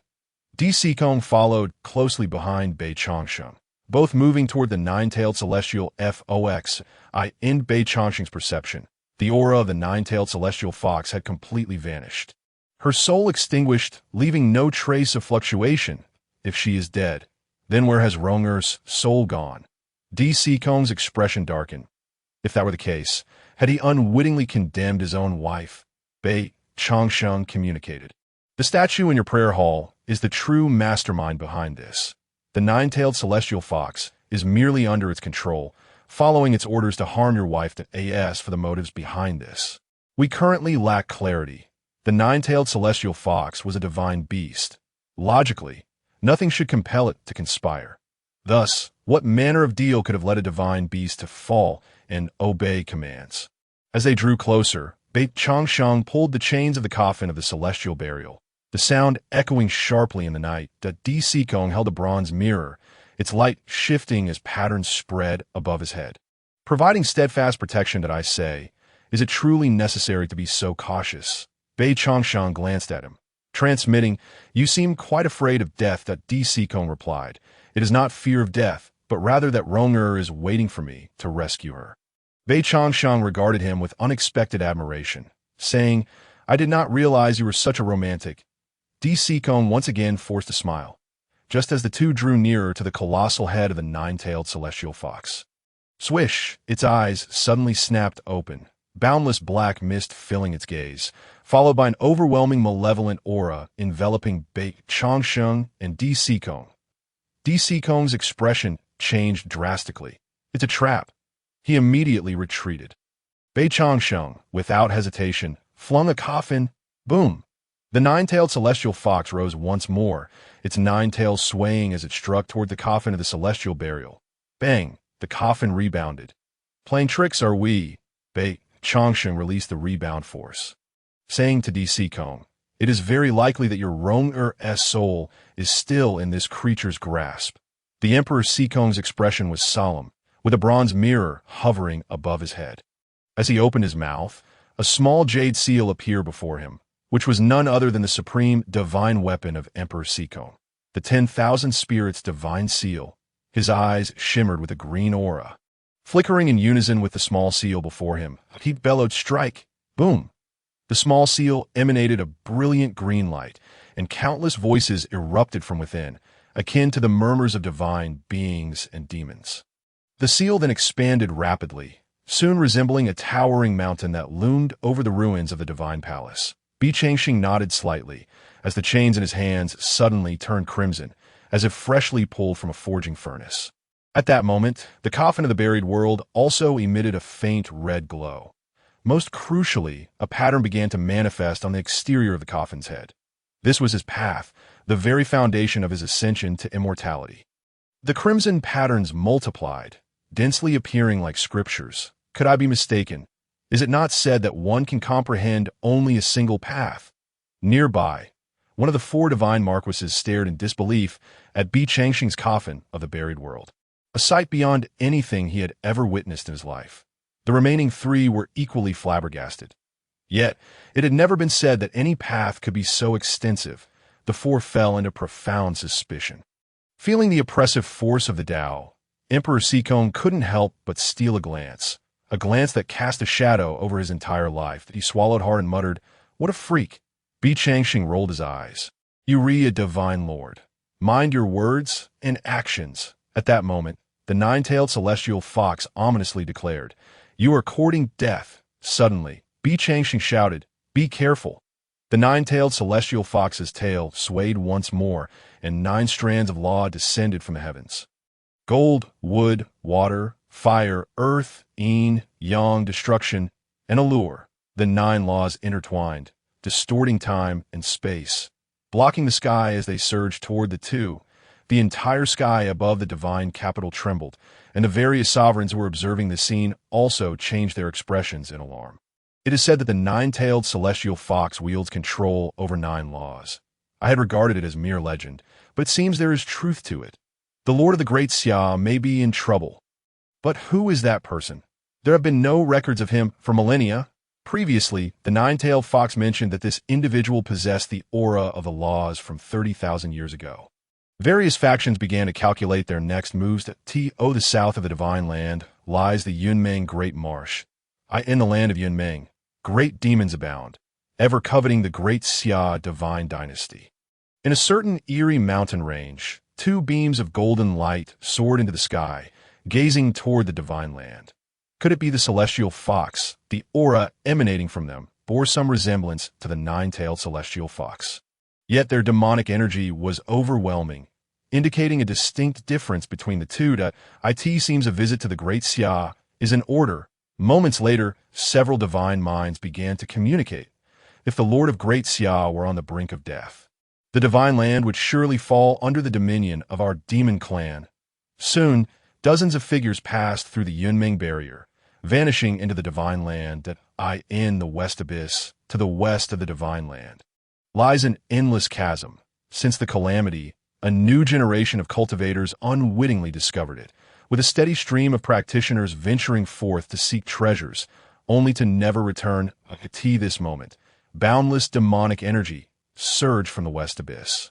Engulfing the western skies, countless phantoms drifted forth, fixated on the dragon energy of Great Xia, their eyes ablaze with bloodlust. This juncture, all the accomplished cultivators within the Great Xia divine dynasty were fixated on the unprecedented battle unfolding in the divine capital. The convergence of 9 divine laws ignited tremendous storms, reaching skyward and earthward, violently bearing down upon Bi Changxing and Emperor Sikong. Chapter 67. Full and ready to cook, all paths return to the origin. All laws are formless. 10,000 paths, 10,000 spirits. The divine seal subdues the world. Boom! The massive 10,000 spirits divine seal crashed into one of the tempestuous law storms. The overwhelming force instantly shattered the storm's protective barrier, striking solidly against the internal laws. The laws dissipated, and the storm faded. Then Emperor Sikong urged the 10,000 spirits divine seal to strike at the other laws. Meanwhile, Bi Changxing wielded his chains, relentlessly smashing against the dual forces of yin and yang, causing the space to tremble. The 9-tailed celestial fox rolled its eyes, as if about to collapse. Zhuke! Suddenly, the black smoke enveloping it intensified, the earlier state of weakness vanishing as it roared towards the south. Bi Changxing was taken aback, immediately looking southward, where a massive black bird surrounded by black flames was hurtling toward them. He turned to Emperor Sikong and said, "I leave this to you. I will deal with that Zhuke." He did not believe that Emperor Sikong could defeat the Zhuchue's phantom, which had been corroded by the apocalyptic flames. The Zhuke itself was not particularly strong. It was the flames that none could withstand save for him. Emperor Sikong's expression shifted in alarm, exclaiming, "How could the Zhuke betray us?" He then glanced at the raging storm of laws near Bi Changxing, his expression darkening. "Why must it be you who confronts the Zhuke?" He was unaware that the Zhuke had already perished, its corpse having inexplicably vanished, and thus the guardian phantom of the Great Xia might have long been corrupted. Bi Changxing retorted, "The Zhuke has long since died. Your Great Xia Zhuke phantom has likely been infected by whatever controls the 9 tails. However," he added, "if you are not afraid of death, I can let you handle the Zhuke." Upon hearing this, Emperor Sikong responded, "Then you go." Bi Changxing scoffed. This fellow truly lacked the demeanor of a divine lord. He then changed direction, hurling the coffin toward the Zhuke, leaping onto it and riding the winds toward the Zhuke. "Emperor Sikong," the 9-tailed celestial fox called out as Bi Changxing departed. The divine seal of Emperor Sikong soared once more, shattering another storm, causing the nine-tailed celestial fox to sway unsteadily. Do you not desire your wife's divine soul? Emperor Seekong's expression darkened. With you? Naturally, the nine-tailed celestial fox replied, as a moon wheel re-emerged behind it, revealing a figure identical to Nie Qingrong, who had already awakened. Her divine soul continuously battered against the moon wheel, yet it remained impervious and unyielding. Emperor Seekong and Nie Qingrong's divine souls gazed at each other across the void. Ronger, the nine-tailed celestial fox's eyes flashed with white light, and the moon wheel vanished. Stop calling. She cannot hear you. What will you do? Emperor Seekong understood that the other party could no longer endure. Using Nie Qingrong's divine soul as leverage, they were about to negotiate terms. Kill him. Otherwise, I will shatter her divine soul right now, ensuring you live your life steeped in guilt. The nine-tailed celestial fox seemed to have him in its grasp. You dare? Emperor Seekong's eyes widened in fury, and the divine seal shattered another storm of laws that, if Ronger is harmed, you won't leave here today. Huh, what do I hear? You dare threaten me. Do you know who I am? The nine-tailed celestial fox glanced southward and continued. This true form can manifest in myriad forms. Even losing a strand of divine thought is of no consequence. But you're a woman. At this moment, Emperor Seekong's heart surged with tumultuous waves, an existence that could manifest in myriad forms. A single strand of divine thought commanding the nine-tailed celestial fox's subservience, unafraid even of the combined suppression of the four divine beasts. How had he never heard of such an entity? Well, have you made up your mind? Emperor Seekong turned back, gazing at the astonished expressions of the four divine marquises, finally resting his gaze on the figure of Nie Qingrong in the center. Alas, in the southern part of the divine capital, the palaces had collapsed, and clouds of ash blanketed the area. Bi Changxing fixed his gaze on the Zhuge phantom, a cold smile on his face. The true one is dead. How long can you, a mere phantom, continue to flail about? Yet this Zhuge phantom was but an ethereal form, incapable of responding to his words. Moreover, its visage was now tainted with the ominous, apocalyptic flames, rendering it entirely black. With a piercing cry, the surrounding apocalyptic flames coalesced into a massive black sphere, and its wings flared violently. Boom! The black flames surged to an astonishing height, aiming to engulf Bi Changxing. Upon witnessing this, the coffin of the buried world materialized before him. Just as he intended to absorb it, he sensed the small flame within his soul stirring with extraordinary vitality. His heart stirred. He extended his hand. Bang! The tiny flame erupted from his palm, swirling upward and forming a crooked black line that connected with the gargantuan black flame sphere 1,000-fold larger than itself. Could it actually consume the apocalyptic flames? He was stunned. In mere moments, the black sphere began to deflate, while the small flame grew even darker, albeit not expanding in size. Consume it, devour it wholly, even the Zhuge phantom. As soon as Bi Changxing's voice fell, the tiny flame seemed to comprehend his command, intensifying its efforts and darting toward the Zhuge front. With a mournful cry from the Zhuge, its presence vanished from the heavens. The tiny flame, appearing content, wobbled back to his hand, as if burping out a wisp of black smoke before returning to Bi Changxing's soul. Standing still, Bi Changxing felt the now dormant black flame within his soul and scratched his head. It seems he would need to feed it more of this substance in the future. Otherwise, when would it ever come in handy? As he pondered, a dazzling golden light suddenly erupted, enveloping him in a radiant beam. His expression darkened as he looked up to see a massive copper mirror suspended above him, the surrounding space having been sealed off. He turned to face the approaching Emperor Seekong. Is this a case of the glutton striking down the cook? Emperor Seekong, perplexed by his words, responded with a resigned expression. My wife's soul is in his grasp. I have no choice but to compromise. He gazed intently at Bi Changxing, his countenance revealing a complex array of emotions, his lips moving slightly but remaining silent. Subsequently, the divine seal of all spirits materialized in his hand. Forgive me. The mountains and rivers trembled, the stars and moon tilted, and the two clashed once more. At this moment, the divine palace of the great Xia had long been obliterated. The inner city lay in ruins, and countless cultivators had fallen victim to the chaos. The Great Xia dynasty was undergoing the most severe upheaval in its history. Boom! The clash of Tao texts resonated, the sound of extreme weapons colliding incessantly. Some could not withstand the pressure and exploded, turning to blood. Meanwhile, a few astute individuals had already fled the capital, narrowly escaping disaster. In the outer city, within the Fenghe Tower, Mo Fian sensed the building shake and immediately rushed outside.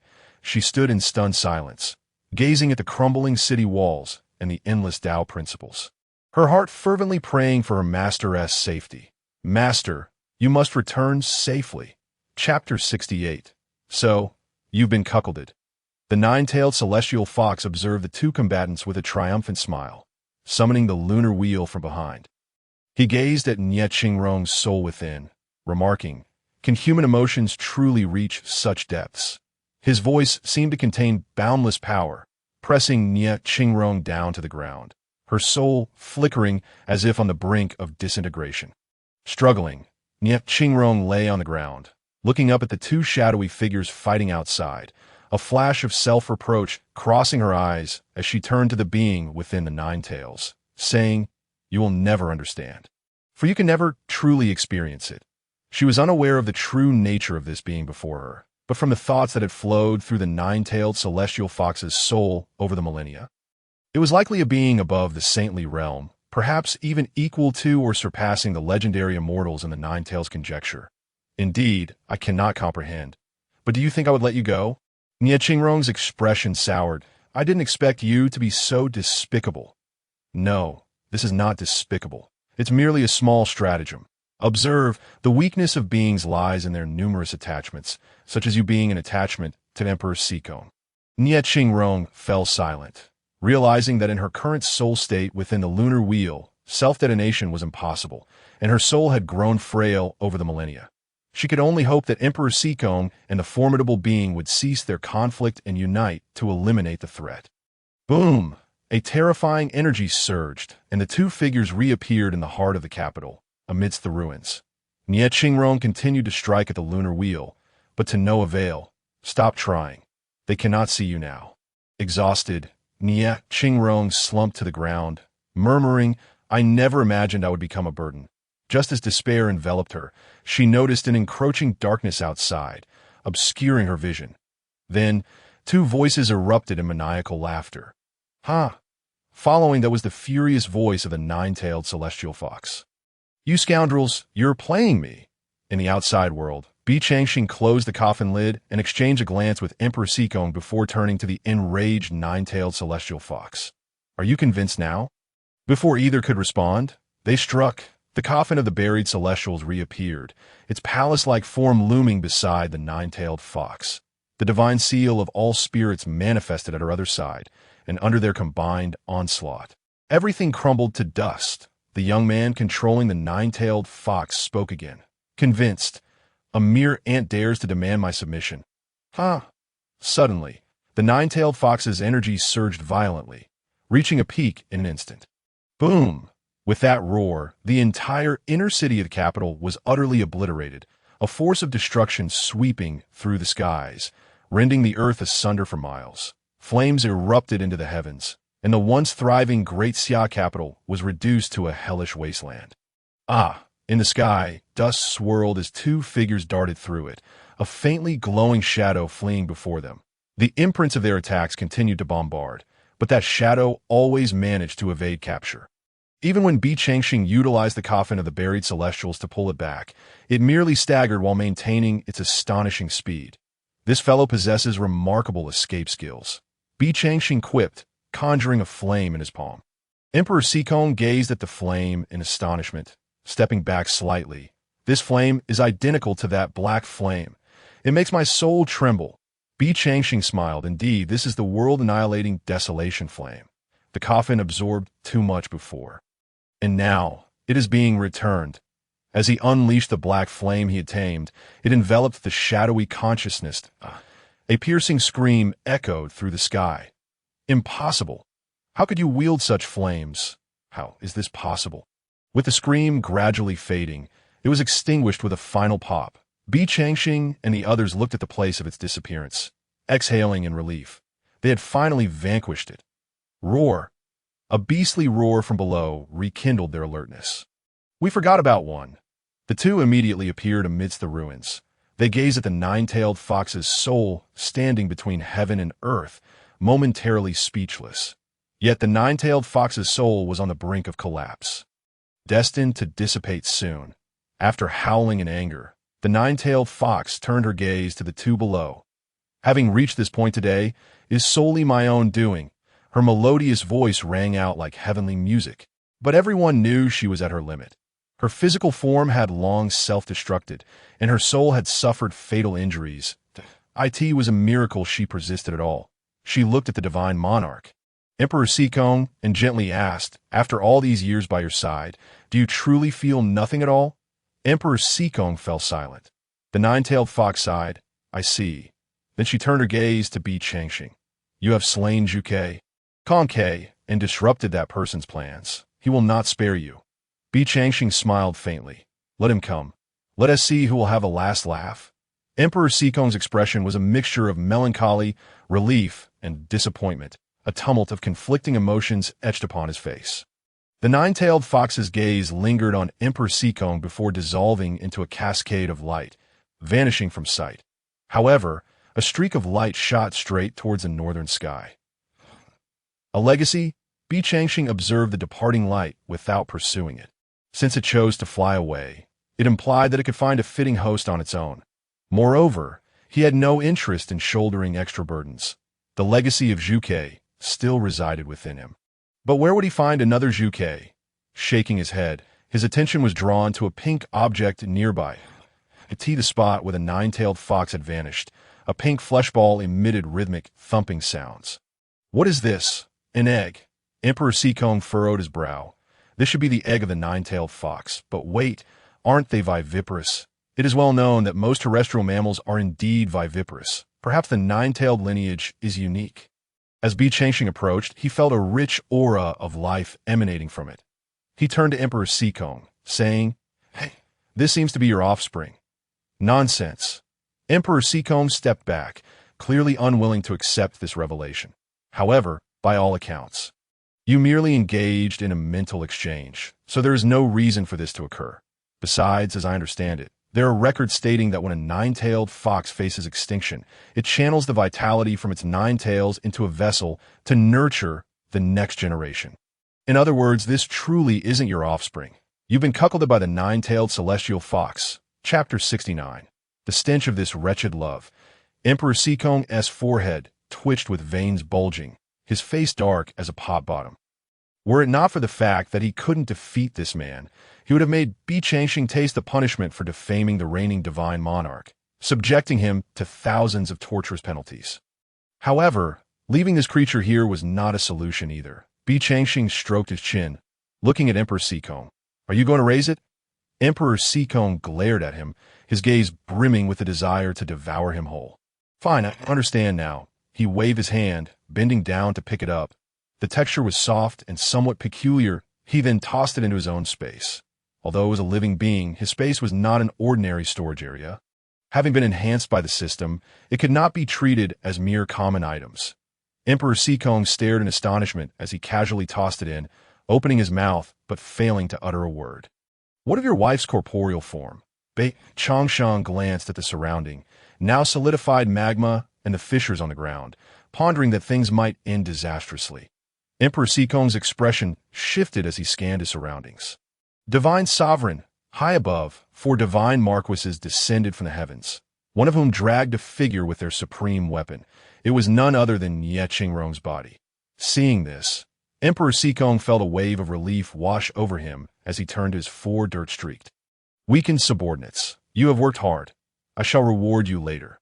For now, return and recuperate well. Do not overexert yourselves." "Yes." The 4 figures turned to depart. Bei Changsheng observed the ruins of the outer city and remarked, "Your wife has been revived, but many cultivators within the city have perished. Should I commend you as a devoted husband or praise you as a capable leader?" Emperor Sikong refrained from responding, instead asking, "Now, may I have my wife's divine soul?" Previously, he had stripped the nine-tailed fox of the moon wheel, sealing it within a coffin, but he opened the coffin to reveal the moon wheel, which now appeared as small as a human head. Yet its internal space seemed unchanged. Oh, you know how to unlock it? Bei Changsheng inquired, suddenly dousing Emperor Sikong with cold water. Emperor Sikong's expression stiffened. How to open it? He truly did not know, as he was not one who specialized in the cultivation of divine souls. This object was a manifestation of the nine-tailed fox's spiritual realm. Few could manage it aside from those with formidable divine souls. And it was, after all, the nine-tailed fox's divine power. Who could possibly unlock it? Emperor Sikong could only place his hopes on Bei Changsheng before him. That's easy enough, but I have a condition. Emperor Sikong's expression tightened. Let us hear it. Take us to Yinyu Tower for a grand feast. He had not forgotten his apprentice. Emperor Sikong regarded him with a strange expression, then gestured toward the ruins. How shall we dine? Eat dirt? Bei Changsheng suddenly lost the desire to converse with him. You aren't planning to rebuild, are you? I refuse to believe that even the cooks at Yinyu Tower, who are at the supreme level, perished in this conflict. Very well, I shall agree to your request. Emperor Sikong, feeling helpless, acquiesced. Bei Changsheng took the moon wheel, twisted it in his hands, and unlocked it. Emperor Sikong gazed at him with a forlorn expression. Can I retract my words? Come now, show some dignity. Do not think you can renege just because no one is around. Bei Changsheng turned to those standing behind him. Did you hear that? Your husband is trying to back out. Nie Qingrong stifled a laugh and, glancing at her own body, nodded to the two before transforming into a beam of light and merging into her brow. Moments later, a tempest of wind and thunder erupted around them. Boom! A storm of vital energy formed above everyone, continuously converging upon Nie Qingrong. Before long, she opened her eyes, first bowing to Bei Changsheng. Thank you for your rescue. I shall forever remember this great kindness. Then she turned and leaned against Emperor Sikong's shoulder, saying, Kong Kong, after 10,000 years, I can finally see you again. Bei Changsheng disdainfully curled his lip and turned away. Ugh, this wretched stench of love. He finally understood why Emperor Sikong felt something was amiss with his wife. Such endearments could hardly be uttered by anyone else. Even the nine-tailed fox, if aware, would likely not address her like that. It was too sickeningly sweet. Master, Mo Fian's voice rang out as she approached, her face alight with surprise as she rushed toward Bei Changsheng. Master, you aren't injured, are you? Not at all. Let me take a look. After inspecting him, Mo Fian confirmed that her master bore no external injuries. Master, it is a relief that you are unharmed. Speak properly. Where did you learn to talk like that? Bei Changsheng replied.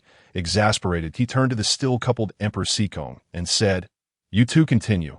I shall return in a few days to collect my reward. Emperor Sikong nodded. Then, at that time, I shall properly express my gratitude. Bei Changsheng nodded and departed with Mo Fian and Wang Liang. Master, please tell me how the divine capital came to be in such a state. Throughout their journey, Bei Changsheng found himself fielding Mo Fian's peculiar inquiries. You were in the outer city, so close to here. Did you not understand? Mo Fian replied, but I do not know the details of this matter. Please indulge my curiosity, Master. She tugged at Bei Changsheng's arm like a child yearning for candy. Stop pulling. Just speak, he relented. Well, it was a dark and stormy night, the moon faintly illuminating the sparse stars. Master, was it dark and stormy or bright with the moon and sparse stars? No, there was a moon last night. The trio, Master and apprentice, along with the rotund Wang Liang, chatted and laughed as they exited the ruins and entered the outer city. Later, the nine-tailed fox self-destructed, and the entity that had occupied its form began to flee. Master, I started to pursue them. Bei Changsheng suddenly paused, looking across the way. A powerful aura of demonic energy drew his attention. Before him, dozens of figures moved in tandem, radiating an aura unique to the great demons of Yunmeng.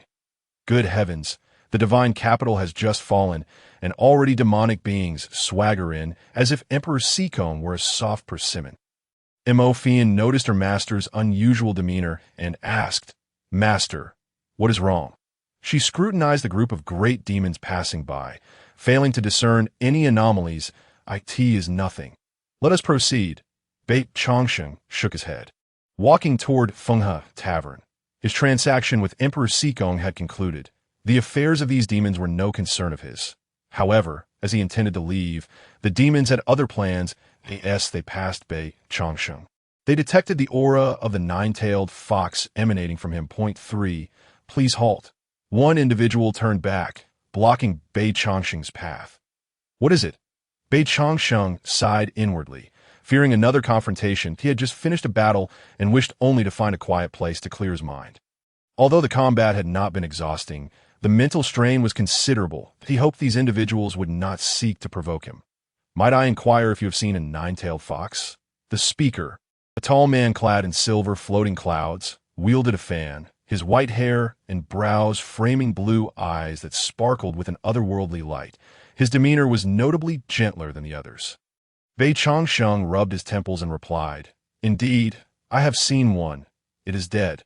The man was about to unfurl his fan but suddenly halted, seemingly in disbelief as he repeated, Dead? Indeed dead. Its soul has scattered. Utterly annihilated. Having said that, he ignored the group and continued toward the tavern. The man turned to his companions, bewildered at that moment. One of the men cloaked in black robes remarked, Emperor Sikong's strength is likely insufficient to defeat the nine-tailed fox. Although I could not sense the aura from that person, it undeniably bore the essence of the nine-tailed fox. Point 1 cannot simply possess such energy without considerable ability.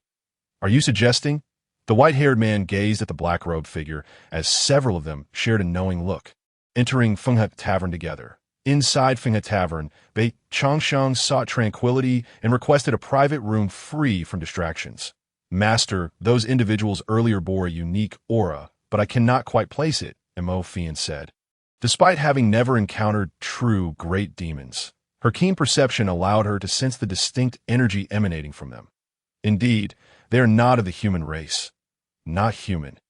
Mo Fian and Wang Liang exchanged astonished glances. Bei Changsheng sipped his tea and regarded Mo Fian.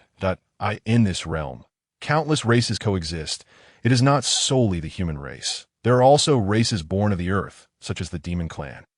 All creatures, from birds to beasts and even flora, may awaken their intelligence and become demons. For instance, the golden winged Dapeng, though an ancient lineage, is also classified as a demon. Mo Fian expressed her surprise. Aren't they called wild beasts? Wild beasts is merely a term used in the northern regions, where the environment is harsh and the natural energies are significantly scarcer than in the divine continent. In such conditions, it is challenging for demon beasts to survive and transform. Hence, you see the golden winged Dapeng still retaining its avian form. Bei Changsheng patiently explained.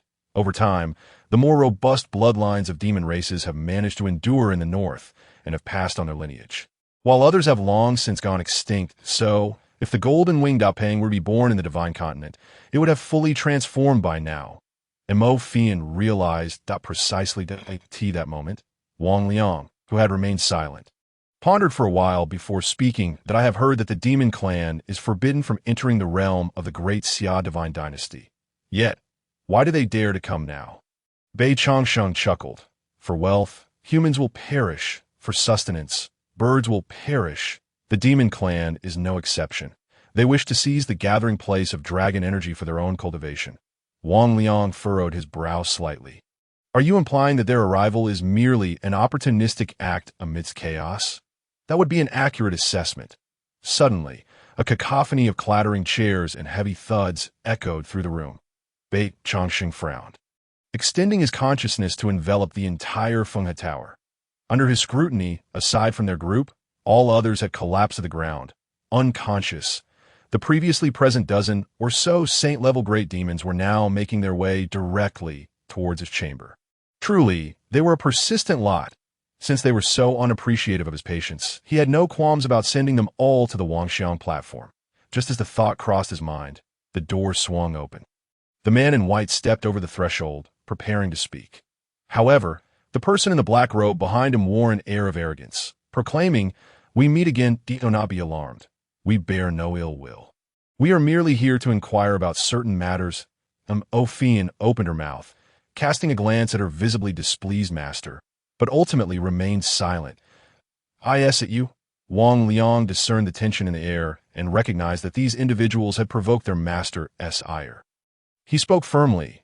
"You should take your leave. We require tranquility, and the answers you seek may well be found in the inner city." The black-robed figure abruptly turned his gaze upon Wang Liang, saying, "Who do you think you are? We are speaking with him." Wang Liang, momentarily intimidated by the man's imposing presence, reluctantly turned his attention back to the figure before him at the doorway. The white-haired man frowned, about to speak, but was once again interrupted by the black-robed individual. He strode straight to the table, seated himself, poured himself a cup of tea, and fixed his steady gaze upon Bei Changsheng, declaring, "We shall not disturb you for long. Just a few questions, and we will take our leave. That I trust you will not be ungracious." Bei Changsheng shrugged. "Ask away." "Excellent. How forthright." The black-robed man downed the tea in one gulp, only to sputter, "Tui, this human tea is truly dreadful." After his complaint, he inquired, "Who are you?" "You carry the aura of a nine-tailed celestial fox. You must be quite remarkable yourself." I am Bei Changsheng. I happened to be wandering the inner city last night when the celestial fox appeared abruptly, naturally leaving behind some traces." The black-robed man nodded, evidently pleased with Bei Changsheng's demeanor. "Then, have you seen the Emperor Sikong?" "Indeed, he was engaged in battle with that celestial fox." "For my third question, do you know why that celestial fox is fighting with Emperor Sikong?" Bei Changsheng raised an eyebrow. "I apologize, but while I am aware of the reason, I cannot disclose it to you." He had promised Emperor Sikong not to divulge this matter, although revealing it now would pose no real danger. He felt compelled to honor his word. Bang! The black-robed man slammed his palm onto the table, causing it to splinter into pieces. Strangely, despite the table's destruction, the tea and cup that Bei Changsheng had placed upon it remained suspended in midair. As if the table still existed, the black-robed demon, exuding a menacing aura, glared at Bei Changsheng, stating, "You must think carefully. Otherwise, the entirety of this building's occupants will pay the price for your obstinacy." Ophian rose and positioned herself behind Bei Changsheng. Exchanging a glance with Wang Liang, he too stepped back, aware that these individuals were about to face dire consequences. Bei Changsheng asked, "Have you thought it through? Are you ready?" The black-robed man was taken aback as he saw Bei Changsheng rise, declaring, "Let me enlighten you." He turned to Wang Liang. "This is my subordinate, not some insignificant being as you presumed. The reason I withheld the answer to your third question is that I made a promise to another. Now, tell me, who do you think you are?" By the end of his statement, Bei Changsheng's gaze had transformed, becoming as tranquil as still water. He fixed a stare upon the black-robed man, saying, "You are wagering your life against my patience." Chapter 71. The bloodline of the nine-tailed celestial fox. As Bei Changsheng's words fell, the expressions of the several great demons at the doorway shifted dramatically. "Cease," just as the command was issued. A fleeting shadow trailed Bei Changsheng's arm, leaving behind a dark mark as he lowered it once more. Opposite him, the black-robed demon had vanished without a trace. A faint haze of dust lingered in the room, settling into silence. In that instant, the demons who had come from Yunmeng felt an overwhelming chill enveloping them. In their perception, the presence of the black-robed demon who had accompanied them had completely dissipated. They could no longer sense his existence. Their scalps tingled, and they stood frozen in place, too terrified to move. They could not fathom how their companion had perished, nor could they bear to believe that a saint-level powerhouse had simply vanished. One encounter, and he had met an inexplicable end. Who would believe such a tale? What kind of power is this? Coming back to their senses, the demon kings fixed their gazes upon Bei Changsheng, their minds racing with a singular thought. Who on earth is this person? How had a saint-level being become so easily dispatched? Slowly, Bei Changsheng resumed his seat, calmly observing the stunned assembly of demons at the entrance, and asked, "What else do you wish to know? Step forward one by one. I am known for my benevolence, and shall answer you without reservation." Ophian blinked, while Wang Liang's hands trembled uncontrollably at his sides. Despite his best efforts to acclimate to the might of this formidable figure, he still found himself unable to remain composed. The assembly of demons fell into a heavy silence. Was this truly benevolence? To annihilate a saint-level demon without leaving a trace, and yet to speak of kindness. They were now certain that the obliteration of the nine-tailed celestial fox could only be attributed to the individual before them, rather than Emperor Seekong or the four divine lords. Senior, we were thoughtless. We implore you to allow us to depart. We assure you that we shall never trespass upon your domain again. The white-clad man mustered his courage and stepped forward, bowing deeply. His expression was earnest, yet the twitching of his facial muscles betrayed the fear he was desperately trying to suppress. To offend an existence whose actions were too swift to perceive was akin to courting death. Bei Changsheng regarded the demons before him, who stood in stunned silence, and shook his head slightly. There is no need for that. My relationship with Emperor Seekong is merely one of transaction, now that the matter has been resolved. Our dealings are nearly complete. You may continue with your affairs, but do not trouble me. What more could these great demons say? They could only exit Fenghe Tower laden with relief. The moment they stepped outside, they felt the ominous presence that had loomed over them dissipate. Phew! The group of demon kings exhaled deeply. This individual's cultivation must be perilously close to that of an immortal. I believe so. Otherwise, even a fully realized saint would be unable to erase the presence of a late-stage saint. What should we do now? As long as we do not provoke him, we shall continue with our own matters. The group hastened their steps towards the ruins of the inner city. Before long, a violent surge of energy erupted within the city. Some beheld purple mist rising, dragon energy coiling in the heavens, while others heard the croaking of frogs resonating amidst the demonic energy blanketing the ruins. In any case, the entire divine capital was once more plunged into chaos. Yet, none of this concerned Bei Changsheng. Once Emperor Seekong resolved the situation, he would seek him out to unlock the secret realm of the divine dynasty. Mo Fian, standing behind Bei Changsheng, tilted her head and sniffed, suddenly exclaiming, "Master, why do you suddenly emit a faint, sweet fragrance?" Bei Changsheng furrowed his brow. Puzzled, he turned his head to sniff himself, only to discover that there indeed was a scent that seemed somewhat familiar. Bei Changsheng pondered for a moment, suddenly recalling the pink egg left behind by the nine-tailed celestial fox, which had emitted a peculiar aura at that time. It appeared that the fragrance on him had been absorbed during that encounter. "Master, what is this fragrance?" "Well," Bei Changsheng contemplated for a moment before retrieving the human head-sized egg from his spatial storage. Thud! Thud! The sound of a strong heartbeat echoed from within the egg. "What is this?" Mo Fian and Wang Liang gazed curiously at the smooth, pink orb. It was the first time they had encountered such a wondrous object. Unable to resist, Mo Fian reached out her delicate hand and poked the pink orb. Thud, thud. The orb continued to pulse rhythmically, as if something inside was battering against the pink barrier. This has a life force? Wang Liang mentally reviewed all he had learned, but could not discern what this object was. Bei Changsheng felt perplexed. The egg left by the nine-tailed celestial fox likely contained another nine-tailed celestial fox. However, given its current state, it seemed improbable that it would survive. Without the energy supply from its mother, it might take centuries to absorb enough spiritual essence from heaven and earth to emerge. There was also the possibility of it dying prematurely. But since it had come into Bei Changsheng's possession, he would ensure it encountered no mishaps. This was the egg of the nine-tailed celestial fox, a remnant of its bloodline following the demise of the celestial fox. Could it be that Mo Fian's eyes glimmered with a hint of excitement? The nine-tailed fox? Does that imply that if this creature were to be born, we would have a nine-tailed fox as our companion? Mo Fian's eyes curved with delight, as if she had envisioned something amusing. Logically speaking, that seemed plausible, yet I, as the master, had never raised such a creature. Moreover, who raises a pet from its embryonic stage? Mo Fian proposed, why not attempt to infuse spiritual energy into it and observe what transpires? Let us proceed with the experiment.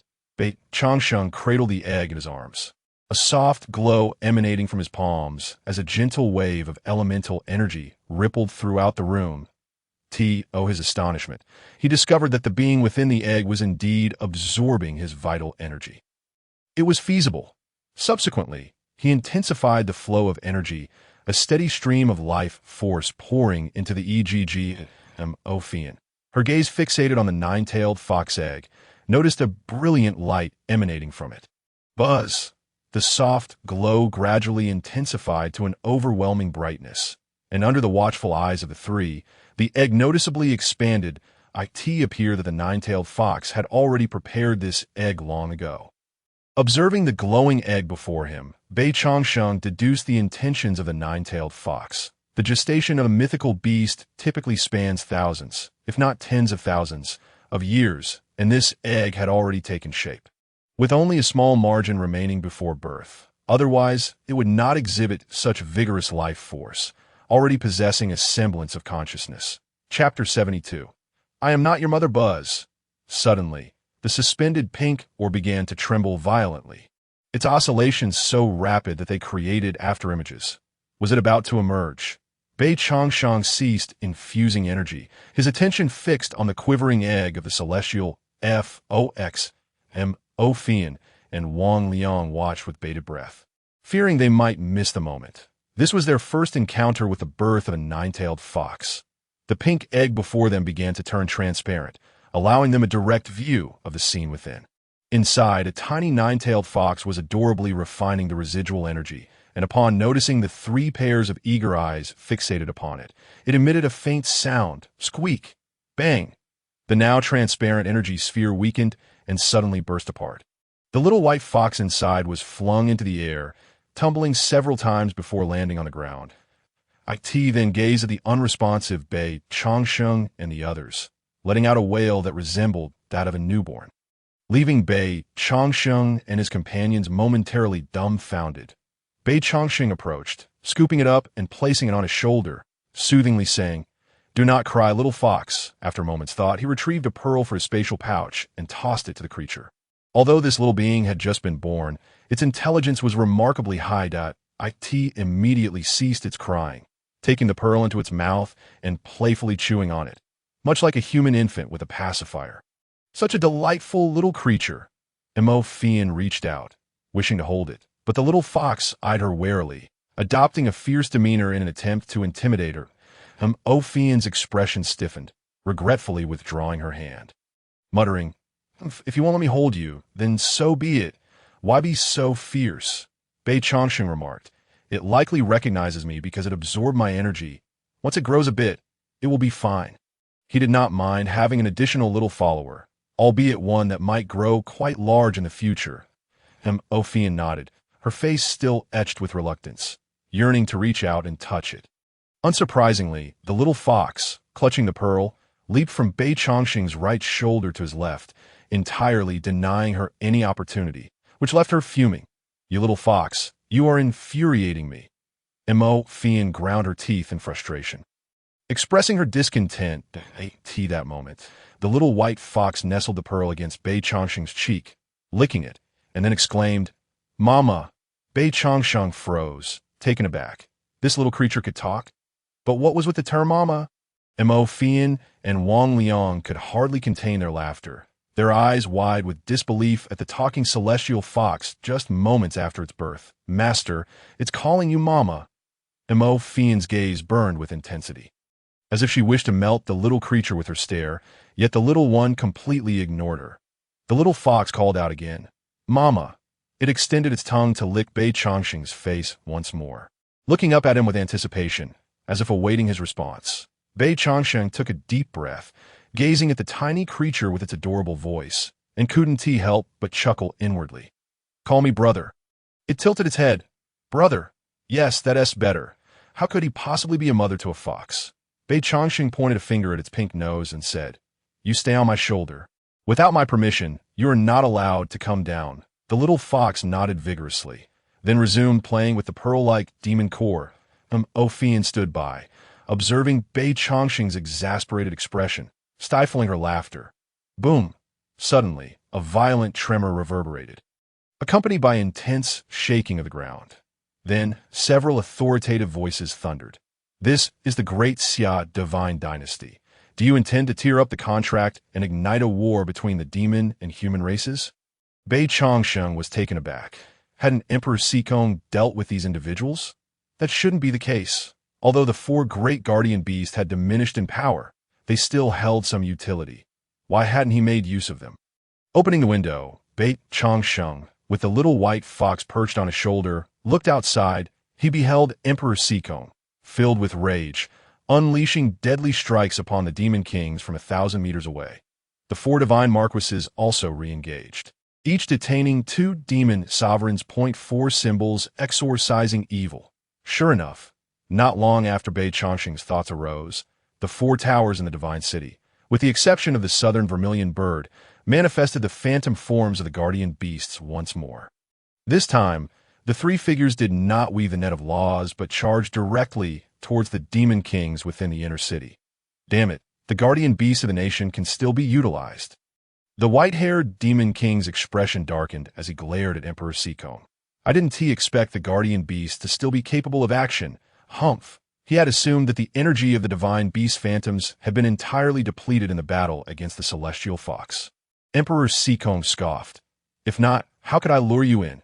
After saying this, he turned to the 4 divine marquises and stated, Wang Hua, step aside. Since the vermilion bird is absent, I shall compensate with my true dragon. Boom! The phantom of the true dragon materialized behind him, and the 3 divine beast phantoms that had arrived began to roar, merging into the bodies of the other 3 divine marquises in an instant. The wind surged and the tigers roared. The 4 symbols exorcising evil formation was re-established, trapping dozens of demon kings within. Bei Changsheng observed the unfolding scene, his gaze flickering. This Emperor Sikong certainly had some skill. Mo Fian rolled her eyes in silence, turning her attention to playfully teasing the little white fox on Bei Changsheng's shoulder, provoking it to bare its teeth at her, given the little fox's weak bite force. Even when it nipped at her finger, it hardly hurt. The divine seal of all spirits manifested in the air, relentlessly bombarding the demon kings within the formation, except for the white-clad demon king. The others evaded, not daring to withstand the onslaught of the extreme-grade weapon. Luo Baimei, today, I shall thoroughly suppress you and sever your Yunmeng legacy. Where is Feng Xinglian? Why hasn't he arrived? Emperor Sikong's eyes brimmed with an endless killing intent as he relentlessly struck the white-haired demon king, while also scanning the demon kings for Feng Xinglian. Luo Baimei, feeling aggrieved, looked towards the Fenghe Tower, his eyes meeting Bei Changsheng's. His pupils constricted, and he quickly averted his gaze, the silver spear in his hand whistling as it collided with the Great Seal. Boom! A terrifying energy swept through the heavens, the violent forces shredding the clouds, the blazing sun dimming under the rampant elemental energy. Humph! Emperor Sikong, consider yourself fortunate to have a strong ally. Otherwise, today, your great Xia would surely face annihilation. Following this, a flash of white light flickered in his eyes, and his garments suddenly tore apart. Roar! A tiger, shimmering with silver light, emerged within the formation that we must depart. Boom! The remaining demon kings transformed into their original forms, their energy surging as they broke through and soared into the southern sky. Attempting to escape, the 4 divine marquises, their energy surging, prepared to pursue. Emperor Sikong immediately interjected, Do not pursue a desperate enemy. Chapter 73. Journey to the secret realm of the divine dynasty. Emperor Sikong gazed at the fleeing demon kings, leaping down towards Fenghe Tower. Upon witnessing the scattered cultivators on the ground, he was momentarily stunned, that he then directed his gaze towards Bei Changsheng, who stood at the window of the 5th floor. These individuals? Bei Changsheng shook his head. That was not my doing. Subsequently, Bei Changsheng swiftly descended to the ground outside the building. It seems your position as the divine lord of the Great Xia is not an easy one. Emperor Sikong raised an eyebrow, glancing at the little white fox on Bei Changsheng's shoulder. It has emerged so swiftly. Bei Changsheng gently stroked the little fox's head, saying, It was already close to being born. I merely expedited the process significantly. Emperor Sikong was at a loss for words. Your significantly likely measures in centuries. Doesn't it? Bei Changsheng nodded without denial and then addressed him. Let us go. Lead me to the secret realm. Di Sikong nodded and turned to the 4 divine lords, saying, You shall accompany me. Yes, divine lord. The 4 clearly sensed something, their faces flashing with excitement. The Daxia secret realm, strictly speaking, does not belong to Daxia. It is merely an ancient secret realm discovered by the Master inadvertently. However, it had long been emptied, leaving only a desolate small space. I took it as a treasury to store some spiritual stones, manuals, divine weapons, and formation diagrams. Bi Changxing casually inquired. "Oh, are you not afraid that I will empty your treasury?" DC Kong assessed him with a glance and shook his head, saying, "Are you that kind of person? Moreover, the items in that secret realm may not be of any use to you." Bi Changxing replied in astonishment. "I'm not even sure what kind of person I am, yet you see so clearly. Besides, do I not have a disciple?" DC Kong glanced at the astonished Mo Fian and teased, "Then I ask you to show mercy." Mo Fian immediately responded with a calm smile. "Divine Lord, you need not worry. I am in the ruins of the Divine Palace." DC Kong stopped beside a fissure. "Here we are, although it is already in ruins. The spatial coordinates still remain." DC Kong looked around and raised his hand that a faint halo suddenly illuminated his wrist, detaching from his palm and expanding, forming a circular portal with a diameter of 5 meters. Through the portal, one could see pavilions standing tall and heavily guarded. "Bow before the Divine Lord." DC Kong and the 4 Divine Lords entered, followed by Bi Changxing and the others. The moment Bi Changxing arrived, he began to inquire of the system.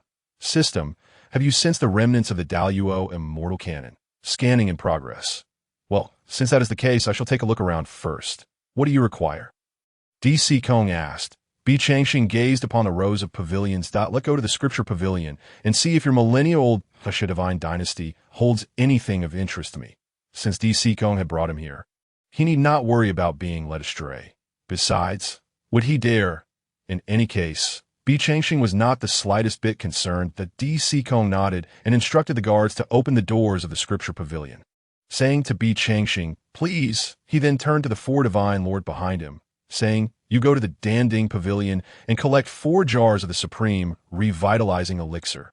"Thank you, Divine Lord." Inside the scripture pavilion, hundreds of shelves were neatly lined with nearly 10,000 secret tomes. On the floor, hundreds of metallic boxes were piled high, with various jade slips and scrolls. Bi Changxing casually pulled out a tome. Martial Sage's Astonishing Strategy. He shook his head and returned it. He had seen this tome before, but with the changes in the laws of heaven and earth, it was no longer suitable for cultivation. He then retrieved a glossy black scroll from the boxes, which depicted a strange diagram of several figures either sitting or lying in odd poses, illustrating a flow of energy. Indestructible celestial diagram. He casually tossed it back into the box and said to DC Kong, "These items are no longer suitable for the practitioners of this realm. However, certain concepts can be referenced to create a method that suits oneself." DC Kong nodded. "Indeed, while they may not be suitable for cultivation, the experiences of our predecessors are still worth learning." After passing by 7 or 8 shelves, Bi Changxing halted once more and spotted another scroll. Human skin scroll. He furrowed his brow and looked at DC Kong. "You collect this too?" DC Kong examined the scroll and replied, "This should also be a map, albeit incomplete, if I am not mistaken. It seems to be a treasure map. Do you want it? Consider it a gift." With a grand gesture, DC Kong handed it over to Bi Changxing. The Daxia Divine Dynasty lacked nothing, so there was no need to send someone to search for this elusive treasure. Bi Changxing promptly stored the treasure map in his own space. "Let us proceed." Amidst DC Kong's astonishment, Bi Changxing made his way to the Divine Weapon Hall. He then instructed the marveling Mo Fian, "Have you found anything you fancy?" Mo Fian's eyes sparkled. "Master, please choose for me." "Very well. That way, you won't expose your preferences." After saying this, he earnestly began to browse through the dazzling array of divine weapons. This place boasted an abundance of weaponry, including some eccentric varieties. For instance, there was a spear in the corner that resembled a walking stick, its head shaped like a fist giving a thumbs up, or a finger pointing, and some even had a middle finger raised. All manner of peculiarities abounded. However, what Mo Fian required was not a weapon, but armor. Her supreme realm strength was truly insufficient in this land. Across from the weapon racks was a section for armor. "Fian, come and take a look at this armor." Bi Changxing sensed a unique aura flowing through a piece of soft armor, which seemed to have been partially refined by someone that possessed the potential to become a supreme divine weapon. Yet for some reason, it had been abandoned. It would serve perfectly as armor. As for Mo Fian's supreme divine weapon, he could find another once she reached the pinnacle of the Sage realm. This soft armor is so ugly. Mo Fian shot a glance at it, beginning to doubt Bi Changxing's aesthetic sense. Bi Changxing looked at the snugly fitting soft armor and pondered, ugly, as long as it is practical when worn. What does it matter? Under Mo Fian's resentful gaze, he tossed the soft armor to her. Thank you, Master. Mo Fian accepted it. Once worn, the question of beauty or ugliness was irrelevant. Survival took precedence in due course. Bi Changxing explored every pavilion. Especially in the spiritual stone pavilion, he gathered quite a few premium spiritual stones, causing Di Sikong some pain in his heart. You truly take these things? Bi Changxing replied matter-of-factly, without money. One cannot move an inch, you know. Chapter 74. The Secret Within the Secret Realm Ding. Another space detected in this location. The system's prompt left Bi Changxing utterly astonished. Instead of detecting the remnants of the Daluo immortal cannon, it had picked up on another space. He turned and left. Not taking anything? Di Sikong asked in surprise, immediately regretting having brought it up. However, seeing that Bi Changxing did not linger, he breathed a slight sigh of relief. He turned to observe that his treasury had lost half of its spiritual stones, his eyelid twitching uncontrollably. Master, are we not taking anything? Mo Fian chimed in at this moment. No need, your master has plenty. Di Sikong couldn't hold back. Then why do you still? Before he could finish, Bi Changxing interjected, I take delight in it. Di Sikong was momentarily left speechless. Mo Fian then inquired, are we not going to the other halls? After all, there are places like the Dam Pavilion. No. Bi Changxing suddenly halted, fixing his gaze on Di Sikong, who looked utterly perplexed. What? You are not having second thoughts, are you? No, I'm not having second thoughts. I merely wish to ask. Is there any other space within this Daxia secret realm? Di Sikong frowned. Are you jesting? I've already thoroughly explored this place. How could there be any other space? Now, that is interesting, Bi Changxing replied. And with that, he headed towards the mountains 50 miles beyond the secret realm. The mountains were interconnected with towering trees. However, curiously, there were no living beings aside from the plants. It was peculiar that a place capable of nurturing trees showed no signs of life. Not even the tiniest insects in the soil, making it rather eerie. Do you truly think I am concealing another location from you? Di Sikong had no choice but to follow Bi Changxing, his face marked with astonishment and suspicion. Not at all. Perhaps with your prowess, you could discover the secret realm, but you might not uncover the true secret. Within Bi Changxing's perception, there were several fluctuations of spatial laws within a mountain range, pulsating like the rhythm of the mountains, resonating at the same frequency. This is it. At the foot of the mountain, Bi Changxing's eyes shimmered with a faint light. In his sight, everything within the mountain range was laid bare. Di Sikong also released his divine sense, but detected nothing unusual. Mo Fian and Wang Liang similarly found nothing. Bi Changxing turned to Di Sikong and asked, do you know why? When you discovered this secret realm, it was devoid of anything. Di Sikong was momentarily stunned. You do not mean to say that those items are in the other space you mentioned, do you?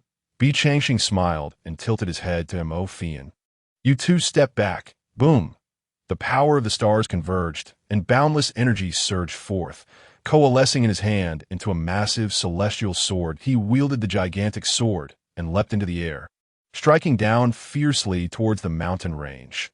A tremendous wave of energy howled, causing the entire space to tremble incessantly. Boom! The mountains crumbled, cleaving the entire massif in two. Subsequently, a cascade of vibrant colors erupted from the fissure, surging into the darkness. Once the brilliance faded, the onlookers turned their gaze towards the valley. There, suspended in the air, was a perfectly square energy portal, its prismatic aura flickering erratically. A few individuals could even glimpse scenes within the portal. Indeed, it was a realm of wonders. Bi Changxing looked at the astonished Di Sikong and remarked, it seems you have guarded this treasure for millennia, unaware that there lies another world within. Truly foolish. There are living beings stirring inside. Mo Fian's eyes widened as she caught sight of a massive silhouette darting past the portal. It was a gigantic white ape, towering several dozen feet, its body covered in white fur. Seemingly oblivious to the portal's existence as it vanished swiftly. Such a colossal creature. Could this portal have once belonged to a certain demon or celestial being? Or perhaps the land we reside in was once a domain of some otherworldly gate? DC Kong's expression grew grave. If that were the case, the implications could be monumental. Let us venture inside to investigate. Bei Changshang suggested to DC Kong. You first, as this is under your jurisdiction. Is it not? DC Kong took a deep breath and replied. Very well. He raised a bronze mirror and leaped into the shimmering veil. Buzz, the light of the portal flared up, and a tremendous force expelled him violently. Observing DC Kong, now resembling a charred figure 100 meters away, Bei Changsheng chuckled. It seems you cannot enter this secret realm after all. Restricted by your own domain. With a leisurely gait, Bei Changsheng approached the portal. He extended his hand towards the energy of the portal and discovered that it indeed contained the essence of powerful demons. But there was also an incomprehensible foreign energy that seemed to obstruct DC Kong. Turning to the astonished DC Kong, he declared, I shall enter. And with that, Bei Changsheng vanished from sight. This cannot be. Why can't I enter? DC Kong, a divine lord of the great Xia, was thwarted by a mere portal. What a source of ridicule it would be if word got out. Reluctantly, he approached the luminous gateway once more, mimicking Bei Changsheng's actions by extending his palm. Boom! A violent force surged forth again, but this time it did not cast him out. However, he remained unable to pass through. DC Kong turned to Mo Fian and inquired, Would you care to try? And Mo Fian nodded, though she held little hope, yet still wished to give a go as expected. She too was rebuffed. How strange. Why are we barred from entry while Bei Changsheng can pass? It defies reason. DC Kong was incensed. Inside the portal, Bei Changsheng found himself submerged at the ocean's depths, far removed from the location of the white ape he had previously observed. Various fish swam around, eyeing this unexpected intruder. Drawing upon his energy, he conjured a protective barrier, isolating himself from the surrounding seawater, and began to survey his surroundings. The seabed was littered with seaweed, vibrant corals bloomed, and numerous mollusks crawled about, while curious fish watched him warily. Channeling his spiritual sense, Bei Changsheng commenced a thorough examination of the area. This was peculiar. He realized he was situated 10,000 meters beneath the ocean surface. It appeared this space was more expansive than the outer secret realm. Perhaps this was the true secret domain. The exterior space likely served to conceal the truth. He continued to scan the seabed. He indeed uncovered an anomaly in a cerulean underwater cavern. There was a fish, a mermaid, with the upper body of a human and the lower body of fish. Chapter 75. The mermaid. A mermaid? Bei Changsheng's eyes sparkled with intrigue. After all, mermaids were said to have existed 30,000 years prior. He needed to ascertain whether the beings within this secret realm were remnants from that era. Just as he pondered this, a system notification chimed in. Ding! Detection of a fragment of the De Luo immortal scripture confirmed. Please take heed, host. It appeared he was indeed correct. The De Luo immortal scripture resided within this space. Bei Changsheng manipulated the currents, directing the seawater towards the mermaid's lair. Knock, knock, knock. After a series of raps, the portal opened. A fair-skinned, beautiful woman with dark hair and large eyes appeared, flicking her fishtail as she confronted Bei Changsheng. She stared wide-eyed at this bipedal creature, letting out a startled gasp. Her voice carried mysterious waves of information, the contents of which even Bei Changsheng found inscrutable. Moments later, dozens of white lines surged through the water, encircling Bei Changsheng almost instantaneously. What is this creature? Why does he look so different from us? Perhaps he emerged from some unknown trench and has now appeared outside our sister's lair. We must be cautious. Though Bei Changsheng could not comprehend their language, he was able to decipher their telepathic frequencies, thus eavesdropping on their exchange. Ladies and gentlemen, please do not misunderstand. I hail from the outside world. Who is in charge here? The merfolk exchanged bewildered glances, entirely ignorant of the outside world he referred to. The mermaid they called Sister swam closer, her gaze fixated on Bei Chongqing's legs, scrutinizing him from foot to hip as if she had never seen such a thing before. Feeling uncomfortable under her inquisitive stare, Bei Chongqing sensed her gaze wandering restlessly. "Brother, she has no legs," exclaimed the little white fox perched on his shoulder, pointing at the mermaid's fishtail with wide eyes. "I have encountered your kind in ancient texts. You belong to the human race." As she spoke, her excitement grew. "I am of the merfolk. You have entered my territory, making you one of my kin. However, it is said that even on land, traces of your kind are rare. Where do you come from? What is this outside world?" "Sister, I suspect this fellow is up to no good," a male merfolk wielding a trident pointed at Bei Chongqing's legs. Declaring his legs are split in two. He looks suspicious. "Silence." The female mermaid glared at him before turning back to Bei Chongqing. "I am saying you." "And you?" As she spoke, she tossed her long hair, her expression filled with anticipation as she awaited his reply. "I am Bei Chongqing, from the outside world." He then surveyed the surrounding merfolk. "I mean no harm. I am here simply because a portal to this place has opened in the outside world." At this, Sang Yu's expression tightened. The outside world? A portal. That does not sound too reassuring. "Please wait a moment. I shall inform our princess, as this territory falls under her domain." Casual as ever, the mermaid produced a radiant pearl from her mouth, breaking through the water's flow before vanishing from sight. "You all wait outside. Please follow me inside." "My lord," Sang Yu commanded, flicking her tail as she led the way into the lair. Bei Chongqing turned to the menacing merfolk and remarked, "Are you all aware that your appearances are rather peculiar?" "Not as peculiar as you." The earlier merfolk continued to fixate on his legs. Bei Chongqing was at a loss for words. The lair was modest in size, adorned with colossal shells and other skeletal decorations, with luminous pearls illuminating the space like crystalline lamps, bathing the cavern in brilliant light. Sang Yu guided Bei Chongqing to a sturdy jade bed and said, "Please lie down here and wait." With that, she reclined upon it, gazing expectantly at Bei Chongqing. Feeling like a fool, Bei Chongqing, despite having lived for 30,000 years, had never encountered such bizarre customs among any race. However, upon noticing her swaying fishtail, he surmised that the merfolk likely found reclining more comfortable than sitting. He scratched his nose. "I prefer to stand." Seeing Bei Chongqing's discomfort, she refrained from insisting and instead asked, "You mentioned coming from the outside world. Where exactly is this outside world? If the outside world is where you are from, then where are we now?" Bei Chongqing was taken aback. "You don't know?" Though she was a fish, she possessed the strength of a sage and should not be entirely ignorant. "I was born here, raised here, and even ventured on a land before. Yet, this is the first time I've encountered a human being." Bei Chongqing was momentarily unsure how to explain, not knowing what kind of world she inhabited.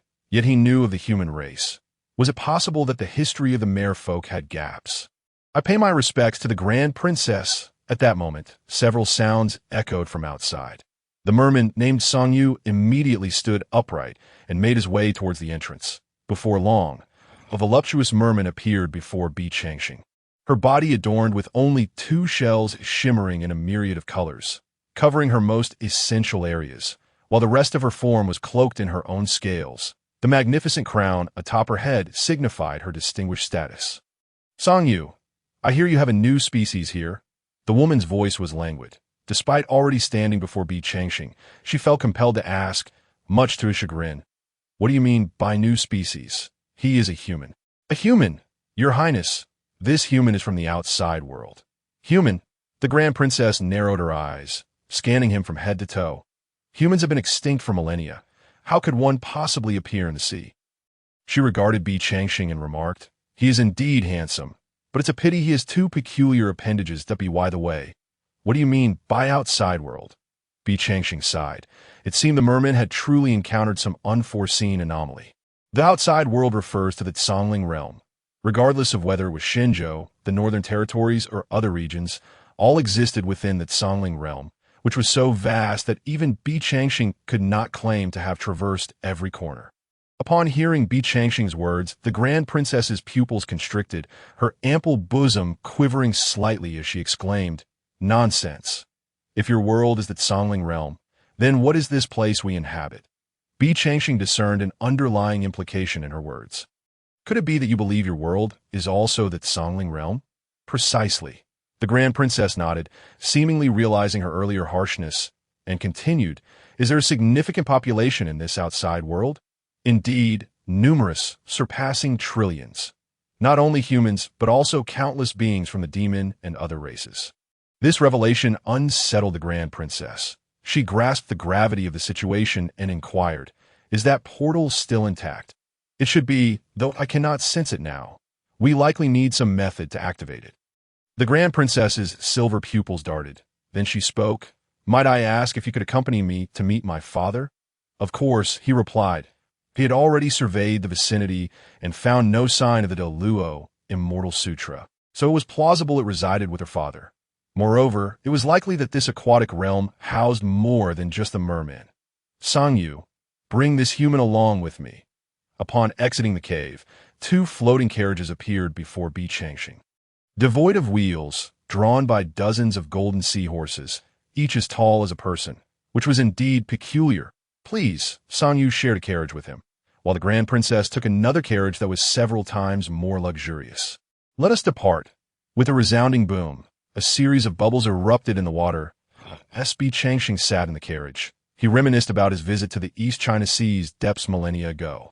Recalling that he had never encountered mermen then, likely due to their fear the dragon clans might, he wondered if he might see the dragon clan beneath the sea this time, though he doubted it. Lost in thought, he failed to notice that they had arrived beneath a silvery palace. We have arrived, Sangyu reminded him as he appeared distracted. Oh, Bi Changxing disembarked, gazing at the uniquely styled palace of the merman. Why does this resemble a castle? He blinked, recalling the Western-style palaces he had seen on television before his transmigration. Surrounding the palace were heavily armed guards, all at the pinnacle of power. Proceed. The Grand Princess, not comprehending Bi Changxing's mumblings, glided up the central staircase. As they passed through the archway of the palace, Bi Changxing noticed the murals adorning it. To the left, a mural depicted countless humans standing in mid-air, howling at the heavens, while below, magma flowed, with numerous dark shadows wreaking havoc. His heart raced as he pondered the time period depicted in the mural. What event could this illustrate? The Grand Princess appeared bewildered, then shook her head, saying, We do not know. Perhaps only my father is aware. Bi Changxing nodded and shifted his gaze to the mural on the right. In a wintry landscape, where all was frozen, hundreds of bolts of lightning descended from the heavens, striking the ground, where various races were encased in ice. There were demons, spirits, dragons, and sea dwellers. Bi Changxing realized that this space might indeed be relics from 30,000 years ago, yet whether the beings depicted were truly from that era remained uncertain. The Grand Princess has arrived. A heralding merman glanced at Bi Changxing, who stood beside the Grand Princess, staring at him with a look of astonishment before quickly regaining composure and allowing him to pass. Father, are you here? The Grand Princess entered, heading towards a chamber behind the throne, leaving Bi Changxing and the other mermen exchanging bewildered glances. The floor was laid with crystal, surrounded by gold and silver stones intricately carved with various decorative patterns. Resplendent in their beauty, Bi Changxing casually chose a seat, awaiting the arrival of the Merman King. What? Really? Take me there quickly. As the voice drew near, a white-haired man, around 50, emerged.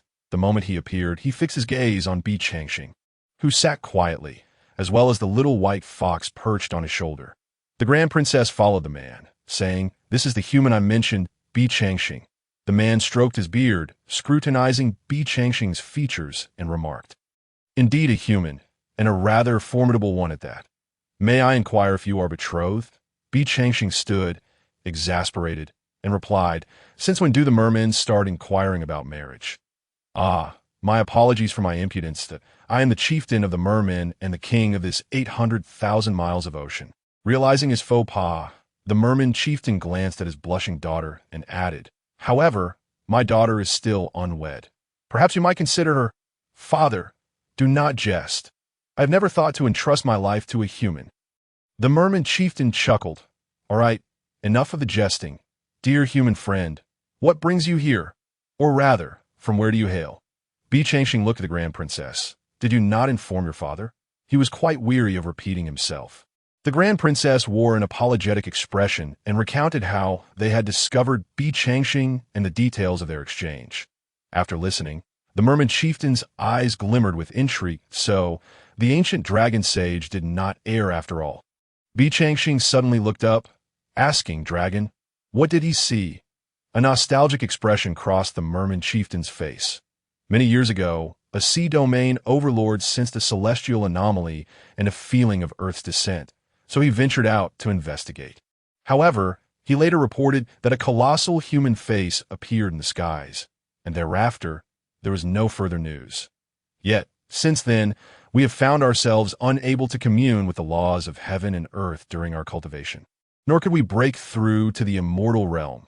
Bi Changxing was taken aback. A human face? Where is that sea domain overlord now? The mention of a human face reminded him of the headless statue.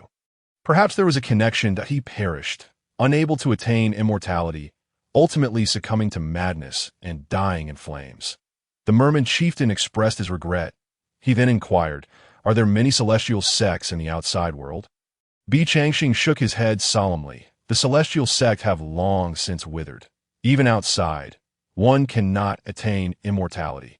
This situation has persisted for 30,000 years. Furthermore, 30,000 years ago, an extraordinary cataclysm devastated the Songling realm, leading to the silence of the immortals and preventing the beings of the lower realms from breaking through to immortality. The merman chieftain sat in stunned silence upon his throne. Then what exactly is this place? If this is not the Songling realm, then why is this land so boundless?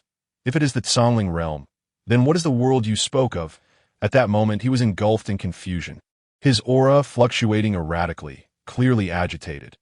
After some contemplation, Bi Changxing decided to disclose the truth as to how the beings within this secret realm chose to respond was of no concern to him. This place is a secret realm. I discovered a portal within another secret realm, which is why you see me here. A secret realm? Indeed, a secret realm. How could that be? The Merman King's expression was filled with disbelief. Such a vast expanse of land was merely a secret realm. His worldview was shaken to its core. Bi Changxing observed the Merman King, understanding that he had come to accept his words. Anyone learning that their existence was confined to a secret realm would undoubtedly experience a psychological upheaval. Yet, one mystery remained. The Merman King should logically have existed before the calamity, but who had originally opened this secret realm? Who was the sea domain overlord that witnessed the human face? The two individuals, each lost in their own thoughts, created an atmosphere so tense that one could hear a pin drop within the palace. Observing their contemplation, the Grand Princess took out her cherished divine fruit elixir, delicately placing it in shells before sending them floating towards Bei Changsheng. Abruptly coming to his senses, Bei Changsheng expressed his gratitude to the Grand Princess and then turned his gaze towards the king of the mermen. Have you not experienced the catastrophic calamity? He inquired. Indeed not. The Merman King replied, somewhat taken aback. You mentioned that the outside world is in turmoil. Could you elaborate? Bei Changsheng, equally astonished, pondered how the Merman King could be unaware of such a disaster, especially considering the mural on the archway he had encountered upon entering this place. After Bei Changsheng shared his conjecture, the Merman King sighed deeply. It appears that being here may not be entirely unfavorable. Perhaps we are under the protection of a powerful entity. Casually tossing a divine fruit into his mouth, Bei Changsheng remarked, based on your account, I have a hypothesis that I would be eager to hear it. The Merman King replied. He continued, you mentioned that a certain maritime overlord beheld a visage that suddenly appeared in the heavens, and prior to that, he sensed the shifting of stars and the sensation of the earth plummeting.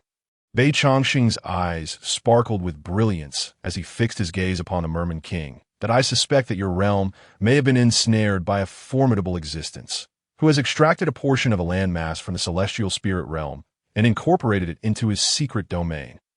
Upon hearing this, the Merman King's eyes widened, his mouth opening and closing like a fish gasping for is it truly so? He exclaimed, feeling that he would surely lose years of his life, as the shocks of today had exceeded any he had ever experienced.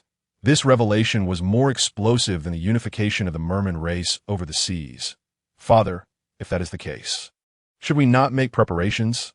The Grand Princess, who had been listening attentively, gently flicked her tail, her eyes betraying a hint of concern. The mere existence of a portal allowing outsiders to enter this realm warranted forethought. The Merman King nodded gravely and addressed Bei Changsheng. Thank you for informing us. Your assistance is greatly appreciated. Bei Changsheng inclined his head, and no need for such formality. I am curious to know the origin of the mural on that archway. The mural? The Merman King responded, bewildered, before suddenly realizing, are you implying that the designs on the mural depict that calamity? I cannot be certain, Bei Changsheng replied, but I suspect the likelihood is high. However, this is merely conjecture, which is why I wish to know who crafted that mural. The Merman King smiled wryly. To be honest, that mural was simply a feature of the stones we relocated from the land when we constructed this palace.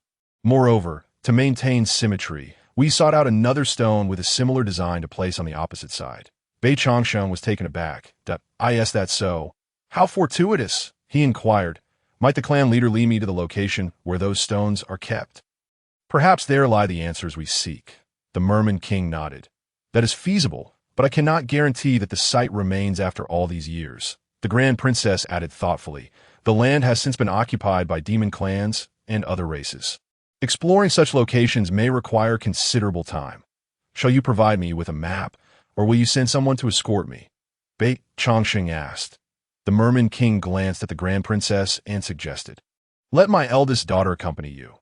She knows the situation on land better than I do, as she oversees the trade with the surface. The Grand Princess, feeling an inexplicable blush from the Merman King's gaze upon her, quickly concealed it. Very well, I shall prepare, and once ready, I will take you there. Bei Changsheng, noticing the Merman King's fatherly look at his daughter, shook his head in disbelief. In a world abundant with alluring beauties. He had never been swayed. How could he possibly pursue a fish? He was hardly without admirers. Since you have come to my abode, as the king of the mermen, I must extend my hospitality. Why not stay here for the time being? Once my daughter is prepared, we shall depart. The Merman King regarded Bei Changsheng with hopeful anticipation. How long will this take? If it requires an extended period, simply provide me with a map. And no sooner had he spoken than a merman rushed in, tumbling over himself. My king, it is dire news. The Dragon Prince has returned. Upon hearing this, the Merman King's face darkened with rage. Tell him to wait outside. Bei Changsheng was perplexed. What is the situation? Is there truly a dragon race in this realm? Sensing Bei Changsheng's confusion, the Merman King sighed and explained, the Dragon Prince is the 8th son of the Jiao Dragon clan. A millennium ago, he sought to marry my daughter, but I rejected him. To my dismay, he has not given up. For the past 1,000 years, he has persistently sought my favor. When he realized we were not interested, he began to sow discord, frequently seeking to provoke us. Given his status, I chose not to confront him, yet he has only escalated his actions. Bei Changsheng raised an eyebrow, realizing that the Merman King's eagerness to marry off his daughter stemmed from his predicament. Jiao Dragon, are they present in this sea? He had not encountered any signs of their existence during his previous explorations. The Merman King furrowed his brow as he explained, the territory of the Jiao Dragon King lies in another sea. Although we share royal status among the denizens of the ocean, their power exceeds that of the other sea clans by a significant margin.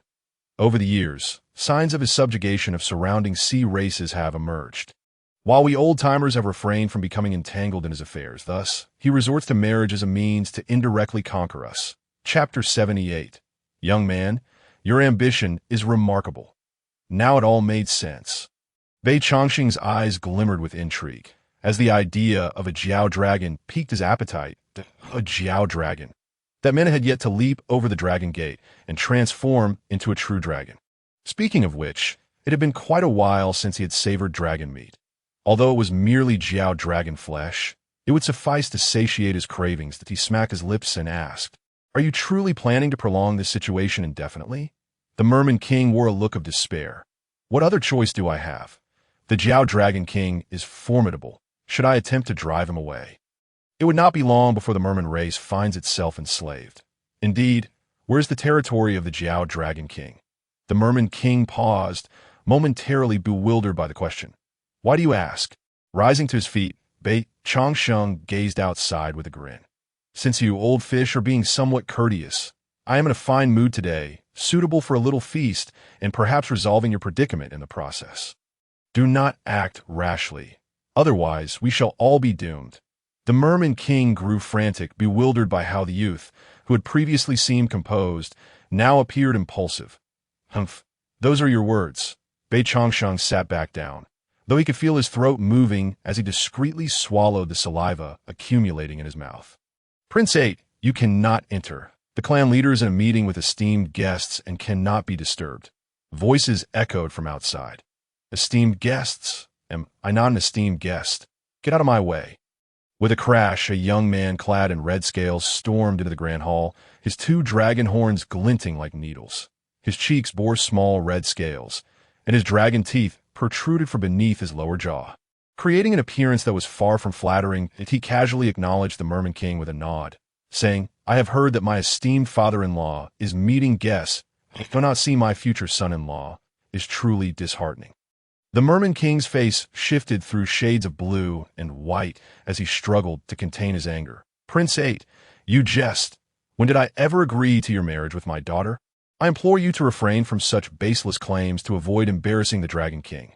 The 8 Prince waved dismissively, uninterested in the Merman King's words, and approached Bei Changsheng directly. So, you are the esteemed guest? Upon closer inspection, he realized Bei Changsheng possessed legs. A human. You are of the human race? The 8 Prince gasped, as if witnessing something utterly inconceivable, and then glared at the Merman King.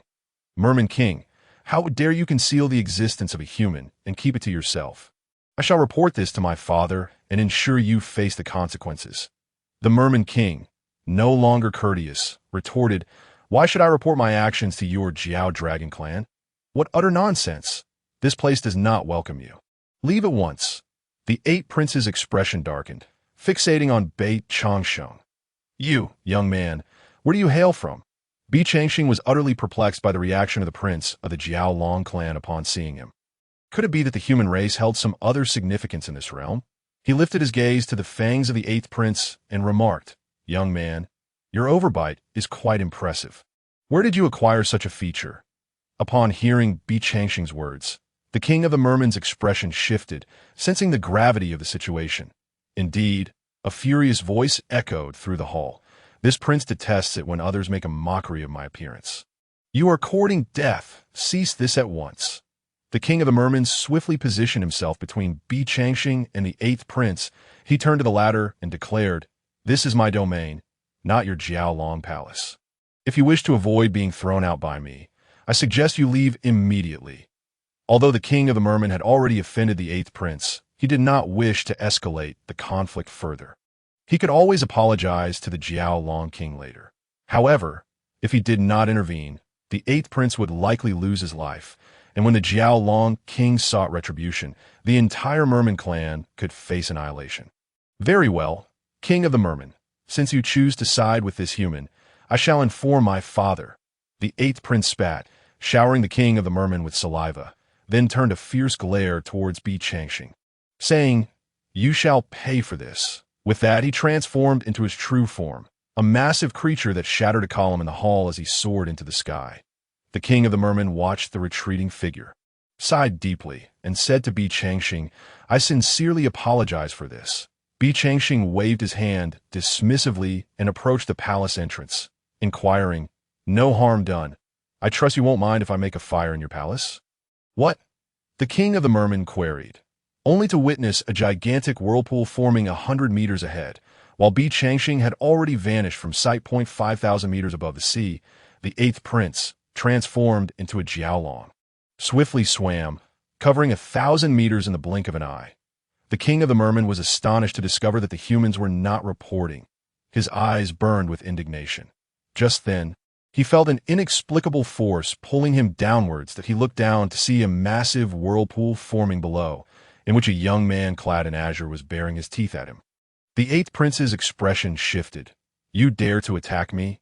Simultaneously, he sensed the formidable strength of his opponent. He was far from a match, as the aura emanating from Bei Changsheng was that of a saint. whereas he himself had only just grazed the threshold of sainthood. Bi Changxing ignored him as the whirlpool surged upwards, quickly closing the distance, and the suction intensified exponentially.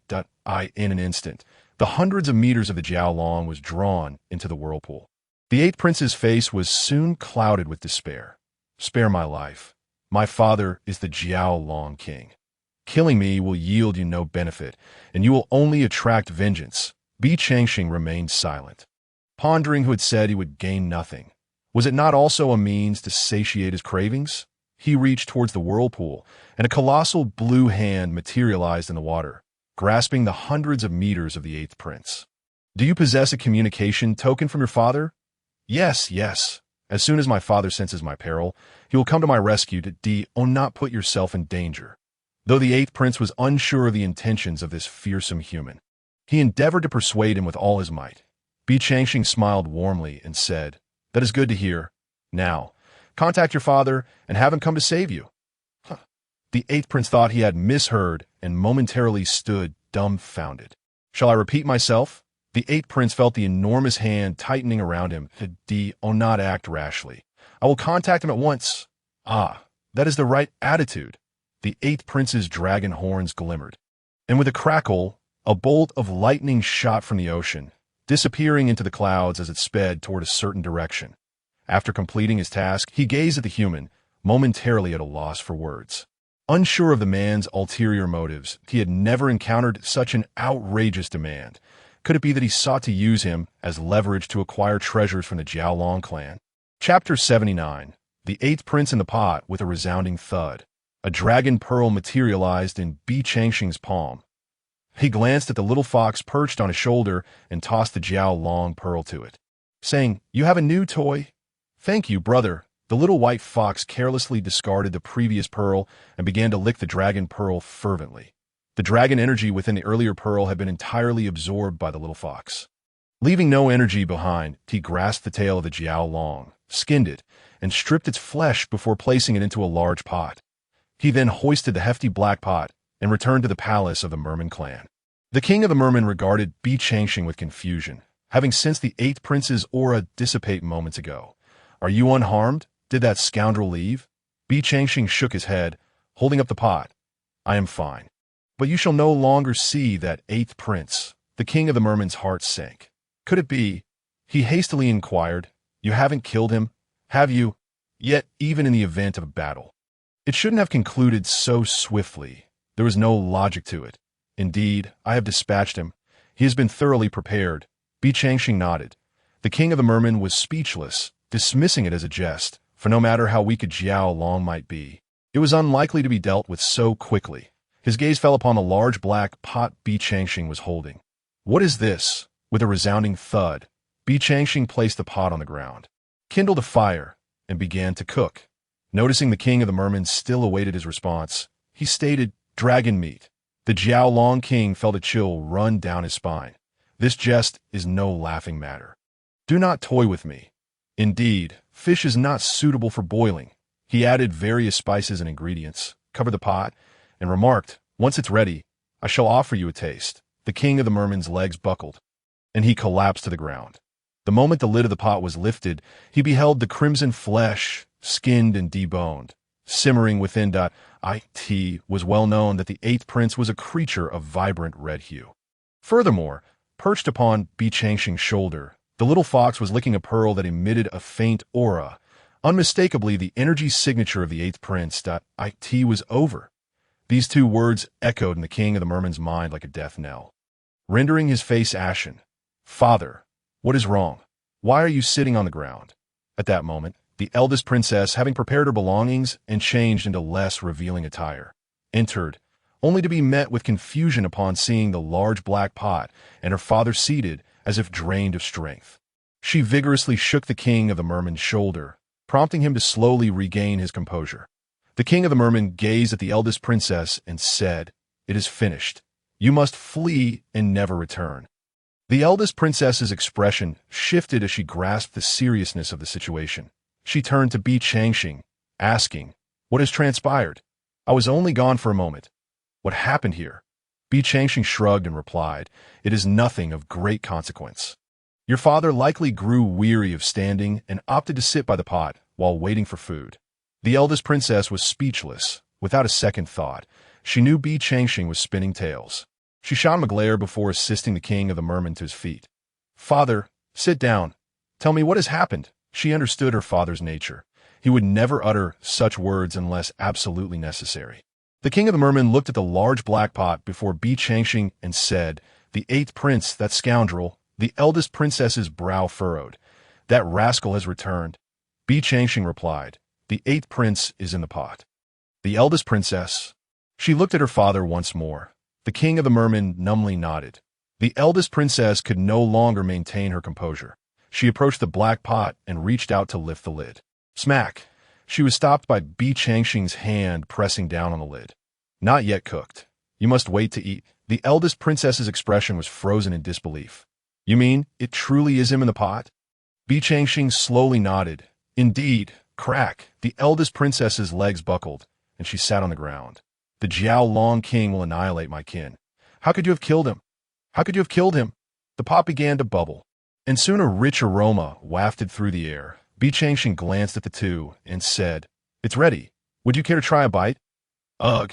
They were not merely averse to the meat. The father and daughter began to retch. Such a lack of taste. Bi Changxing fished out a dragon hind leg from the pot and began to chew heartily. Delicious. He was immensely satisfied. The little fox on his shoulder sniffed the air, then poked Bi Changxing's cheek with its paw, signaling that it too desired a taste. "Huh. You know this is a delicacy. Here." He tore off a piece of the translucent meat and offered it to the little fox. In the hall, one man and one fox were indulging with glee, while a father and daughter pair nearby were filled with despair. Suddenly, a thunderous crash resonated as 3 Jiao Longs blocked the entrance of the great hall. "King of the mermen, come forth. How dare you harbor a human and incite him to strike against my 8th brother? What punishment do you deserve?" Bi Changxing's eyes sparkled with intrigue. "Oh dear, 3 of them again. It seems I shall be feasting on dragon meat every day from now on." He leisurely stepped out of the palace, carrying a dragon leg in his grasp. Before him loomed 3 serpentine dragons, 1 ebony, 1 crimson, and the last a striking blend of gold and silver. These 3 dragons coiled ominously above the palace, their predatory gazes fixed intently on the palace of the merfolk. "You 3 seek me?" Bei Changsheng inquired, tearing off another morsel of meat, his tone deceptively innocuous. Indeed, they were of the human race, exactly as described in the records. Capturing him would surely reveal the whereabouts of the others. "Ha ha ha! With the soul and blood of a human, my father shall transform into a true dragon." Bei Changsheng raised his brows, realizing why the 8th prince had reacted so dramatically upon seeing him. It was clear that these dragons yearned to utilize his soul and blood to break through and metamorphose into a true dragon. He recalled tales from the vast expanse of Shenzhou, where a dragon had once slaughtered hundreds of thousands of cultivators in pursuit of condensing dragon souls to achieve transformation. Ultimately, that dragon had been slain by a powerful figure from the immortal sect, suffering a fate of disintegration. What a unique aroma! One of the black dragons twitched its nostrils, eyeing the rapidly diminishing dragon leg in Bei Changsheng's hand. "Human, what are you consuming?" Bei Changsheng mused, bemused that even his own kin could not recognize him. "Hungry, are you? Here you go." He nonchalantly tossed the remaining bone of the dragon leg towards the 3 serpentine dragons. Smack! The crimson dragon instinctively caught it, scrutinizing it closely. Dragon bone. Its expression shifted dramatically. The other 2 dragons, too, suddenly grasped the implication, erupting in furious roars. "You dare slay my 8th brother? Seek death!" They bellowed, extract the whereabouts of a human race, and devour him alive, shattering his corpse into 1,000 pieces. Chapter 80. Half-Dead Roar. A thunderous dragon cry erupted, sending waves crashing and a tsunami sweeping across the heavens. Beneath the sea, the 3 dragons charged towards Bei Changsheng. Their eyes burned with fury, intent on eliminating this villain. "Prepare to meet your end." Bei Changsheng observed the approaching black dragon, flipping onto its back with a grin. Not happening. Before the black dragon could maneuver, he delivered a powerful punch to its spine. Crack! A sharp sound resonated. The black dragon's eyes bulged in shock. Roar! A heavy tearing sound reached the ears of the crimson and patterned dragons. Their expressions twisted in horror. No! Third brother! Second brother! In the depths of the sea. Two severed dragon bodies erupted, spilling forth an endless tide of blood that stained the ocean floor crimson. Bei Changsheng wielded his energy, grasping the severed dragon bodies, and addressed the remaining two serpentine dragons. Thank you for the delightful takeaway you have so generously delivered. Kill him! The crimson dragon unleashed a torrent of red flames, summoning two hammers that hurtled towards Bei Changsheng. Their intent was clear. They were fighting for their lives. Meanwhile, the patterned dragon conjured thunder, bolts of searing lightning crashing into the ocean floor, turning countless sea creatures into ash, mingling with the sediment. Boom! Under the violent storm of lightning, the ocean floor fissured as if an earthquake had struck. Bei Changsheng skillfully dodged while expertly handling the torn remains of the black dragon. Come at me one by one. Don't rush. Once I'm done with this one, it will be your turn. The two dragons, upon hearing this, were consumed by rage. Dragon slash of 10,000 characters. Soul seal. Two blades of light cleaved through the water, their terrifying shockwaves evaporating tons of seawater, aimed at Bei Changsheng. He chuckled. Such attacks could scarcely breach his defenses, let alone inflict harm. With a casual slap, the two beams of light exploded instantaneously. The colossal stones on the seabed shattered, sending fish within a 1,000-meter radius scattering into a mist of blood. Simultaneously, the soul attack struck. Clang! That assault of spiritual energy traversed 1,000 meters in an instant, crashing into Bei Changsheng. Yet this soul strike produced a sound akin to a physical collision, sending chills down the spines of the two dragons. Run! Almost simultaneously, the two dragons pivoted and fled. They realized that this human was no soft target, but rather a formidable adversary. If we can just reach our territory, we could survive. Once our father arrives, he will be doomed. The two dragons hatched this plan. Bei Changsheng wore a mocking smile. Where do you think you're going? You cannot escape my grasp. With such meager strength, how could you possibly elude this extraordinary realm? Buzz! A tremor rippled through the ocean, and the fleeing dragons crashed against a colossal luminous hand. The hand clasped together, and a scream echoed, but it was swiftly silenced. Today has been fruitful. No aerial forces to contend with. He reappeared in the palace of the merfolk, lugging the three dragon corpses at that moment. The merfolk king and his daughter were no longer in a daze. Upon seeing Bei Changsheng return, they hurriedly offered him a chair and began massaging his shoulders, fearful that a moment of displeasure might lead to their abandonment. Here, yes. Ah, delightful. He directed the elder princess to knead his shoulders. The merfolk king regarded the dragon corpses on the ground solemnly, stating, "Now we are all in the same boat." Hearing this, Bei Changsheng turned and remarked, "I believe you have miscalculated. Even if you perish, I shall remain unscathed." The father and daughter fell silent, pondering their fate. "We have slain 4 princes of the dragon clan. We have undoubtedly forged a vendetta." Bei Changsheng observed the dragon corpses, pondering, "I wonder if the Dragon King will come. The demise of these may well alert him that we should make haste." The merfolk king suggested. "Flee. To where?" Bei Changsheng scoffed. "There's no need. I fear he might not come." The father and daughter exchanged glances, falling silent. The Dragon King was immensely powerful, and this sudden appearance of a human was shrouded in mystery. What kind of spark would ignite from their clash? "Father, we will prevail, won't we?" The elder princess's eyes brimmed with concern as she gazed at the indifferent Bei Changsheng and the dragon corpses on the ground. Attempting to reassure herself, the merfolk king's expression was complex. "It seems you are quite eager for victory, yet you just claim to have no interest in him." The elder princess replied, "We women are ever so fickle." The merfolk king wore a look of resignation.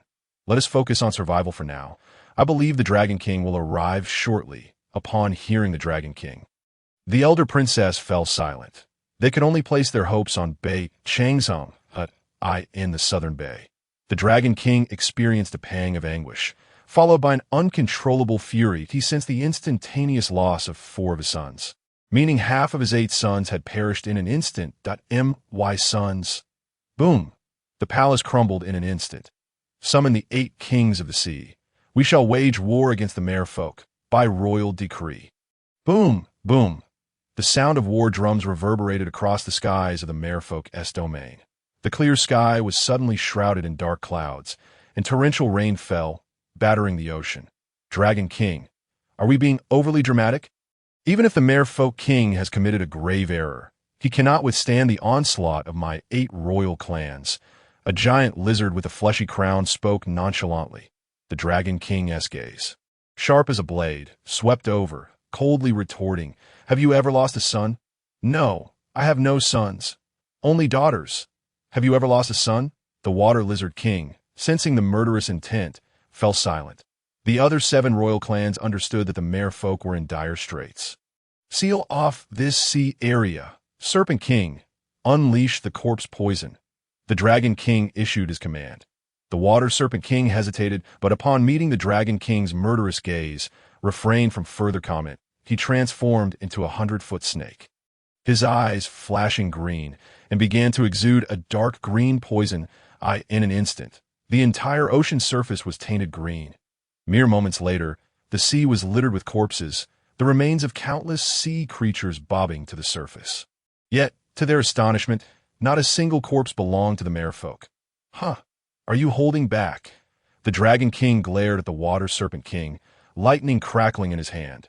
"Dragon King, I assure you, I am not holding back. Please observe keenly."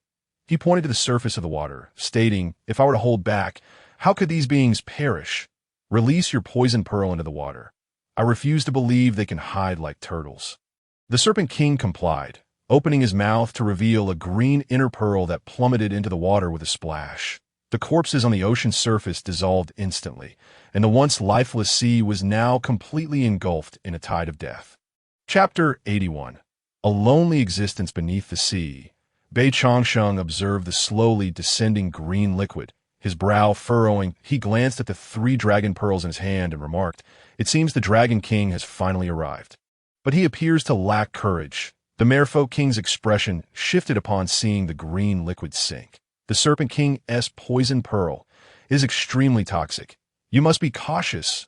Bei Changsheng nodded, crushing one of the dragon pearls to extract the lingering dragon soul within. Though the soul was on the verge of dissipating, under Bei Changsheng's control, it surged, transforming into a black dragon. It opened its mouth wide, voraciously consuming the green poison. When it comes to poison, dragons are truly adept. It's a pity their aspirations lie elsewhere. Under his dominion, the venom in the sea diminished, yet the dragon's soul grew increasingly colossal, surpassing its former size and surging to thousands of zhong. Subsequently, the dragon's soul he commanded surged towards the surface of the ocean. The Sea Serpent King, who was orchestrating the poisoning with a toxic elixir, suddenly felt a tremor in his heart. In that moment, a dragon's soul, enveloped in green liquid, charged upward, opening its mouth to swallow the Sea Serpent King's toxic elixir whole. No. The Sea Serpent King let out a mournful cry, splashing into the sea, sinking beneath the waves. The Sea Serpent King, his ally, the Whale King, was filled with fury and astonishment as he gazed at the venomous dragon soul roaring towards them from the surface, exclaiming, "Is that not the 3rd dragon's son?"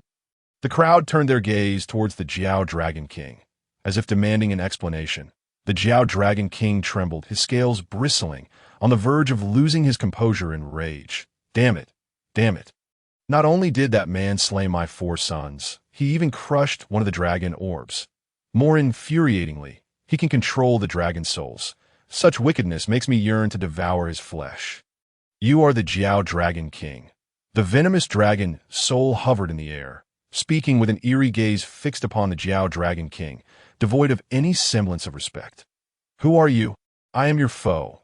All 4 of your sons perished in my hands. And as for your 8th, he has already met his end in the pot.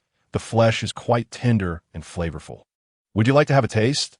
The expressions of the 7 Sea Kings were utterly captivating, as they could hardly believe that a madman would dare feast upon the sons of the Jiao Dragon King. Their eyes clashed, as if conferring about something. "That I shall kill you." The Jiao Dragon King, driven to madness, transformed into a towering figure, summoning clouds and mist, seizing lightning to strike at the venomous dragon soul. Boom! The green liquid erupted instantaneously. Ah, my eyes! Save me! Save me! The awaiting subordinates of the 8 Sea Kings were taken aback by such an unforeseen disaster. The green liquid, like a maggot in the bone, quickly dissolved tens of thousands of sea creatures. That moment, they realized that the Jiao Dragon King had likely encountered a formidable opponent. Follow me to slay that villain, and I shall grant you half of the sea territory governed by the Jiao Dragon clan. In that moment, the Jiao Dragon King was willing to sacrifice everything for vengeance. However, the remaining Sea Kings were not fools. Jiao Dragon King, my wife is about to give birth to our 325th child. I must take my leave. The Flying Fish King, with 6 glimmering eyes, vanished in a flash before the Jiao Dragon King could respond. Once one fled, others soon followed suit. That I have 12 cauldrons of elixirs brewing at a critical juncture. I cannot stay. Another departed. I just remember my sister-in-law is quarreling with my wife. I must return to mediate. I shall return shortly. Me too. The Jiao Dragon King cast a cold, grim glance at the departing figures. Your wife and his wife are the same person? The Catfish King retorted. His sister-in-law is my wife. That in mere moments. Only the Whale King remained by the Jiao Dragon King's side. Accompany me for vengeance. We must pay them a visit. He turned to the Whale King, asking, Whale King, why do you not depart? Why should I leave? The Whale King, seeing the Jiao Dragon King's confusion, replied, I am curious to see if that fiend truly possesses 8 eyes and dares to act with such impunity. Very well.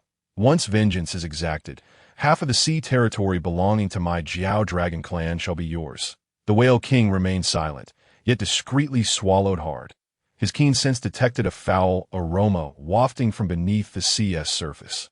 A tantalizing fragrance. Kill. Boom! The Jiao Dragon King plunged into the water. The Whale King waved his massive fin, dispersing the whales behind him before following suit. Below the surface, Bei Changsheng skinned the Sea Serpent King, crafting 4 pairs of boots, a backpack, a hat, and armor from the serpent's hide for the little fox. Thank you, brother. The Merman King winced. He had never encountered such a ruthless human, not even in the annals of history. He suddenly regretted allowing the Grand Princess to guide Bei Changsheng. Daughter, I believe you should exercise caution when venturing out with him. The Grand Princess, sensing his thoughts, replied, Do not worry, father. Most land creatures will show us respect. The Merman King's forehead throbbed with veins. I am concerned he will show no respect to others.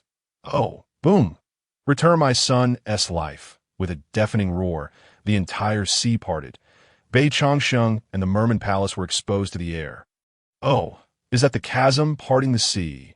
Bei Changsheng feigned astonishment at the immense dragon head, remarking, It seems you are but a step away from transforming into a true dragon. Die. The Jiao Dragon King was in no mood for idle chatter. Cataclysmic bolts of lightning rained down upon the palace, completely engulfing it in radiant fury. Thud. The Whale King, unable to halt his momentum, crashed onto the sandy floor, but quickly regained his composure, gazing at the palace shimmering within the lightning, and the figure basking in its glow with a look of sheer delight. A human. This fellow is a being of saintly caliber. His eyes gleamed, and with a powerful flick of his massive tail, he sent the Jiao Dragon King flying. As the lightning faded, the Whale King appeared opposite Bei Changsheng, quickly stating, I am a close ally of the Merman King. I implore you, do not strike. He then rushed to the great cauldron, saying, Give me a piece to eat, and I shall divulge the Jiao Dragon King's weakness. Bei Changsheng looked at the excessively corpulent Whale King and could not help but chuckle. Eat away. As for the weakness, I have no need to know. Meanwhile, the Merman King stood dumbfounded as he watched the Whale King charge down, rapidly devouring dragon leg meat, utterly at a loss for words. Whale King? The Merman King exclaimed. Why are you also wading into these murky waters? The Whale King pointed at the enraged Jiao Dragon King. Can you not see? The 8 Sea Kings have all been two-faced with him. They never intended to fight for him. It has always been mere pretense. The Merman King gazed at the Jiao Dragon King, only to find that the other Sea Kings had vanished, leaving only the Whale King, who continued to voraciously consume dragon flesh, entirely devoid of any moral restraint for the sake of meat. Those who gain the way attract assistance, while those who lose it find themselves bereft. The ancients do not deceive me. Bei Chongqing looked at the Whale King. Well, what do you think? Do these two even understand what delicacies are or what it means? Chapter 82. Collapse. Boom, as the lightning dispersed. The Merman Palace stood unscathed, for the Jiao Dragon King's thunder could not penetrate the protective shield Bei Chongqing had cast over it. Meanwhile, the Whale King, caught in the act of feasting on dragon meat, was apprehended. The Jiao Dragon King's fury was palpable. He had never encountered such unabashed individuals. You force my hand, you force my hand. In a moment of fleeting brilliance, he unleashed forbidden techniques, sacrificing his vitality to elevate his power beyond measure. He was now perilously close to achieving immortality. One more step, and he would truly become a dragon. Alas, the power of forbidden techniques is great, but so too is the backlash. His path has been corrupted, and the road to immortality sealed off.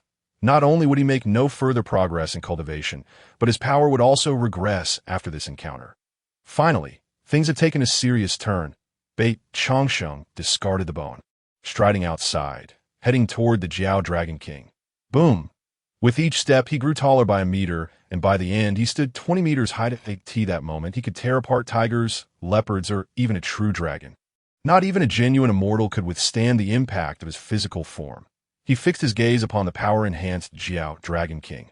Come, I am in need of a weapon, and since I lack materials, your dragon horns will suffice. Die.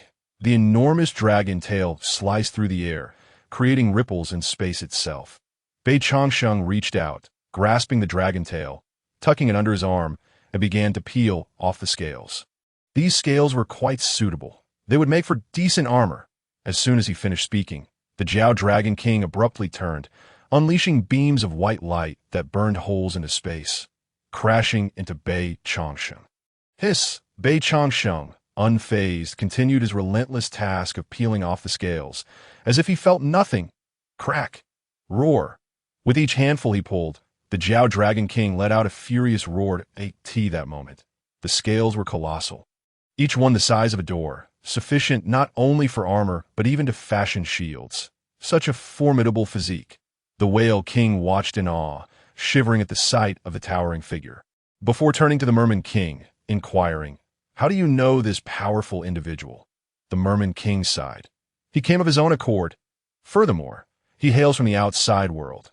The Whale King's expression shifted dramatically as he rushed over.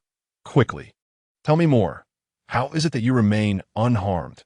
How can you withstand my forbidden techniques?" The Jiao Dragon King was on the brink of madness. None of his most adept techniques proved effective against Bei Chongqing. "Forbidden techniques?" Bei Chongqing spat disdainfully. "You dare to call this a forbidden technique?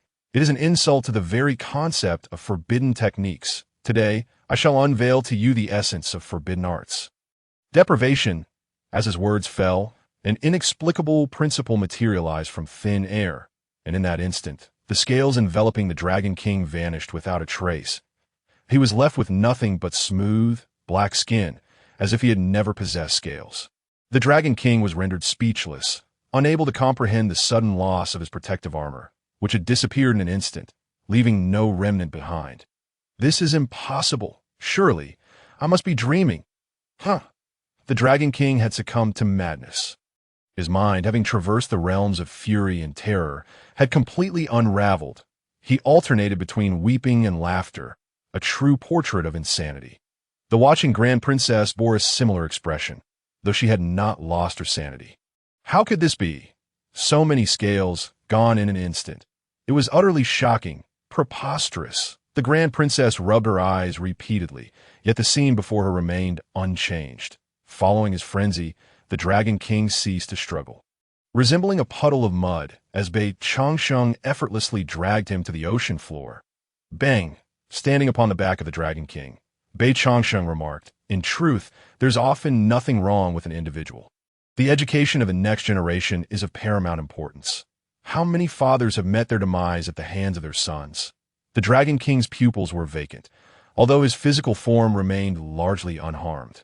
The absence of scales left his spirit in utter disarray. The Shark King and the Whale King cautiously emerged from the palace, approaching the Dragon King with a complex mixture of expressions. Reflecting on how this once mighty ruler of the seas had come to this state, evoking their profound sympathy. How do you intend to deal with him? The Shark King inquired after a long silence. Glancing up at Bei Changsheng, shall I consume him?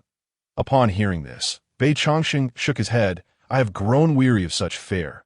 The others fell silent. Might we consider sparing him? The Whale King cautiously posed the question. Bei Changsheng regarded him and asked, What is your reasoning? After a moment's thought, the Whale King replied, This fellow was merely blinded by hatred. Without his son, he is not deserving of death. Upon hearing this, Bei Changsheng turned to the Shark King. What say you? The Shark King hesitated for a moment before responding. He is your captive. We have no authority over his fate. You may do as you wish. The Grand Princess nodded in agreement with her father's sentiment. Bei Changsheng shook his head, saying, Have you considered the consequences of releasing him today? If he were to regain his sanity, what ramifications might ensue? The group fell into silence. The Whale King scratched his belly and suggested, In that case, grant him a swift end. Bei Changsheng nodded as he placed a foot upon the Dragon King's head. With a dull roar, the reign of this once mighty ruler of the seas came to an abrupt conclusion. I shall take the Dragon Pearl, AS, for his remains.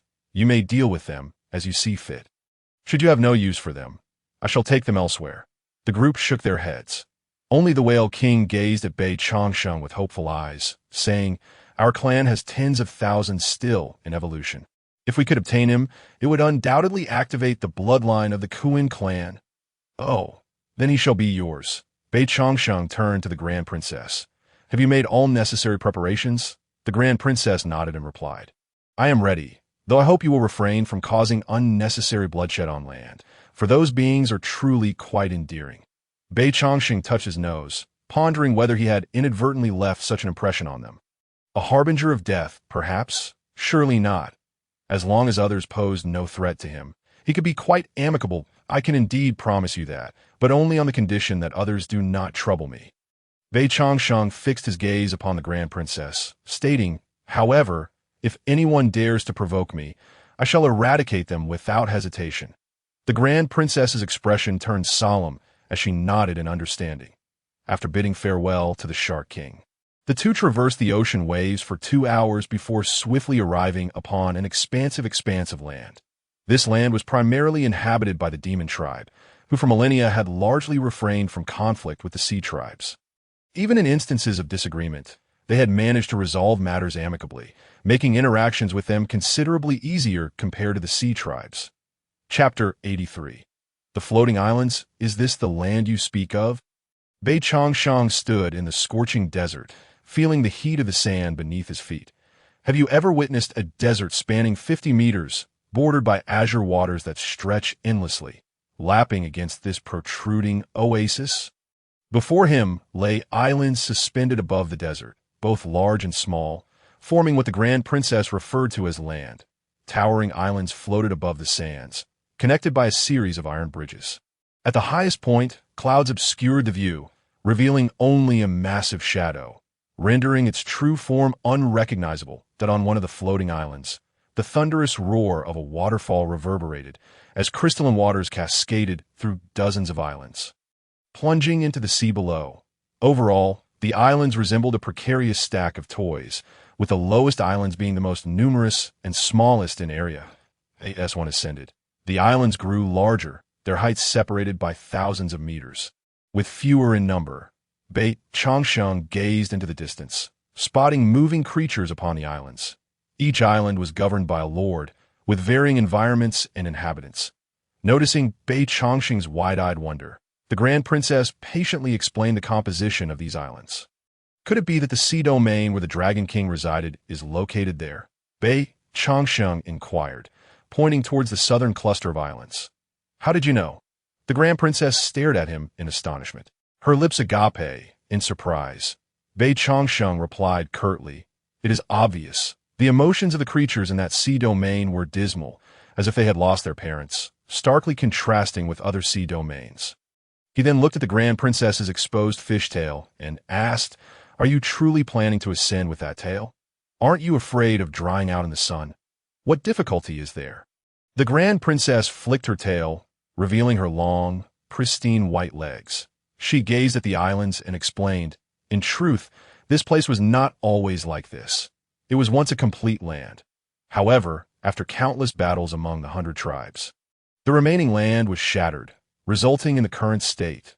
The land was destroyed, and yet you claim the beings here are exceedingly amicable." Bei Chongqing mused, recalling the Grand Princess's earlier words, his gaze tinged with skepticism. The Grand Princess felt his scrutiny and turned away, speaking softly. "It is precisely because the land was fractured that we achieved harmony among the 100 tribes. Without losing something, no one understands the value of cherishing." "Then, from where did you extract those stones adorned with murals?"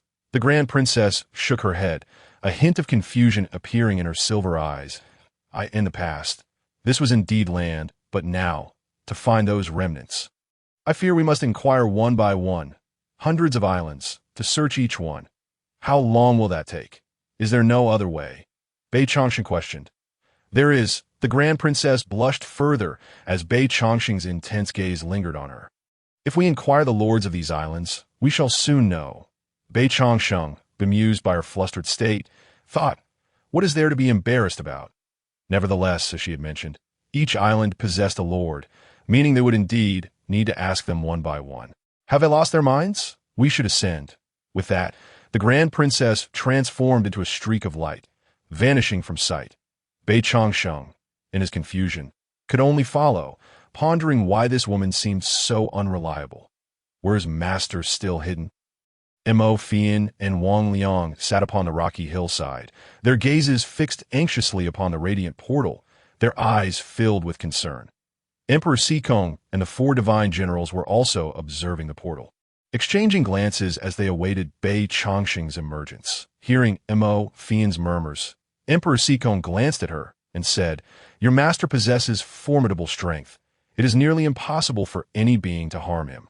You need not fret. Fret is hardly the term. I am well aware of my master's prowess. But what if he is trapped inside?" Mo Fian expressed her deep unease, as the reappearance of a secret realm within another secret realm was already perplexing enough. Moreover, the portal did not allow them entry, leaving anyone in their position feeling apprehensive. Emperor Sikong contemplated for a moment before addressing the 4 divine generals behind him. "I shall go and inquire with Ro, to see if there is a solution. You two remain here, and should anything unusual occur, relay the information to me immediately." "Yes, Divine Lord." Mo Fian watched Emperor Sikong depart, furrowing her brow. However, upon recalling the situation in the great Xia divine capital, she realized many matters awaited his attention and refrained from stopping him. Furthermore, he had stated his intention to seek a solution for the portal issue, so she had no grounds to voice further objections. "Wang Liang, is there any mention of this secret realm in your sect's ancient texts?" Wang Liang shook his head, feeling quite helpless. The Yellow Spring sect is not even within the top 50 ranked sects. How could we possibly have any records of the great Xia secret realm? I doubt even many sacred grounds possess such knowledge. After much effort, he finally managed to secure a powerful ally, but he feared that misfortune might befall him. Otherwise, he worried that his ashes might be scattered by his enemies. Fei nodded, acknowledging that Wang Liang's words held merit. It was commendable for a small sect to have survived to this day. There is little she could do but wait here. If Bei Chongqing failed to appear by tomorrow, she would have no choice but to return to the sect and seek help. Although they had spent less than a year together, she had realized that her master was quite protective, both of her and of in the northern region. Amidst the fog domain and the sacred land of Beiling, Yu Qianji appeared visibly agitated. Just moments ago, while he was engrossed in his cultivation, a blinding light had pierced through the formation he had set up, invading his consciousness. Startled, he leaped to his feet. It was essential to note that this was the sacred land of Beiling. Not only was it shocking that something could penetrate his protective formation, but how had it even entered the sacred land? He examined himself thoroughly, finding no injuries or abnormalities. Yet, the light had surged into his consciousness and then vanished. This was peculiar, being revered as the foremost genius among the top 10 prodigies of the Beiling 4 domains. Yu Qianji possessed extraordinary skills, surpassing his peers in both cultivation and formation mastery, leaving them in the dust. However, he now faced an unforeseen predicament, the consciousness. Earlier, he had conducted a cursory search of his consciousness and found nothing amiss, which was why he had begun to panic. With this thought in mind, he sat cross-legged once more and meticulously scanned his consciousness with his divine sense, leaving no stone unturned. Suddenly, his eyes widened in realization. What was this? In a corner, he had spotted the source of that white light, a luminous point. Just as he drew closer to the light, it erupted suddenly, and countless unfamiliar white characters appeared within his consciousness. Strangely, he felt a profound familiarity with these characters, and he murmured softly, Tianhu Bien. Chapter 84. Clue beneath the shade of lush trees. A gentle breeze caressed the air, carrying a faint floral fragrance, accompanied by the incessant buzzing of bees. Your Highness, what is your name?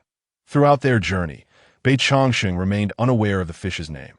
The princess paused, suddenly realizing she had forgotten to introduce herself to Bei Chongsheng and felt a bit embarrassed.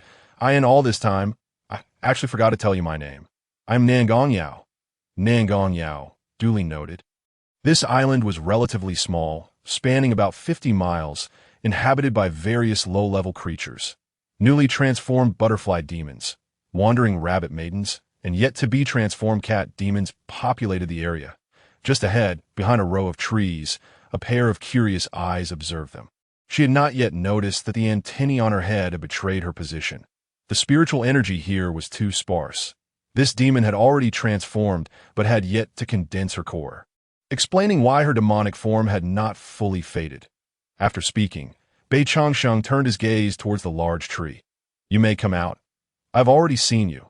Fearing he might act rashly, Princess Nangong Yao spoke softly to the butterfly demon hiding behind the tree. I am of the Sea Tribe. I have come solely to meet the lord of this island, the Island Master. Would you be so kind as to guide us there? With a rustling sound, a small head peeked out from behind the tree. As her wings fluttered, she wobbled her way to the front of Nangong Yao. Are you from a sea? The butterfly demon was small, resembling a 5 or 6-year-old girl, with 2 enormous blue butterfly wings that fanned out, releasing a fragrant aroma. Then she turned to Bei Chongsheng and said, But you don't smell like the sea. Bei Chongsheng widened his eyes. The scent of the sea? Well then, children do speak without reservation. Nangong Yao produced a pearl and placed it before the butterfly demon, that if you take me to find your lord, this pearl is yours. All right. The little girl's eyes sparkled with innocence. And without a second thought, she led Bei Chongsheng and Nangong Yao towards the other side of the island. Bei Chongsheng surveyed the surrounding environment. He noted that this place provided an excellent living condition for the weak. The demon clan here truly thrived. How so? Is it that the demon clans outside fare poorly? Nangong Yao inquired, following closely behind the butterfly demon. Outside, there is abundant spiritual energy, but the competition is also fierce. Whether human or demon, those with lower strength have little chance of survival. However, there are many, and some inevitably rise above in such a perilous cultivation environment. Nangong Yao expressed her understanding. This is a universal truth. Whenever the consumption of resources exceeds their availability, conflict is inevitable. She glanced around and added, the beings on each island do not exceed 100,000. Once a certain threshold is reached, the leaders will issue a prohibition on births. Only when powerful beings leave the island will it be restored. Thus, they continued their conversation, and soon, the butterfly demon led them to a dwelling. Island Master, someone seeks you. From the sea, the butterfly demon announced, turning to Bei Chongsheng and Nangong Yao. Just wait here. The Island Master is likely taking a deep slumber. With a delightful wrinkle of her nose, she flew away. Bei Chongsheng observed the modest house, which appeared quite simple, resembling a giant mushroom that had been hollowed out, equipped with basic doors and windows, without any further adornment. Yet, the mushroom house evoked memories from his past life, reminiscent of the many children-as cartoons featuring variously colored mushroom houses. However, this mushroom house had long since wilted, its exterior resembling tree bark, covered in gray. Waiting idly was not a solution. I will knock, Concerned that Bei Changsheng might grow impatient, Nangong Yao declared, "After all, there are hundreds of islands behind us. It would be troublesome to visit them one by one. Knock, knock." The wooden door emitted a dull thud. After a moment, a yawn echoed from within, sounding distinctly feminine. Creak! The door opened, revealing a rabbit maiden with rabbit ears who peered out. Her eyes brightened upon seeing Nangong Yao. "Oh, it's you. How did you know I lived here?" Nangong Yao brushed her hair back and replied, "A little butterfly brought me here. Oh, and who might this be?" The rabbit maiden's eyes sparkled with curiosity as she fixed her gaze intently on Bei Changsheng. "This is my friend. We have come to inquire about certain matters, if it is not too much trouble. We would appreciate your understanding." Though the rabbit maiden was merely at the nascent soul stage, Nangong Yao remained exceedingly polite, not exhibiting any arrogance. "What is it?" The rabbit maiden, the island master, adjusted her pristine ears. Her curiosity piqued. If any of these islands possess stones with patterns?" Nangong Yao asked, taking the initiative since Bei Changsheng remained silent. "Stones with patterns?" The rabbit maiden furrowed her brow. Digging through her memories, Bei Changsheng and Nangong Yao remained silent, patiently waiting for her to speak. After a quarter of an hour, the rabbit maiden hesitantly said, "It seems there really are some." "So there's a clue?" Bei Changsheng had initially thought it would take searching half the islands before discovering anything. To his surprise, they had barely started and already found information. The rabbit maiden blinked and nodded. "Long ago, before these islands existed, when this place was still a continent, someone reported the discovery of stones with patterns to the great demon king. You know on which island it is located?" "Naturally, it should be on the island where the tree spirit resides." This left even Nangong Yao perplexed. Tree spirit? On which island is it located? With hundreds of islands, she needed to know the exact name to search effectively. Although his divine sense could sweep across all the islands, if the object was buried underground, he might not be able to detect it on the 10th island. You simply need to ascend to the highest level. And there it will be.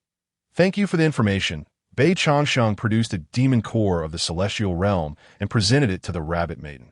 "What is this?" The rabbit maiden's innocent eyes widened.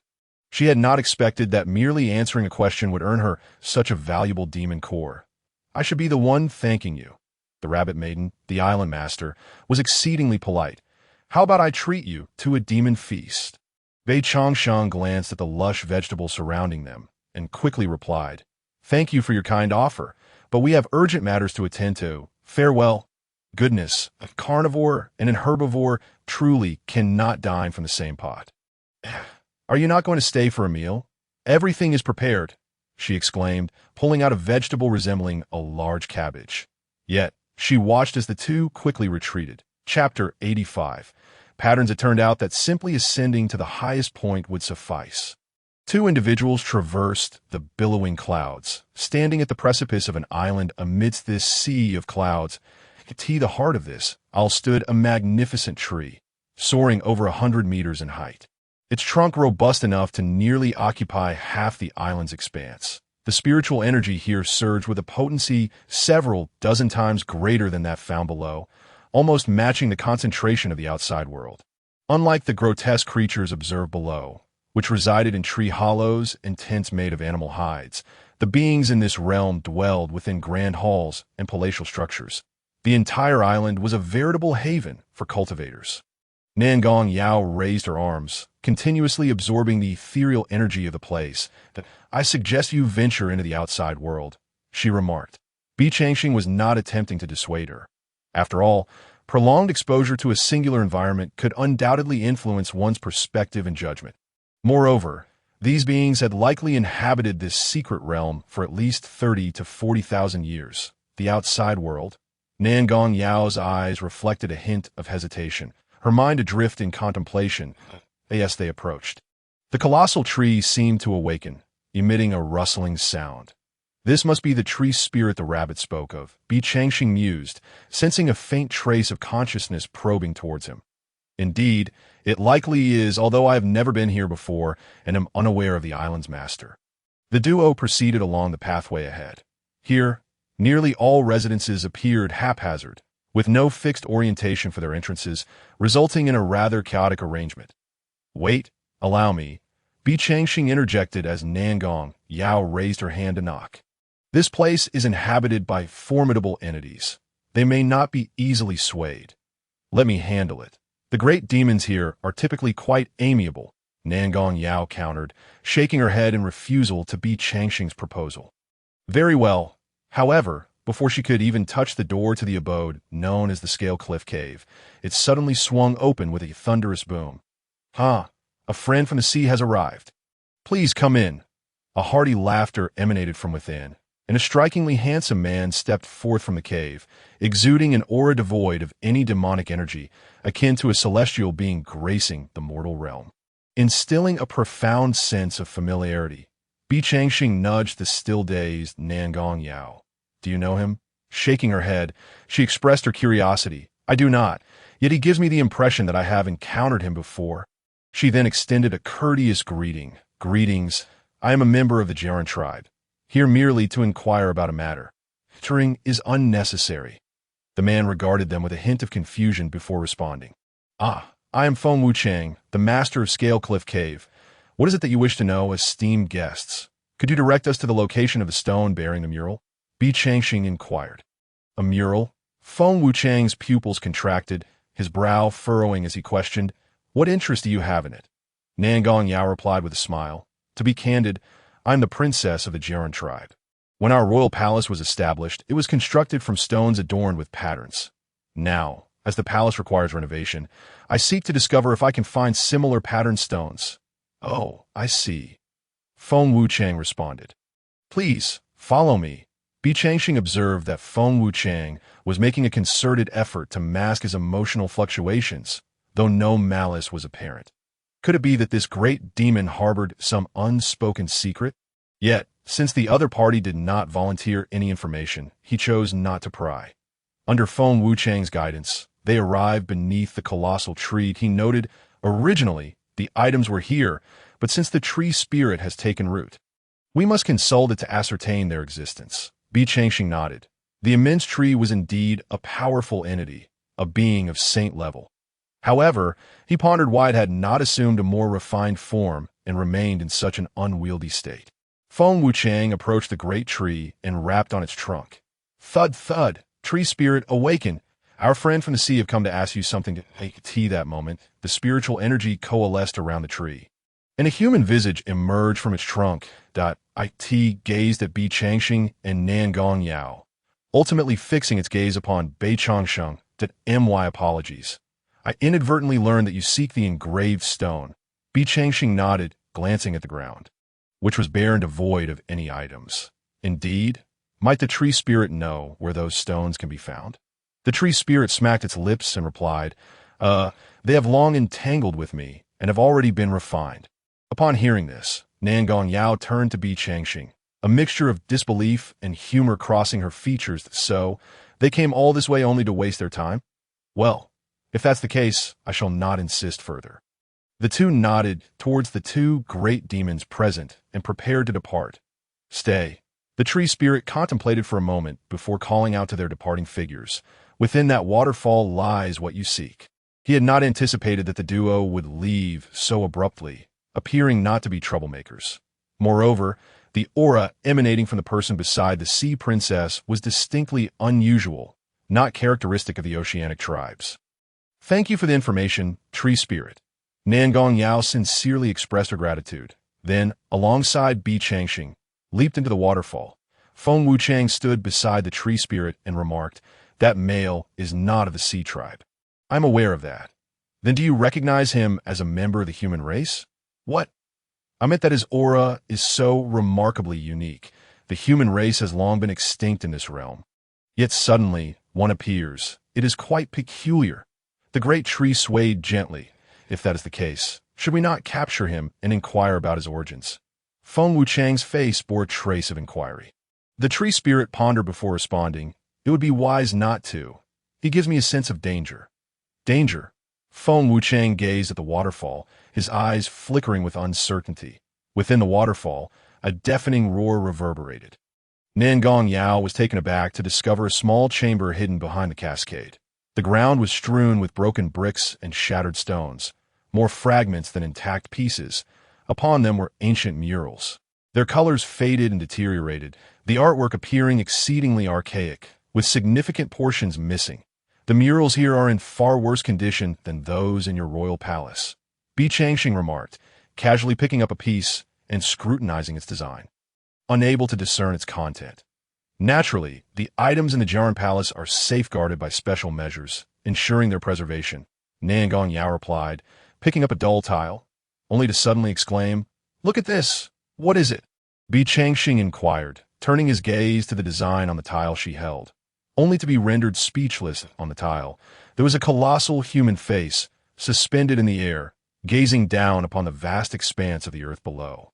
Resembling a deity surveying the world, "Is this the visage your father spoke of?" He took the dark tile from her, the white lines of the design, easily visible despite its color, I could see that moment. He sensed something amiss. Just an instant ago, the giant face on the tile was looking down at the earth, but now it seemed to have shifted its gaze, now staring directly at him. The contents of this tile possess an unsettling quality, he noted. Nangong Yao, perplexed, only understood upon Bi Changxing's indication, and she gasped in astonishment. What is happening? Although she was powerful, she had never encountered or heard of such bizarre phenomena. The mural's imagery can move of its own accord. Has it come to life? Suddenly, the dark tile began to radiate with light. Seeing this, Bi Changxing hastily discarded it. Buzz, the tile levitated, its light intensifying, and in the blink of an eye, it enveloped their small space in blinding radiance. When their vision cleared, Bi Changxing found himself and Nangong Yao standing in a realm of pure white. Where are we? Nangong Yao momentarily lost her bearings before swiftly moving closer to Bi Changxing, wary of unforeseen circumstances. Though she had felt no fear in the demon realm, being in an unknown space naturally compelled her to seek protection, and if I am not mistaken, we are in a mental realm, he stated with calm assurance. That a mental realm? Could it be that the tile bore the spiritual imprint of that giant face? Perhaps, though I cannot say for certain. As the two conversed, the white light began to manifest a plethora of beings, landscapes, and elements of nature. The myriad of life forms flowed past them, validating Bi Changxing's assertion. The pair stood still, observing the transformations of this world, which was likely a memory space belonging to an individual. Boom! Time and space rapidly rewound, returning everything to its origin. All began with a shepherd boy stepping out from a small village. "What is your name?" A woman in the county looked down at the feeble child on the ground and asked, "What is your name?" "My name is Wang Yang." "Come with me." Thus, Wang Yang resided in this affluent household for a century. After outlasting them all, he came to realize his own uniqueness. Consequently, he embarked on a quest for immortality and enlightenment. Before a modest sect, he knelt in supplication, ultimately rendered unconscious and cast into the river below. Yet, due to an uncharted transformation within him, he did not perish. Instead, he drifted along the current, arriving at a mountainous region. The mountains were enveloped in purple mist, radiating a brilliance that momentarily led him to believe he had entered a realm of immortals. At that moment, a woman emerged from the mountain, gazing at Wang Yang for an extended period, before stating, "Follow me, and from this day forth, you shall be my disciple."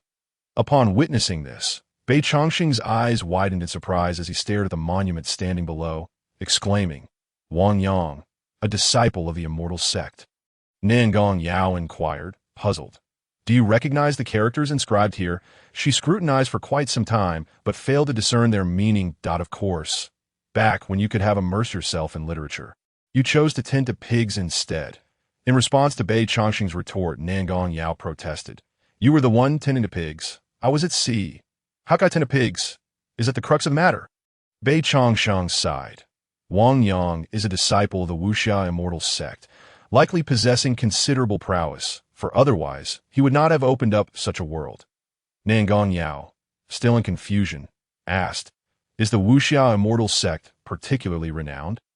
"Indeed, it is exceptionally famous. The Wuxia immortal sect was one of the immortal sects prior to the Cataclysm, boasting hundreds of true disciples and an ancient lineage of teachings, with elders spanning 5 generations. Each generation's sect leader was a superlative powerhouse, an existence akin to an immortal. immortal. Nangong Yao's expression brightened with anticipation. Does this imply that they might encounter immortals within this realm of spirits? Bei Chongqing nodded, saying, I wonder if there are any immortals in this memory. Wang Yang, upon entering the immortal sect, experienced a meteoric rise reminiscent of those once deemed worthless within a mere century. He attained the status of a celestial being, and after 500 years, he directly broke through to become a saint, subsequently enduring the thunder tribulation over another century to become an immortal. Such a formidable thunder tribulation, and he emerged unscathed? Though she only glimpsed a fragment of the tempest, Nangong Yao could still sense its latent power. Moreover, it seemed Wang Yang intentionally obscured the memory of his tribulation, preventing them from witnessing the entirety. Each immortal they encountered appeared faceless, likely another deliberate concealment by Wang Yang. This fellow truly is stingy, not even allowing a glance. Not just the individuals, but also various texts from the immortal sect have been entirely obscured, leaving Bei Chongqing with no opportunity to glean any insights. Wouldn't it be the same for me? If I were in his position, I would deny you access as well. After all, these are the scriptures for attaining immortality. And without the sect's permission, who would dare divulge them? Nangong Yao wholeheartedly agreed with Wang Yang's approach, though her face bore an expression of regret. Just then, Bei Chongqing's gaze sharpened, as Wang Yang cultivated. Golden immortal characters suddenly materialized before him. The Daluo immortal scripture, Bei Chongqing was astounded, never expecting the very item he sought to manifest here. How absurd! Where? Nangong Yao immediately peered at the scene, witnessing Wang Yang gazing ahead as if in deep meditation. Nangong Yao skeptically remarked, but there's nothing there. Bei Chongqing suddenly understood. The Daluo immortal scripture was invisible to anyone but himself and Wang Yang. This was not a result of Wang Yang's intentional concealment, but rather a unique hidden attribute of the scripture itself. Wang Yang's extraordinary constitution as a child likely related to this scripture. Even his ascension to immortality was inextricably linked to the Daluo immortal scripture. Ding! Daluo immortal scripture fragment 3, detected, recorded. The system's notification echoed in Bei Chongqing's mind, revealing that it was indeed here, explaining why there had been no prior notifications in the Sea King's palace. Acquiring the scripture was no easy feat yet, if Wang Yang could attain immortality with just a fragment. Should he manage to collect the entirety, would it not be a monumental achievement? Bei Chongqing's anticipation surged. System, how many fragments of the Daluo immortal scripture exist in the world? 3 fragments. Initially believing the muddled system would not provide an accurate answer, he was pleasantly surprised by its direct response. This meant that only 1 fragment remained for him to complete the Daluo immortal scripture. As he contemplated this, Wang Yang's memories began to shift. This time, he exited the sect and began to stir the world, swiftly establishing his reputation with a force akin to a tempest. However, it was not long before the world began to change. The timeline advanced to the twilight of the primordial era. Here, some environments were unfamiliar to him, and certain immortal sects he had never heard of. Hence, Bei Chongqing concluded that Wang Yang's era must have been separated from his by tens of thousands of years. Chapter 87. Natural disasters. This implies that, even then, signs of impending calamity were likely manifesting throughout the world. Bei Chongqing beheld the sky in Wang Yang's memory, abruptly turning a deep crimson. His gaze unwavering. Is this the advent of calamity? Nangong Yao's eyes widened in terror as she beheld countless immortals desperately ascending towards the heavens, as if seeking refuge from this realm. Yet, as the sky turned red, an invisible barrier seemed to completely obstruct their escape. Wang Yang was among them, wielding an immortal sword, striving to cleave through this unseen shroud. Boom! The sword's radiance surged. Even expending all his might, he could not breach a single opening. The world's spiritual energy rapidly dwindled. The scene accelerated. Countless immortals wailed in despair, their bodies marred by spots resembling decay. What is happening?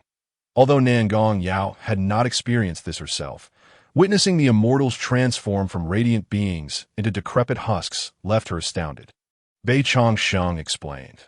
Their transformation signifies a rapid loss of vitality. indicating that some force was siphoning the spiritual energy from this realm, draining all life within it. He gestured towards the blood-red sky, stating, "I suspect that barrier is the culprit. Could no one shatter this barrier?" The denizens of the world writhed upon the ground, their transformations originating from within rather than externally. Wang Yang was no exception. Yet, as he underwent his transformation, he recited a passage from the Daluo immortal scripture, managing to shield himself from the encroaching mysterious force, while his damaged form could not recover for the time being. It ceased to deteriorate further. Puffed, surrounding individuals began to turn into desiccated corpses. Yet, even this was insufficient. After becoming corpses, their souls could not depart their bodies, imprisoned within, struggling alongside their lifeless forms. Hiss at this sight. Even Bei Changsheng was taken aback. What power could possibly render immortals so helpless? As the crimson sky persisted, time accelerated, lasting for several hours before vanishing. Yet Bei Changsheng was certain that in reality, these phenomena endured far longer, possibly for years. Just from observing Wang Yang's transformation, it was evident. Time resumed its rapid flow. Wang Yang's body, protected by the Daluo immortal scripture, remained uncorrupted, catching the attention of the higher-ups of the immortal sect. Though they failed to perceive his innate scripture, they nearly dissected him, searching even for his soul. Ultimately, Wang Yang fled to a secluded mountain range, establishing a hidden realm within, where he remained concealed, until the world once again shifted. He ventured forth once more. Why did he not hide, but instead choose to emerge? Did you not notice how his changes differed from others? Bei Changsheng remarked to the perplexed Nangong Yao. Oh, so he was aware of his uniqueness. The world transformed into a fiery crimson, with the sun above resembling a colossal grinding wheel, its flames vividly discernible. It appeared as though the sun was drawing closer to this realm. This alteration differed from the last. It seemed poised to incinerate. Even Nangong Yao recognized that this event was related to fire. As the memories unfurled, countless heavenly flames cascaded down, incinerating the immortals that had emerged after a millennium of recuperation. Except for those sheltering within hidden realms, none were spared, all perishing without exception. What in the world is happening? Why does calamity strike every millennium? Nangong Yao's expression bore indignation. The sight of the immortals struggling in the flames tugged at her heartstrings. Can attaining immortality not avert death? In the face of absolute power, survival is precarious. Bei Changsheng regarded Nangong Yao, stating, "This calamity is likely minor, merely targeting immortals. You mean there are more to come?" Indeed.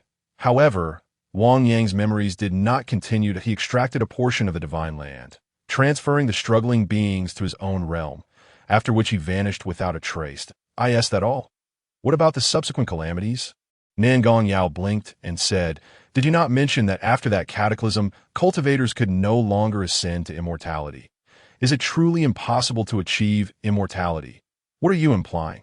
The Grand Princess looked at Bi Changxing with suspicion and remarked, "You cannot possibly be some ancient monster from a bygone era, can you? Otherwise, how could your strength be so formidable?" Bi Changxing's forehead throbbed with veins. Am I old? He had merely slumbered for 30,000 years, not actually lived through them. In truth, he had experienced less than 300 years, but he still appeared quite well. The memories faded, and the true face that lingered in the imagery remained elusive and often blurred, making it exceedingly difficult to discern the appearance of the other party. The two stood behind the waterfall, exchanging wide-eyed stares. Meanwhile, the rubble had turned to ashes. "Let us depart." "Wait, there is something here." Bi Changxing turned his gaze to the ground. Among the piled stones, a mural on a rock depicted a pitch-black tower, 7 stories high, each level adorned with a door. Nangong Yao took a glance and shook her head, saying, "This is merely a tower. It has likely collapsed long ago. After countless millennia, if that tower still existed, I would have consumed this shard." "Not necessarily," Bi Changxing countered, aware that if he could endure for millennia, the tower, if indeed extraordinary, might also persist. However, the connection between this tower and Wang Yang remained uncertain. Oh, you think there might be any relation? Bi Changxing pondered as he picked up a shard, reflecting that in Wang Yang's memories, there seemed to be no imagery of this tower. Could it have been deliberately obscured? If there were no connection, why would the image of this tower appear here? You cannot seriously believe there is a connection, can you? Nangong Yao thought Bi Changxing was becoming obsessed. Let us leave. Regardless of any connection, it is time for us to exit that I am about to depart. What about you? Would you like to accompany me to explore the outside world? Bi Changxing inquired while standing by the river outside the waterfall. The Grand Princess was momentarily taken aback, as she had not contemplated this question. Go outside. Are there any merfolk out there? Bi Changxing nodded. I have not seen any, but you could seek them out. Let me ponder. The two approached the tree spirit and said, Thank you, tree spirit. We shall take our leave. Very well, travel safely, and you are welcome to return any time, the tree spirit replied. After Bi Changxing and the Grand Princess departed, Feng Wuchang appeared beside the tree spirit. That individual claimed to have come from the outside world. Upon hearing this, the vast treetops swayed incessantly. The outside world? Did he truly say that? Feng Wuchang nodded. Should I follow them discreetly? Be careful not to be discovered. Chapter 88. The disappearance of two individuals. Bi Changxing found himself once more in the depths of the azure sea. Schools of fish swam by, and the corals swayed gently. Yet, the portal through which he had arrived was nowhere to be found. This is troublesome. He scanned the surroundings, finding no evidence that the portal had ever existed. Transversing space required the use of ancient celestial techniques. Although he possessed the knowledge, he had been warned by the system upon emerging from his grave. If he were to employ the ancient celestial method, he would be directly targeted by the heavenly path. At that point, it would not only be him at risk. Countless beings within this secret realm would also suffer. While he was tempted to test whether this secret realm could shield him from the scrutiny of the heavenly path, after careful consideration, he decided against it. Invoking such calamities could lead to dire consequences, resulting in the demise of myriad beings within this secret realm. Most critically, he was uncertain whether Wang Yang was truly dead. If he had perished, there was no record in his memories of how it had occurred. Yet if he were alive and discovered that his secret realm's inhabitants had been jeopardized, would he not then traverse space to confront him? What is it? You cannot genuinely be unable to return, can you? Nangong Yao perceived the confusion etched upon Bi Changxing's face and, after a moment of thought, deduced the cause. She seemed to recall something, her cheeks flushing as she suggested. Perhaps you should stay here for a while. There may be a way within this realm to connect to that portal. Bi Changxing gazed at Nangong Yao, pondering, stay here. Nangong Yao nodded, her eyes sparkling with anticipation. That is a curious proposition, he remarked, scrutinizing her closely, and then realized, you cannot possibly be suggesting that I remain here to assert dominance over those petty beings. Can you? Umph. Nangong Yao exclaimed, incensed by his words. The sea tribes are numerous, with several powerful sages. We do not require your presence. Bi Changxing was bewildered. Had he truly said something amiss? Why was she reacting so? Oh, that is fortunate. Otherwise, your father would undoubtedly insist on my marrying you.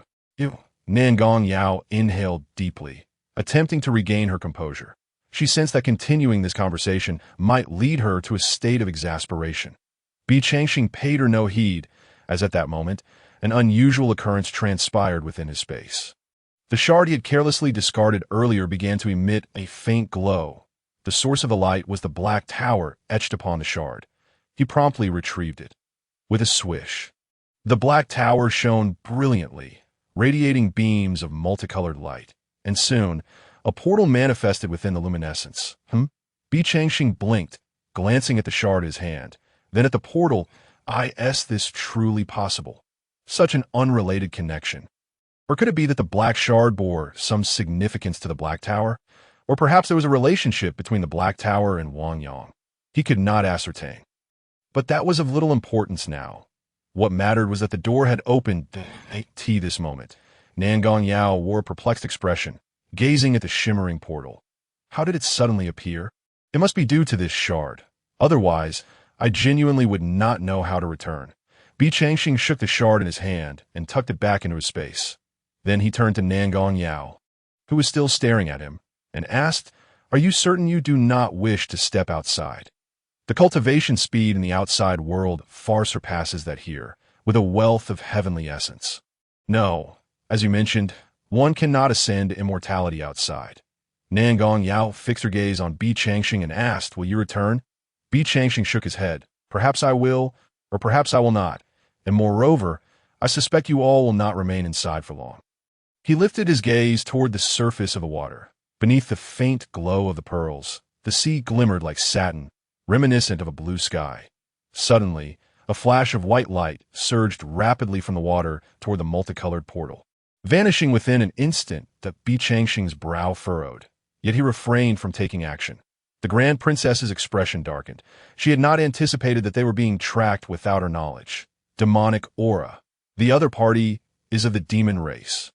It was not difficult for her to surmise that someone atop that island had likely taken notice of their actions. That it must be Feng Wuchang. That rascal has been tailing us all along. Bi Changxing remarked nonchalantly. "You were aware all this time?" Nangong Yao's expression shifted repeatedly as she pondered. Then she turned to Bi Changxing, saying, "Since he has exited, I shall venture out as well. Otherwise, who knows if he will lead those powerful individuals from the outside in here." Bi Changxing pursed his lips. Prior to his arrival, it appeared that Emperor Sikong and the others were also outside. If Feng Wuchang were to venture out now, would he not be in for a beating? "What is it?" Nangong Yao inquired. Noticing his peculiar demeanor, "It is nothing. Let us go." The two crossed through the portal, vanishing from that place. With a swish, Bi Changxing passed through the luminous door and found himself outside the secret realm. To his astonishment, standing outside were two mighty imperial lords and the eager Mo Fian and Wang Liang, while Feng Wuchang and Nangong Yao had inexplicably vanished. How could this be? He scanned the entire secret realm with his spiritual sense, but found no trace of the two. "Master, you have emerged." Mo Fian flew over, grasping Bi Changxing's arm, saying, "Master, if you had not come out, I would have returned to the sect to seek assistance." "Greetings, sect master."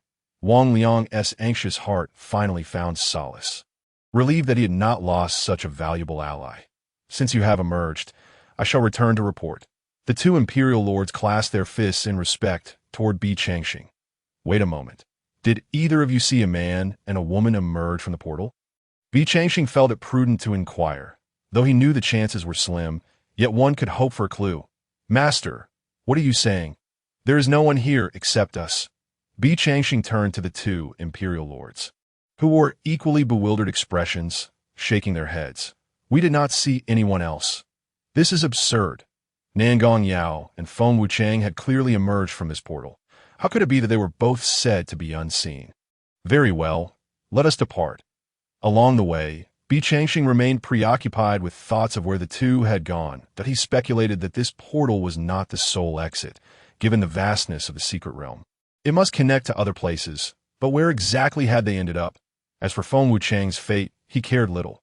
The crucial matter was Nangong Yao. If her father were to discover that his daughter had been misplaced, he would likely use his beard to punish himself. There was also the direst scenario, that upon their approach to the portal, they had been consumed by it.